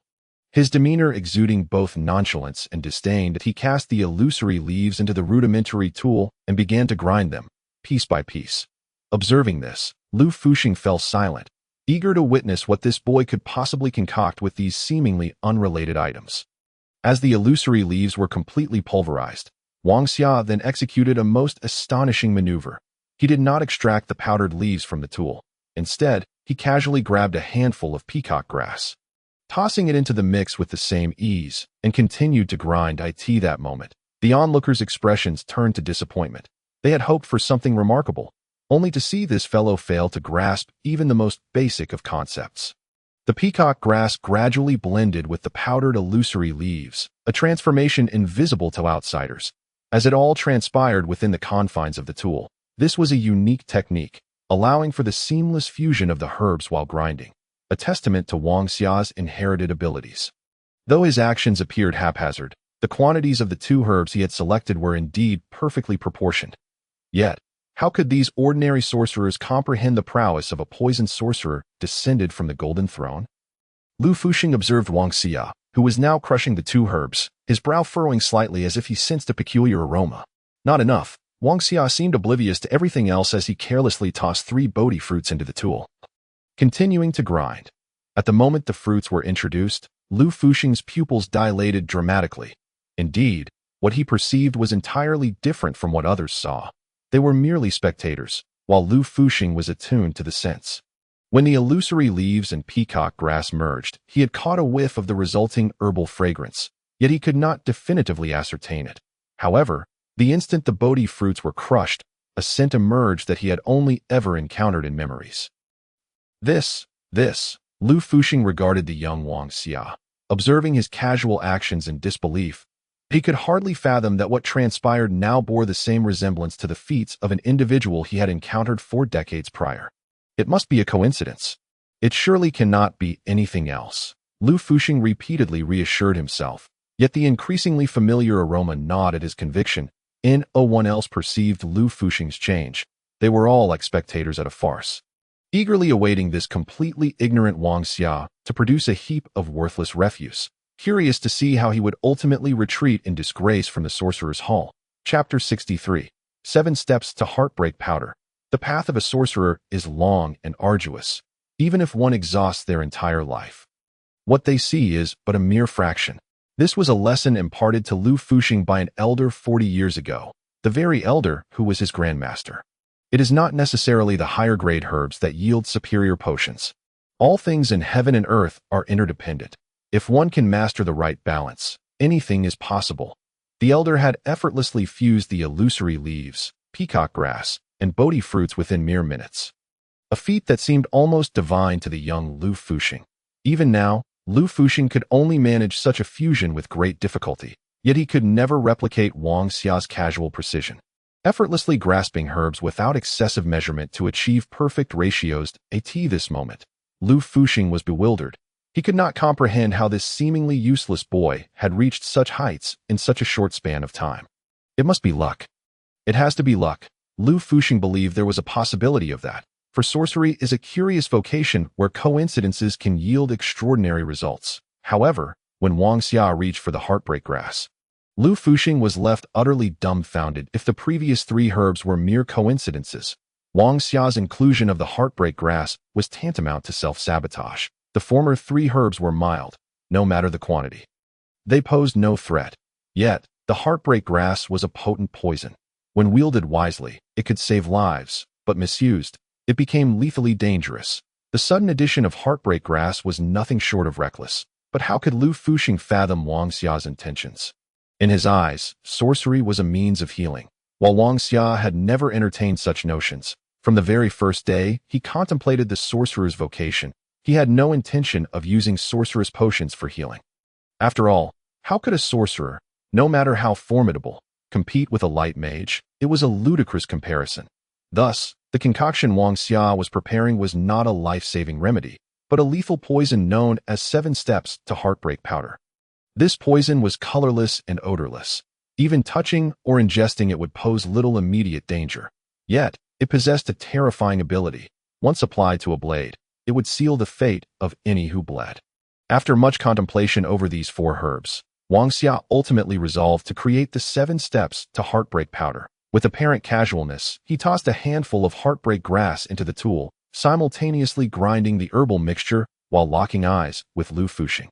A wave of fragrance wafted into Lu Fuxing's nostrils, and as Wang Xia ground the ingredients, blending the heartbreak grass, a flicker of fear began to surface in Lu Fuxing's gaze. Indeed, the 4 herbs began to merge, and the scent that once filled the air began to dissipate. This was an indication of success, a conclusion Lu Fuxing struggled to accept. How could these entirely opposed elements possibly amalgamate? Certainly, if it were in Lu Fuxing's hands, such a feat would be impossible. Yet, Wang Xia possessed the skill and precision to achieve the most exquisite balance. The legacy of the Golden Throne was not something an ordinary person could fathom. The moment he consumed the essence, it was as though a great prophecy was indelibly etched into his mind, transforming him from a novice into a master poison sorcerer. I have succeeded. At the moment time reached its conclusion, Wang Xia poured the powder from the tool into a cup of clear water, and to his astonishment, the powder dissolved without rendering the water even slightly murky, as if it had vanished entirely. Witnessing this, the onlookers, who had anticipated Wang Xia's embarrassment, suddenly entertained a peculiar notion. Could it be that he had truly succeeded? Is such a thing even possible? Please introduce your medicine and its therapeutic applications. Lu Fuxing endeavored to maintain a calm demeanor, yet those familiar with him could discern his burgeoning agitation. It cannot cure anything, Wang Xia remarked, gently stirring the 7-step heartbreaking powder in his cup. Then he executed a gesture that defied imagination.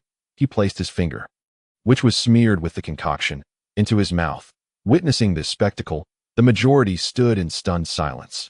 After all, this was a potion containing the deadly heartbreaking grass, regarded by these beleaguered youths as the most lethal of poisons.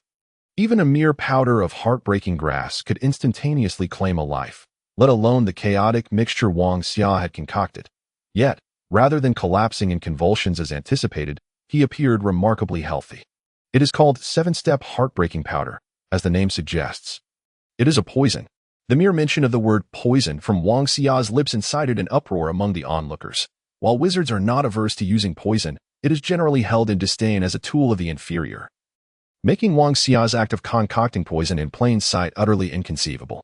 It seems your poison has failed, Tang Lin interjected disdainfully, regarding Wang Xia with a look of contempt. Though I admire your audacity in testing it on yourself, you are nonetheless a failure. Most nodded in agreement with Tang Lin, save for Lu Fuxing, who remained silent. Whether it is a failure or success is not for you to declare. We can put it to the test with the testing stone, Wang Xia replied. Striding towards the testing stone with the vial of seven-step heartbreaking powder in hand, as he passed Tang Lin, he whispered, "Do not forget what I told you." At these words, Tang Lin was momentarily taken aback. Though she could hardly believe that this novice, who had yet to even enter the wizard's hall, could surpass her, she turned to watch as Wang Xia gradually poured the potion onto the testing stone. As the liquid dripped onto the stone, an air of disbelief enveloped the crowd. Even Lu Fuxing, the head of the wizard's hall, was left speechless. Unlike the others, he understood the astonishing nature of Wang Xia's seemingly casual, yet intricate combination. Chapter 64. Wang Xia's pride drop after drop of the potion fell onto the testing stone, which initially showed no reaction. Once Wang Xia had emptied the vial, he bit his tongue, and a splash of blood erupted from his mouth, staining the testing stone. The moment the stone was tainted with his blood, it began to react, stirring to life, and as it did, the scale began to rise incrementally. First tier, 9th grade, second tier, 9th grade, third tier, 4th tier. When the scale surpassed the 5th tier, a slight smile crept upon Wang Xia's lips. Despite this being his inaugural public display of wizardry, he held unwavering confidence in his abilities. 5th tier, 4th grade, 5th tier, 5th grade. As the scale reached 5th tier, 6th grade, Tang Lin's complexion drained of color. She realized that if the scale ascended even slightly further, Wang Xia's words would become reality. Tang Lin could scarcely fathom that the novice she had inadvertently summoned possessed such extraordinary capabilities. 5th tier, 6th grade, 5th tier, 7th grade. The scale's ascent shattered Tang Lin's resolve, although it ultimately came to a standstill at 5th tier. 7th grade. It had undeniably dealt a resounding blow to her pride, akin to Wang Xia delivering a slap to her face, declaring, "See, I can best you as many times as I wish." In truth, Wang Xia harbored the same sentiment. He could easily best her as he pleased. Though he had merely utilized for seemingly incongruous materials, he possessed the skill to blend them effectively and achieve a high grade. However, today he sought to embarrass Tang Lin. Casting his gaze across the assembly, Wang Xia's eyes eventually landed on Tang Lin as he approached her, who was pallid with shock, and, with a smile, said, "Thank you, senior sister, for facilitating my endeavor. However, I must apologize for usurping your qualifications." His words dripped with sarcasm. "Who says you can participate? Without the approval of the wizard's hall, your victory holds no weight." Just as the crowd awaited Tang Lin's response, Lu Fuxing interjected with indignation. Upon hearing his words, Wang Xia's disappointment in the wizard's hall deepened. Turning to face Lu Fuxing, a slight smirk graced his lips, embodying a newfound sense of pride. Opportunity? Wang Xia dismissed the notion with disdain. "Elder Lu, if you look down upon me, Wang Xia, I shall not bring shame upon you. I have neither benefited from the wizard's hall nor caused it any trouble. We have merely coexisted. Today, I, Wang Xia, vow that I shall never set foot in the wizard's hall again, that I renounce the so-called qualifications for Tianji Valley. I care not for them." With that, he shattered the porcelain bowl containing the seven-step heartbreaking powder on the ground, an act that left the assembly in utter disbelief. "I require no pity from you, nor do I seek your qualifications. I can enter Tianji Valley on my own." Wang Xia's gaze swept the crowd, his eyes brimming with resolve. Yet, regardless of the steadfastness in his gaze, to them, he appeared as a pitiful creature, boasting without merit. Such ambition, Lu Fuxing observed, chuckling at Wang Xia's folly. Despite his rejection of Wang Xia, had the latter refrained from such a statement, Lu Fuxing would have certainly nurtured him in the future. Yet at that moment, Wang Xia had effectively severed ties with both the wizard's hall and the spring and autumn pavilion. "Someone, expel this ruffian from the wizard's hall and the spring and autumn pavilion. Announce to the world that he is a traitor to our cause." Lu Fuxing's temper flared. "No need for that." A voice emerged from the crowd as a figure clad in red, with a quiver of arrows on her back, stepped forward. It was Shui Linglong. Upon her emergence, Zhao Ting, Lin Tingfeng, and Zheng Qiu also stood beside her. We seek neither your pity nor your qualifications if the spring and autumn pavilion cannot accommodate us. We shall depart on our own." These words, spoken by Lin Tingfeng, signified that the five of them had irrevocably severed ties with the spring and autumn pavilion. The youth of today truly possess remarkable talent. I admire your spirit, but I'll admit your ignorance. Today, I shall not impede your departure. However, should we cross paths again, I will not hesitate to take your lives." Lu Fuxing had not anticipated that Wang Xia would have four such allies. Faced with them, he refrained from annihilation, for upon reflection, they bore no significant fault. Wang Xia had indeed triumphed over Tang Lin, yet his victory was nullified by a single utterance, rendering the situation profoundly unjust. However, this was of little consequence. In Lu Fuxing's eyes, these five were dispensable. Though Wang Xia had displayed commendable wizardry, even the finest wizard is of little worth if they cannot concoct potions. The spring and autumn pavilion would scarcely lament the loss of such individuals. "Old man, remember your words today. One day, you shall pay the price for them." With that, Wang Xia and his companions stepped forward. Leaving the wizard's hall amidst the astonished gazes of the crowd, Tang Lin was stunned. The surrounding spectators were equally bewildered. None could have foreseen that the situation would unfold in such a manner. Initially, she had merely intended to embarrass Wang Xia, to render him incapable of standing tall. Yet, who could have imagined that it would escalate to a point where not only Wang Xia but also his four erstwhile companions would rebel in his defense? This left Tang Lin incredulous. What manner of charm does this individual possess that compels others to forsake their allegiances? Do they not understand that defiance will incite the wrath of the pavilion, branding them with an indelible stain? Tang Lin could not fathom this, for she had not shared in the trials of this five-member team. She would never comprehend the bond they had forged through shared peril. "Old man, I have never been threatened in my life. Do you truly believe that a modicum of talent grants you immunity from consequence? I shall see who would want a wizard who has betrayed their own door." Tang Lin, issue a decree. These five shall no longer be members of the spring and autumn pavilion. Any sect that accepts them shall be considered an enemy of the spring and autumn pavilion. From this day forth, any disciple who encounters these five is authorized to kill them without hesitation. A decree was dispatched from the spring and autumn pavilion. Originally, Lu Fuxing intended to cast these five obstinate youths into despair. Yet who could have predicted that this decree would instead lead to their own downfall? Chapter 65. The fewer, the more ruthless when one betrays the domain.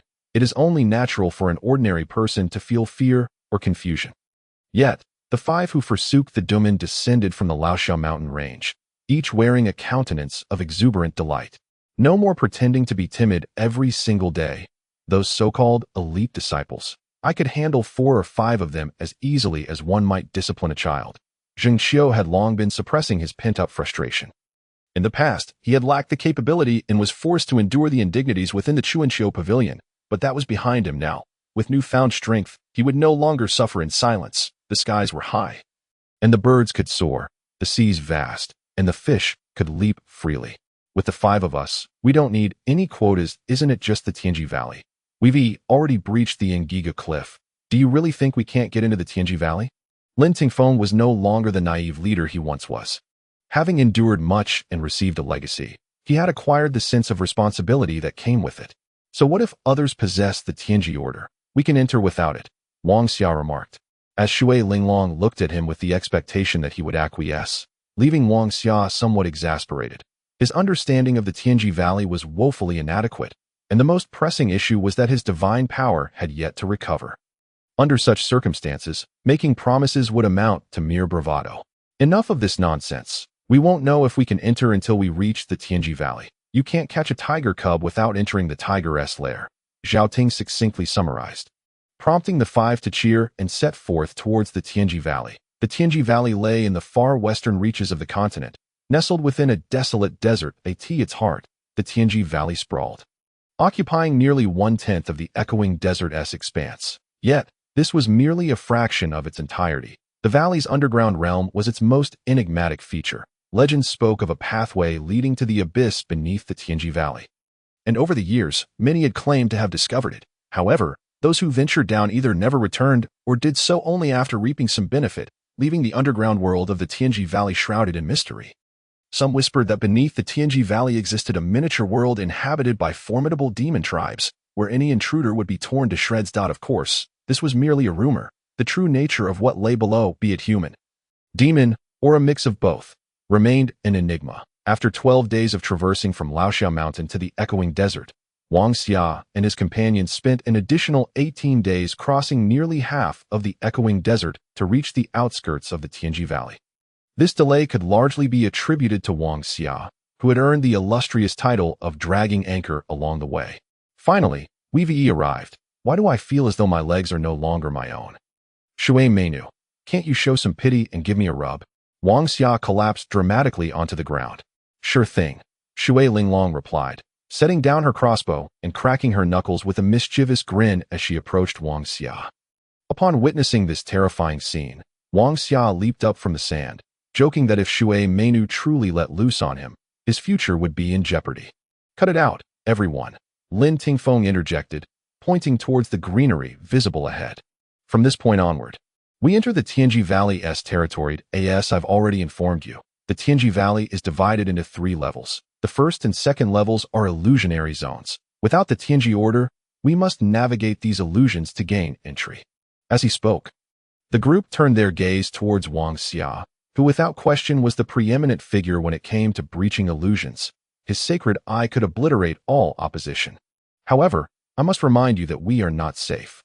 We have Wang Xia, but others do not. I've heard that even legendary Dumen have suffered significant losses in the simplest of illusionary zones at the first level, Lin Tingfeng cautioned repeatedly. While they possess strength, arrogance could not be afforded.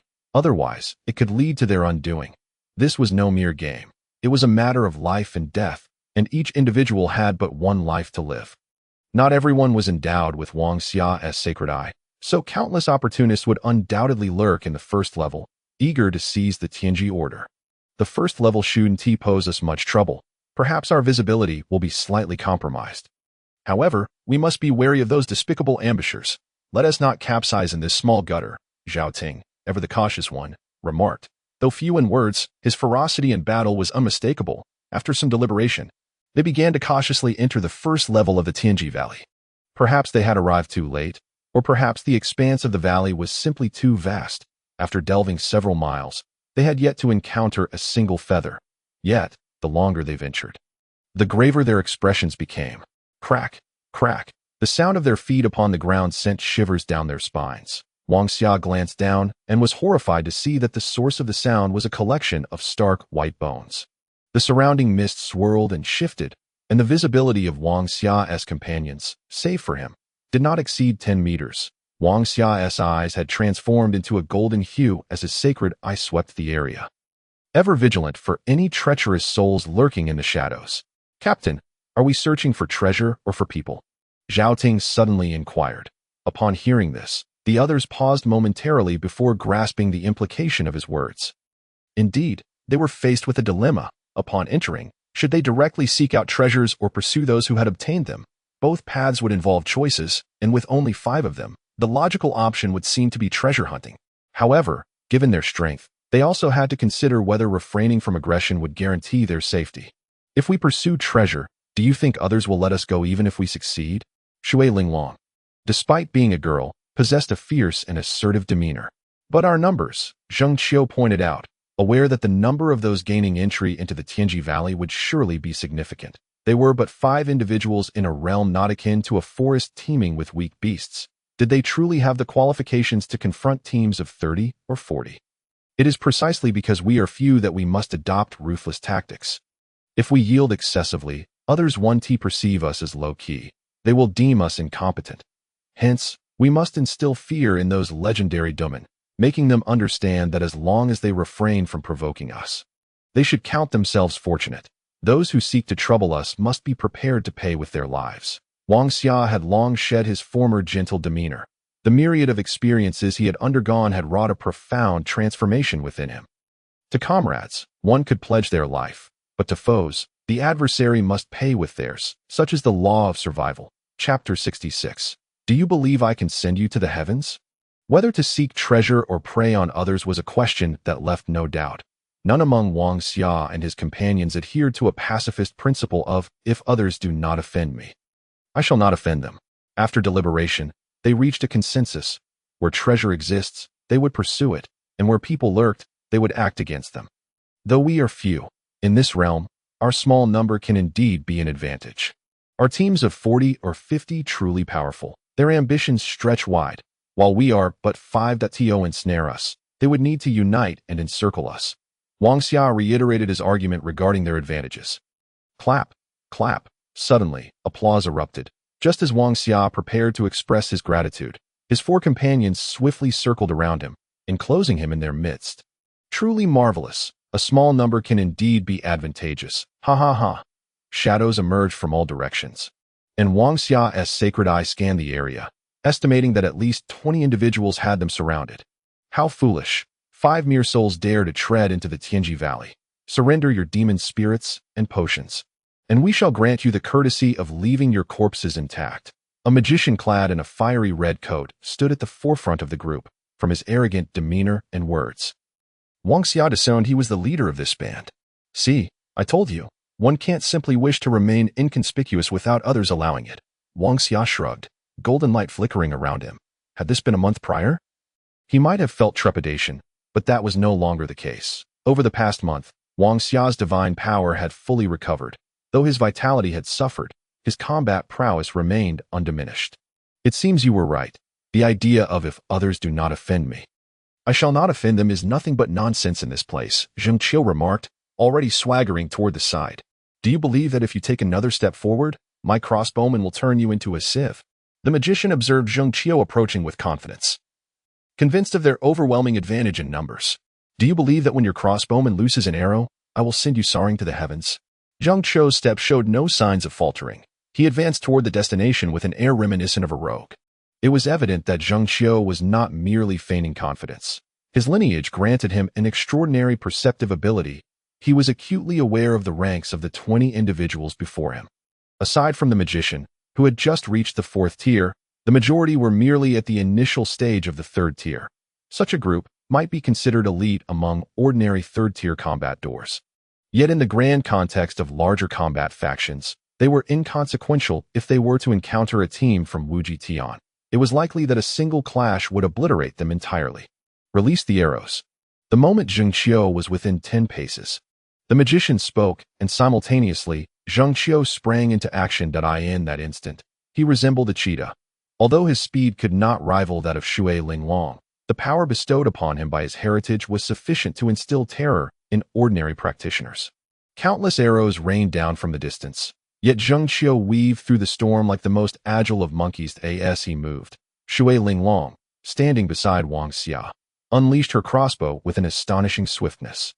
Firing 4 bolts that struck true, Zhao Ting brandished his knight's lance, hurling it towards the nearest martial artist with fierce intent. The lance sliced through the air with a piercing sound, reaching the martial artist in the blink of an eye.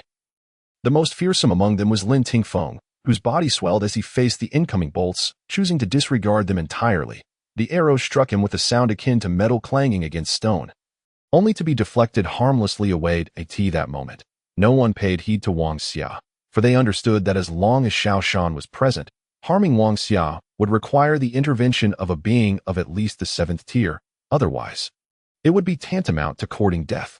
Thus, the battle erupted unexpectedly, 5 against 20, with the former taking the initiative to the eyes of their opponents. These individuals appeared either foolish or insane. However, they soon realized their grave miscalculation as the first volley of crossbow bolts flew. 2 agonizing cries pierced the air. Shui Linglong's arrows, released after the initial attack, found their mark, killing 2 crossbowmen on the spot. Simultaneously, Zhao Ting's lance pierced through the body of a martial artist, the bloody weapon in his hand making him resemble a divine warrior descending into the fray. Let me take the lead, Zheng Qiu declared. And he did just that. He evaded the barrage of bolts and in an instant stood before the magician. The 4th-tier magician barely had time to react before Zheng Qiu's upward thrust sent him reeling, followed by a relentless barrage of punches that struck his chest, causing him to spew blood repeatedly. Was the magician weak? Anyone would affirm that he was. Yet today, in Zheng Qiu's hands, this fellow 4th-tier magician was utterly defenseless. This was not the magician's fault. Had he known Zheng Qiu was an inheritor, he would never have allowed him within 10 paces, for that was a lethal distance for Zheng Qiu. It seems I won't need to intervene today, Wang Xia remarked, cradling Xiao Shan as if unconcerned. All incoming bolts were deflected by Lin Tingfeng, while Zhao Ting plunged into the ranks of martial artists, his lance moving like a specter. Each sweep of his weapon was accompanied by a flash of crimson. And in mere moments, he had become a figure drenched in blood, slaying hapless martial artists before they could even mount a defense, though Zhao Ting had not yet reached the 5th tier and had not summoned his nightmare mount. At this moment, he surpassed the speed and prowess of an ordinary knight by several folds. Coupled with the absolute suppression of ranks and his formidable inherited techniques, this became a one-sided massacre. However, Zhao Ting's pace paled in comparison to that of Xue Linglong at this juncture. Wang Xia finally grasped the meaning of the phrase, "The most venomous is a woman's heart." With every arrow Xue Linglong released, a scream echoed in the AI in just a minute. She had annihilated all 6 opposing crossbowmen, and now her arrows were directed at the terrified martial artists and knights who sought to flee from Zhao Ting's onslaught. Devils! They are devils! One knight, pierced through the shoulder by a lance, lay prostrate on the ground. Witnessing Zhao Ting's terrifying rampage, in his eyes, Zhao Ting resembled the most fearsome of demons. Indeed, the Nightmare Knight was the most formidable among knights. Also known as the Death Knight. With a final flurry of strikes, the 4th-tier magician found himself suspended against a tree, rendered unable to utter a word. The despair and disbelief etched in his widening eyes were evident. But it was far too late. From the moment these oblivious individuals appeared, their grim fate was sealed. They were merely the prelude to a massacre. Chapter 67. Wolves before, tigers behind life can be alarmingly fragile. In just 5 minutes, 20 living beings had transitioned into 20 corpses in times past. Wang Xia might have lamented this tragedy, but not now. Paupers, bah. Zheng Qiu's lecherous nature remained unchanged, as he shamelessly embarked on the task of looting the fallen. Muttering various insults and derogatory remarks, eliciting a resigned shake of the head and a sigh from Wang Xia. Stop looting. What if they have accomplices? Zhao Ting's words were barely out when, as if to confirm his ominous prediction, a shadow flashed above him, a blade glinting as it sought his throat. The ghost warrior approached. If you were to ask Zhao Ting what he despised most, the answer would undoubtedly be the ghost warrior. His last encounter with one had left an indelible mark, a pain that lingered eternally. To be precise, he had died once at their hands. Yet, Zhao Ting was no longer the man he once was. As the blade's edge materialized, every pore on his body stood on indeed. In a swift backward step, he fell, and as he did, his lance surged sideways toward the source of the threat. The ambushing ghost warrior was taken aback by Zhao Ting's rapid response. Although the swift shift of events caught him off guard, he was not the same as the previous weaklings who had perished. The knight's lance, moving like lightning, was narrowly evaded. However, as he dodged the lance, the ghost warrior's gaze widened in horror at the sight of a spinning crossbow bolt that now hovered at his forehead. An arrow from Xue Linglong. It was too quick. Even the swiftest of ghost warriors could not react in time. With a muffled thud, the bolt pierced through the ghost warrior's forehead, claiming his life and leaving him forever entwined in the fate of Tianji Valley. Damn it. Zhao Ting arose, delivering a kick that sent the ghost warrior's corpse flying. He was enraged, furious. Had it not been for his knightly spirit, he might have resorted to desecrating the body.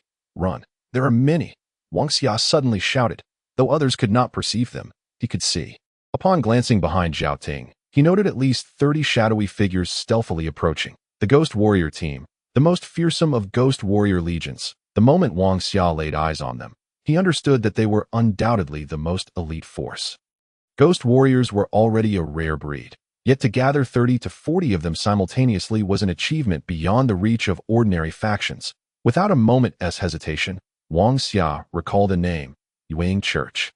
Indeed, if one were to inquire where ghost warriors were most abundant and most formidable, it would undoubtedly be Yueying Church, the sacred ground for ghost warriors, a legendary combat faction.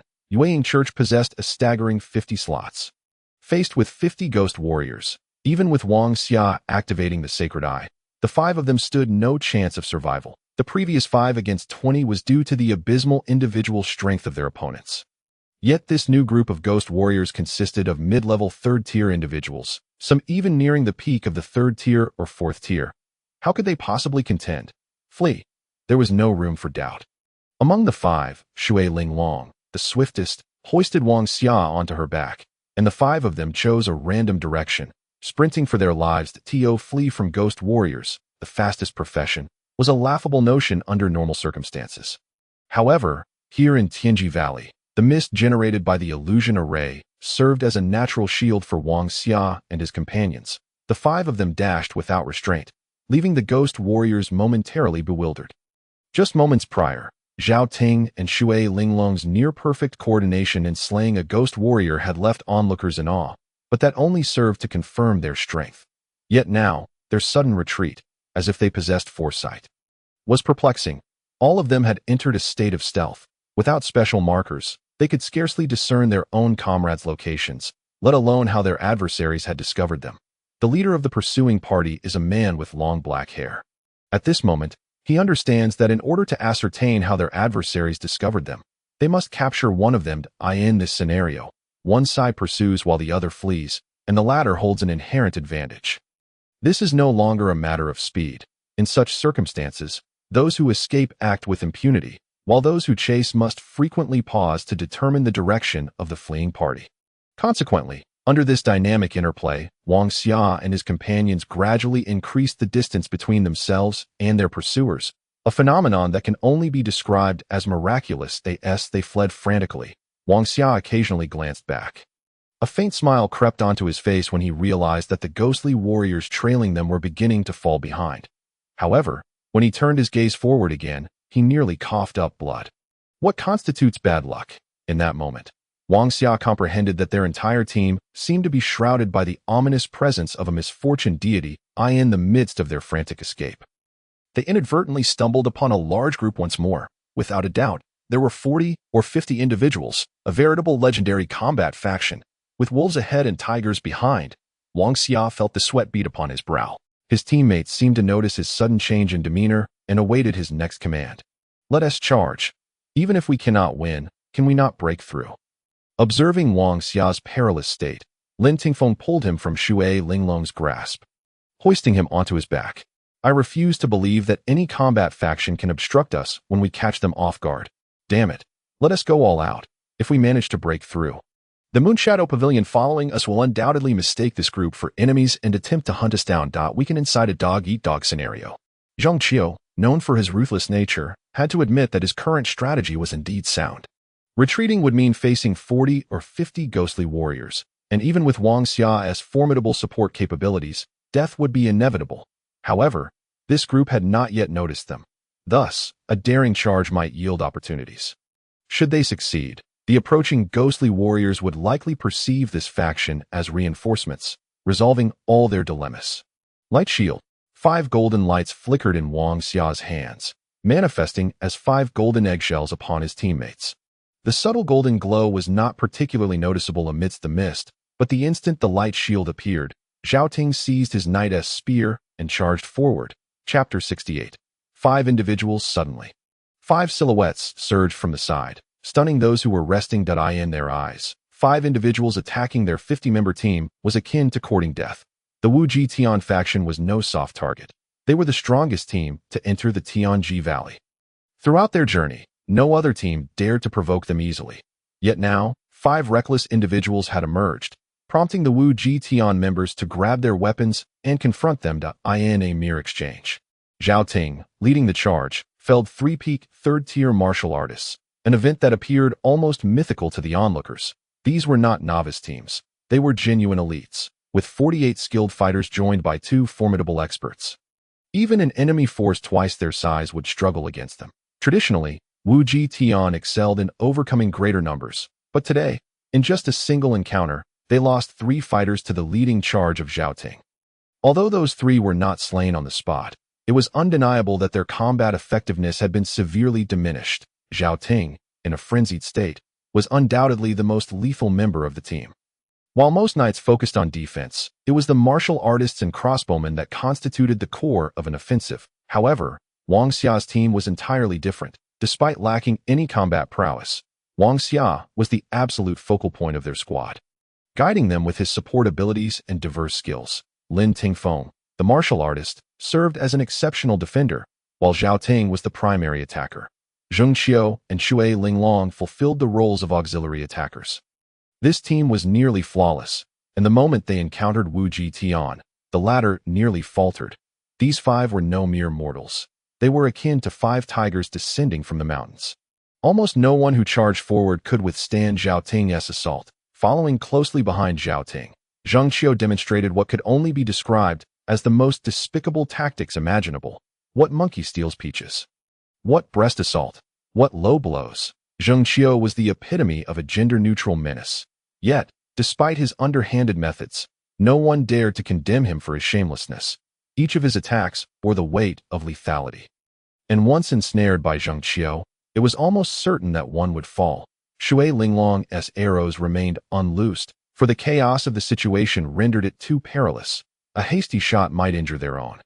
Their charge was not one of murder, but rather an escape from encirclement. "Advance, do not stop," Lin Tingfeng shouted, sending a fist into an oncoming knight, propelling him away before leading the charge forward. Though the 50-member team was spread thin, the point where Wang Xia and his comrades pressed forward faced at least 12 or 13 adversaries, with more continually rushing to reinforce their ranks. Yet it was futile. At that moment, no one could hinder their advance. The entire Wu Jitian faction was decisively split in 2 by these 5 individuals, for the practitioners of Wu Jitian. This was an unparalleled humiliation. They were a legendary combat faction, the strongest team, and yet they were being slaughtered by 5 individuals as if they were in an unguarded realm. This was nothing short of disgraceful for Wu Jitian. "Capture them. We must not allow them to escape." Zhang Tianheng, the vice-captain of Wu Jitian, shouted infuriated. As a sorcerer, he tirelessly cast various enhancements upon his teammates. Pain arrow. 5 skeletal figures erupted from Zhang Tianheng's hands. The sorcerers most commonly employed pain arrows. However, just as the pain arrows surged forth, Zhang Tianheng witnessed a green light whip out from one of the opposing individuals, shattering his pain arrows upon contact. What in the world is that? Zhang Tianheng could no longer maintain his composure. As he watched the 5 individuals continue to distance themselves, he realized that if he did not summon their captain, Ho Tong, they would truly meet their demise today. The 5 individuals breached their 50-member team as if it were a mere formality. Utterly disregarding the Wu Jitian faction, this was an insult, a provocation, and a collective mockery. What is happening? While Zhang Tianheng was momentarily taken aback, Ho Tong arrived on the scene, initially unfazed by the chaos behind him. After all, ambushes were commonplace here. He was accustomed to his team being able to handle such matters with ease. Yet this time, the situation seemed to be growing increasingly chaotic, prompting Ho Tong to suspect that a legendary combat faction could no longer restrain themselves from attacking them. "Captain, there are enemies." Zhang Tianheng's expression darkened as he struggled to explain the bewildering events of the day. "How many?" Observing the continual influx of reinforcements and the fallen being carried away, Ho Tong sensed that something was amiss. When he heard Zhang Tianheng's subsequent words, his expression shifted from confusion to elation. Five individuals. Upon uttering these words, Zhang Tianheng watched as Ho Tong's face transformed from despair to exuberance. "Are they 5 individuals of exceptional combat prowess? One of them has not attacked you at all, and there is 1 knight, 2 martial artists, 1 quite large, and the other rather sneaky." Upon hearing the number 5, Ho Tong immediately deduced their identities. While it was not impossible for someone to carve a path through Wu Jitian, it was exceedingly rare, and only 5 individuals could achieve such a feat. There would not be a second team capable of it. "Captain, how do you know this?" Zhang Tianheng gazed at Ho Tong, who offered no response. At that moment, Ho Tong's face flushed with rage. Zhang Tianheng watched as Ho Tong, like an enraged lion, let out a roar and charged toward the fray. Following closely behind, Su Ping chuckled and readied himself for battle, joining Ho Tong in the pursuit. "The captain is here. The captain is here." As Ho Tong suddenly appeared, the members of Wu Jitian erupted in cheers. Who was Ho Tong?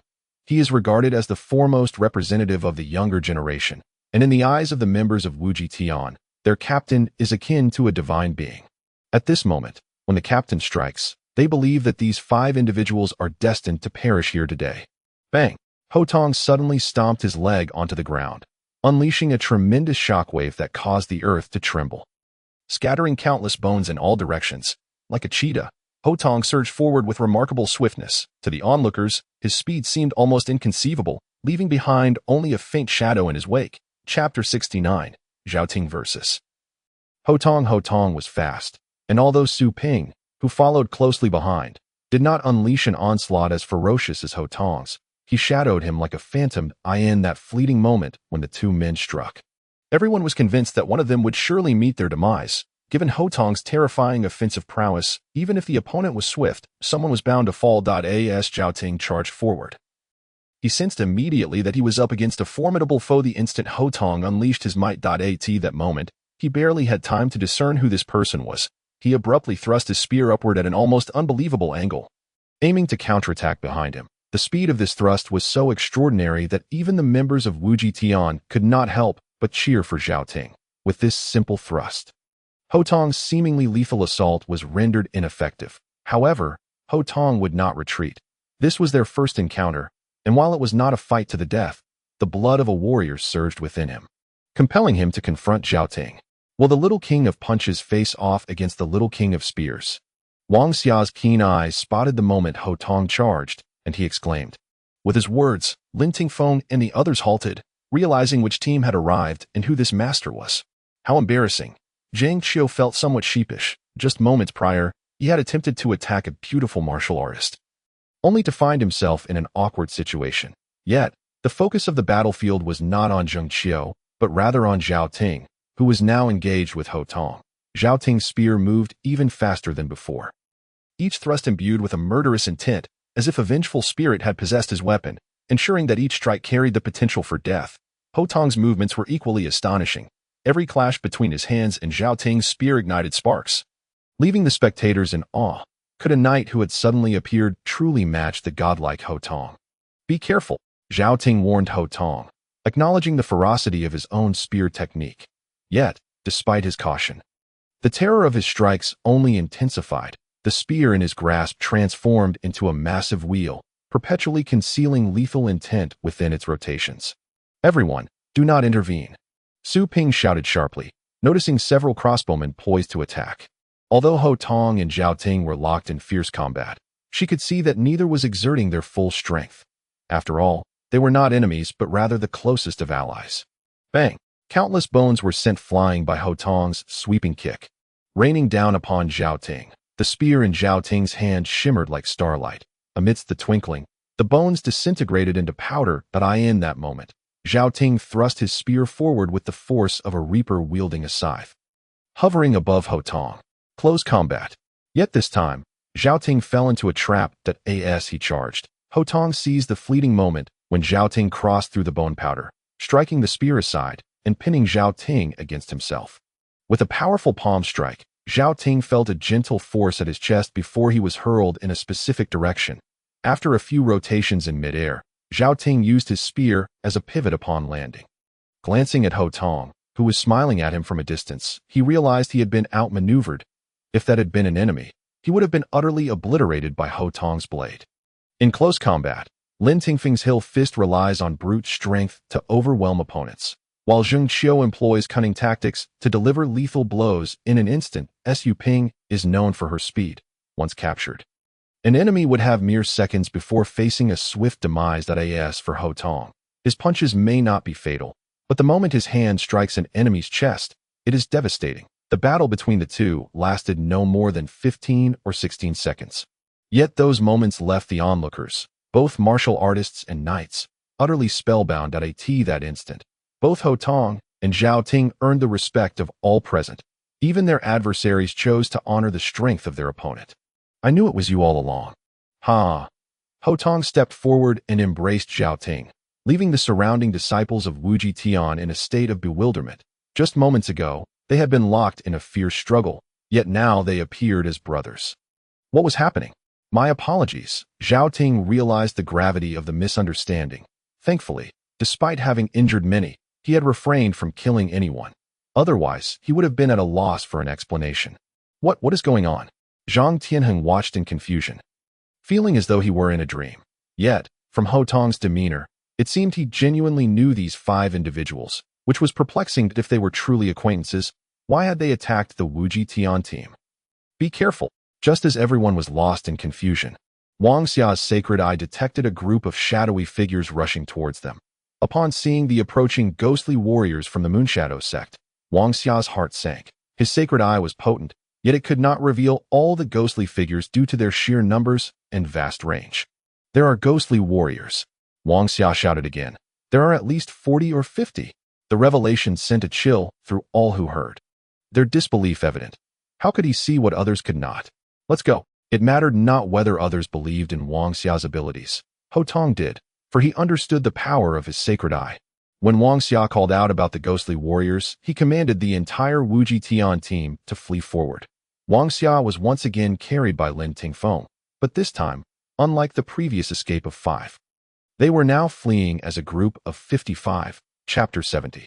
The lethality of the rapid aura amidst the mist, the members of Wuji Tian, under Ho Tong's leadership, moved swiftly ahead, yet the ghostly warriors behind them were gaining ground. Wang Xia and the others could evade capture due to their smaller numbers and fewer concerns, but Wuji Tian could not afford to run recklessly. If they sprinted without caution, they might encounter other factions, leading to disastrous consequences. They're fast, getting faster. Wang Xia kept glancing back, and Ho Tong's expression grew increasingly grave. Should they choose to engage in battle now, even if they emerged victorious, Wuji Tian would suffer heavy losses. To sustain such casualties before even entering the Tianji Valley would spell trouble for their future endeavors. We cannot advance any further. Ahead lies the domain of Lingyun Gate. The Lingyun Gate and the Moonshadow sect are indeed in collusion. Once we step into their territory, Zhang Tianheng was utterly perplexed by Ho Tong's unwavering trust in Wang Xia's words. Throughout their flight, there had been no sign of the ghost warriors pursuing them. If we cannot escape, then we must fight. Zheng Qiu, the belligerent among them, interjected. Despite his rather unsavory demeanor, fleeing was not in his nature, and upon hearing that retreat was impossible, his first thought was to engage in battle. Throw me out. Throw me towards the back, Wang Xia suddenly proclaimed, interrupting the group's deliberations on whether to flee or fight. Upon hearing Wang Xia's demand, Lin Tingfeng looked on in confusion. Don't ask questions, just throw me out. Watch me annihilate these foes. In the midst of their frantic escape, an idea struck Wang Xia. Since entering the 3rd tier, he had seemingly neglected a particular ability at that moment. He was convinced that this ability could indeed obliterate all ghost warriors in an instant. You're insane. ULL go. Enough with the nonsense, hurry. Wang Xia urged once more. From the intensity in Wang Xia's eyes, Lin Tingfeng discerned that he was not jesting. Resolutely, he followed Wang Xia's, and with a determined effort, propelled Wang Xia forward with all his strength. In an instant, Wang Xia soared like a cannonball towards the direction where the ghost warriors were in pursuit. Before him, 4 or 5 dozen ghost warriors unsheathed their curved blades, resembling a pack of ferocious wolves poised to tear him apart. After being flung 200 meters away, just as Wang Xia was about to crash to the ground, golden wings erupted from his back, lifting him gracefully from the air and allowing him to land perfectly on the ground. The emergence of the radiant wings left many of the bewildered members of Wuji Tian in a state of astonishment, and the ensuing spectacle that unfolded before them was nothing short of miraculous. By my name, I summoned the rapid halo. Wang Xia raised his hands high. A pair of azure wings unfurled behind him, flapping once before transforming into a wave of light that expanded violently around him. The circular wave swept across everything in its path, and as it passed, all members of Wuji Tian gasped in disbelief. Figures seemingly materialized from thin air in the wake of the light wave, each one appearing in a state of rapid motion, as if propelled by an unseen force, causing them to lose control and tumble to the ground. 1, 5, 10. More and more figures emerged as the light wave enveloped the area. When Wang Xia's wave swept through the entire scene, all the high-mobility ghost warriors were expelled from their positions. Indeed, this was the essence of the rapid halo. It bore no lethal force. Its purpose was to enhance the abilities of all within a 500-meter radius. However, this enhancement came with a caveat. The recipients could not be in a state of high mobility. Consider this. If a person sprinting at full speed were to experience a sudden acceleration, it would not yield a boon, but rather spell disaster. That a high-mobility individual, having adapted to their speed and rhythm, would find their body uncontrollable upon the sudden surge of power. This was why Wang Xia's rapid halo, akin to a terrifying wave of death, expelled all the ghost warriors from their positions. Bang! Bang! Bang! Bang! Those ghost warriors, unable to adapt to the abrupt enhancement, fell to the ground in a variety of acrobatic mishaps, leaving the members of Wuji Tian speechless at the awe-inspiring spectacle that resembled the arrival of a divine being. It was a complete annihilation. Against 4 to 5 dozen ghost warriors, even attempting to confront them head-on seemed futile, as one could hardly pinpoint their location. Wang Xia's maneuver was nothing short of extraordinary. What? What is this? Zhang Tianheng felt his mind faltering. From the moment 5 individuals forcefully breached their ranks, to Zhao Ting's duel with Ho Tong, and now this seemingly benign individual who had claimed to sense the ghost warriors unleashing such a display. Everything felt surreal. Yet, at this moment, Zhang Tianheng understood that the preceding events paled in comparison to that azure wave of light. To obliterate 4 to 5 dozen ghost warriors. Was it truly the work of a single individual? Zhang Tianheng felt as though he had traversed into another realm entirely. Not only Zhang Tianheng, but even Wang Xia's companions were unaware of his possession of the rapid halo. Even if they were aware, they could hardly fathom the sheer destructive potential it wielded. Anything, when utilized effectively, can become a lethal weapon. This had always been Wang Xia's conviction, from the pursuit of 5 individuals by the ghost warriors to the relentless chase of 55. Wang Xia was already brimming with frustration in that fleeting moment of escape. He had observed the ghost warriors, akin to rabid hounds, relentlessly pursuing them, and it suddenly dawned upon him to utilize the rapid halo. In that instant, he questioned himself. What state would arise if he activated the rapid halo against these mindless pursuers? Now, he had succeeded. His fanciful notion had transformed the rapid halo from a mere support ability into a formidable weapon. Against these swift-moving ghost warriors, the rapid halo was far more terrifying than any sudden blade. All 50 ghost warriors, including their leader, fell to the ground like dogs in disgrace, while the most unfortunate among them, 4 or 5, collided with a massive tree. They had no time to react before crashing headfirst into it, and at such velocity, the outcome of a confrontation between their heads and the tree was predictable. What are you staring at? Wang Xia glared at the group of dazed individuals before him. Irked, despite the ghost warriors' comical tumbles, if they did not swiftly eliminate them, they would soon regain their senses and vanish once more into invisibility. Once again, the radiant wings unfurled, carrying Wang Xia swiftly away from this perilous zone. Chapter 71. Dismemberment by blades. A barrage of crossbow bolts suddenly rained down from above, swiftly eliminating a dozen ghost warriors who had no means of resistance. Following this, the martial artists entered the fray, demonstrating the formidable strength of their fists. The ghost warriors, still struggling to rise, were slain on the spot, with over 90% of the 50 ghost warriors perishing in less than a minute. This was undoubtedly a catastrophe for the ghost warriors. Never before had there been such a catastrophic simultaneous loss in their ranks. Yet, today, they had encountered Wang Xia, an anomaly that a purely supportive ability like the rapid halo had turned them from hunters into pitiful prey. Buzz. 3 ghost warriors, noticeably stronger than the others, were the first to regain their senses. They bore the excruciating pain of their falls and activated their invisibility. However, after becoming invisible, they made the foolish decision to charge at Wang Xia instead of fleeing.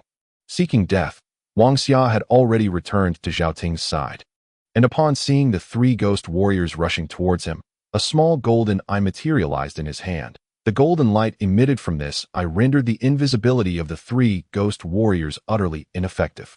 Imagine this, 3 ghost warriors rushing into the crowd, only to suddenly lose their invisibility. What would be the result? It would undoubtedly be dismemberment by blades, without a shadow of doubt.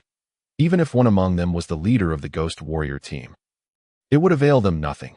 They were no match for any knight or martial artist of equal tier in close combat.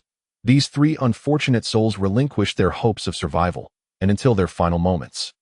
Disbelief clouded their eyes. They could not comprehend what that azure wave of light was, nor why their invisibility had been shattered. The battle unfolded and concluded within a mere minute, sufficient time to annihilate countless large teams of ghost warriors in a single night, even without affording them the opportunity to retaliate, thus completing a flawless extermination. The last ghost warrior's neck was snapped by Ho Tong.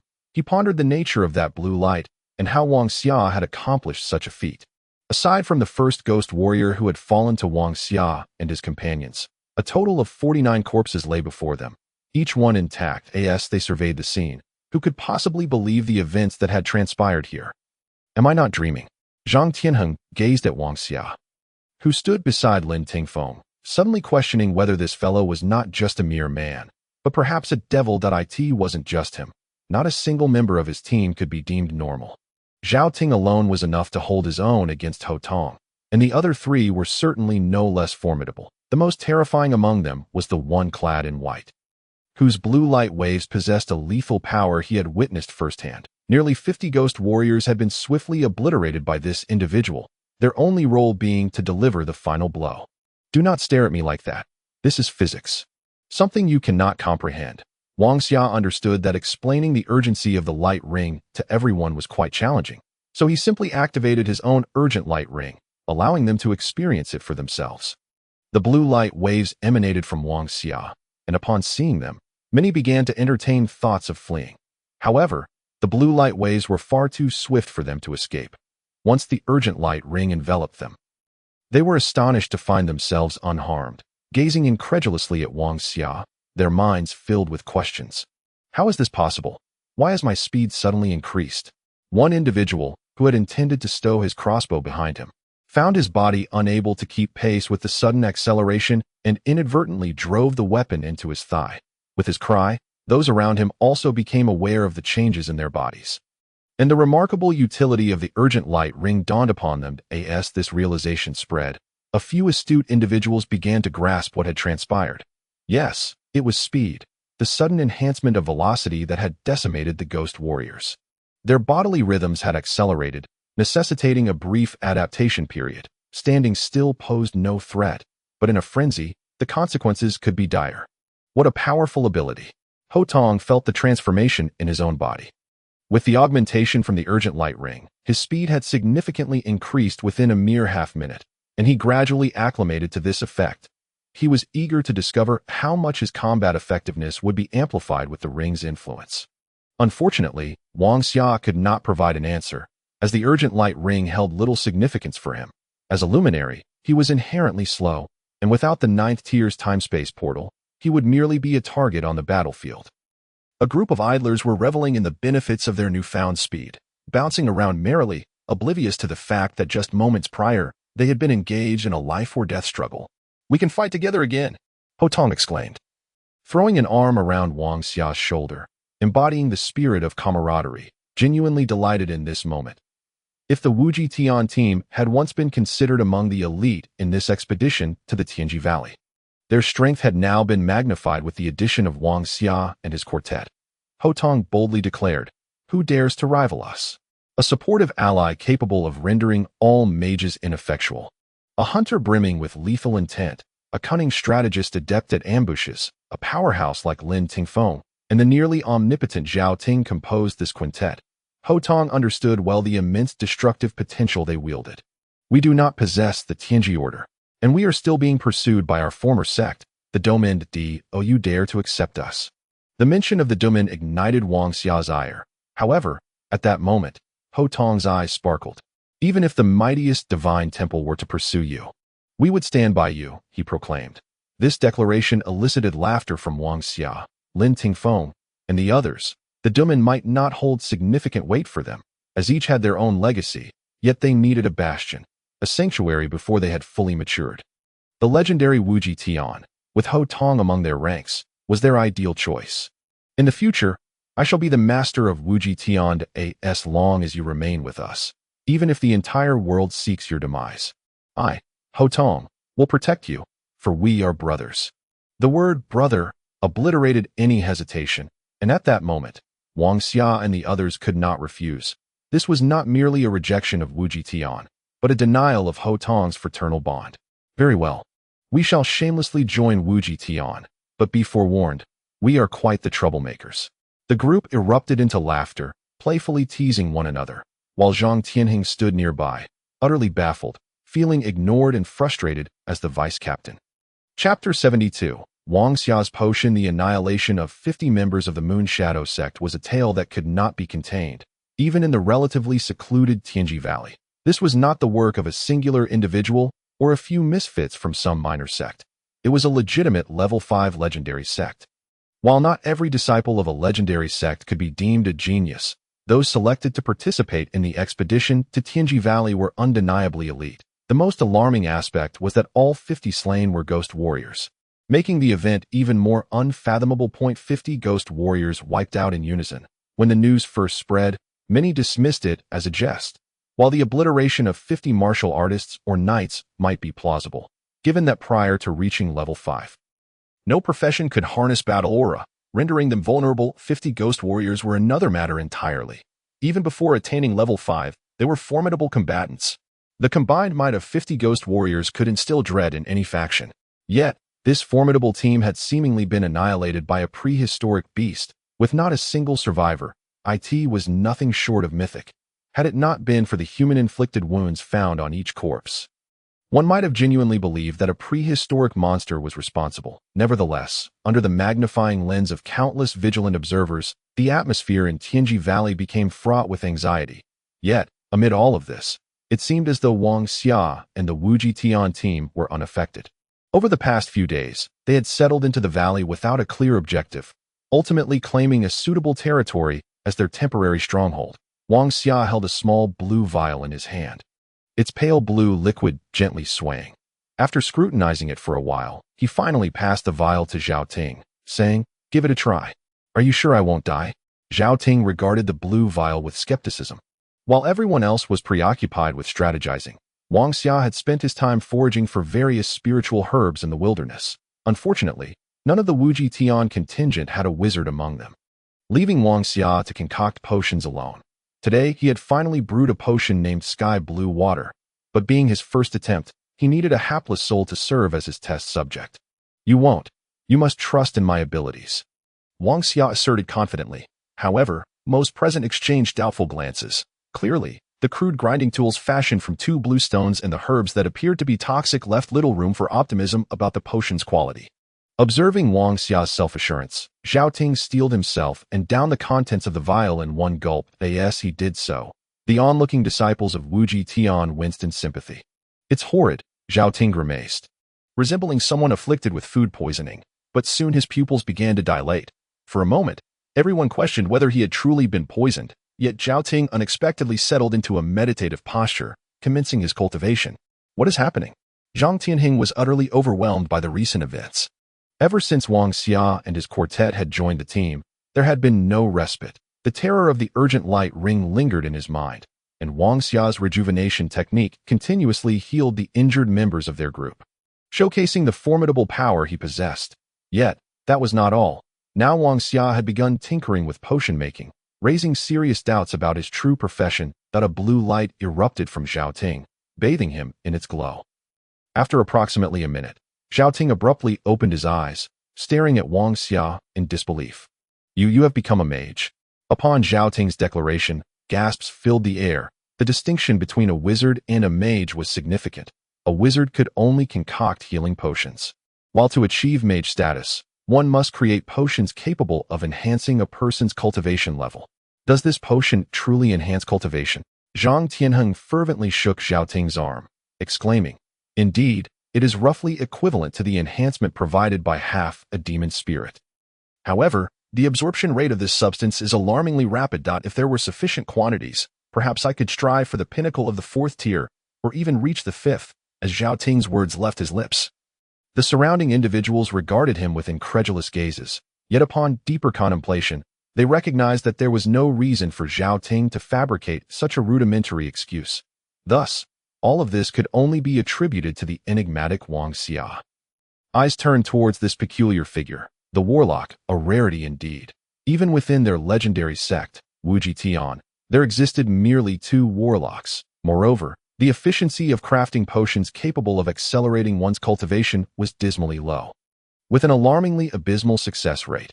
"How long does it take to brew a vial?"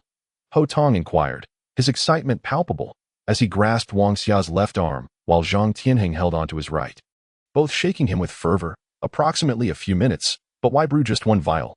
If there are adequate materials and decent tools, you can have as many as you desire." However, at this moment, no one heeded Wang Xia's caveat, as all had already entered their reverie of dreams. The notion of a warlock capable of infinitely crafting potions and producing large quantities that could expedite their ascension, the 5th tier, was within reach. The 6th tier was nearby, the 7th tier lay ahead, the 8th tier was no longer a mere fantasy, the 9th tier beckoned. Yet, Wang Xia's, however, was seamlessly overlooked. However, Wang Xia raised his voice. This is merely a basic potion. It can only be utilized before you reach the 5th tier. Beyond that, it becomes ineffective. His words left some who were envisioning the 9th tier feeling a tinge of disappointment, yet this was inconsequential. In any profession, the 5th tier represented an absolute watershed, signaling the emergence of battle energy. Should everyone attain the 5th tier, the potential of this team would be unfathomable. Regrettably, we lack a warlock. It is impossible for us to acquire a substantial supply of herbs. Wang Xia sighed and shook his head once more. As he spoke, the eyes of the others did not reflect disappointment. Rather, they gleamed with a murderous intent. Ho Tong scanned all the disciples of Wu Jitian, slowly articulating, "We may not possess a warlock, but we can capture one, that we can seize a warlock, that we can command a warlock, that I believe I know what we ought to do next." Chapter 73. The temple without limits. The elevation of tiers is enough to drive any cultivator to madness. The ripples caused by Wang Xia's azure elixir within the Wu Jitian contingent were monumental. If previously they regarded Wang Xia's prowess as merely impressive due to his healing abilities and that terrifying emergency aura, at this moment, their respect for him had transformed into genuine admiration. It is well known that the number of warlocks is considerable, yet the number of warlocks capable of mass-producing potions is exceedingly rare. Any warlock with the ability to craft potions is an arrogant existence. They would never deign to live and engage with others as Wang Xia does. After days of interaction, they had come to discern Wang Xia's character. To them, he was a remarkably simple individual. Treat him kindly, and he would reciprocate in kind. It was this unpretentious nature that endeared him to everyone. "Brother Xia, this is utterly undrinkable. Would you dare to add some other ingredients to enhance the flavor?" A young crossbowman seated beside Wang Xia complained, oblivious to the ire his words would incite in others, with the prospect of a potion capable of rapidly elevating one to the 5th tier. Even if it tasted like refuse, it would likely drive one to madness. Yet, this shameless group still dared to critique its flavor. Where's the justice in that? Potions are a meticulous craft. One cannot simply add ingredients at will. Wang Xia replied earnestly, though he had yet to sample the azure elixir himself. Its taste resembled that of hydrogen peroxide. Contemplating, what sort of flavor was that, and what sensation did it evoke upon consumption? Wang Xia did not wish to remain at the 3rd tier. Within this team, his tier was not low, having garnered numerous demon spirits from the battle against the Moonshadow sect. With their assistance, he had propelled himself to the brink of the 3rd tier's zenith. However, upon reaching this pinnacle, an issue resurfaced. Just as before, the shackles of the profound mysteries loomed. If one cannot comprehend the profound mystery of a tier, one would remain indefinitely ensnared at that level. The first chapter's revival of all things saw Wang Xia attain enlightenment in the deep mountains. The second chapter witnessed him grasp the essence of life and death in the Dead Sea. Yet, what is the belief in the 3rd chapter of light? Faith. This concept is inherently unreliable. Wang Xia even suspected that he must masquerade as a charlatan to gather enough disciples, instilling in them a belief in the light to generate some form of faith power to propel himself forward. Regrettably, such a notion was evidently impossible. The great prophecy was divine magic, not sorcery. The idea of advancing oneself through the strength of others was, in Wang Xia's view, far from a righteous path. Deceiving others into worship and genuine faith were worlds apart, akin to Wang Xia's Little Flash. The lineage of the Little Flash had persisted through countless generations, yet their unwavering faith in the light had never wavered. They have returned, just as Wang Xia pondered how to unlock the profound mystery of light in the 3rd chapter. Shui Linglong and Su Ping approached from afar. Indeed, they were the scouts of this team. With their speed, it would be a disservice to not employ them as scouts. "Did you locate the target?"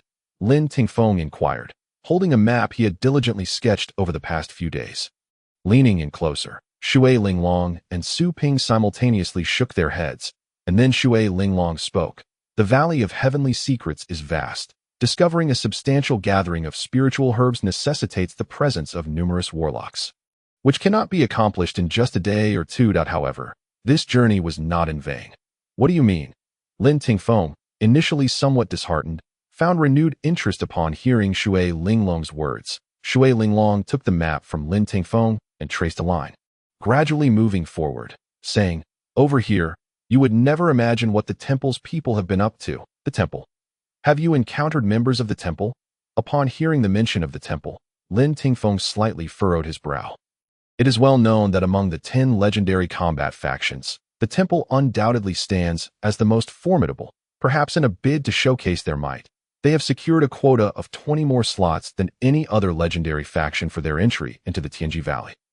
Coupled with the numerous Tianji tokens they have seized along the way, it is conservatively estimated that the temple boasts a contingent of at least 80 to 100 members. While this number may not seem particularly large, one must not forget that these 100 individuals are not mere foot soldiers.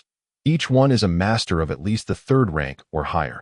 Such individuals possess a terrifying lethality, capable of overpowering 100 ordinary foes single-handedly.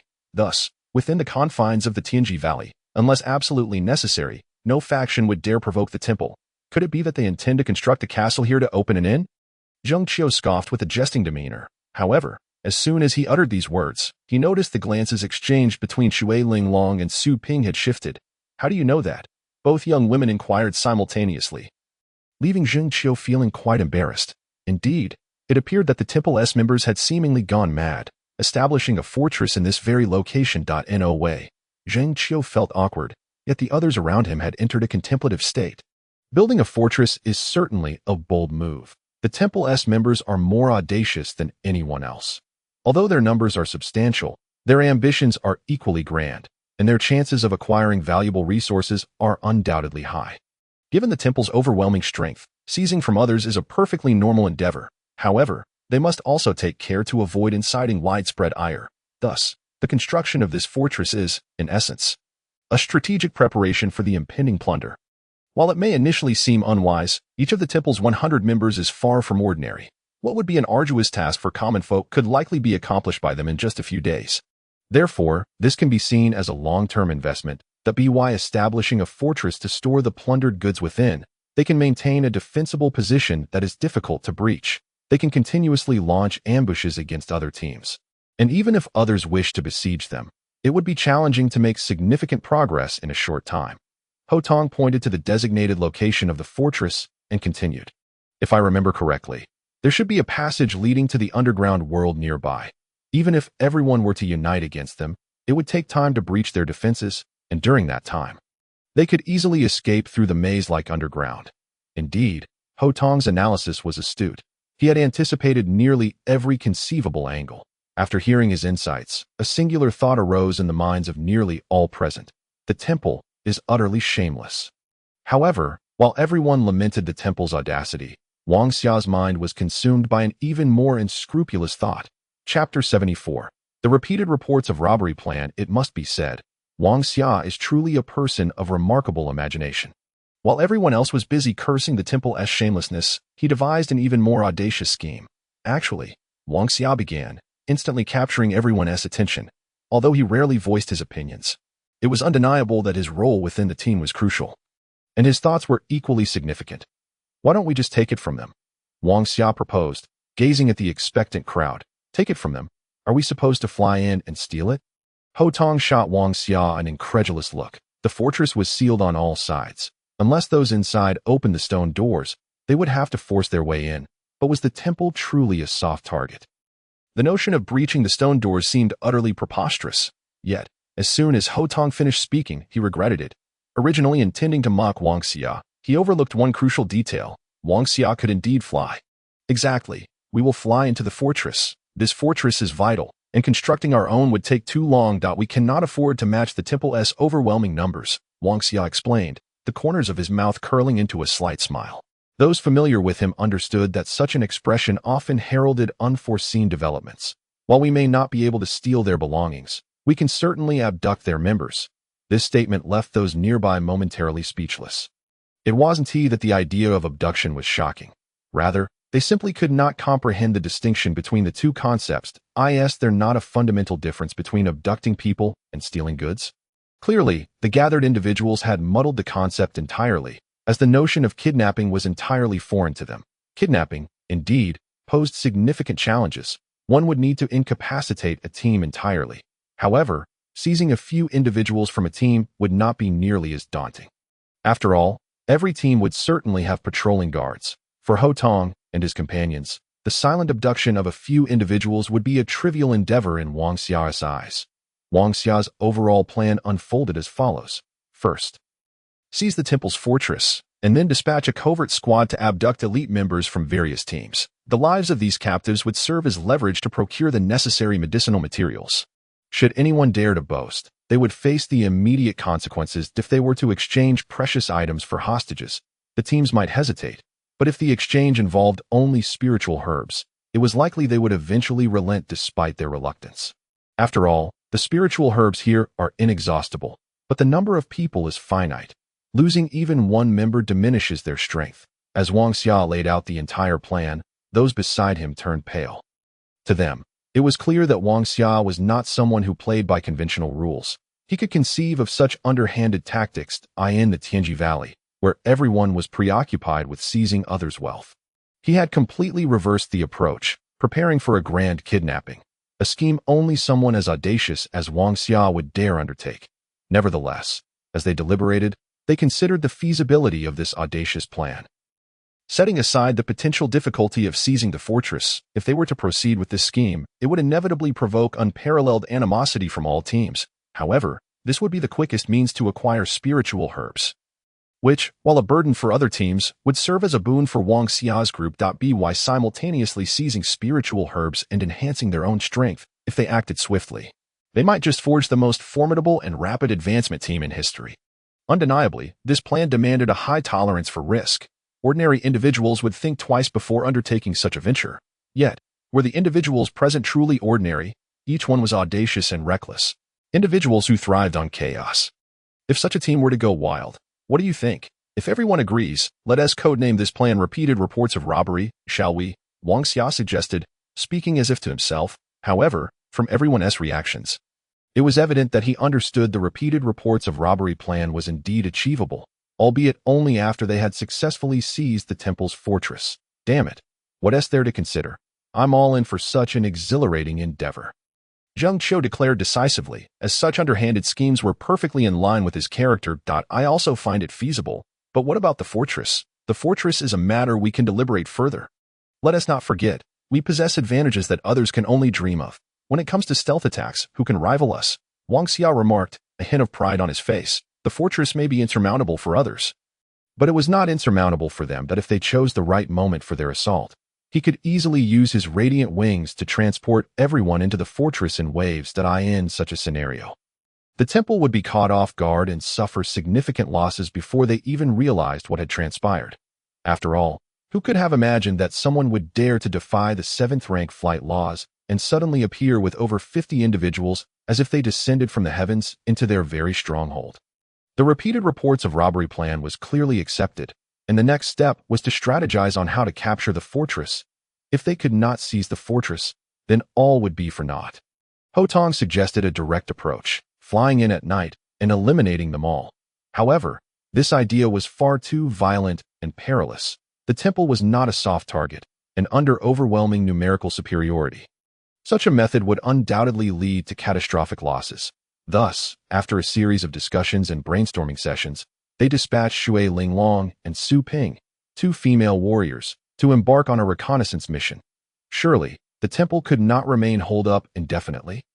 The elaborate fortress they constructed must serve a purpose. Of course, they would need to venture out to seize resources. Once they grasped this principle, they could assume the role of the cunning sparrow lurking behind the mantis, ready to seize opportunities while the foolish group in the temple fought over their spoils, leaving them bereft of their very own homeland. Each step of the plan was meticulously crafted, and everyone was swept into a fervor within the temple, renowned as the foremost fighting arena in the realm. This time, they aimed to strike at the very pinnacle of supremacy, a thrill unparalleled for the average individual, confronted with such an overwhelming temptation of exhilaration. The meticulously orchestrated heist was poised to progress into its preparatory phase. Chapter 75. Celestial armament descends. The wait is often long and arduous. On this day, Wang Xia distributed the potions he had concocted to several third-tier team members. As the final vial of azure elixir was handed out, Lin Tingfeng suddenly sprinted towards them. The opportunity has arrived, Lin Tingfeng exclaimed, his fists clenched tightly, a fierce glint of determination illuminating his visage. After nearly half a month of anticipation, during which rumors abounded of ancient treasures unearthed and divine armaments discovered, none of these tales could deter their meticulously planned heist. How many have ventured out? Wang Xia listened intently as Lin Tingfeng spoke about the opportunity that lay before them. In the span of half a month, the temple had mobilized countless times, yet never had their numbers exceeded 30. Faced with such a stark numerical disparity, Wu Jitian had consistently opted for inaction. After all, this strike could only occur once, and it had to be utterly decisive, seizing the entirety of the temple stronghold. 70 men, Lin Tingfeng declared, uttering a figure that sent a thrill through everyone present. Yes, this number represented everything. A month of anticipation had finally culminated in their rightful reward. Although the temple was formidable, they could muster only about 100 individuals for this operation, with 70 mobilized at once. It was clear that a significant undertaking was afoot. Likewise, as the temple prepared for a grand venture, Wu Jitian was also readying for theirs. "Let us depart," Wang Xia said without a trace of hesitation. Promptly leaping onto Lin Tingfeng's back, compelling him to carry him. In defense of such shamelessness, Wang Xia explained, "It is to ensure the brothers' mobility remains unimpeded." Mobility, at this moment, within the entire Tianji Valley. No other team could rival theirs. Over the past half-month, they hadn't merely sipped tea and exchanged pleasantries. Wang Xia had been diligently training everyone to adapt to the rapid changes in their surroundings. Now, this team of 55, barring a few individuals whose intellect reached a state of despair, had all managed to maintain their composure even as the rapid shift commenced, beneath the shimmering stars and the moonlit night. The 55 moved in complete silence, akin to phantoms in the dark. When they beheld the stronghold erected by the temple, their eyes glimmered with ravenous hunger, akin to that of famished wolves. "After tonight, I shall be a property owner," Wang Xia exclaimed, uttering words some found difficult to comprehend. "Susu, go scout the area." I refuse to believe that the remaining temple forces can adequately defend their stronghold with 70 of their number deployed. As the captain of this team, Hotong promptly began assigning tasks, though tonight's spotlight was not on him, but rather on Wang Xia. No matter how effective the command, if one could not directly engage within the stronghold, it would ultimately be meaningless. After a brief wait, Su Ping returned, and from her expression, it was clear to all that tonight, the temple stronghold would be at its most vulnerable. "After tonight, this place shall bear the name Wu Jitian." There was no need for motivational words. The disciples of Wu Jitian, having held back for so long, were now akin to starving wolves. Wu Jitian had always been an immensely powerful sect, yet this time, apart from the initial battle with the Moonshadow sect, they had not engaged further. However, once they did, it was destined to be a cataclysmic upheaval. Historically, the temple had always dominated, but today they would shatter that precedent, asserting to the world that they too dared to challenge the temple's authority. "Prepare." A surge of sacred light radiated from Wang Xia, illuminating the night like a blazing sun, as countless golden rays ascended from him. Simultaneously, he soared into the air with 50 individuals. Under normal circumstances, Wang Xia would have never dared such a feat. Yet the proximity to the stronghold, a mere mile away, emboldened him. Despite the tremendous energy expenditure, he was confident in ushering 50 individuals into the fray. "Omnipresent light, heed my call. In my name, grant wings of hope to those I protect." Golden rays, resembling threads, shot from Wang Xia's hands, transforming into pairs of golden wings as they reached each individual. At that moment, over 50 pairs of golden wings unfurled, enveloping the surroundings in a golden hue. "Go." With a vigorous motion, Wang Xia commanded, and all the luminous wings began to flap simultaneously. 55 beams of golden light surged skyward, propelled by the rapid light ring, as they moved faster than ever before. A mile, even at a sprint, was merely a matter of seconds with the light ring activated. In their current flying state, they arrived above the stronghold in the blink of an eye. With a swift descent, all 55 landed upon the stronghold's walls. A 30-meter-high wall would pose an insurmountable challenge for even the swiftest of martial artists prior to the activation of their battle chi, yet the radiant wings enabled them to accomplish this feat effortlessly. Upon their landing, they had no time to marvel at the miraculous wings, as they heard Ho Tong's voice. "Do not scatter. Follow my lead and strike them hard." It was unwise to divide their forces against a smaller enemy. And as Ho Tong's command resonated, the Wu Jitian team, led by him and Zhao Ting, surged forth through the main avenue towards the heart of the stronghold. Yual, a martial artist of the temple, was the first to detect the invading foes. He barely had time to utter more than a few words before 4 or 5 crossbow bolts struck his body. Caught off guard, when an unknown enemy emerges from an absolute blind spot, the only path left is one of slaughter. Kill. With Ho Tong's order, the team pressed forward, and as they advanced, Temple disciples were ruthlessly shot down or beaten to death. The massacre was decidedly one-sided. By the time the temple realized they were under siege, at least 10 of their disciples had already perished at the hands of Wu Jitian. Hotong, this is impossible. How could you possibly have breached our defenses? A knight, whose attire was less than orderly, stared in astonishment at the seemingly divine presence of Wu Jitian within the stronghold, his mind nearly exploding from disbelief. Whoosh, whoosh, whoosh. Without further ado, 3 arrows suddenly soared from the Wu Jitian ranks, followed by a hail of crossbow bolts raining down like locusts. However, this knight was evidently far stronger than the others. He rolled to the side just in time, shouting frantically, "Enemy attack! Enemy attack!" Chapter 76, Eruption. Lin Tingfeng. This cry proved remarkably effective as the sound echoed. Temple disciples rushed forth from every direction. Yet when they arrived at the small plaza at the center of the stronghold, they were momentarily stunned. This was no mere enemy incursion. It was an ambush, and within their own domain, no less. The number of adversaries had far exceeded their expectations. Wang Xia and his team had indeed underestimated the temple disciples who had entered Tianji Valley. There were as many as 120 of them. Even with 70 deployed, 50 remained within the stronghold.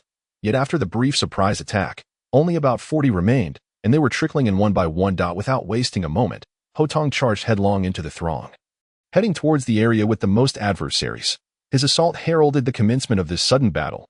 Leading the charge were Hotong, followed closely by Zhao Ting, Zheng Qiu, and Su Ping. These 4 inheritors struck like a fearsome blade, plunging deeply into the heart of the enemy, scattering the temple forces before they could even assemble. Before the chaos could settle, a barrage of crossbow bolts rained down upon them.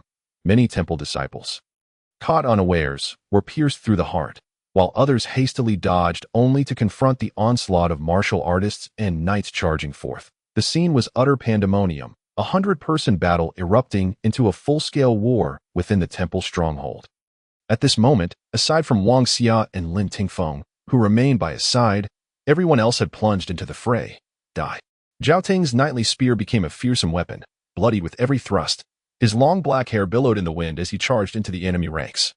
Akin to the Grim Reaper, each thrust resulting in a spray of crimson. Hotong's hands, sharp as sickles, tore through the chest of an unsuspecting martial artist who failed to evade. However, their lethality paled in comparison to Zheng Qiu. Though unarmed, his entire being was a weapon, and his combat style was perfectly suited for the chaos of battle. He unleashed a flurry of underhanded techniques, strikes to the groin, sneaky assaults, and all manner of treacherous tactics. Each adversary he struck did not fall immediately, but one could only imagine the agony of being hit by a 4th-tier martial artist's low blow. The knight who first spotted Hotong was named Luo Tian, the vice-captain of this temple mission. His skills were formidable, and even facing Su Ping, he did not falter. Despite Su Ping's breath-stealing speed forcing him into a defensive position, he successfully restrained a point of firepower. However, Su Ping was not the most fearsome presence on the battlefield. That title belonged to Xue Linglong. Her arrows flew like the Grim Reaper's tendrils, and with every shot released, a scream would follow, plunging the battlefield into chaos. Screams of terror, roars of fury, death silently spread through the stronghold. In this moment, Wang Xia was not idle. He endeavored to minimize his team's losses, summoning the Lingguang shield at critical moments to save lives. Each shield he conjured could indeed preserve a life. Wang Xia refrained from utilizing the rejuvenation technique, knowing that in such tumult, unless it could heal instantaneously, even the rejuvenation technique would fail to save his comrades. ILL fight to the bitter end. Luo Tian, resembling a madman, was now disheveled, unable to fathom that this night, which should have been peaceful, had erupted into chaos brought on by the demons of Wu Jitian. He could not comprehend how these 50 individuals had descended upon the stronghold like divine warriors. Blood sprayed, and those who had been alive mere moments ago now lay lifeless on the ground. Yet, this was not the time for pity. The battle was far from over. Observing the unfolding chaos, Wang Xia felt an unexplainable calm. The golden light in his hands continued to flash forth, but in the face of such a grand conflict, no matter how extraordinary his abilities, he was incapable of controlling everything. Lingguang's shield. A shield was thrust forth, saving a Wu Jitian disciple from death, yet he had no time to express his gratitude before plunging back into the fray. Kill. 3 martial artists, having appeared seemingly out of nowhere, charged towards Wang Xia. They paid no heed to whether he was an adversary, Anyone not aligned with the temple was a target for their lethal strikes. Yet this time, they were gravely mistaken. Although Lin Tingfeng had remained passive thus far, should a fight ensue, it was likely that only Ho Tong might have a chance against him. Even Zhao Ting would be doomed to failure. As the three martial artists encroached upon Lin Tingfeng's range, his body suddenly transformed, swelling by a third as his muscles burst through his clothing. He met the oncoming martial artist with a single, thunderous punch, akin to a speeding locomotive. The martial artist who collided with Lin Tingfeng's fist found his bones shattered, hurtling away like a shooting star. The shock of Lin Tingfeng's display stunned the two remaining martial artists, yet retreat was no longer an option. He had already engaged them, like a raging beast. Lin Tingfeng seized the two martial artists, his arms as thick as an adult's thighs. A dull thud echoed as Wang Xia averted his gaze. The two third-tier martial artists, confronted by this monstrous figure, had no chance to retaliate, meeting their end at Lin Tingfeng's hands. Thud, thud, thud. The bones of the two martial artists shattered completely, and Lin Tingfeng roared to the heavens, his aura overwhelming all present. Suddenly, a surge of azure light erupted from Lin Tingfeng. Battle Chi. Yes, this was the battle chi of a fifth-tier martial artist. In recent times, Wang Xia had devoted much attention to Lin Tingfeng, ensuring he received the most of the Tianlan water. Today, amidst the chaos of battle, Lin Tingfeng had suddenly grasped the essence of inherited power, the radiance of the Mountain Hill martial artist's legacy illuminating him. He had become the first among their ranks to ascend from fourth tier to the terrifying heights of fifth tier. Roar. Lin Tingfeng emitted a beast-like roar as fifth-tier battle chi surged around him, causing every temple disciple to fall silent, staring in shock at this man who stood at the center of the battlefield. Raging in fury, they had already been thoroughly suppressed, and now, suddenly confronted by a terrifying fifth-tier martial artist brimming with battle chi, they were defeated, utterly defeated. Chapter 77, The Destroyer. The frenzied fifth-tier battle chi seemed to ignite Lin Tingfeng's very essence, and in a flash, he plunged into the throng. Wherever the surging battle chi passed, enemies were sent sprawling with a single punch. This was an absolute massacre. For any profession, fifth tier was a watershed moment. Even a powerhouse like Ho Tong could only sigh helplessly in the face of Lin Tingfeng, newly ascended to fifth tier. Once a martial artist activated their battle chi, their entire being underwent a qualitative transformation, enhancing their offensive capabilities and defensive strength exponentially. In this moment, Lin Tingfeng was the undisputed sovereign. Any enemy obstructing his path would be torn asunder. The Hulk, perhaps? Wang Xia gazed at Lin Tingfeng, who bore such a remarkable appearance, and could not help but wonder if, upon reaching the fifth tier, he too could transform into a scion-like being as Lin Tingfeng had. However, after a moment's contemplation, Wang Xia decided it prudent to focus on more tangible matters. With a swift motion, he seized a knight attempting to flee. Lin Tingfeng's robust hands exerted tremendous force, and astonishingly, a living person was cleaved in two before the eyes of all present. This gruesome spectacle left everyone utterly astounded. Even the bravest within the temple began to falter upon witnessing such a savage demise. Do not kill me. A magician, unable to escape, found himself beneath the shadow of Lin Tingfeng, whose glowing blue aura loomed above him. A colossal hand came crashing down upon his head with a resounding thud, causing his skull to be driven deep into his torso, an exceedingly tragic end. Fear spread like wildfire, and gradually, the onlookers realized the gravity of the situation. Lin Tingfeng's eyes transformed from a verdant hue to a blood-red shade, as if he had lost all semblance of reason, and he began to attack the disciples of Wuji Tian. Run!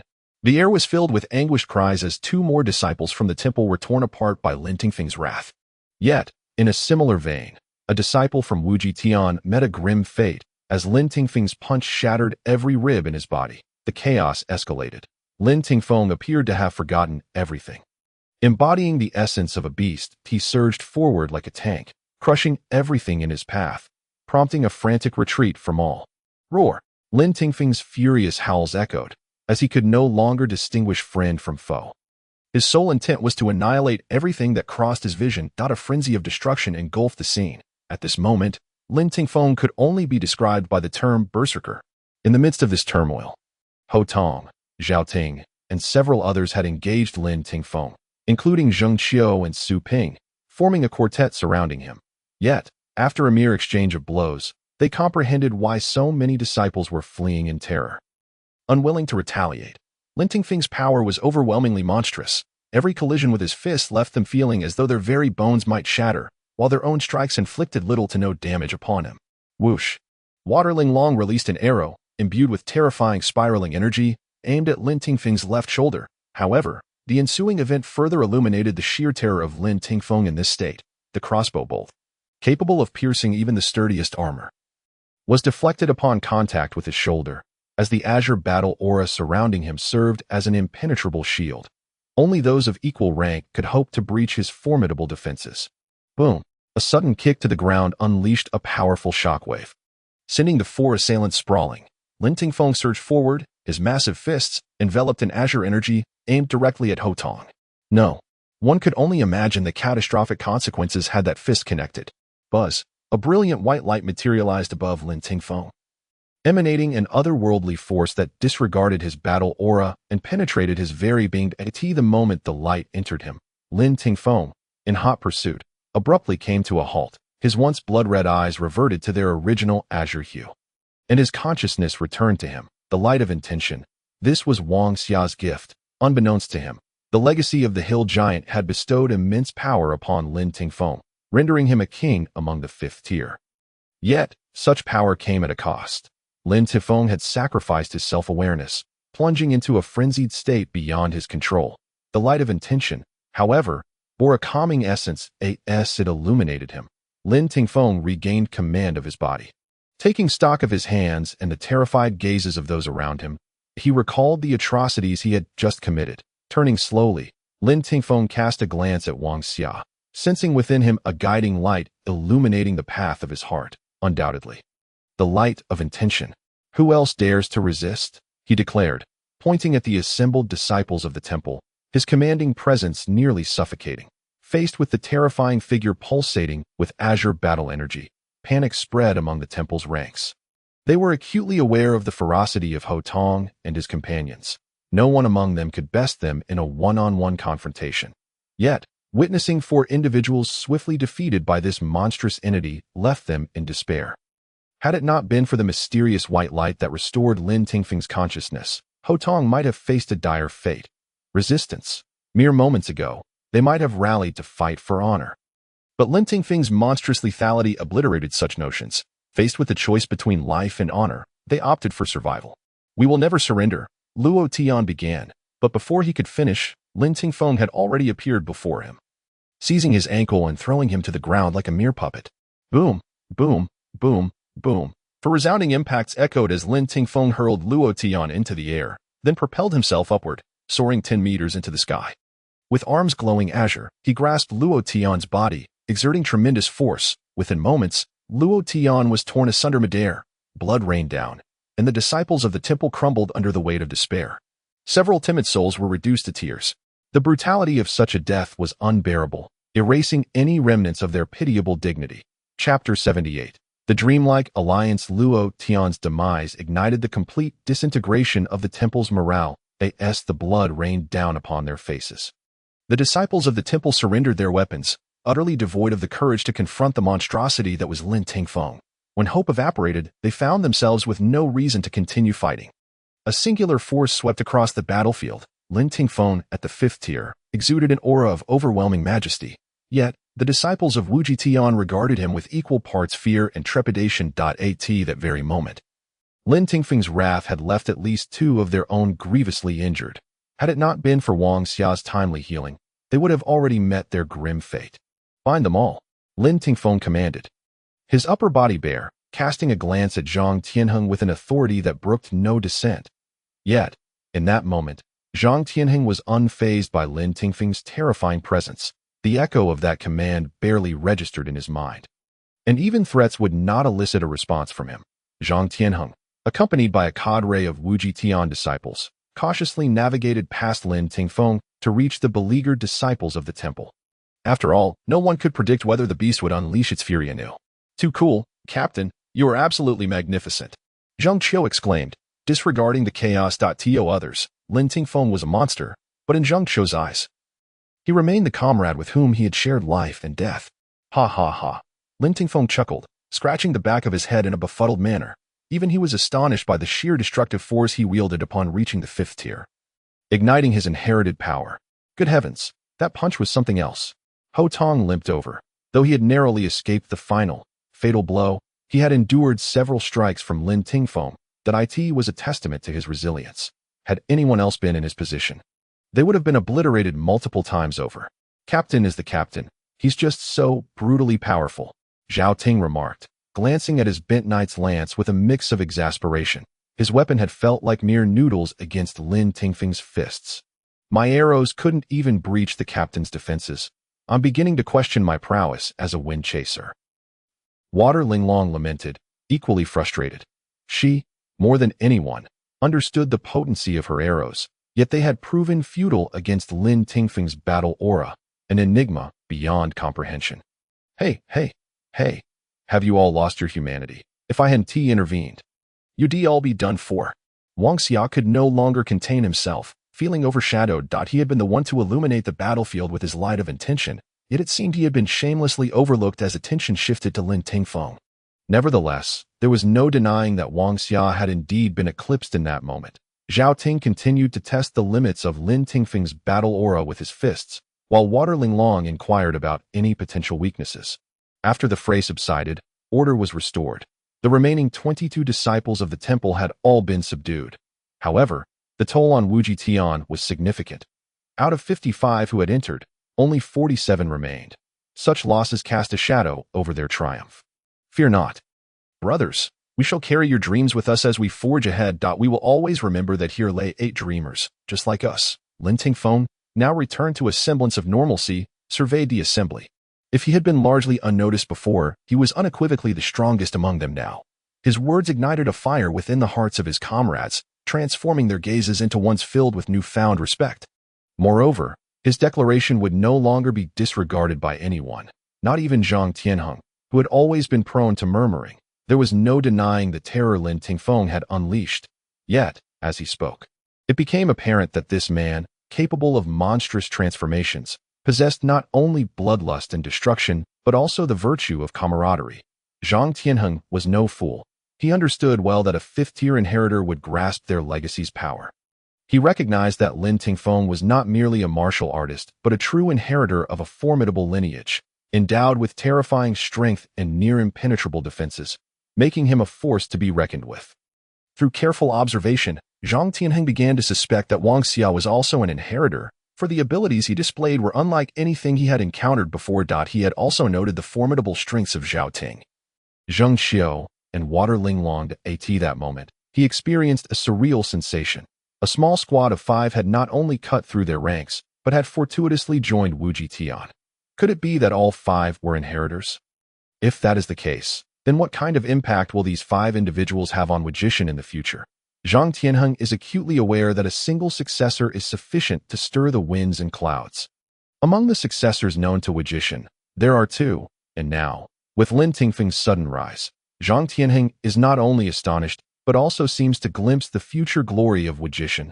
If there truly are 7 successors who come into their own, Wujishan will command the heavens and the earth. A formidable support that evokes despair, a crossbowman as swift as the wind, for melee warriors with potentially terrifying lethality, and Lin Tingfeng, whose defense may surpass his offense. Such a team, would other forces allow them to grow unchecked? At this moment, Zhang Tianheng is tempted to utter a single phrase: abandon this expedition to the Tianji Valley. Indeed, to abandon it, for this is merely the beginning of Tianji Valley, should the plan for repeated raids be implemented. Wujishan might mock all factions within Wujishan, and the identities of these 7 will surely be exposed. If that occurs, can they still escape Tianji Valley? Lost in thought, Zhang Tianheng silently moved to a secluded spot, cautiously retrieving a white jade token from his bosom. This precious token serves as a means of communication. It can send a message to the sect leader, Zhao Xingyu, from anywhere. At this moment, Zhang Tianheng feels compelled to inform the leader of this matter. Originally, Zhao Xingyu entrusted this token to Zhang Tianheng out of concern for Ho Tong's safety, but now the situation has escalated severely. It is no longer merely Ho Tong's affair. Zhang Tianheng must convey this matter to the leader for him to take action. Chapter 79. Self-reproach. 22 disciples of the Divine Temple are being held in various locations, according to Ho Tong's perspective. They should have been executed. However, Wang Xia outright rejected this notion. Kill them. After their demise, who will deliver the spiritual herbs to them? Wang Xia, do you not realize that if we release these 22 disciples of the Divine Temple, their strength will only grow? How shall we contend with that? Moreover, we still need to abduct disciples from other factions. If that happens, we will be surrounded by enemies, even with Lin Gu on our side. It would be of no avail. Zhang Tinheng's considerations are quite thorough. Ever since Lin Tingfeng's outburst, he has genuinely stepped back, content to serve as a strategist. Indeed, surrounded by enemies is precisely what I desire, Wang Xia declared. Slamming his palm on the table as he rose, his gaze swept across the room, and at that moment, everyone regarded him with puzzled expressions. However, this state of being surrounded by enemies does not pertain to us, but to the Divine Temple. Wang Xia picked up a stone cup from the table, idly toying with it as he continued. I have gleaned a piece of information from these 22 fools. The Divine Temple, much like us, possesses only 3 witches, and they are but half-baked witches. And what does that signify? This query came from Xue Linglong, and Wang Xia, perceiving her as somewhat slow-witted, found it unsurprising. How many spiritual herbs do you believe we can exchange for these 22 captives? Wang Xia did not respond to Xue Linglong's question. Yet his words made their meaning abundantly clear. Indeed, these 22 disciples of the Divine Temple are not mere pawns to be sacrificed. Should the Divine Temple become aware of this, they would undoubtedly go to great lengths to retrieve their disciples. The loss of strength is one matter. The chilling of their disciples' hearts is far more critical, but would a mere handful of spiritual herbs suffice to reclaim so many disciples? Certainly not. So, what course of action must we take? The answer is glaringly obvious. We must seize them. Given the Divine Temple's might, they will inevitably seek to claim what others possess in the eyes of the world. This is a perfectly justified endeavor, and no one would deem such actions wrong. However, those who can enter the Tianji Valley are not cowards. When you attempt to seize from others, will they simply allow you to do so? With this thought, everyone finally comprehended why Wang Xia insisted on inciting a state of being surrounded by enemies. As he articulated, this condition does not apply to them, but rather to the Divine Temple. The 22 disciples serve as the spark. Compelled by this ignited fuse, they must resort to frantically seizing from others. The ensuing frenzy of theft will inevitably foster growing discontent towards the Divine Temple. If indeed they manage to incite universal hostility against the Divine Temple, what difference would it make to return their 22 disciples? Wang Xia has also understated one crucial point. He will not easily let the Divine Temple escape retribution. From the moment he pledged allegiance to this team, he considered himself one of them. In this battle, the 8 brothers who perished may have left no names etched in his memory, yet Wang Xia distinctly recalls their final moments. The brothers who have fallen cannot be buried here in vain. Perhaps to others, I appear as a madman, believing that only by slaying others can I protect my brothers, but this is who I am, Wang Xia. I shall not change, never will I change. As Wang Xia's words echoed, everyone suddenly grasped the essence of his sentiments. Despite the loss of 8 comrades, Wang Xia had remained largely silent throughout, yet in that instant, they understood that his heart was indeed stirred, perhaps even filled with remorse. I am a practitioner of the light. My faith embodies the omnipresence of illumination.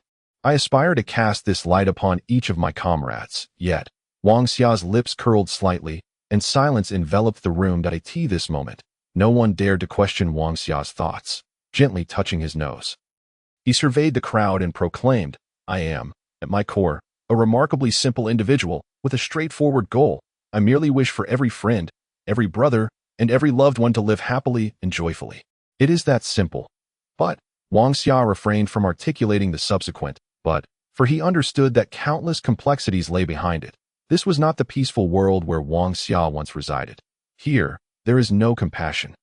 No so-called mercy. To survive in this realm is a challenge. To thrive joyfully within it is an even greater trial. Yet, to ensure that his loved ones and friends can lead happy and fulfilled lives in this world is an endeavor bordering on the impossible.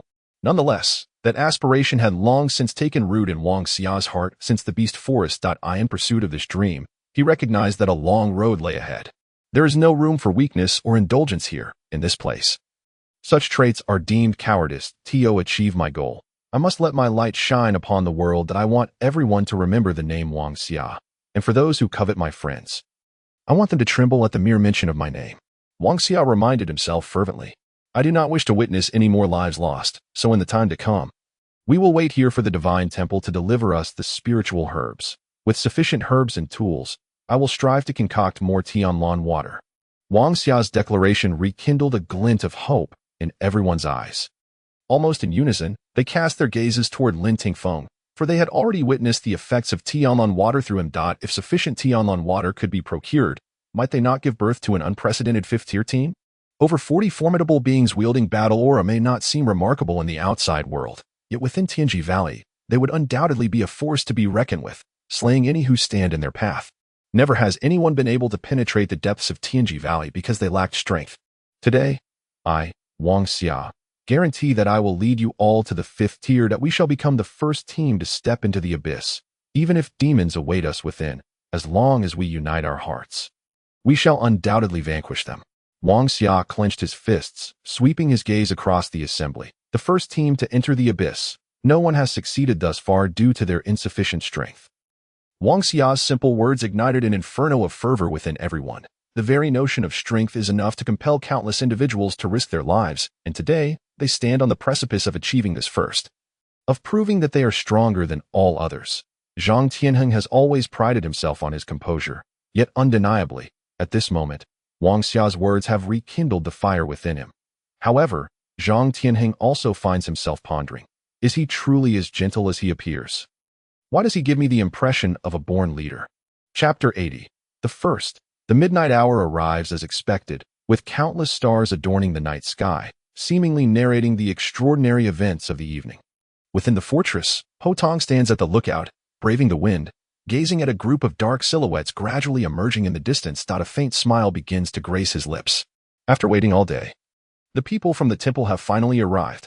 Bring those fools to me, he commands. With his directive, 22 individuals, bound like dumplings, are brought forth. Their mouths are sealed, and various ropes bind their bodies. However, this is not the crux of the matter. The most critical aspect is that their meridians have been sealed by the sorcerer, rendering them mere pitiful pawns. As the approaching crowd draws nearer, Wang Xia stands beside Lin Tingfeng, confident that as long as Lin Tingfeng is present, no crossbowman can take his life, especially with his final safety lock, Xiao Shan, by his side. As time passes, the distant sound of footsteps becomes audible, yet this group, having weathered countless storms, is not easily frightened. Halt! A crossbow bolt suddenly shoots forth from the fortress, aimed directly at the forehead of the man leading the temple's entourage. The arrow's strike is so abrupt that even the temple's members are taken aback. They would never have imagined that this homecoming, which should have been triumphant, would be ambushed. However, this arrow was not intended to kill. The martial artist at the forefront possesses remarkable agility, evading the projectile with a swift sidestep. Concurrently, all torches atop the fortress are ignited, and when the temple members finally discern the scene unfolding above them, they nearly faint from shock. What once belonged to them has now changed hands. Ho Tong stands with his hands clasped behind his back atop the highest lookout, a mocking smile gracing his face. The disciples of Wu Jitian stand as victorious sovereigns upon the fortress that should rightfully belong to the temple. Gazing down at their adversaries. In that moment, the smiles vanish from the faces of the temple members as they incredulously witness those donned in Wu Jitian attire above them. A singular question arises in their minds. How did they get in? Indeed, the scene has descended into silence. The members of Wu Jitian regard the temple's disciples with scorn, while the latter ponder how their enemies infiltrated their stronghold. At last, Ho Tong leaps down from the lookout. Standing atop the fortress wall, surveying the temple disciples below, who appear as dazed as geese, he begins. Esteemed guests from afar, we should have extended our warm hospitality. Unfortunately, recent affairs have made it inconvenient to accommodate you. However, I do have some gifts I wish to present to you. As he speaks, Su Ping, standing behind him, drags a sorcerer from the temple to Ho Tong's side, grasping the sorcerer by his long hair. Ho Tong forcefully presses his head against the wall and points at him. I trust you all recognize this gift. Ho Tong. Upon seeing the sorcerer, the temple members erupt in fury, drawing their weapons with a fervor that betrays their desperation. Clearly, Wu Jitian's actions have incited their wrath. Ma Jia, I advise you to remain calm. Otherwise, your irrational actions might lead to the loss of all your gifts. Ho Tong responds, undeterred by their anger. With 22 pawns in their possession, he doubts the temple members would dare to sacrifice their lives in a futile confrontation. Moreover, they currently hold the advantage of position. Even if the temple were to go mad, they would not necessarily fear them. No one has ever been able to negotiate terms with our temple, Ma Jia declares, his eyes glinting with murderous intent. To him, Ho Tong has become a target for execution. Nevertheless, the psychological pressure from the 22 captives weighs heavily upon him. I never intended to negotiate with you. I am the master here now, and you will do as I say, or you will witness how I dispatch these worthless fools one by one. With that, Ho Tong seizes the captive's head, smashing it violently against the stone, blood streaming down from the sorcerer's skull. Disciples of the temple have never feared death. No one has ever threatened us. Ma Jia steps forward, his fellow disciples bracing themselves for action. Witnessing this scene, Ho Tong is momentarily taken aback. He did not expect the temple members to be so reckless. How should he handle this? Just as tensions reach a boiling point, a sudden sound emanates from behind Ho Tong. Swish! Wang Xia draws a knight's sword from its sheath, pushing Ho Tong aside. With one swift motion, he grabs the sorcerer pinned against the wall, and in a flash, the previously groaning sorcerer's head is severed. The sight is utterly shocking. Even Wang Xia's comrades are taken aback by his decisive brutality. Does he not fear inciting their wrath and losing control of the situation? That was the first, Wang Xia proclaims, tossing the severed head from the fortress. It arcs through the air in a graceful semicircle before landing at the feet of the temple members, rolling to a stop. This scene leaves everyone in stunned silence. No one anticipated that the usually gentle Wang Xia could exhibit such ferocity. In that moment, he resembles a harbinger of death, his resolute gaze instilling confidence in his allies. Once more, he extends his hand, drawing another unfortunate soul closer. As this individual struggles, Wang Xia raises his sword once more, delivering a clean and swift blow. The vibrant life that had existed a moment ago is extinguished, and the second head joins its predecessor in the air, descending once more to roll at the feet of the temple members. At this moment, the temple disciples are rendered speechless, particularly Ma Jia, who gazes at the young man in white robes, astonished by his unwavering resolve. No second, Wang Xia declares, raising a finger, and his words resonate in the hearts of all present. 1, 2. As Wang Xia's deathly gaze suggests, this is far from over. When he reaches for a third victim, even Wang Xia's comrades begin to regard him with newfound respect, while his own eyes remain steadfast. He understands that those below will not abandon their comrades. Just as he would never forsake his OW in this moment, the temple seeks to crush them with overwhelming force, attempting to instill fear and uncertainty. Yet, no one has ever intimidated Wang Xia. As the third head tumbles to the ground, chaos erupts among the temple's ranks. Despite their murderous intent, their morale is crushed under the weight of Wang Xia's resolve. Chapter 81. Who is more ruthless? With a swift stroke, the third head is severed, and Wang Xia discards it carelessly among the temple disciples. His white robe is now stained crimson, the aura of sanctity replaced by an overwhelming presence of bloodlust. Do you need more? Wang Xia inquires as he seizes a fourth individual. This disciple of the temple struggles to speak, desperately gasping. You cannot abandon us like this. But before he can finish, Wang Xia's blade silences him forever. The fourth head is raised once more, tossed into the air, landing with a thud, a final straw that shatters the last vestiges of composure. A knight drops his weapon, unable to maintain his grip, fully aware that his blade is now aimed not at the enemy, but at his own fallen comrades. The first knight relinquishes his weapon. A chain reaction ensues. One by one, the temple disciples cast aside their arms, utterly defeated as they witness their former allies mercilessly slaughtered by this demon. They can no longer maintain their previous composure. Should they continue to fight, today's fate could easily become their own. With even the slightest shred of conscience or camaraderie, they choose to lay down their weapons. Do you require more? Wang Xia questions as he seizes the fifth individual, his sword poised at the captive's neck. No one doubts his intent. This merciless killer will not hesitate to take another life. From a distance, Shui Linglong observes Wang Xia, now drenched in blood, devoid of his former mischievous demeanor. Instead, he exudes an aura of intimidation that suppresses all around him. Is there no response? As Wang Xia raised his sword once more, poised to strike the neck of the fourth individual, the situation below descended into utter chaos. Just moments ago, Ma Jia had been vociferously proclaiming the sanctity of the temple, yet now he too crumbled completely. You have won, he uttered, defeated. Before today, no one had ever compelled the temple to bow its head, nor had anyone succeeded in forcing this most legendary of combat factions to admit defeat. Even with Ho Tong holding the lives of 22 disciples of the temple, he never imagined he could make them concede. Yet Wang Xia achieved this. In the direst moment, he chose not to retreat, but rather to assert his position with an unwavering resolve that surpassed even the temple's own tenacity. He succeeded, singularly quelling the temple's pride with his blood-soaked determination at this pivotal moment. As all the members of Wu Jitan gazed upon Wang Xia, their eyes reflected not only respect, but also a hint of trepidation. Particularly in Zhang Tianheng, whose gaze bore the weight of complex emotions that a leader requires not only charisma, but also decisive action. Zhang Tianheng had been observing Wang Xia closely. Today, Wang Xia's actions seemed to convey that. Beneath his carefree exterior, he possessed a formidable seriousness that could rival anyone. "I look down upon you all. I genuinely disdain you," Wang Xia declared, addressing the bowed heads of the temple disciples below. His words pierced like sharp needles, striking at the hearts of each individual present. "I pity you for having such companions. Is this what your temple stands for? To watch your own perish for the sake of dignity?" He gazed at the terrified disciple beside him, who, upon hearing these words, lowered his head even further. "Bring forth your dignity. Retrieve your weapons." Wu Jitian has never shied away from opposing any power.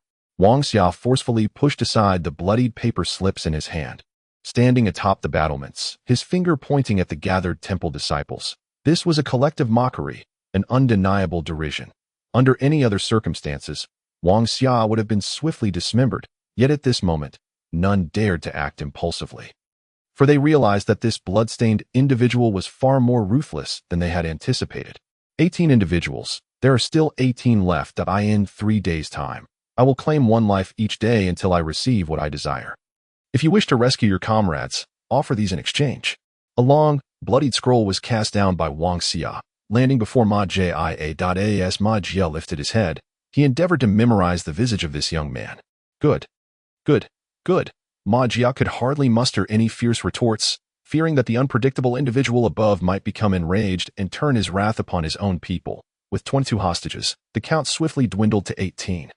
Yet the intimidation wrought by the 4 slain was immensely potent. As he watched the temple disciples retreating, Wang Xia spoke slowly. "Not only your temple, but no one can negotiate with Wu Jitian. It has never been possible in the past, and as long as I, Wang Xia, am here, it shall never be possible in the future." Ho Tong had lapsed into complete silence. The extensive list of materials they had prepared was now rendered moot. He had anticipated the temple would engage in a bargaining process. However, Wang Xia's decisive slaughter of 4 individuals had obliterated all avenues for negotiation. As he had asserted, no one could negotiate with Wu Jitian. At this moment, Ho Tong even began to question whether Wang Xia had meticulously planned this from the outset. The resoluteness displayed by Wang Xia was starkly different from his past demeanor. While he had exhibited ruthlessness before, he had primarily been a mild-mannered individual. Yet at this moment, he resembled a terrifying demon.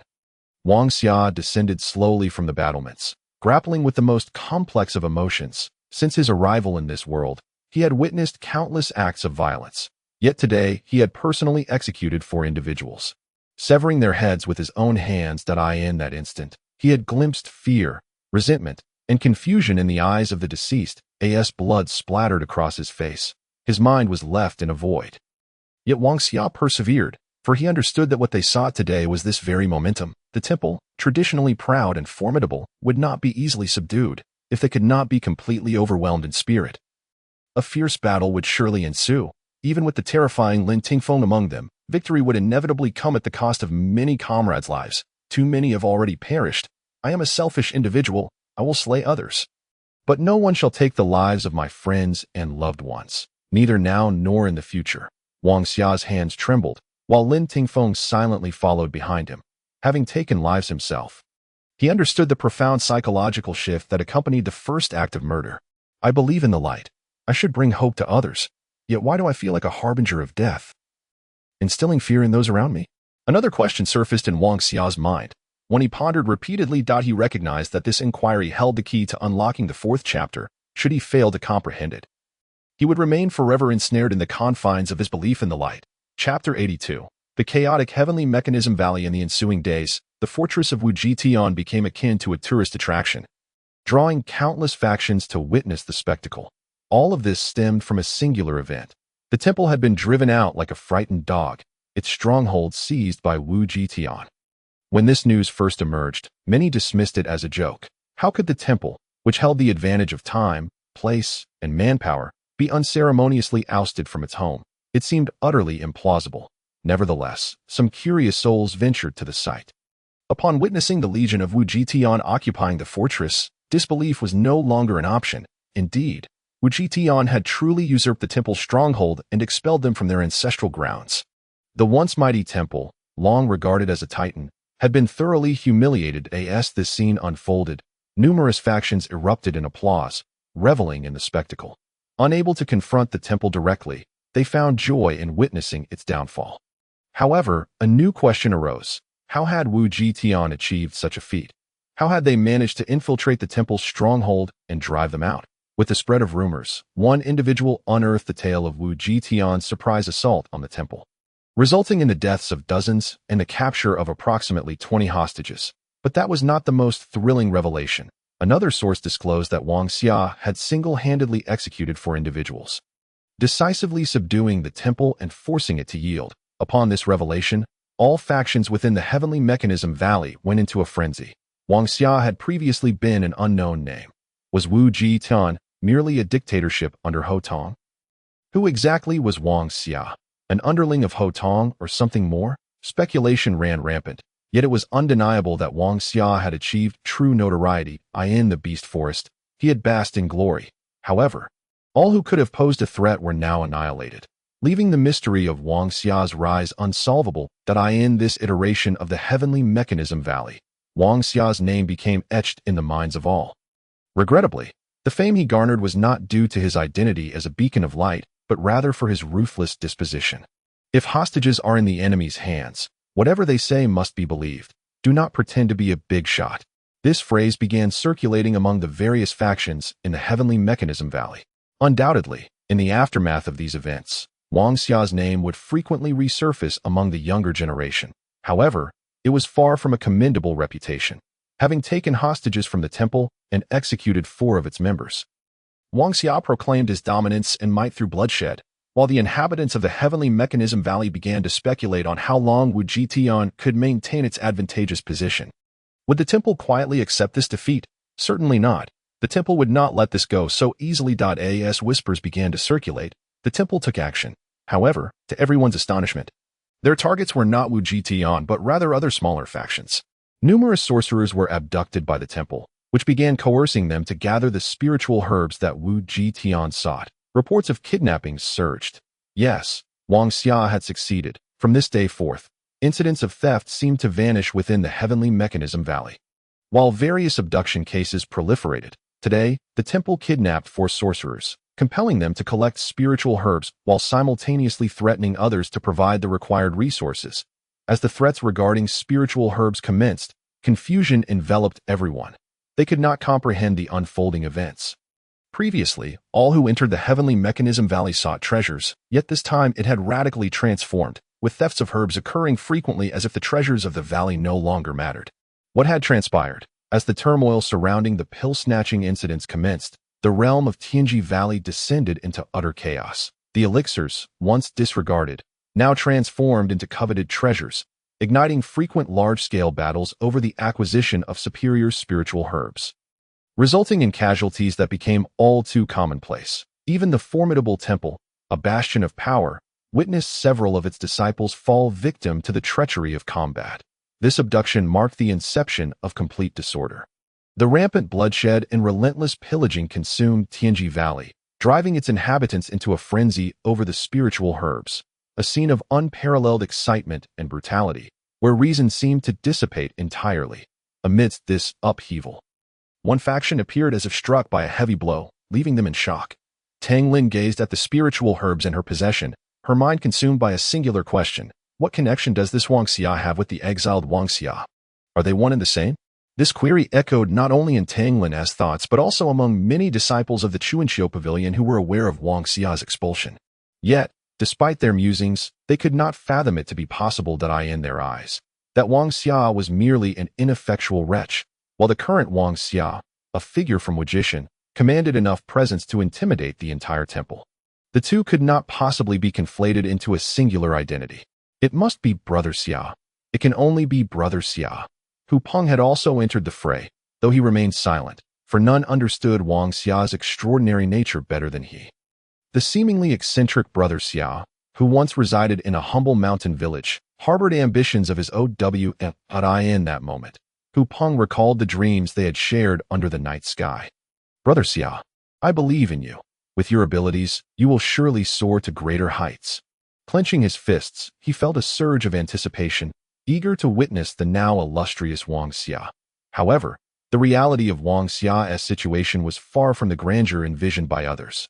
Over the past few days, he appeared as if stripped of his faculties, sitting vacantly upon a massive stone, repeatedly murmuring, "What is the light I believe in?"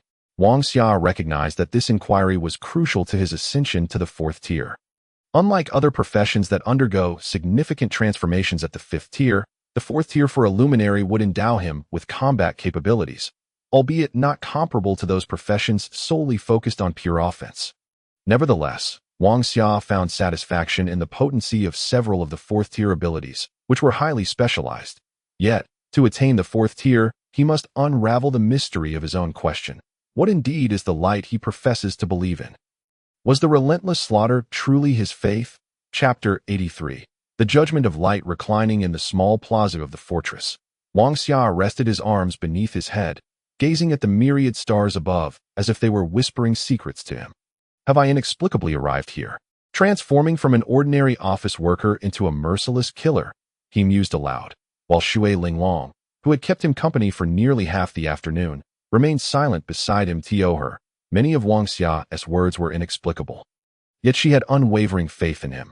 As long as he chose not to speak, she would refrain from inquiring. Beautiful Shui, do you think I am a good person? Wang Xia queried. A good person? Shui Linglong pondered briefly before responding. The definition of a good person varies for everyone. Even the most despicable villain may be perceived as good in the eyes of some. How am I to answer your question? Upon hearing Shui Linglong's words, Wang Xia closed his eyes thoughtfully. Throughout his life, he had viewed light as synonymous with mercy and hope. Yet, as the bearer of the light, he found himself engaged in acts of gruesome violence, casting doubt upon his own faith. Gradually rising to his feet, he left Shui Linglong behind and made his way toward his room. She remained silent, envisioning that Wang Xia must be grappling with a challenge beyond his own resolution. And at this moment, only he could provide the assistance he required. Upon returning to his chamber, Wang Xia sat upon his bed, gazing out the window at the silvery moonlight cascading into his room. Suddenly, memories of the divine redemption he had witnessed on the mountainside of Chuanqiu Pavilion flooded his mind. Vivid images surged forth. An ethereal figure clad in white stood before a gate of destruction, raising the artifact of divine salvation with all his might, vowing to guard the gate against being opened for eternity. There exists a legacy known as responsibility. This phrase echoed persistently within Wang Xia's consciousness. And in that instant, he seemed to enter a state of profound clarity that a gentle golden light enveloped him, and he felt as if he were transforming into a humble silkworm, destined to emerge as a resplendent butterfly upon breaking free from his cocoon. I have never been a selfless person who cares for the world and its people. I am simply who I am, Wang Xia, a selfish individual that if the moment truly arrives, will I be able to protect the entire world with my life, just like that figure in white. This issue seems to be an ever-present shadow, relentlessly tormenting Wang Xia's soul. Wang Xia hesitated, but as his thoughts deepened, the smiling faces of his teammates began to materialize before him. In that moment, if someone had been nearby, they would have noticed a golden eye manifesting between Wang Xia's brows. I cannot relinquish everything for the world. Yet I can forsake it all for you. Within Wang Xia's mind, the laughter of his brothers and friends seemed to illuminate something profound. In the midst of bloody battles, teammates shielded him with their chests from arrows, binding him to the chains of the abyss, sacrificing their lives in anticipation of his arrival. These images brought forth a tear from Wang Xia's eye, as memories of vibrant stories and lively individuals flooded his consciousness. At that moment, Wang Xia's heart had never felt so tranquil. If one day I grasp the goddess redemption, it will not be for my so-called faith and light, but for you. As this thought dawned upon him, the golden light enveloping Wang Xia suddenly erupted, transforming him into a colossal beacon, radiating waves of brilliance. The light possessed an immense gravitational pull, causing the moonlight streaming into his chamber to warp and morph into countless luminous orbs that entered his being. My faith is not light. My faith resides in my heart. In that instant, Wang Xia finally discovered his belief, not in deities or heavens, but solely in the sincerity of his own heart. As the radiance surged forth, the fourth chapter of light was unveiled within him. A tome shimmering with golden brilliance seemed to traverse the fabric of time and space, slowly unfolding in Wang Xia's mind, as he embarked on the path illuminated by his newfound understanding of the fourth chapter of light. Each individual possesses their own journey and insights. As long as one can find their anchor, they have discovered their faith. Some believe in gods, others in the heavens, yet Wang Xia's trust lay firmly in his own heart, which he knew would never deceive him. With a resounding snap, a pair of white wings unfurled above Wang Xia's heart, and the fourth chapter of light was ushered in. This chapter marked the most significant turning point for the Light Master. From this moment on, he would no longer be the frail shadow lurking behind his comrades. He would finally possess the ability to fight. The fourth chapter of light, the Judgment of Radiance. The Judgment of Radiance signifies the fourth chapter of light. And as it opened, an entire realm unfurled before Wang Xia, presenting him with formidable challenges. The essence of light, each chapter imbued with its own significance, required Wang Xia to discover the path of profound understanding within each step. Only by treading the correct path could he ascend to the pinnacle of his potential. Countless golden rays burst forth from Wang Xia's chamber. At that moment, the moonlight could not conceal the brilliance radiating from him. Within the fortress, all were drawn to the golden glow, yet they refrained from disturbing Wang Xia, standing quietly outside the door, awaiting his awakening. I told you he wouldn't be broken. This kid is far stronger than we imagined. However, from this point on, he will likely become much more ruthless, Ho Tong remarked with a smile. Prior to the temple incident, he had felt that Wang Xia was somewhat fragile, but the impact of recent events had been profound. Ho Tong believed that this experience would catalyze Wang Xia's transformation, for his destiny was far from ordinary. As the waves of light dispersed, those enveloped in its aura felt as though their hearts were cleansed. Achieving a remarkable serenity, they smiled as they gazed at the slowly opening door, observing Wang Xia standing within. There was a vague sense that, in this moment, Wang Xia had changed in ways they could not articulate. Yet, they did not dwell on what that difference entailed. It was unnecessary, for regardless of how Wang Xia transformed, he would always remain their most intimate comrade, a brother bound by life and death. Chapter 84. The Assisting Magician. At this juncture, Wang Xia's spirits soared. The third chapter, which had long vexed him, had finally been shattered through his diligent efforts. It was known that those who had kidnapped the temple's guardians sought to exchange them for a substantial quantity of spiritual medicine, inevitably leading to enmity with the temple. Wang Xia and his companions could not remain indefinitely in hiding. That was never their aim. They aspired to delve into the abyss, to become the foremost explorers of its depths, to uncover the terrifying entities lurking within. Exiting the fortress would undoubtedly incite conflict with the temple or other factions that had succumbed to the temple's servitude. However, Wang Xia had never harbored concerns for his teammates. Once the spiritual medicine was delivered, he would be able to produce a copious amount of sky blue water, propelling their team into an astonishingly frenzied growth phase. Including Wang Xia, there were 47 individuals. Upon receiving the spiritual medicine, he was confident he could forge 46 fifth-tier powerhouses. The process of crafting sky blue water was not overly complex. Regrettably, the materials required could only be procured from the Tianji Valley. Ho Tong had previously discussed with Wang Xia the possibility of producing significant quantities of sky blue water upon their return. Regarding Ho Tong's inquiries, Wang Xia had but one response. As long as you have the materials. Indeed, as long as the materials were available, anything was possible. However, the mass production of disciples above the fifth tier was merely a fanciful dream. The Tianji Valley opened only once every 50 years. To expect a constant influx of spiritual medicine was nothing short of wishful thinking. Even if all 50 wizards dispatched by the Wuji sect went mad collecting herbs, how much could they truly obtain? What is the situation? Wang Xia inquired, glancing at the sky. Tomorrow was the day of the temple's exchange, and due to his recent stupor, he was not well acquainted with the external circumstances. Ho Tong stepped forward, his expression tinged with excitement. It's chaos out there. The temple and the Tianhua sect clashed yesterday, resulting in several casualties on both sides. The Tianhua sect lost a dozen members, and the temple suffered significant losses as well. Other minor sects have almost entirely allied with the major sections. The Tianji Valley is particularly intriguing.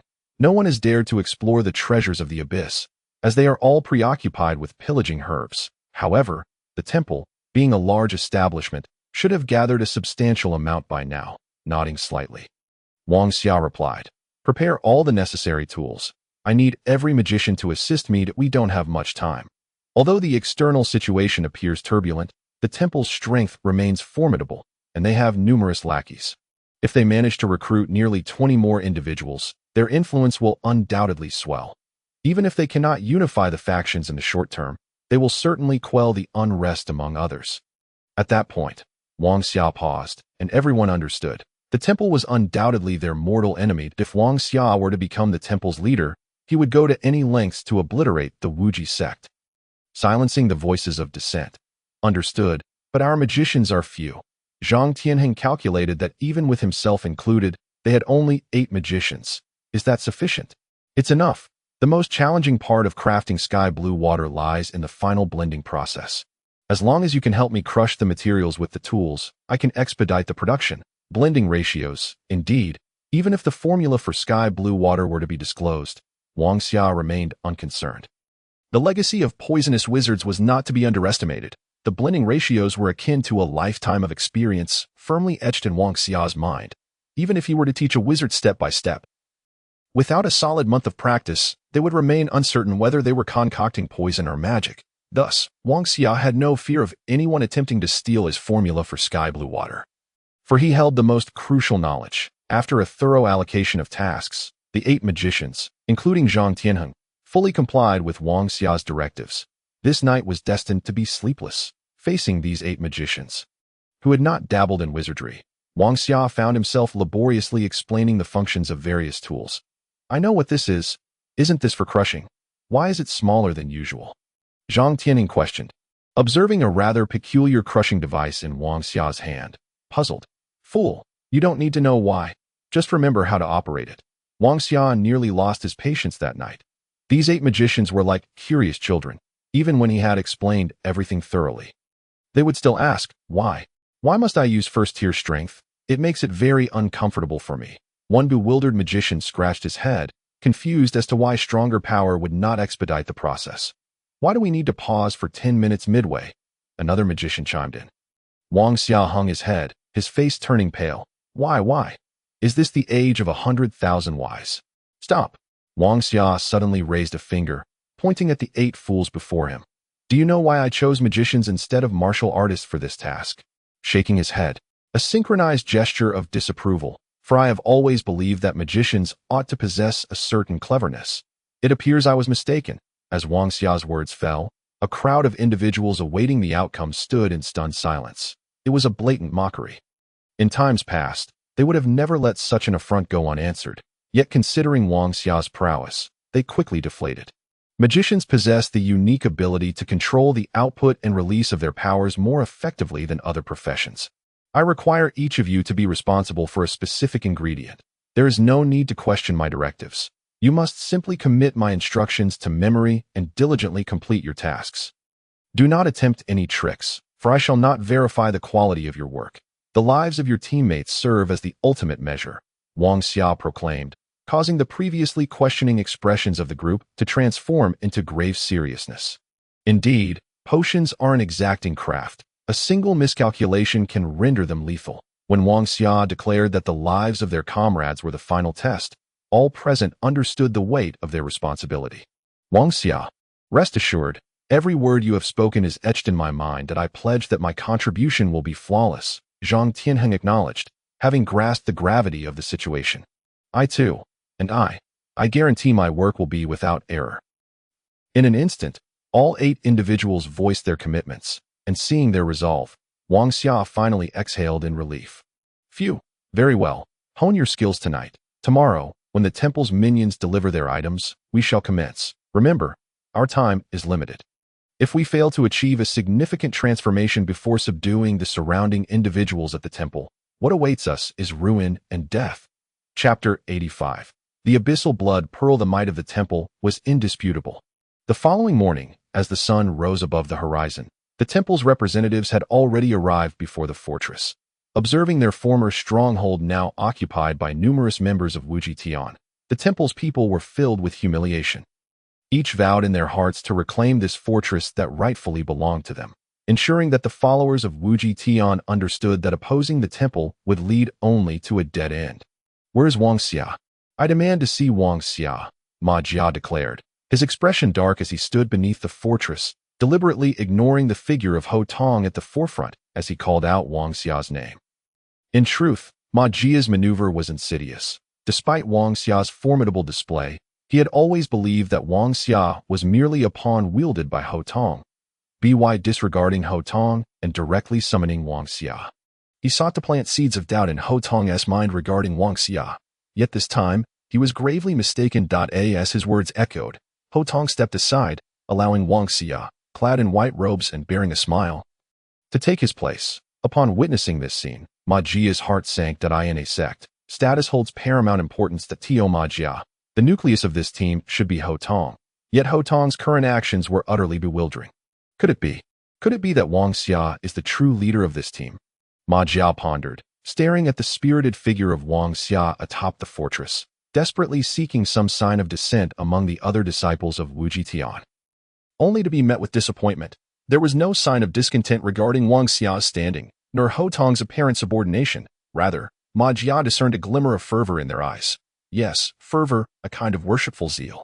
Witnessing this, not only Ma Jia, but also the other disciples of the temple behind him were left in a state of bewilderment. In recent days, the rumors surrounding Wang Xia had largely been orchestrated by their temple, deliberately amplifying tales of his prowess, fabricating claims that he had usurped Ho Tong's position, portraying Ho Tong as merely a subordinate. Their ultimate goal was simple: to observe whether Ho Tong would react in anger, even if it meant simply creating a rift within the team.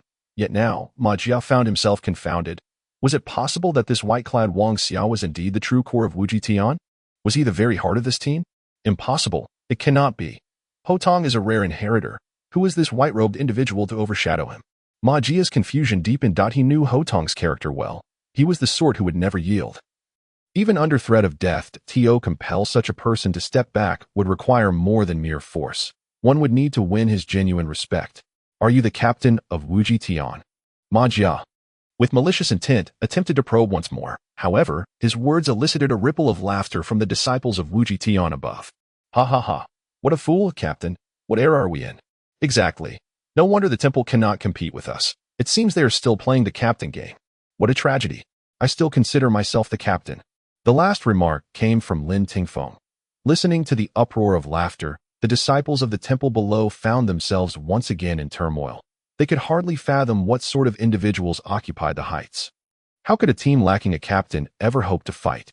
"I shall only converse with the captain of the Wuji Tian," Ma Jia declared once more. However, Wang Xia, unwavering, gazed intently at Ma Jia and retorted, "Do you possess the qualifications to engage in dialogue with us?"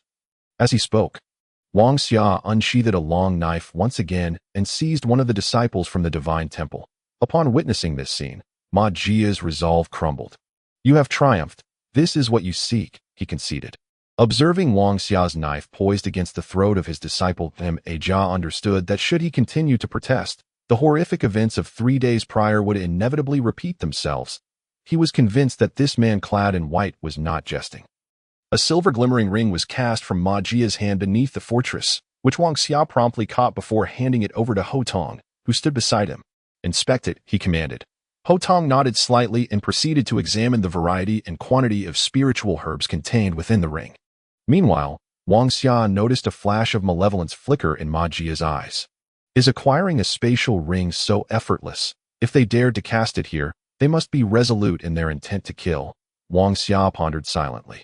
Maintaining a steady gaze locked with Ma Jia's, from the depths of those eyes, he perceived a trace of unwavering confidence. "It seems the divine temple is well prepared. Our time is indeed limited." These revelations were gleaned from the depths of Ma Jia's gaze.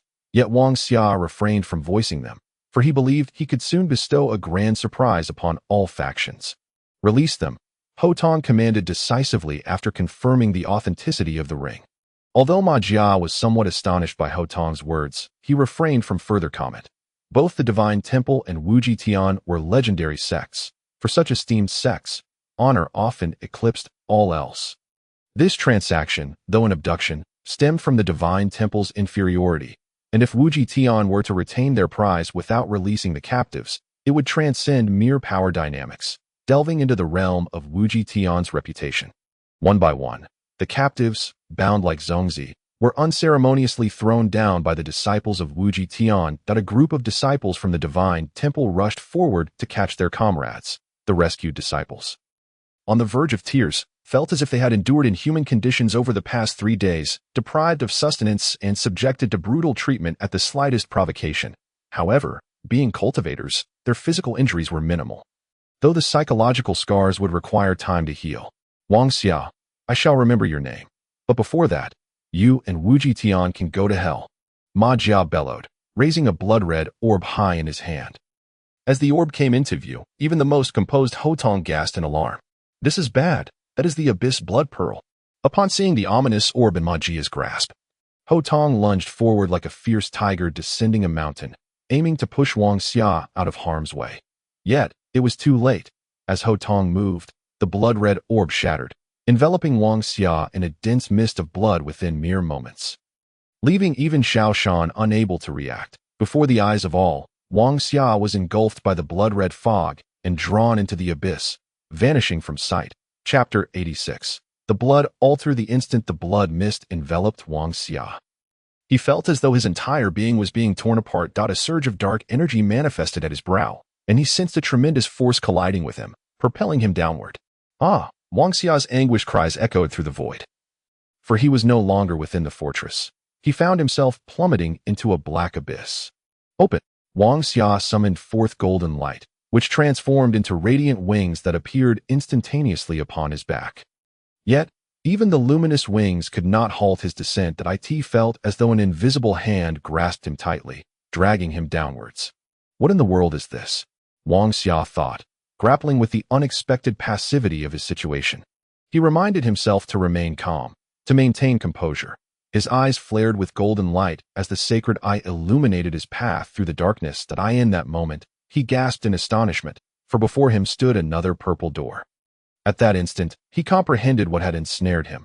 Below lay an endless abyss, within which a massive purple whirlpool door spun wildly, exuding an eerie aura. As the door rotated, wisps of energy, resembling spectral entities, surrounded him, pulling him closer to the purple vortex. Begone! Wang Xia summoned the radiant shield, which erupted into golden light, casting him as a small sun. The surrounding specters were obliterated by the holy radiance emanating from the shield. However, while the phantoms were vanquished, Wang Xia continued to descend toward the yawning maw of the purple whirlpool, which loomed ever closer. I cannot allow myself to be consumed. Though he could not discern the difference between this purple door and the one he had encountered behind the spring and autumn pavilion, he was certain that if he fell into its depths, there would be no return from such a fate. Desperately flapping his radiant wings, he felt as if the purple door below possessed an unyielding gravitational pull, rendering his efforts to ascend futile. With every passing moment, Wang Xia's face glistened with cold sweat as the purple whirlpool loomed before him like the gaping maw of a demon, awaiting his fall to rend him asunder, leaving no trace of his existence. I refuse to perish in such a manner. In an instant, a surge of life surged within him, igniting a fierce resolve, just as he neared the purple door.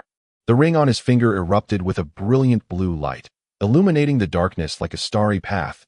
As the starlight enveloped him, a celestial road manifested beneath him, requiring no deliberation. Wang Xia simply rolled slightly and was propelled onto the starry path. Lying atop this celestial route, he felt as though he were a sphere, while the path beneath him resembled a track, carrying him swiftly past the purple whirlpool door. Phew! Wiping the cold sweat from his brow, Wang Xia remained oblivious to the sudden emergence of the starry path. However, in stark contrast to the terrifying purple whirlpool, this celestial route felt relatively serene. Damn it, I almost met my end here. Gradually rising from the starry path, Wang Xia felt as though he stood amidst an infinite sea of stars, each twinkling star beneath his feet serving as a guiding light, illuminating his escape from the depths of despair. Gazing at the ring on his finger, now transformed into a sky-blue hue, Wang Xia was engulfed in curiosity. He pondered the secrets harbored within the ring, yet there was no doubt that he owed it a debt of gratitude. Without it, he would have surely plummeted into that dreadful whirlpool. The starry path continued to carry Wang Xia through the abyss, leaving the purple whirlpool far behind. Looking above, he could no longer discern from whence he had fallen. Yet it was evident that returning to the Tianji Valley was out of the question for the foreseeable future. At this juncture, Wang Xia began to formulate a theory regarding his whereabouts. This could very well be the rift in the abyss beneath the fortress. And Ma Jia had likely utilized the abyss pearl to open the tunnel, casting him into this unfortunate predicament. Since I am here, I shall make peace with it, Wang Xia resolved, striving to keep his heart tranquil. At this moment, he felt a sense of resignation, as if surrendering to fate. Devoid of his team and Xiao Shan, he was left with little combat capability that in his current state. Encountering a lurking abyssal beast that sought his life would be all too simple. After soaring along the starry path for approximately 10 minutes, Wang Xia noticed that the surrounding darkness began to shift to a sanguine hue. The stone walls morphed from their inky blackness to a deep crimson, resembling rocks stained with blood. Where's this place? Wang Xia gazed around him, feeling as though he stood amidst a veritable slaughterhouse, the endless crimson hue inducing a slight dizziness in his eyes. What is that?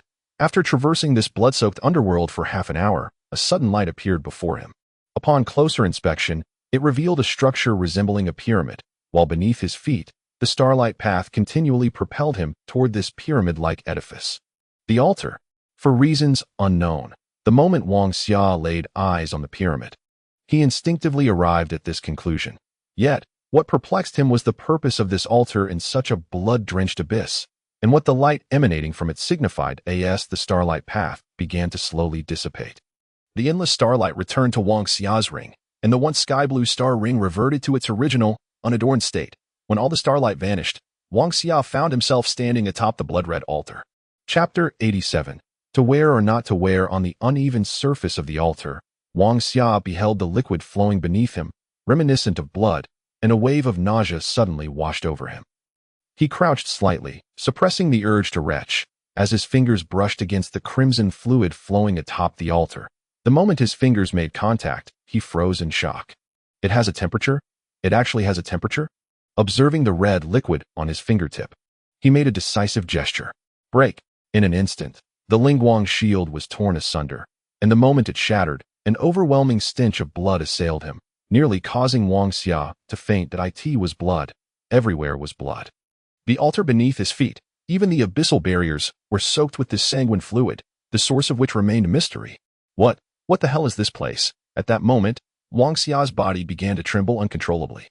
Despite his efforts to remain calm, he found it impossible to do so in this sea of blood. Crack. With a tentative step forward, a sound reminiscent of bones breaking echoed, and Wang Xia looked down to discover a bleached bone fragment. At that moment, a colossal bone emerged from the blood beneath his feet. This bone was undeniably not human, for its size was far too great.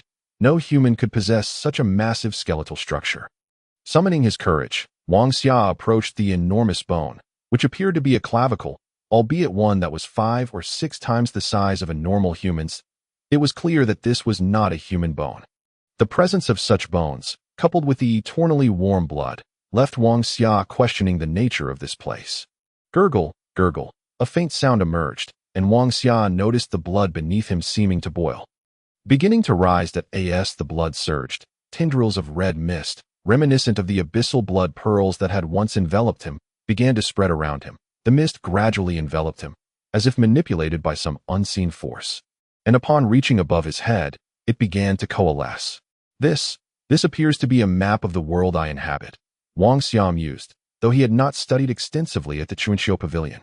He had gleaned from the introductory wizard's guide some fundamental knowledge. For instance, the world was known as the Sangqiong realm, and it bore a resemblance to a butterfly that had been cleaved in half. The red mist now delineated the map of the Sangqiong realm before him. Bloodlight swirled, and the sketched Sangqiong realm appeared drenched in sanguine hues. Wang Xia was uncertain what this suddenly unveiled map sought to convey. But he understood that the depths of the abyss concealed secrets yet unrevealed. Gurgle, gurgle. The flow of blood quickened beneath him, and as it surged, more mist began to manifest above Wang Xia's head. Adjacent to the map of the Zhangqiang realm, the mist continued to coalesce, gradually revealing another map that bore a striking resemblance to the first. Manbu. Upon seeing this second map, Wang Xia recalled a legend he had encountered in the Wizard's Guide. One that spoke of a realm located to the east of the Zhangqiang realm. Beyond the vast and endless ocean lay a world known as Manbu, inhabited by a myriad of beings and diverse powers. As the two realms slowly took form before Wang Xia, the complete visage of the Zhangqiang realm materialized. It resembled a butterfly, cleaved by some immense force, with the two realms representing the wings of this creature. Separated by a vast ocean, Wang Xia was baffled as to why the mist formed such images before him and what message it intended to impart. While Wang Xia pondered these revelations, the two maps began to fade, dissipating back into mist and returning to the blood beneath his feet. As the last traces of mist vanished, the blood began to flow toward the center of the altar, and a faint radiance emanated from the stone platform at its heart. Could this be the exit? Wang Xia mused, observing the stone platform and its glow crafted by the altar. Yet, in this moment, he found himself uncertain whether he should step forward. The unknown is always fraught with fear. Since his arrival, the star ring had guided him to this blood-red altar, revealing the entirety of the Zhangqiang realm. Wang Xia understood that the two suddenly manifested worlds must signify something significant, and that everything might be intricately linked to the star ring he possessed. However, he could not decipher what this connection entailed. And now, blood had opened this gateway for him. Wang Xia remained oblivious to where it might lead. To where or not to where? In that moment, Wang Xia endlessly questioned himself within his heart. As he pondered, the light upon the stone platform began to dim gradually. With the fading brilliance, the activated portal slowly lost its luster. If Wang Xia failed to make a decision, the gateway would forever close in the next instant. Damn it! Even if hell awaits me, I might as well perish here, he thought. With no time left to contemplate further, he stepped onto the stone platform, and the moment he did, an endless crimson light enveloped his entire being. A sensation akin to traversing through time and space filled him, rendering him weightless. As this feeling intensified, Wang Xia felt as though he were soaring into boundless heights. Soon, a blood-red door flickered open before his eyes, and the sanguine light behind him propelled him into its embrace. Once Wang Xia crossed the threshold of the blood-red door, it seemed to conceal infinite secrets, and it closed once again.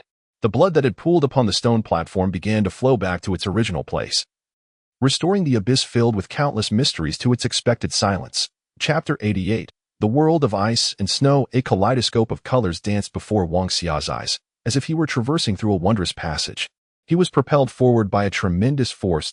As he flew, an array of shattered images flashed before him. Battles between throngs of people, verdant forests, cerulean skies, and vast oceans. All of it merely a fleeting spectacle.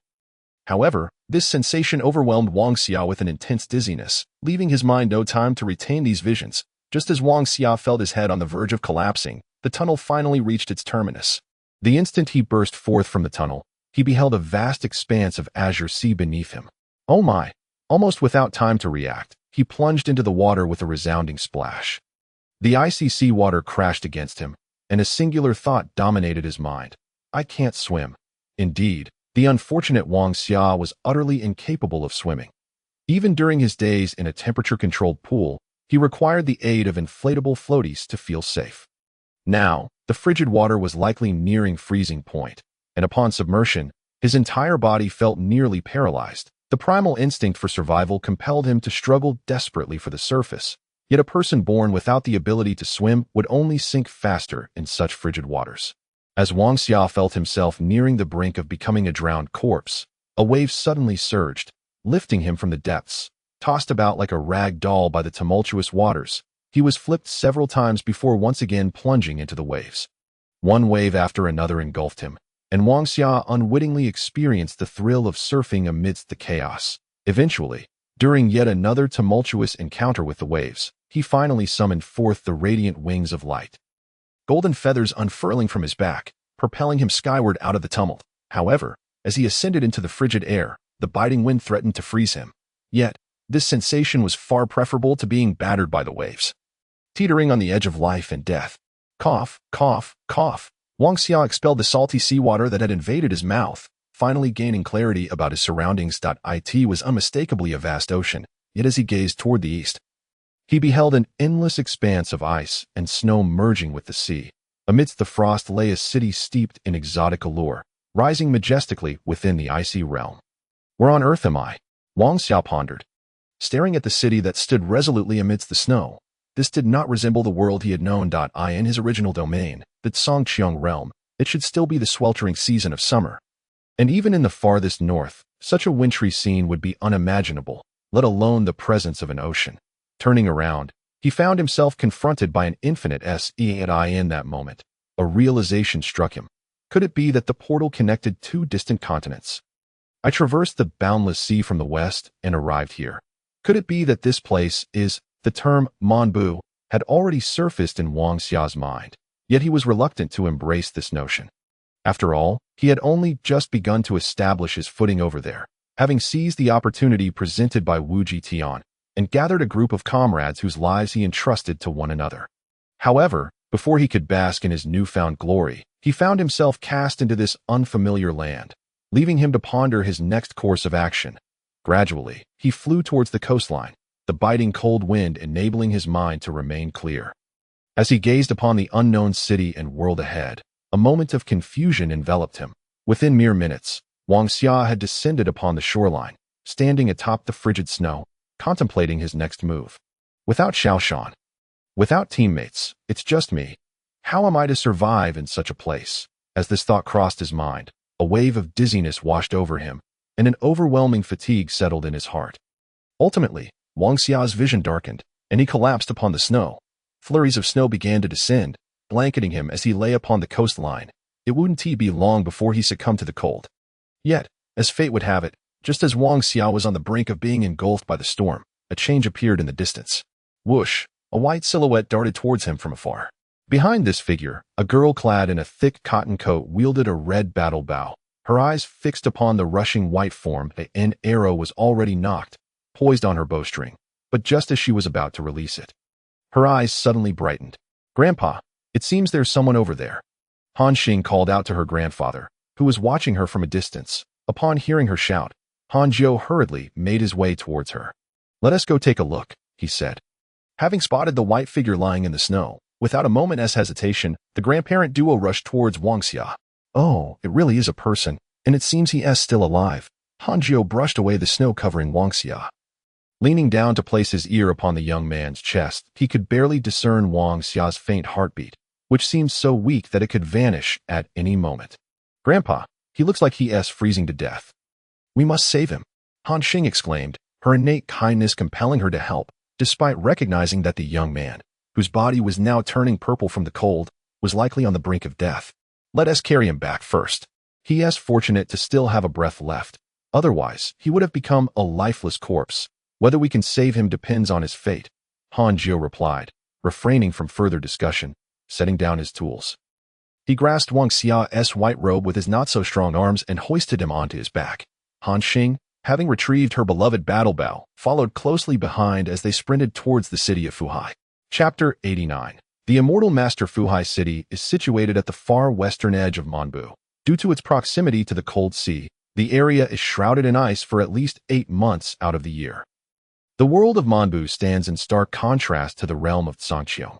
Long ago, there was a legend that Songqiong and Manbu were once part of the same land, but some untraceable events transpired, separating the two lands across the sea. The cold sea now serves as a natural barrier between them. Throughout history, both Manbu and Songqiong have been aware that across the sea lies a world distinct from their own, with countless powerful individuals dedicating their lives to crossing the cold sea, only for it to bury their dreams, causing many to vanish forever into its depths.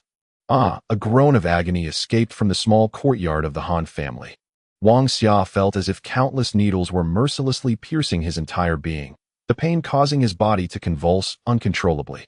"Grandpa, look at him," Han Xing exclaimed, her eyes filled with a trace of fear as she observed Wang Xia thrashing on the bed.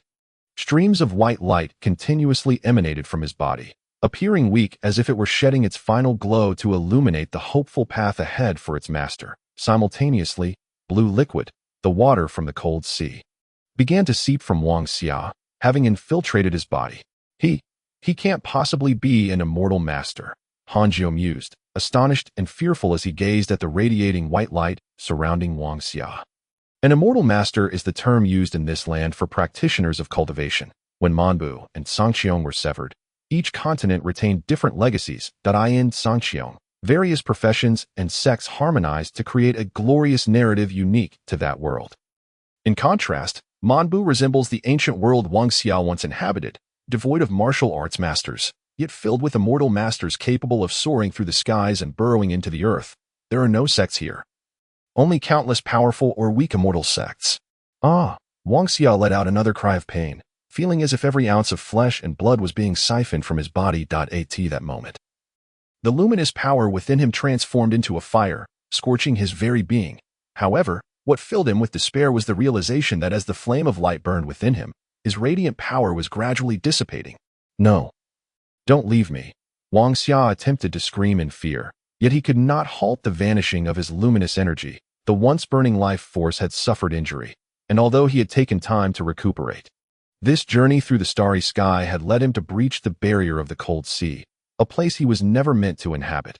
Yet, it seemed that fate had guided him here unexpectedly. But here he was, unfortunate as ever, having first plunged into the cold sea.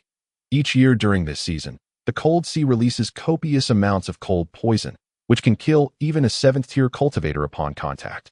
Yet, Wang Xia's luminous power once again offered him hope, allowing him to soar from the depths of the cold sea, granting him a chance at life. However, this power was not invincible. The cold poison overtook him and his life approached its end.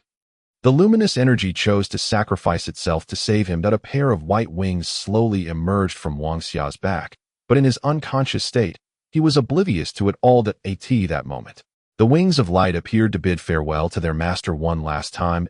As waves of white light descended, the luminous power within Wang Xia began to fade away. All of this unfolded in the eyes of Han Jiu and Han Xing. Filled with wonder and in his slumber, Wang Xia could still perceive the changes within him.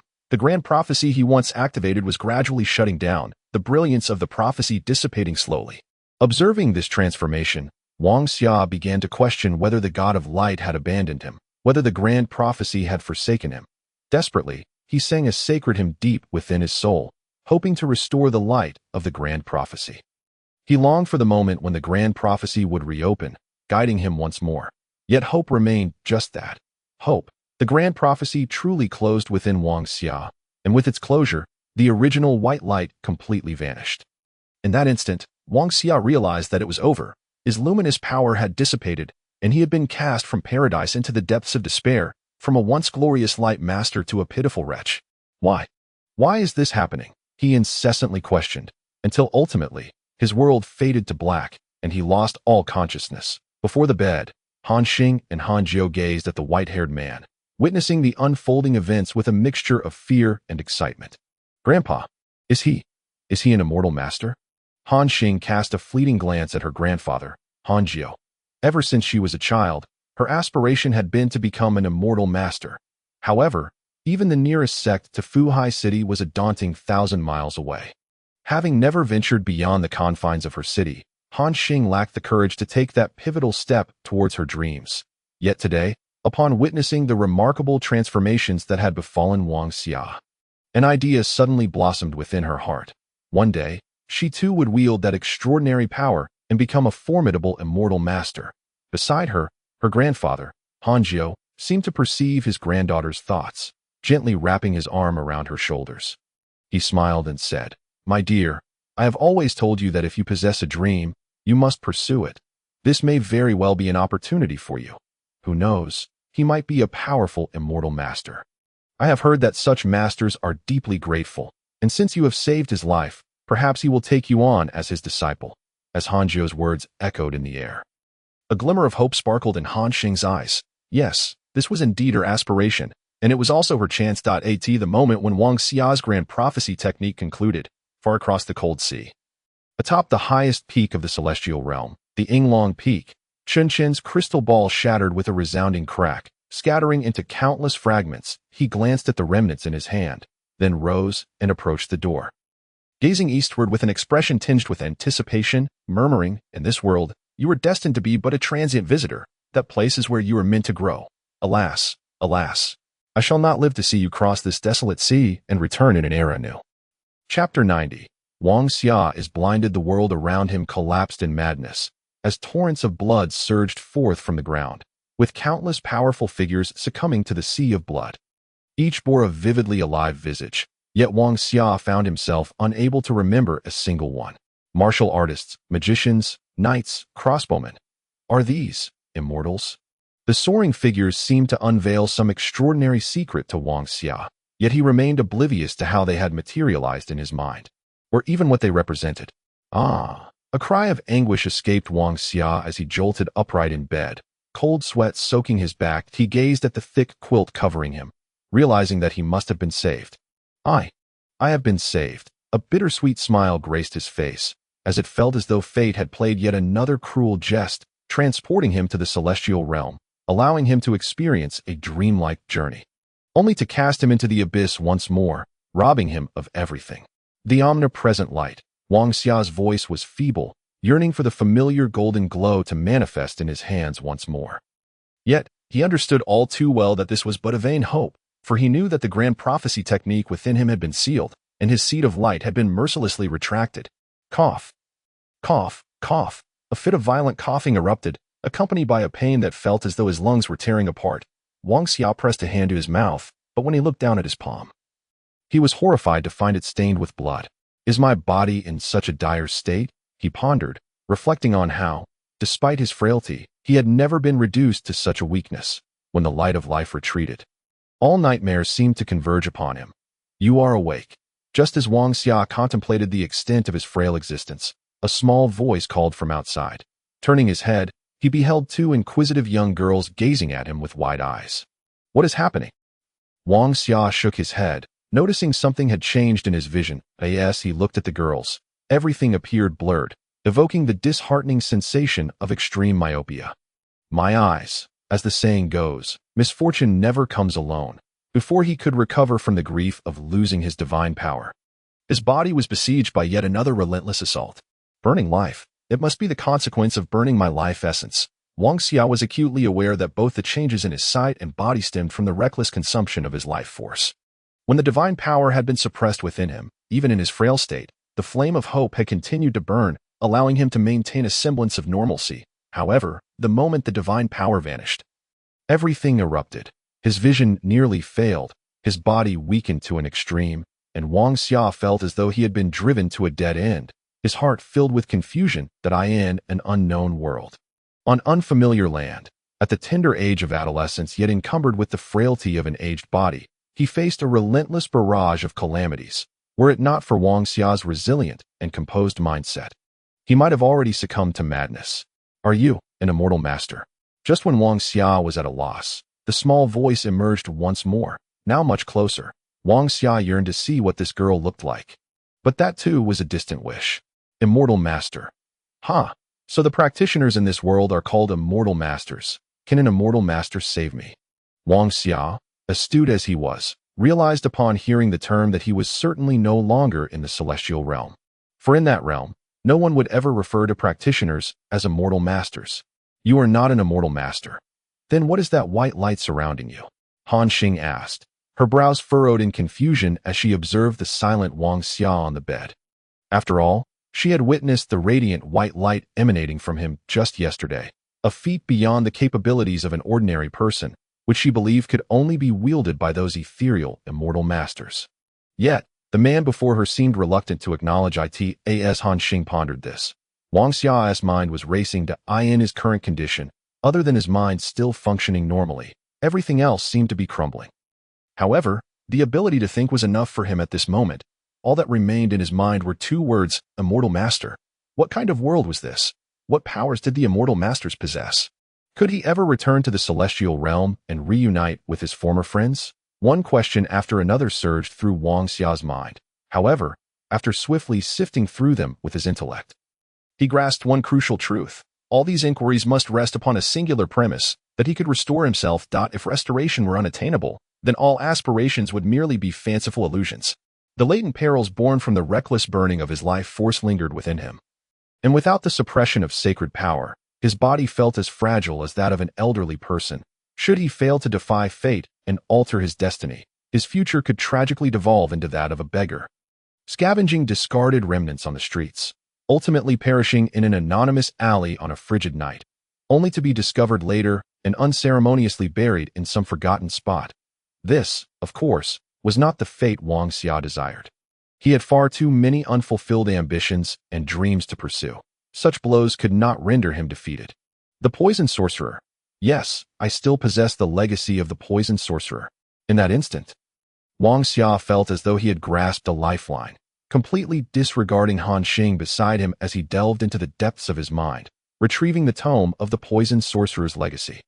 Enraptured by its contents, he fervently sought out miraculous potions capable of defying the odds and altering one's fate. The Cataclysm Pill can elevate a person directly to the 9th tier, provided they endure the tribulation within their body.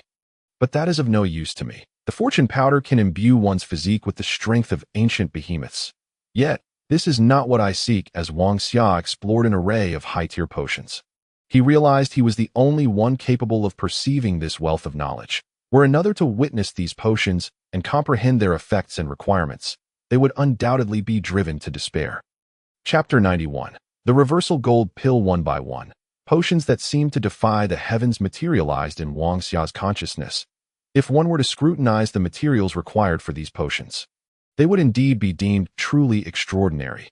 Yet, at this moment, such considerations were not Wang Xia's priority. For him, no matter how elusive the materials might be, at least there remained a glimmer of hope for acquisition. However, if he could not find a potion to restore himself, then what use would possessing the world hold? Just as Wang Xia was on the verge of exhausting all his potion options, a potion known as the Reversal Gold Pill surfaced in his mind. Upon encountering the Reversal Gold Pill, Wang Xia instantly recognized that he had found what he desperately needed. Indeed, the fundamental reason for his current predicament lay in one simple truth: his life force. The excessive consumption of his vitality had driven his once vibrant life force into a deep abyss. It was akin to a flourishing tree suddenly stripped of all its branches and roots, a fatal blow for such a being. To rectify this, the simplest solution was to enable the tree to regenerate all its roots. As long as he could reignite his life force, everything Wang Xia had lost would be restored. It is the Reversal Gold Pill. As long as I can concoct the Reversal Gold Pill, I shall regain my entire life force, and the light of my lost powers will be rekindled. My grand prophecy shall once again unfold. In that moment, Wang Xia felt a resurgence of hope. However, this joy lasted but a fleeting 10 seconds before he was completely overwhelmed by the daunting requirements for the necessary materials: dragon essence, eternal grass, fruit of immortality, blood of the vermilion bird. Indeed, these 4 simple materials were all that was required. Yet Wang Xia, having acquired the legacy of the poison sorcerer, truly understood just how excruciatingly difficult it was to obtain them. Dragon essence did not refer to the marrow of a legendary dragon soaring through the skies, as such creatures were mere myths, existing only in the imaginations of the people in both the celestial realm and the barbarian lands. Thus, dragon essence referred to the marrow of a 9th-tier demon beast. The earth dragon. 9th-tier demon beasts represented the pinnacle of existence. A 9th-tier demon beast could communicate with human language, and some powerful 9th-tier beasts could even transform into human forms. To extract essence from such formidable creatures was nearly impossible. Eternal grass was somewhat more attainable. It was a precious celestial herb. Even Wang Xia had only encountered it for the first time within the tome of the poison sorcerer's legacy. Though the tome provided the most detailed accounts of eternal grass, Wang Xia's mind drew a blank regarding where it could be found. The fruit of immortality could be deemed the most easily obtainable of these materials. Yet it undeniably bore the label of a celestial fruit. The moment celestial is added to any item, the difficulty of obtaining it becomes painfully apparent. Lastly, the blood of the vermilion bird posed challenges akin to those of dragon essence. For the vermilion bird was also a 9th-tier demon beast, and similarly represented the apex of such beings. Upon recognizing the terrifying nature of these 4 items, a genuine smile flickered across Wang Xia's face. To him, acquiring such things was as arduous as scaling the heavens if he were still in the celestial realm, if he had not lost his powers, if he possessed the formidable Wuji Tian. Perhaps the impossible could transform into the possible. Yet now, what did he have? His vision was nearly blinded. His body was so weak that even an ordinary person could surpass him, and all sacred power had dissipated, leaving only the legacy of the poisoned sorcerer. Its limitations far exceeded Wang Xia's comprehension. Given his current condition, even a common treasure would be an unattainable luxury. As these thoughts enveloped him, a wave of despondency washed over Wang Xia. He found himself utterly at a loss regarding his next steps. Immortal Master, are you all right? Just as Wang Xia lamented his bleak future, the previously overlooked Han Xing spoke up once more. However, Wang Xia was entirely oblivious to her presence. His focus solely on the two words that escaped her lips, Immortal Master. Yes, the term Immortal Master resonated within him. Although he could not discern the essential differences between this world's practitioners and those from his own, the mere existence of an Immortal Master suggested the presence of formidable powers within this realm. At that moment, a flicker of hope ignited within Wang Xia's heart. If he could be taken in by a powerful faction, might the impossible become possible? Yet, that thought was quickly overshadowed by despair. Given his current state, the likelihood of being accepted by a major force seemed utterly implausible.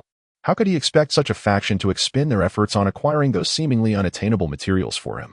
Immortal Master, have you encountered some trouble? Han Xing observed the seemingly dazed Wang Xia, her face marked by a hint of curiosity, though she had often heard tales of the peculiar temperaments possessed by powerful Immortal Masters. Witnessing such oddity in Wang Xia was a first for her. It is you who saved me. Just as Han Xing pondered these thoughts, Wang Xia abruptly spoke. To his own astonishment. The voice that emerged from his lips was not his own, but rather an exceedingly aged tone. Were it not for the knowledge that the grand prophecy was still sealed within him, Wang Xia might have questioned whether his soul had traversed into the body of some ancient being. Immortal Master, will you accept me as your disciple? Han Xing was unaware of Wang Xia's inner thoughts. Upon hearing his ancient voice, her first instinct was one of wonder in the eyes of an ordinary person. Immortal Masters were beings with lifespans and powers far exceeding those of normal humans. Wang Xia's appearance seemed to validate this notion, with his pale hair and aged voice juxtaposed against a youthful visage. Was this not the very image of an enlightened sage?